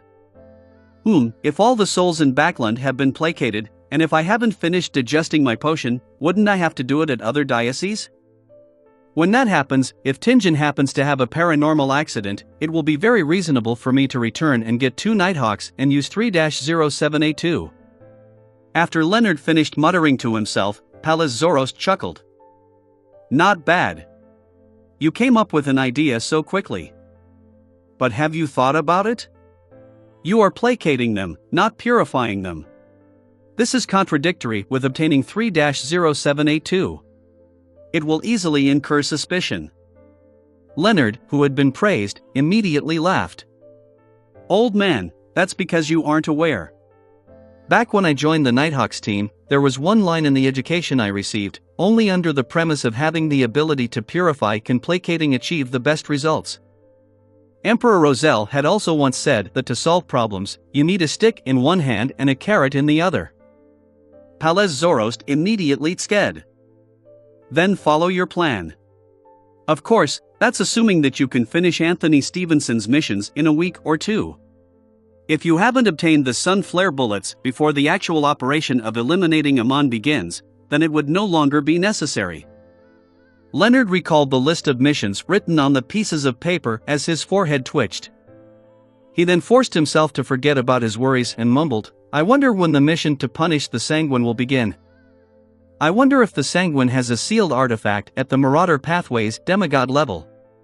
Temporary dream world. I can create it myself. I'll find a chance to make some charms, but can power at this level be able to resist the corrosion of the darkness in the forsaken land of the gods? In an apartment in Sherwood Borough. Furs took out a novel, sat on the sofa, and watched Zio walk towards the lobby as she wore her boots to head out. Finally, Furs couldn't hold back her puzzlement as she said, there's no rush. That gentleman said that he wouldn't assign the mission that quickly. Zio shot her a glance and said, I'm a bounty hunter. I have other missions. Upon saying that, she paused and said after some deliberation, Furs, do you think that Miss Justice resembles Miss Audrey? Furs was taken aback for a few seconds before she snapped back to senses. She subconsciously waved her hand and chuckled. How is that possible? Just as she said that, the similarities began flashing through her mind, her eyes widening in response. After a while, she whispered, it's not impossible. Spectator pathway, psychology alchemists, noble lady, blonde hair, and green eyes. She's the only noble I know that meets those criteria. Of course, I don't know that many nobles. Furthermore, I have no idea if the ones I'm familiar with have anything to do with the psychology alchemists. Zio silently listened to her friend and said after some thought, Furs, do you still remember the missions assigned to us by Miss Audrey? I originally thought that it was issued by Earl Hall, but on second thought, perhaps it came from the tarot gathering. Also, how did we know of Mr. Fool's honorific name? Do you remember? It was from books we borrowed from Viscount Glaint. In the book cover was a strange ancient slip. Furs nodded in enlightenment. If we could discover it, as a good friend of Viscount Glaint, Miss Audrey has a chance of discovering it as well. This can explain why she joined the gathering. Yeah, Zio agreed with Furs's guess. Furs opened her mouth and was just about to say something when she recalled that the matter with the Sanguine wasn't completely over. She immediately looked around warily and said, Zio, we should lessen our discussions of gatherings in the future. As for Miss Audrey, we can visit her once every week or 2. We can continue observing when the time comes. Zio snapped to her senses and nodded heavily. All right. She then opened her door and went to a particular bar in East Borough and sat by the bar counter. Rapping on the table, she said to the bartender who looked up, any new missions today? The bartender gave a rough list without mentioning any investigations of a particular Mr. Ernst Boyar. Indeed, I'll have to wait till tomorrow or the day after tomorrow. Zio looked around, retracted her gaze, and asked in puzzlement and concern, "I haven't seen Sherman in a while." Do you know where he's been? Sherman was a young man who thought himself as a woman, one of Zio's informants. The bartender chuckled. Perhaps he ran off with some man. You do know that he's happy to do so if a man fancies him. This isn't something worth ostracizing him about, Zio rebutted seriously, feeling a baffling sense of concern. She then exerted strength in her palm and jumped off the high stool, prepared to seek out Sherman in the places he was usually seen. Backland Bridge area, Iron Gate Street, Braveheart's Bar. Holding down his hat, Emlyn pinched his nose as he passed through the crowd that exuded all kinds of smells before finding the red-eyed Ian in the card. Room. Mr. White, what is it this time? Ian smiled as he led Emlyn into an empty billiard room. Emlyn took off his hat and quipped, something trivial. Help me put up a mission to the bounty hunters. The details of the mission is to track a man named Ernst Boyar. Figure out his daily activities. The bounty reward will be £100. £100? Ian subconsciously asked. For investigations like tracking, £100 was quite a ridiculous reward. One had to know that if a bounty hunter was able to complete this mission on their own, they could rest for an entire year, even if they were supporting a family. Emlyn nodded. The target is rather dangerous. After the discussion back with the Tarot Club, he had already thought it through. He believed that tracking Ernst Boyar was an easy mission. The sanguine Viscount would definitely pretend as though he didn't notice anything and deliberately follow a fixed trajectory. Therefore, this £100 was in fact payment for misjudgment to take the risk of participating in this operation. Of course, to aid in the misdirection and concealment, it was almost certain that more than one bounty hunter would complete this mission, allowing them to earn different portions of the reward. All Emlyn could guarantee was that misjudgment would earn the most. I see. Coming to an understanding, Ian extended his hand. Down payment, exact address, level of danger, looks and characteristics. It's best if you have a portrait. Ernst Boyar then gave £30 in cash and Ernst Boyar's portrait. Red eyes? Ian flipped through the pieces of paper in his hand and couldn't help but blurt out. Yes. Emlyn nodded gently and looked around him. He suppressed his voice and said, "There's also something else. Help me seek out clues regarding the Rose School of Thought members in Backland." Rose School of Thought? Ian was taken aback as he asked in puzzlement, as though he had never heard of the name. Chapter 995, Conjoined Person. Chapter 995, Conjoined Person. Emlyn glanced at Lon, raised his hand to pinch his nose, and chuckled. It appears you don't understand me. It's okay. A more simple description is to gather information about foreigners that come from the southern continent, especially from the Star Highlands and the Paws River Valley. What information do you want exactly? There are plenty of pure-blooded people from the southern continent in Backland. Those that you've mentioned are also common, Ian calmly asked without flaring up due to the contempt he received. Emlyn laughed. The ones that are a bit more abnormal. They do things in a fishy manner and seem to all be mysterious. You should understand what I'm getting at. There are definitely many people you describe. In Backland, they are either servants, workers, or thieves being part of gangs. As the latter will all meet your criteria of being abnormal, fishy, and mysterious. Ian sincerely pointed out how unpragmatic Emlyn's request was. Emlyn was already prepared for this. With an unobvious smile, he nodded slightly. Then, give me all the information that meets those criteria. I'll do the filtering. Oh, I'll pay £50 as down payment for this commission as the standard fees for the early stage investigations.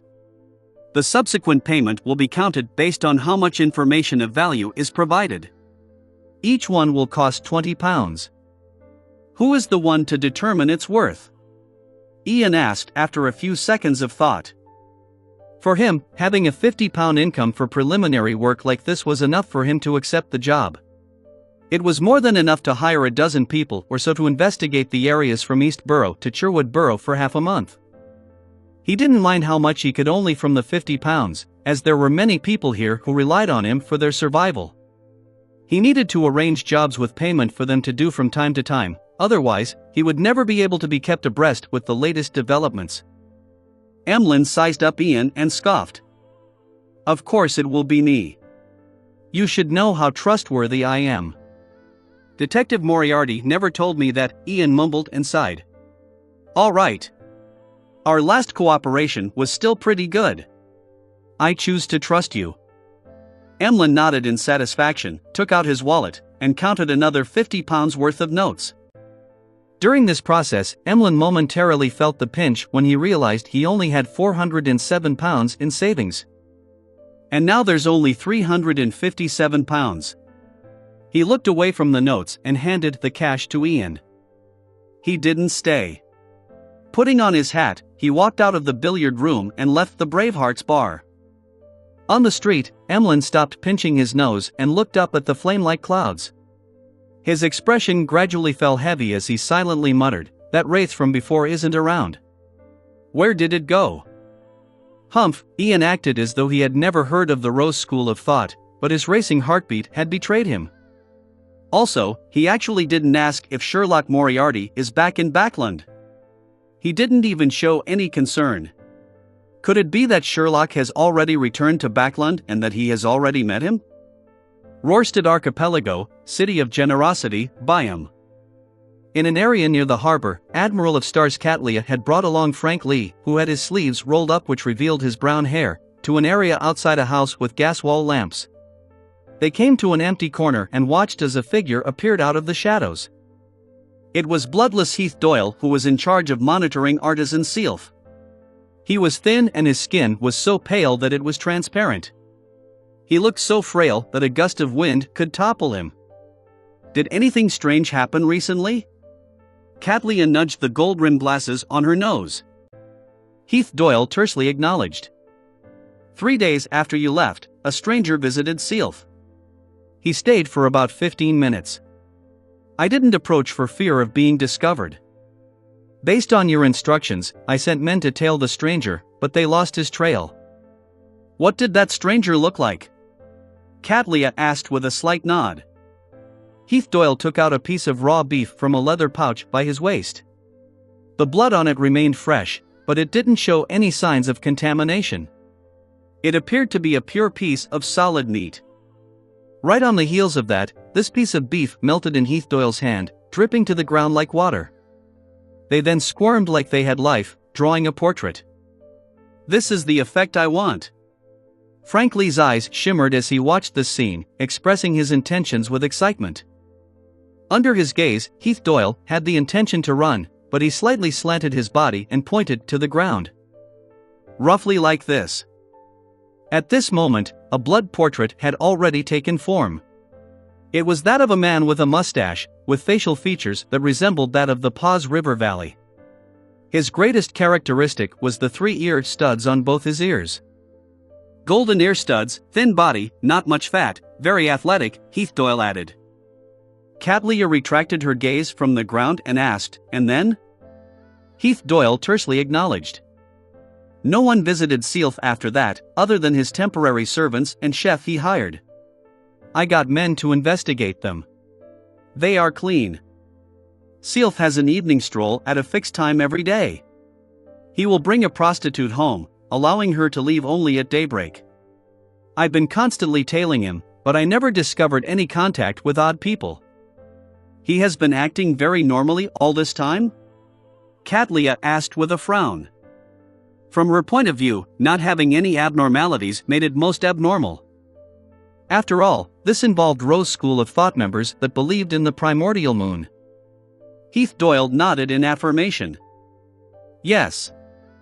Catlia turned her head to look at the building's main door and said after some thought, I actually planned on using Beyonder powers to infiltrate and bring Sealth under control in the fastest speed possible before taking him away to prevent any accidents. But from the looks of it, the best solution is to knock on the door. Unknown danger was what terrified people the most. At the thought that he had been busy with his experiments recently and hadn't done his duty as first mate, Frank Lee hurriedly said, Captain, I'll go with you. Cadlia took off her thick glasses and hung them by her waist of her black warlock robe before nodding. Okay. With that said, she left the shadowy corner and walked towards the main door of Sylph's residence. As she approached, she looked up at the crimson moon that could be seen penetrating through the clouds. She curled her fingers and tapped thrice on the door. Before long, footsteps approached and the door creaked open. Sylph didn't show any obvious changes from the previous time. He remained thin and dark. His eyes were somewhat puffy, and his brown eyes were trying hard to force a smile. "Admiral, is there something this time?" He stood by the door, blocking the gas wall lamp's light behind him. It made the area appear dark and gloomy, as though he was sinking into the shadows. Cadlia stared at him for a few seconds before saying slowly, "I have a new idea. I plan on making you a part of my crew." She stood there motionlessly without any intention of stepping inside. Sylph's expression warped as his voice turned somewhat dark. "Why?" Cadlia's eyes seemed to freeze as she slowly said, "Because I'm a pirate." Pirates didn't need reasons. They did whatever they did out of their own desires. Sylph's facial muscles twitched as a smile suffused his eyes once again. "I can be your sailor, but as an artisan, I'll be of much greater use in a city." "I agree," Cadlia destroyed his resistance. "But before then, I need you to spend some time on the future to be partners with others." Sylph's expression gradually turned cold as he replied in an ethereal voice, "I'm afraid I won't be able to control myself. I have a strong urge to procreate every day." "Strong urge to procreate?" Frank Lee's eyes lit up as he asked, seemingly in confirmation. Sylph was taken aback as he wasn't sure whether to nod or shake his head. Frank then looked at Cadlia and asked in excitement, "Captain, is he going to be my assistant for my experiments?" "I love this trait of his." Cadlia fell silent for a few seconds before nodding heavily. "Yes." Frank immediately revealed a bright smile and offered his right hand to Artisan Sylph. "Pleasure to meet you. Let me introduce myself. First mate of the future, Frank Lee." Sylph's expression returned to normal as he shook the man's hand with puzzlement. "Then," he said, "am I really going to spend a short period of time on the future?" "I guarantee it with my reputation on the line," Cadlia sincerely replied before inwardly adding, "It wouldn't take long before Her Majesty personally handles you." "All right. It's not like I can beat you." Sylph shrugged. "Please permit me to pack my personal belongings." He then took 2 steps back, turned around, and walked to the staircase at the end of the foyer. As he walked, he suddenly paused and said in an ethereal tone to Cadlia and Frank Lee, "Today's moonlight is as beautiful as it always has been, isn't it?" Without receiving a reply, he proceeded forward and vanished from the staircase. At this moment, Cadlia's heavy expression became obvious. After Sylph opened the door, she had already noticed an abnormality with her eyes. In the past, Sylph's spirit body was that of an ordinary human, but now, he was a conjoined person. Under the illumination of the moonlight, this conjoined person was being nourished and was rapidly growing stronger. "This isn't a problem I can resolve. I have to write to Her Majesty. Also, I mustn't forget Dareman Sparrow's request for a meeting." Cadlia sighed silently as she subconsciously looked up. High in the sky, a crimson moon remained bright and silent amidst the thin clouds. Backland, Hillston Backland, East Balam Military Veterans Mess. Dwayne Dantes and Mocht got off their separate carriages and entered the lobby together. Chapter 996, Card Game. Chapter 996, Card Game. After entering the East Balam Military Veterans Mess, Klein handed his cane and hat to his valet, Anuni, only to see Colonel Calvin of the Lone Kingdom's Ministry of Defense wearing an army uniform, waiting at the foyer with a glass of red wine in hand. This long-faced officer smiled as he raised his cup at Dwayne Dantes. "Long time no see. It really has been a while." Klein smiled as he walked over. Colonel Calvin immediately offered his right hand. "Congratulations. You did pretty well." Everyone was very pleased. I was very pleased as well. Klein used a Lone-styled euphemism to express his pleasure in cooperating. He then shook hands with him. Calvin retracted his arm and glanced at Mott before he said with a laughing sigh, "Back when you first introduced Dwayne, I was quite distrustful of your judgment, but now I understand how you're a member of Parliament." Anyone who interacts with Dwayne can easily tell that he's an expert at this. Mott accepted the colonel's approbation with the same Lone-styled euphemism. Calvin retracted his gaze, sipped some red wine, and smiled at Dwayne Dantes, asking in passing, "How much did you earn this time?" "Don't worry, I won't raise prices in the future because of it. I'm simply curious." £20,000 in gold, Klein gave the midpoint value as an answer. In actual fact, he had earned £25,000, but after paying Miss Messenger £10,000 for her services, he had only earned £15,000. Calvin nodded. "Not bad. If you need to convert those gold bars into gold coins, I can introduce you to someone from an Imperial Mint factory." "How was it? Did you notice anything abnormal around May Sanchez's area?" Klein said directly without thinking, "Yes. There was a place called Revival Square under his control that was destroyed by lightning." "That, I'm aware of," Calvin replied with a rather heavy expression.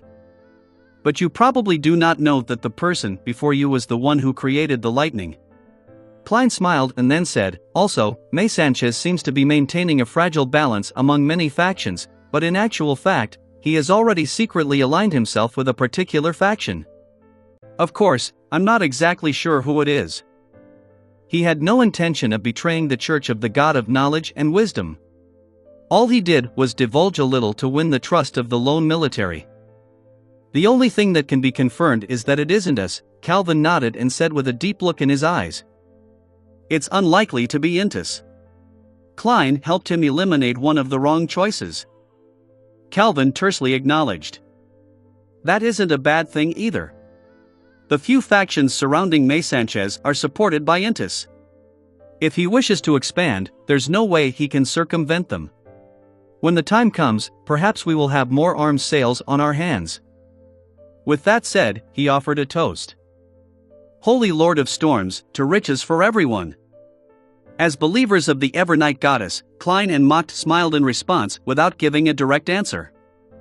After taking another sip of red wine, Calvin pointed at the second floor.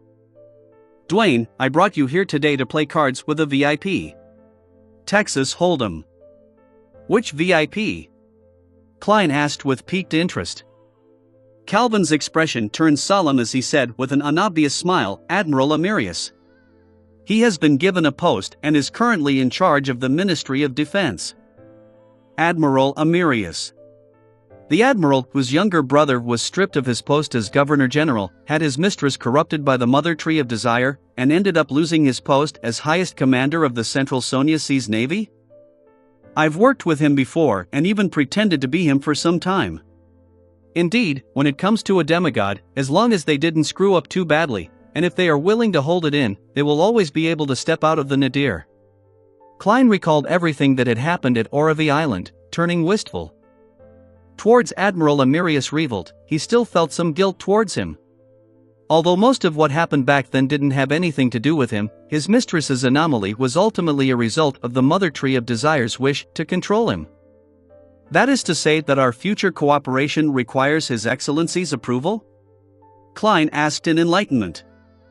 That's how it is. Calvin nodded and pointed up the stairs. Let's head on up. When they arrived at the second floor, they stopped in front of a pair of dark red double doors. Calvin turned his head to glance at Dwayne Dantes. Your mission today is to lose money. Lose money? Klein sized up Calvin as he curled the ends of his mouth. I'll try my best. By the side, Mott said with a laugh, there's actually no need to be too deliberate. Admiral Amirius has excellent card-playing skills. It's almost impossible if you wish to win any money. Heh, I always lose. Sigh, I just hope I won't lose too much today. Otherwise, I wouldn't even dare to return home. Klein nodded thoughtfully. I only brought £200 in cash. Would that be enough? Definitely not. Calvin chuckled. I've already changed chips worth £1,000 for you. Just remember to return it. Loan's best lawyers only earn about £1,000 a year on the surface. You bunch of profligates. Klein sized up Calvin again. This colonel didn't notice it as he knocked on the door. After a while, the double door creaked open, revealing the scene inside. It was a hall paved with thick, soft carpets. There wasn't a lot of furniture, making it appear rather spacious. In the middle of the hall was a card table that could accommodate more than 10 people. Surrounding it were luxurious-style high-back chairs. By the sides of the hall were gold-plated cutlery, marble-carved sculptures, coffee tables with books and newspapers, and a series of leather sofas. Klein looked over and saw Amirius Revolt sitting at the seat of honor. This admiral didn't look different from before. His black hair was neatly combed backward, with his blue eyes dark and profound. The corners of his lips drooped slightly, and his face was clean-shaven. He had an austere temperament, and he wore dark blue clothes with an epaulette. He was meticulous in every detail, appearing extremely serious. When he swept his gaze, Klein found another familiar person. He had thick but neat black brows with a short and hard crew cut of the same color. He had dark blue eyes and a high nose bridge with a bushy mustache spreading out from his mouth. He had a long face with accentuated outlines as well as callous curves. He was MI9's deputy director, Conas Kilgore. He was one of the targets for Klein's return to Backlund. He was the middleman in the dealings between the Demonist sect and a particular faction in the royal family. He was one of the accomplices of the Great Smog of Backlund. This brigadier general had abnormally broad shoulders, making his white shirt and black vest abnormally tight. He was playing Texas Hold'em with great focus. There are two, no three demigods at a card table. How can this even be played? Interesting. Klein sat down and began observing the others at the table. During this process, an attendant delivered a huge stack of chips, worth a total of £1,000.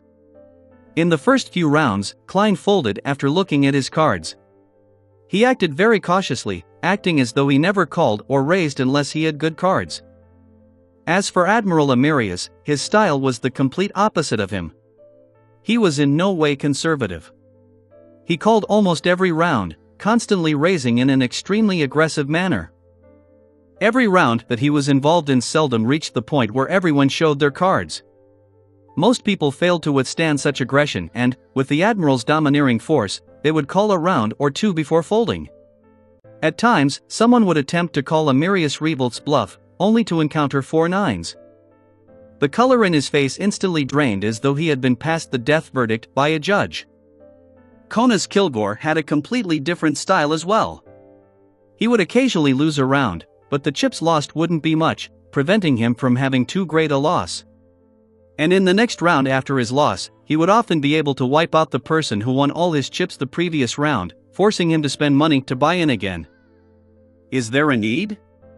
Why are you using powers to cheat when dealing with low and mid-sequence beyonders or even ordinary people? Others might not be able to tell, but would I be fooled? One has the Arbiter Pathway's dominance, and the other has the Baron of Corruption's bribe. Klein looked at his 5 of hearts and 9 of clubs as he shook his head indiscernibly. He couldn't help but consider which powers of a seer pathway could provide him help if he wanted to cheat.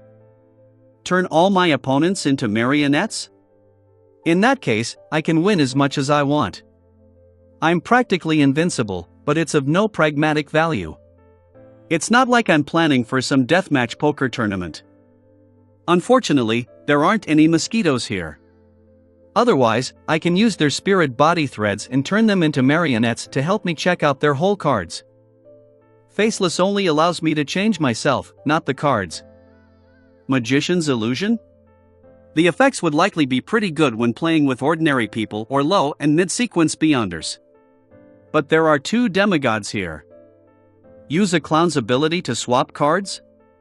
It's useless. The dealing and shuffling of cards are done by the croupier. As his thoughts raced, Klein realized that apparently only his powers as a seer was of use here. He threw out his 2 whole cards to indicate a fold before taking out a metal chip and allowing it to move between his fingers. At this moment, Amirius Revolt suddenly looked up at him and retracted his hands before pushing all his chips in. Indeed. Klein nodded inwardly without a hint of surprise. During his last cooperation, he knew that Admiral Amirius was able to distinguish ordinary people from Beyonders from his position. He suspected that he could even determine a Beyonders level, or in other words their position. However, Klein wasn't too worried, because a Bizarro sorcerer had concealment powers to a certain degree. This was also why he could converge the augmentation effect the gray fog had on him after he reached sequence 4. This made him confident that Amirius wouldn't be able to determine his level. However, he didn't attempt any corresponding interference, as he suspected that Amirius was able to tell that he was a Beyonder. Therefore, he decided to reveal a tiny problem, making it easy to be seen through and be grasped. Chapter 997 Gambling God Dwayne. Chapter 997 Gambling God Dwayne. Translator. Atlas Studios. Editor. Atlas Studios. The core rules of Texas Hold'em were very simple. It was to use 2 whole cards and 5 community cards to form a hand with any 5-card combination. Whoever had the biggest hand won.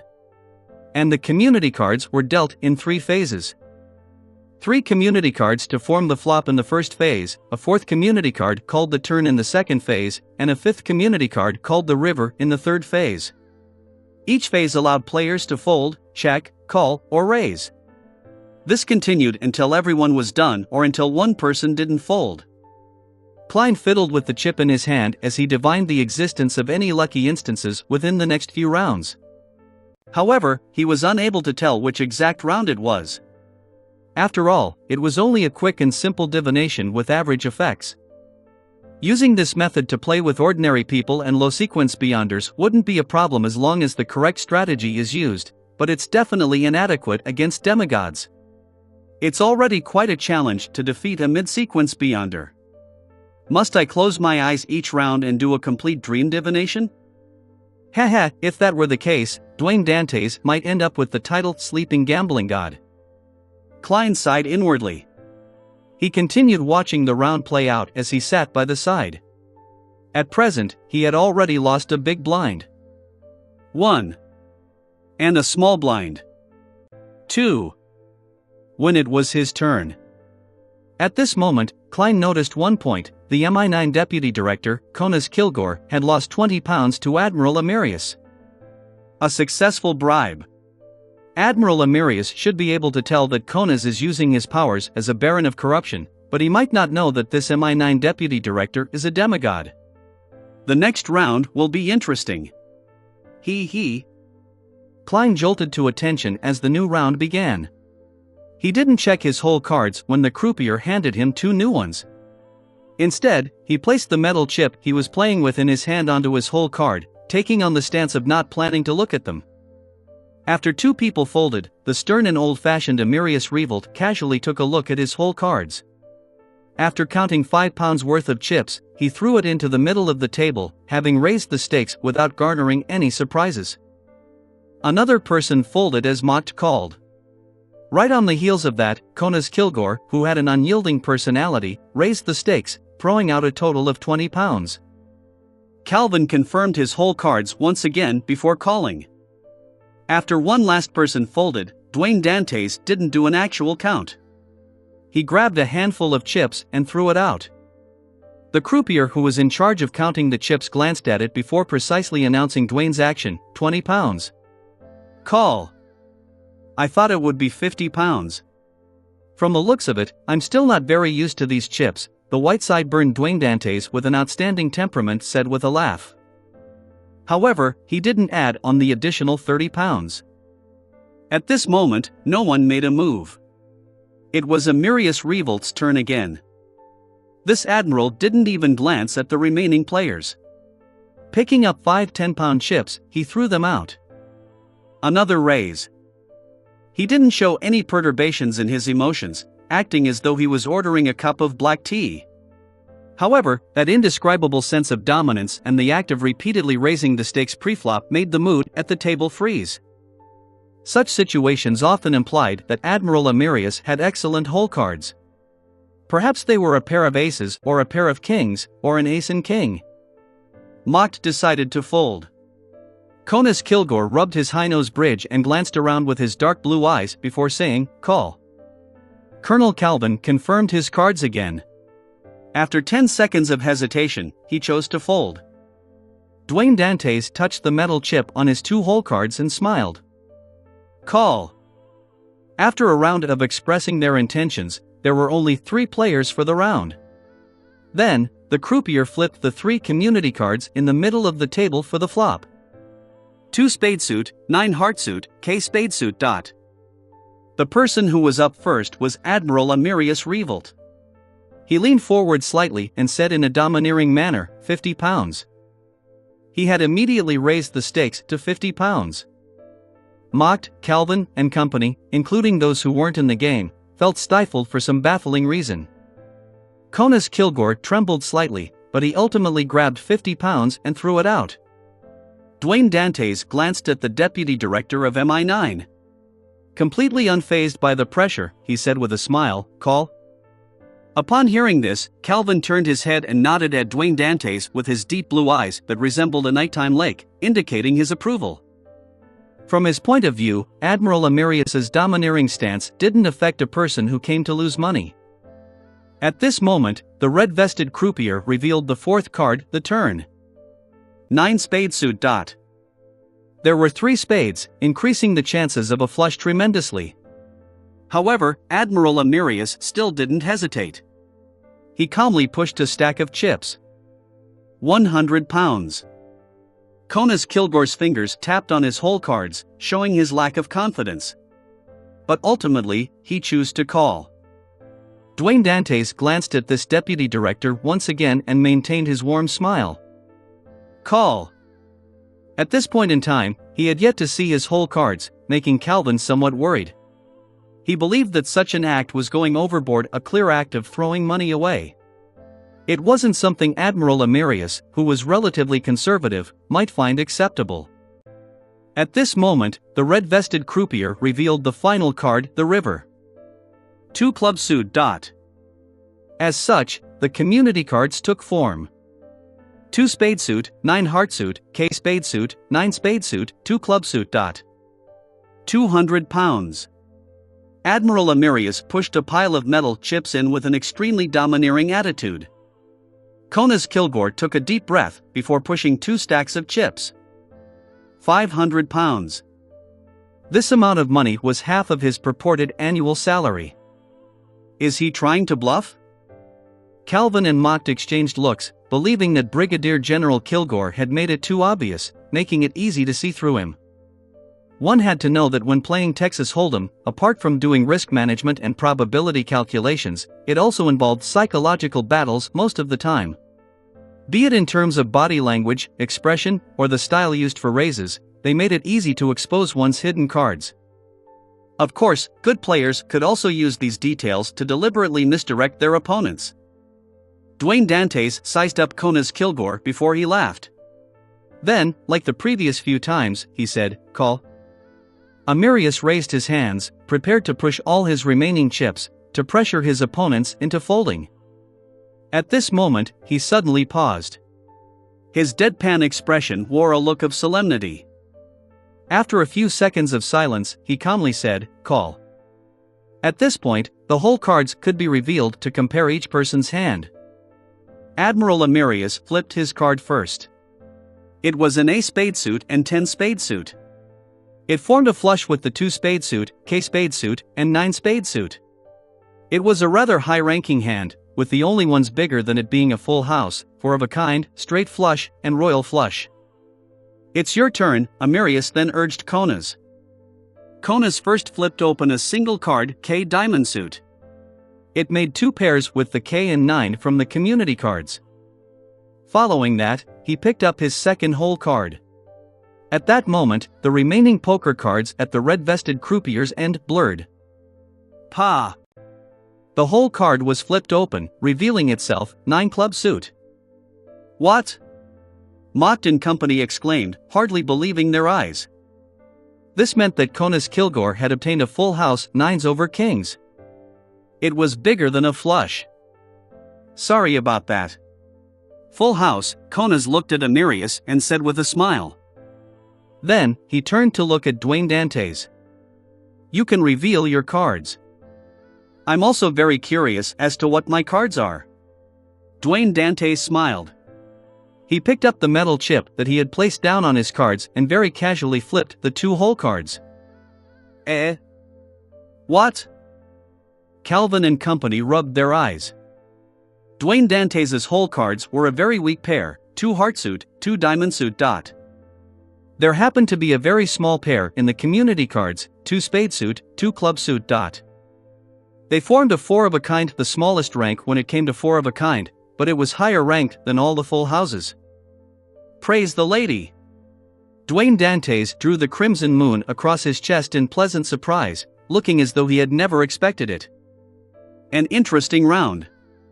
Amirius was taken aback for a moment before he gently clapped. Konas Kilgore gave Dwayne Dantes a deep look and said with a laughing sigh, I never expected the final winner to be you. Klein wiped the smile from his face as he inwardly grumbled. It's only right that I win over the 2 of you. On the one hand, Admiral Amirius enjoys pressuring others and doesn't really rely on his beyonder powers to cheat. As for you, you placed your focus and beyonder powers on Admiral Amirius, thus, ignoring me. On the other hand, the one playing cards with you is actually named Winner Anuni. Without even looking at his whole cards, it was obvious that he was relying solely on luck. At the moment he placed his chip on the whole cards, Klein had already swapped positions with Anuni as they switched faces with each other. Although Colonel Calvin had gotten him to deliberately lose £1,000, Klein decided to win a killing after he saw Konas Kilgore. This wasn't because he couldn't bear to part with the money, instead, his main motive was to garner the attention of this MI9 demigod. He wanted to get familiar with him and build relationships. Only by doing this could Klein have an opportunity to obtain intelligence from Konas Kilgore and even carry out an assault on him. After all, he was a demigod. To deal with him in Backland required sufficient care and caution. He would rather give up an operation if he lacked the confidence to guarantee a kill or lure him away from Backland. Otherwise, he was bound to expose himself, ending up being surrounded by demigods and even angels in Backland. In the subsequent rounds, Klein won and lost different rounds. In the end, not only did he keep his £1,000 in chips, but he had even won nearly an additional £1,000. During this process, Calvin had gestured to Dwayne Dantes to lose, but he was left stupefied by the latter's ridiculous good luck that left him undefeatable. After the game came to an end, a person walked over to Dwayne Dantes with a smile, Konas Kilgore. 1 big blind is equal to the minimum bet. 2 the small blind is normally half the big blind. Chapter 998 Establishing Relations. Chapter 998 Establishing Relations. With dark blue eyes, Konas Kilgore, who had crew-cut hair which was seldom seen among members of high society, held a cup of champagne as he walked up to Dwayne Dantes. He said with a smile, "You had great luck today. You also had plenty of courage." 1. If he's referring to me immediately folding after receiving a bribe, with me rather losing a big blind, that's not luck but knowledge. As for the other times, playing cards with all of you has pretty much drained all of Anuni's recently accumulated good luck. Klein swirled the cup with pale golden alcohol in his hand and said with a laughing sigh, "For a person who doesn't care about the outcome, there's naturally nothing to fear." Heh, praise the lady. He was using a Lone-style euphemism to indicate that he was mainly here to lose money and that his good luck was all thanks to the blessings of a deity. It had nothing to do with himself. Konas hadn't lost much tonight, approximately £100 to £200. Although this was already a considerable amount when compared to his purported salary, to a Brigadier General Deputy Director of MI9, a hidden demigod, his salary was the most trivial part of his income. Therefore, he didn't mind it. He shook his head with a smile. Humans often have no way of seeing through the arrangement of fate. You are an interesting person. It's a pleasure to meet you. His final sentence was both a form of praise and also a part of the formalities. It indicated that their conversation was over. However, Klein had acted all night to acquaint himself with this demigod of the Black Emperor pathway, so how could he give up? He first replied, "It's my pleasure as well."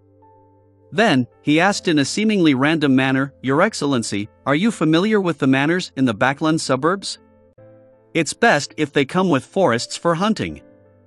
According to the information Klein had received from Miss Justice, Conas Kilgore didn't enjoy holding banquets, balls, or saloons at his place. Neither did he accept invitations on such matters. It was unknown if it was a problem with his character or due to his job. He had very simple hobbies. First, he enjoyed smoking cigars, especially Chieftain cigars from East Balham's Mike, recognized as the best cigars in the world. Second, he enjoyed playing cards, especially Texas Hold'em. Third, he enjoyed hunting. He often headed to the backland suburbs during autumn and winter. He even headed to Wawat County or East Chester County for hunting. Klein was already planning on buying a manor, an expenditure meant solely to integrate himself into high society. He hadn't made any decisions yet, but after meeting Conas Kilgore today, he suddenly added this request in a bid to garner his interest. When the time came, he could even invite this MI9 deputy director to hunt in the suburbs over an enjoyable weekend. He could then seek out an opportunity to take action. Conas Kilgore drank a mouthful of champagne and said after some thought, "I'll help you take note of it. If there's anything suitable, I'll send someone over." "Buckland Street, right?" "Yes, someone will inform you there." "Thank you very much," Klein earnestly replied. At the same time, he pitied his former valet, Richardson, who had now become an assistant butler. This young man who wished to better himself recently went out early in the morning and returned late at night. He had been gathering information about manors in backland suburbs, filtering out those that met the requirements and the ones which were on sale. He had been personally visiting them in a bid to list down options which were all flawless. He didn't wish for his employer to spot something he fancied only to find out that it wasn't for sale, or that the actual conditions were far worse what was described.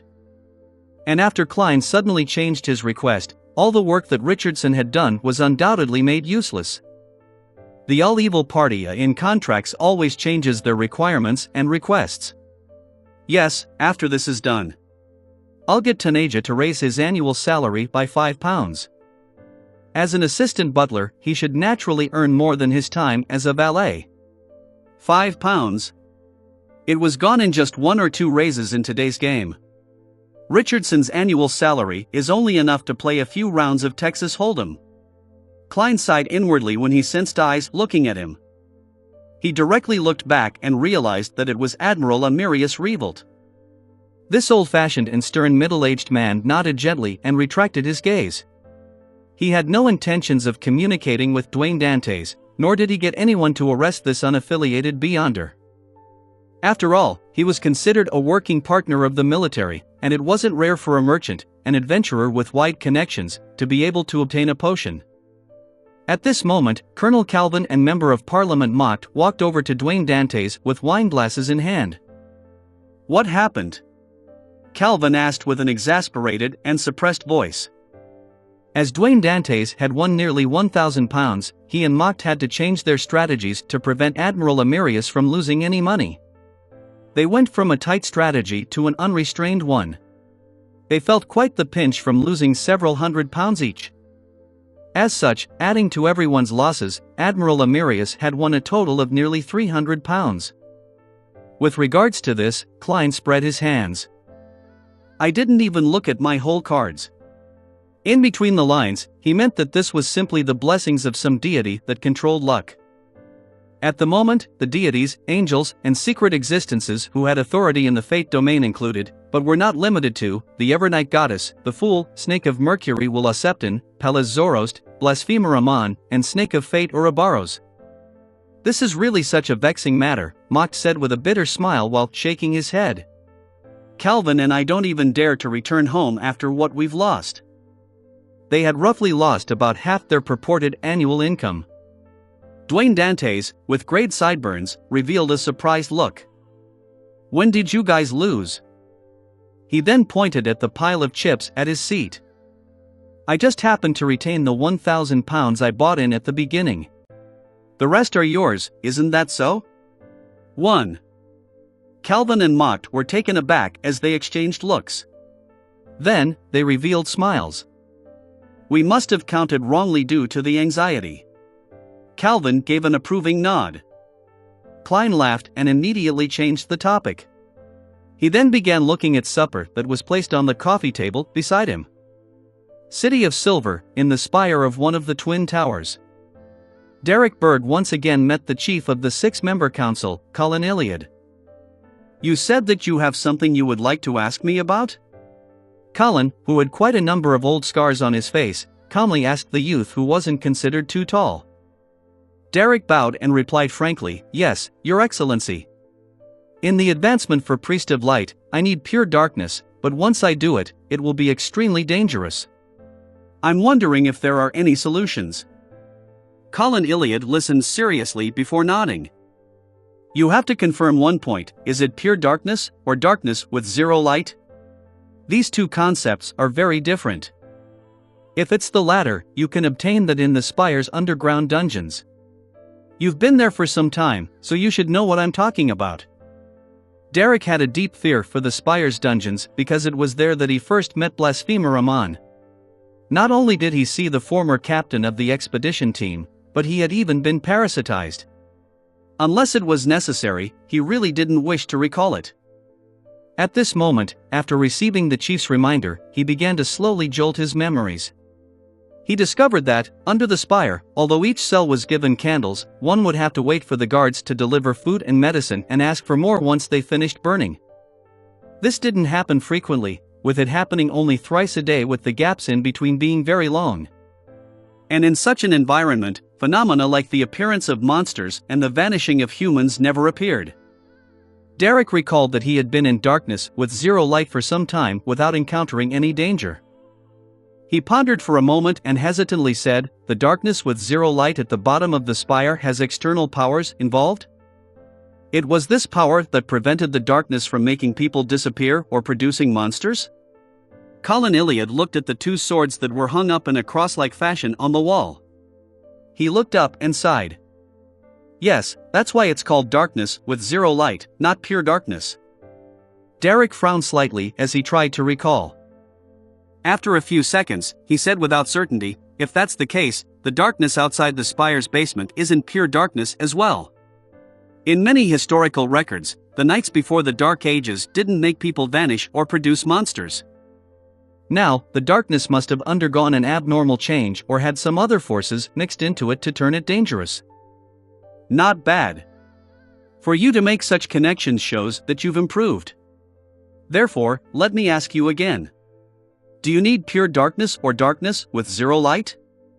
Colin's light blue eyes revealed a hint of surprise. Could it be that pure darkness only exists outside the forsaken land of the gods?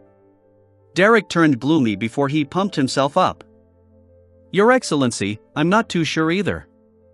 I'll take some time to confirm this. He believed that the experienced and strong Mr. Hanged Man, Mr. World, and the other members of the Tarot Club could give him a good solution. Colin Iliad didn't ask further as he said with a nod, "Go on then." Once you reach Sequence 5, even if you aren't able to become a demigod for a long period of time, you will have the chance of wielding certain sealed artifacts. 1. Backlund, Hillston Borough, Zio changed into a brown jacket and wore a cap, pretending to be a very ordinary short man. She had officially taken the commission and had begun tailing and investing the gentleman named Ernst Boyar. There were also a few other bounty hunters who participated in this mission. Ernst Boyar lifted his top hat and pointed his cane forward as he instructed the carriage driver to St. George Borough. It was southeast of Backlund, separated from East Borough by the Tussock River. Once he got on his carriage and took his seat, Ernst sniffed. He looked out the window and suddenly grunted. As a sanguine viscount, how could he not have discovered the clumsy bounty hunters tailing him? Chapter 999 Instigation. Chapter 999 Instigation. When Ernst left on a carriage, the few bounty hunters hiding in the vicinity immediately appeared. Without being stingy about the costs involved, they immediately stopped any rental carriages that passed by.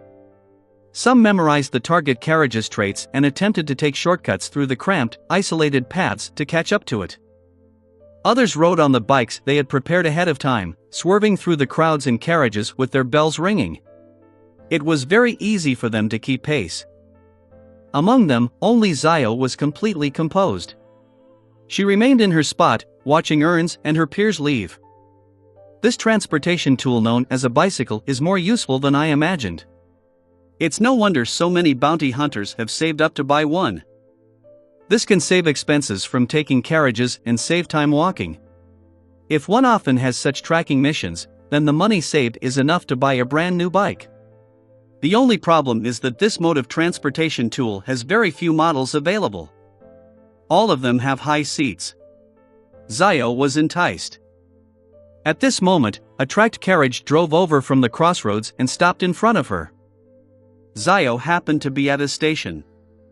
Glancing at the double-decker that stopped on the iron tracks, Zio took out a few pennies, walked over, and sat down by the window. Such public carriages could seat nearly 50 people with its double decks. It wasn't too crowded, allowing Zio to easily observe the scenery outside. However, she didn't admire the scenery.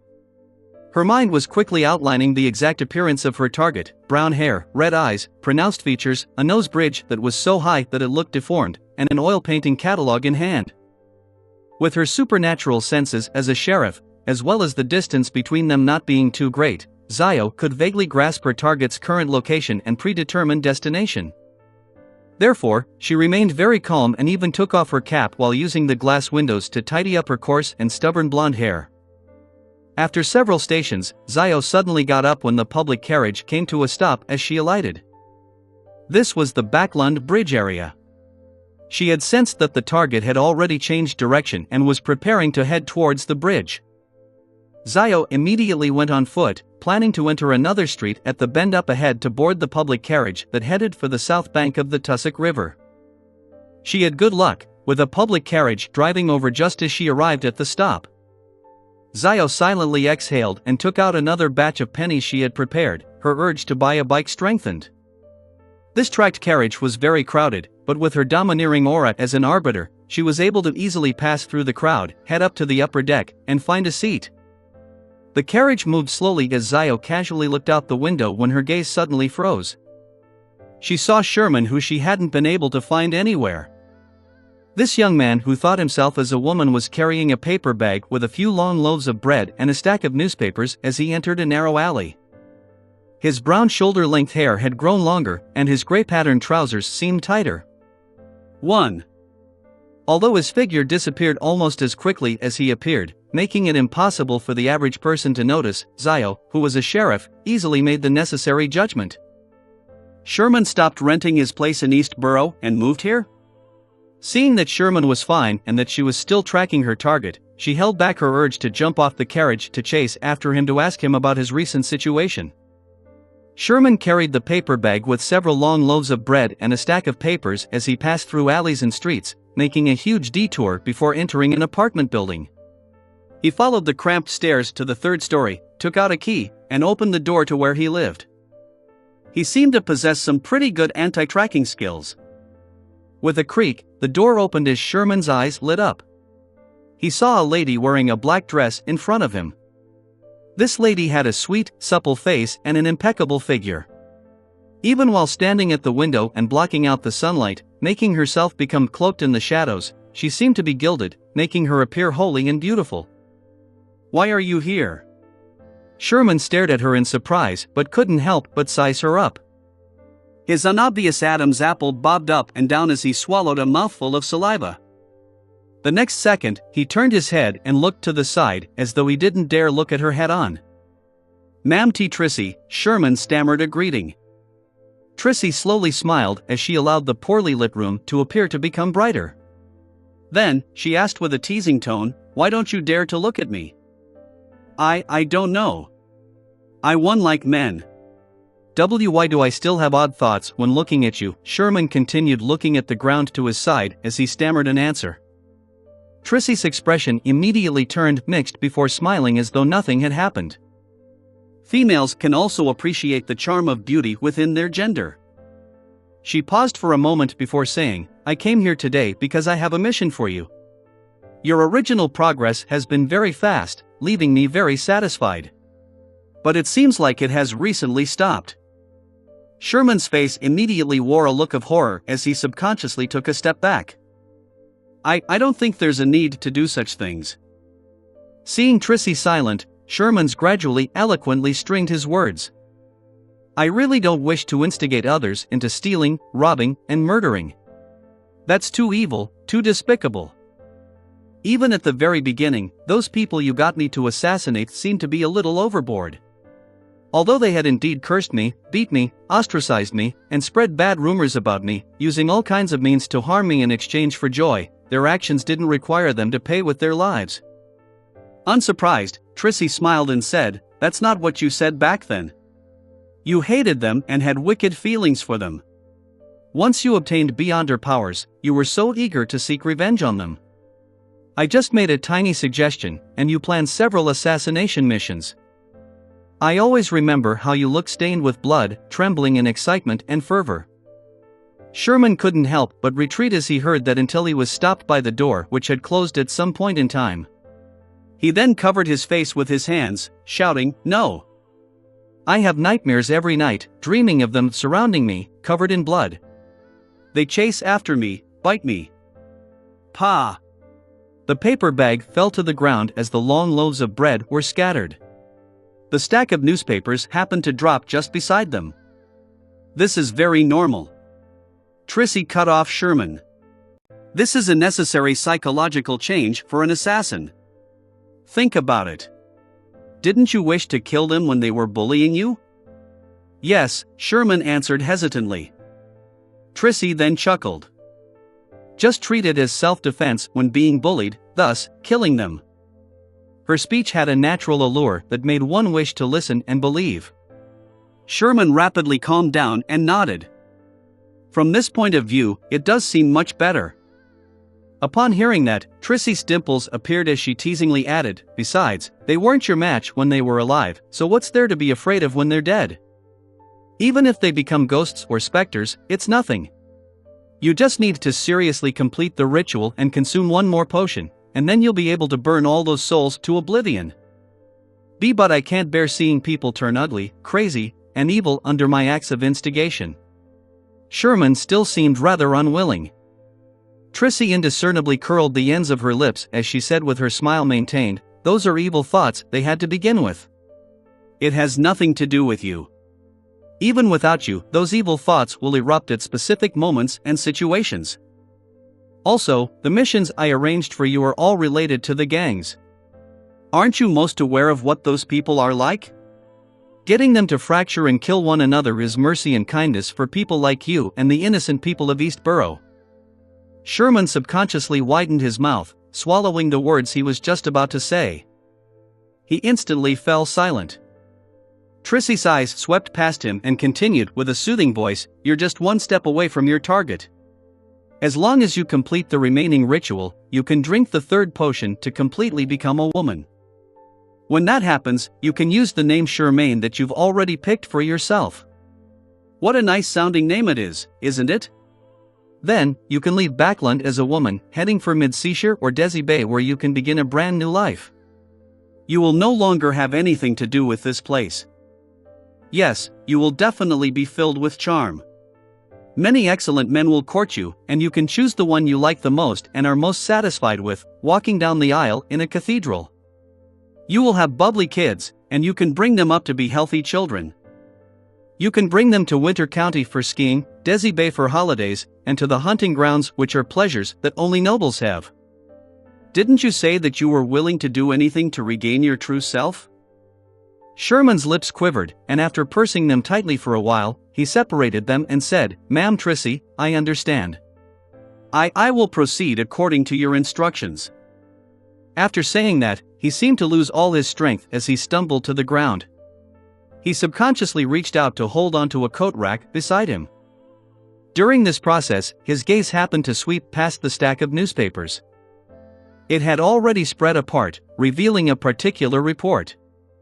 Tycoon from Desi, Mr. Dwayne Dantes, shows interest in purchasing the Larryway Steel Company, believing that it has excellent profitability and a promising future. "Sir, are you really planning on buying Larryway Steel Company?" Anuni asked while walking upstairs at 160 Buckland Street. Dwayne Dantes shook his head and smiled. That news is just pure fabrication. I've only met the owner of the Larryway Steel Company, Mr. Phil LaRivie, at a ball last week and had a chat. By the side, Butler Walter heaved a sigh of relief as he warned, "Sir, the Larryway Steel Company is indeed seeking a buyer. There are quite a number of people who are considering the option." That also means that this piece of news was released by the reporters under Phil's instructions so that he can sell it at a better price? Klein nodded in thought. He entered the room with the half balcony and prepared to head up above the gray fog. He wanted to use Anuni's praying point of light to see any abnormalities at Hazel's place. This was something that he had been doing daily for the past few days. Chapter 1000 Prelude. Chapter 1000 Prelude. In the grand palace above the gray fog. Through Anuni's prayer point of light, Klein saw the scene inside his valet's room. As his vision pulled out and slowly extended out, he began taking in all of Buckland Street. Among buildings covered in fresh flowers and grass, into parasol trees that shielded the sunlight slowly swept past. There were slow-moving carriages that were elegantly or beautifully adorned, and youths dashing quickly on bikes. Finally, Klein locked onto Unit 39's Member of Parliament Mock's residence. He then lowered his field of view and began observing every animal and human to see if there was any black-haired, black-eyed, monocle-wearing man. Phew! There's no switching or grafting of fate. Nearly 10 minutes later, Klein heaved a sigh of relief. At this moment, a carriage drove into Mock's residence and stopped at their doorstep. A young lady with curly black-green hair and bright, dark brown eyes alighted from a carriage. It was none other than Hazel who had returned home. She was wearing a dark green dress that didn't expose her shoulders. Her lips were slightly pursed, and she wore a relaxed look with a hint of joy. Upon seeing Hazel in such a state, Klein's heart skipped a beat. This was definitely abnormal. From Klein's point of view, the rat demigod had only two outcomes after meeting Amon's avatar. She either had a trump card and managed to escape successfully at the cost of being heavily injured, or she had turned into a beyonder characteristic to strengthen Amon's avatar.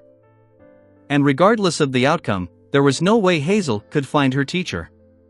She would definitely be in grief and pain, feeling dispirited and sad. So how could she be relaxed and happy? With her taking the risk to head to the manor in the suburbs to inform her teacher, she's not a cold and selfish person. Her present state indicates that she has confirmed that her teacher, that rat demigod, is fine. She has even been rewarded, perhaps obtaining all kinds of knowledge about the supernatural world. This is in conflict with my theory of the rat demigod's outcome. No, it's not in conflict. Once you eliminate the impossible, whatever remains, no matter how improbable, must be the truth. Klein leaned back into his seat and came to a conclusion. Amon had not only obtained the rat demigod's beyonder characteristic, but he had also stolen her fate and had replaced her identity.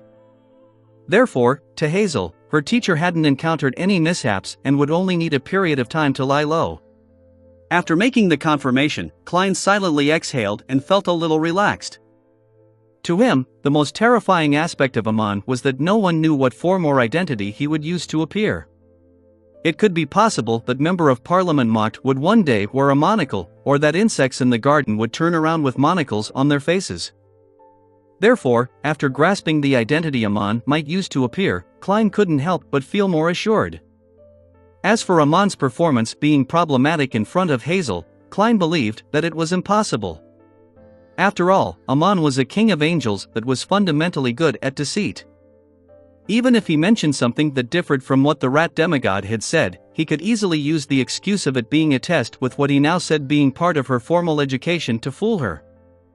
Of course, based on Pallas Zorost's depiction, Amon definitely wouldn't appear as a rat demigod, so I shouldn't be careless. Klein did some observations before retracting his gaze and leaving the gray fog. Inside his room, he sat on a reclining chair and drank some black tea with a lemon slice. He half closed his eyes and considered how he could deepen his relationship with Konas Kilgore. After an unknown period of time, Klein suddenly opened his eyes and activated his spirit vision. At the demigod level, he could already activate it at will. Almost at the same moment, Rionette Tinker walked out of the void with the 4 blonde, red-eyed heads in hand. One of them had a letter in its mouth.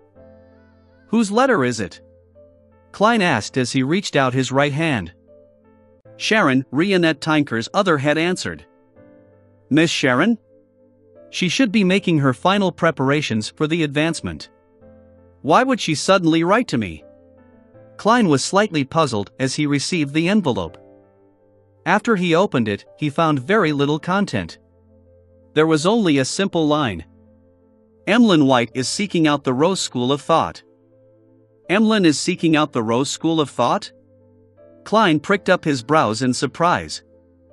His opinion of Emlyn was a sanguine who was afraid of trouble. Unless necessary, he didn't even wish to head out. So how could he actively search for the Rose School of Thought? This definitely isn't Emlyn's own will.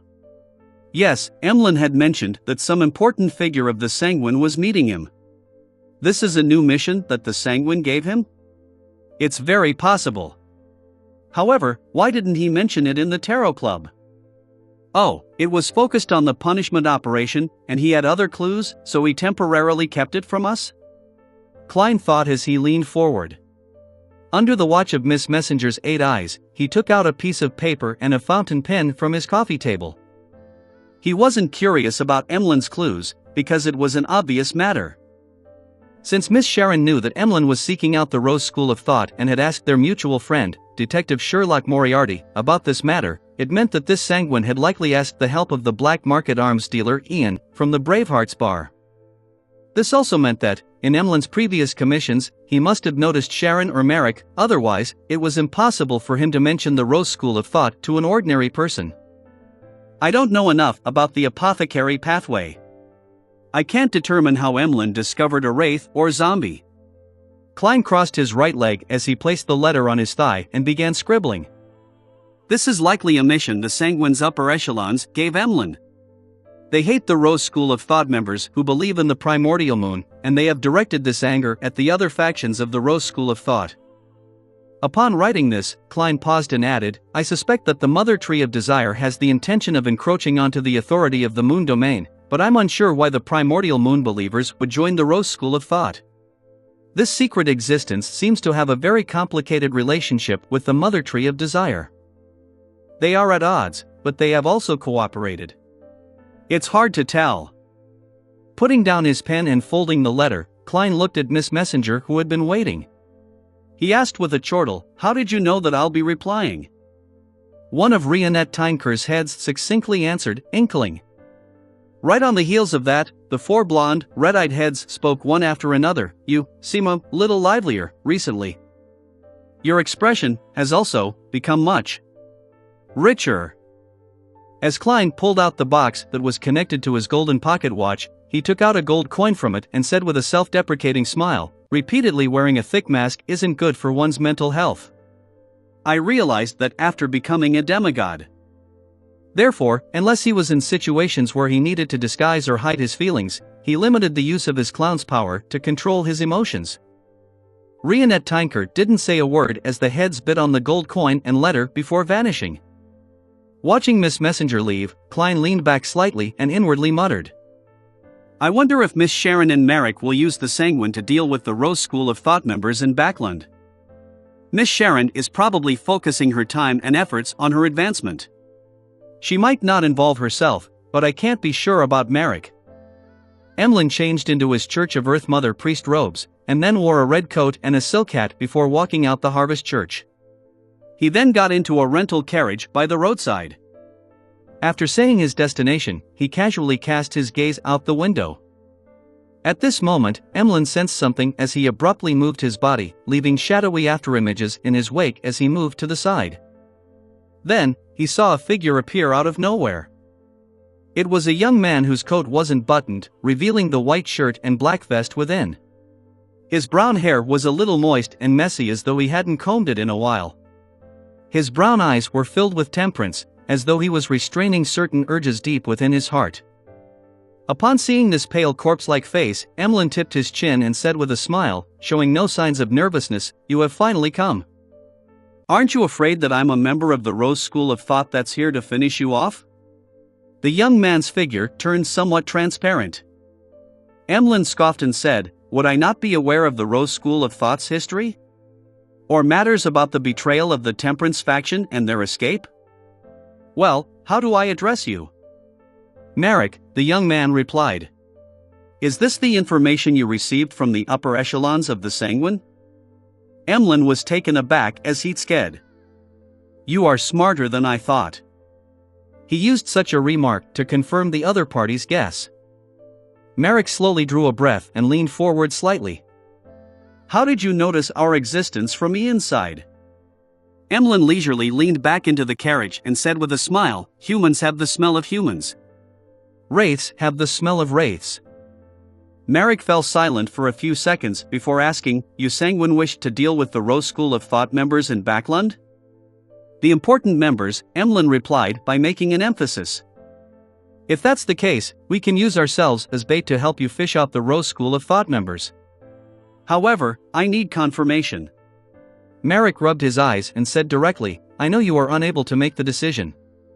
You can first return to seek permission from the Sanguine. After you obtain their assurance, you know where to find us." Having said that, he handed a dossier in his hand. "This is from Ian. It's the initial feedback from tracking Ernst Boyar. Many bounty hunters have completed this together." Emlyn received the dossier and nodded in a rare look of solemnity. "Okay. If you enjoy this video, don't forget to click the notification bell, like, and subscribe buttons. For me, please click the new channel's follow button. To ensure you don't miss the footage, there is a link to subscribe to the new channel under the title. If you think this narrative is entertaining, please leave a comment saying so under the video and assist the Light Novel podcast channel reach 1,000 likes when it posts the next segment. A little amount. This channel has a relatively small number of likes and subscribers. Until the next clip, bye.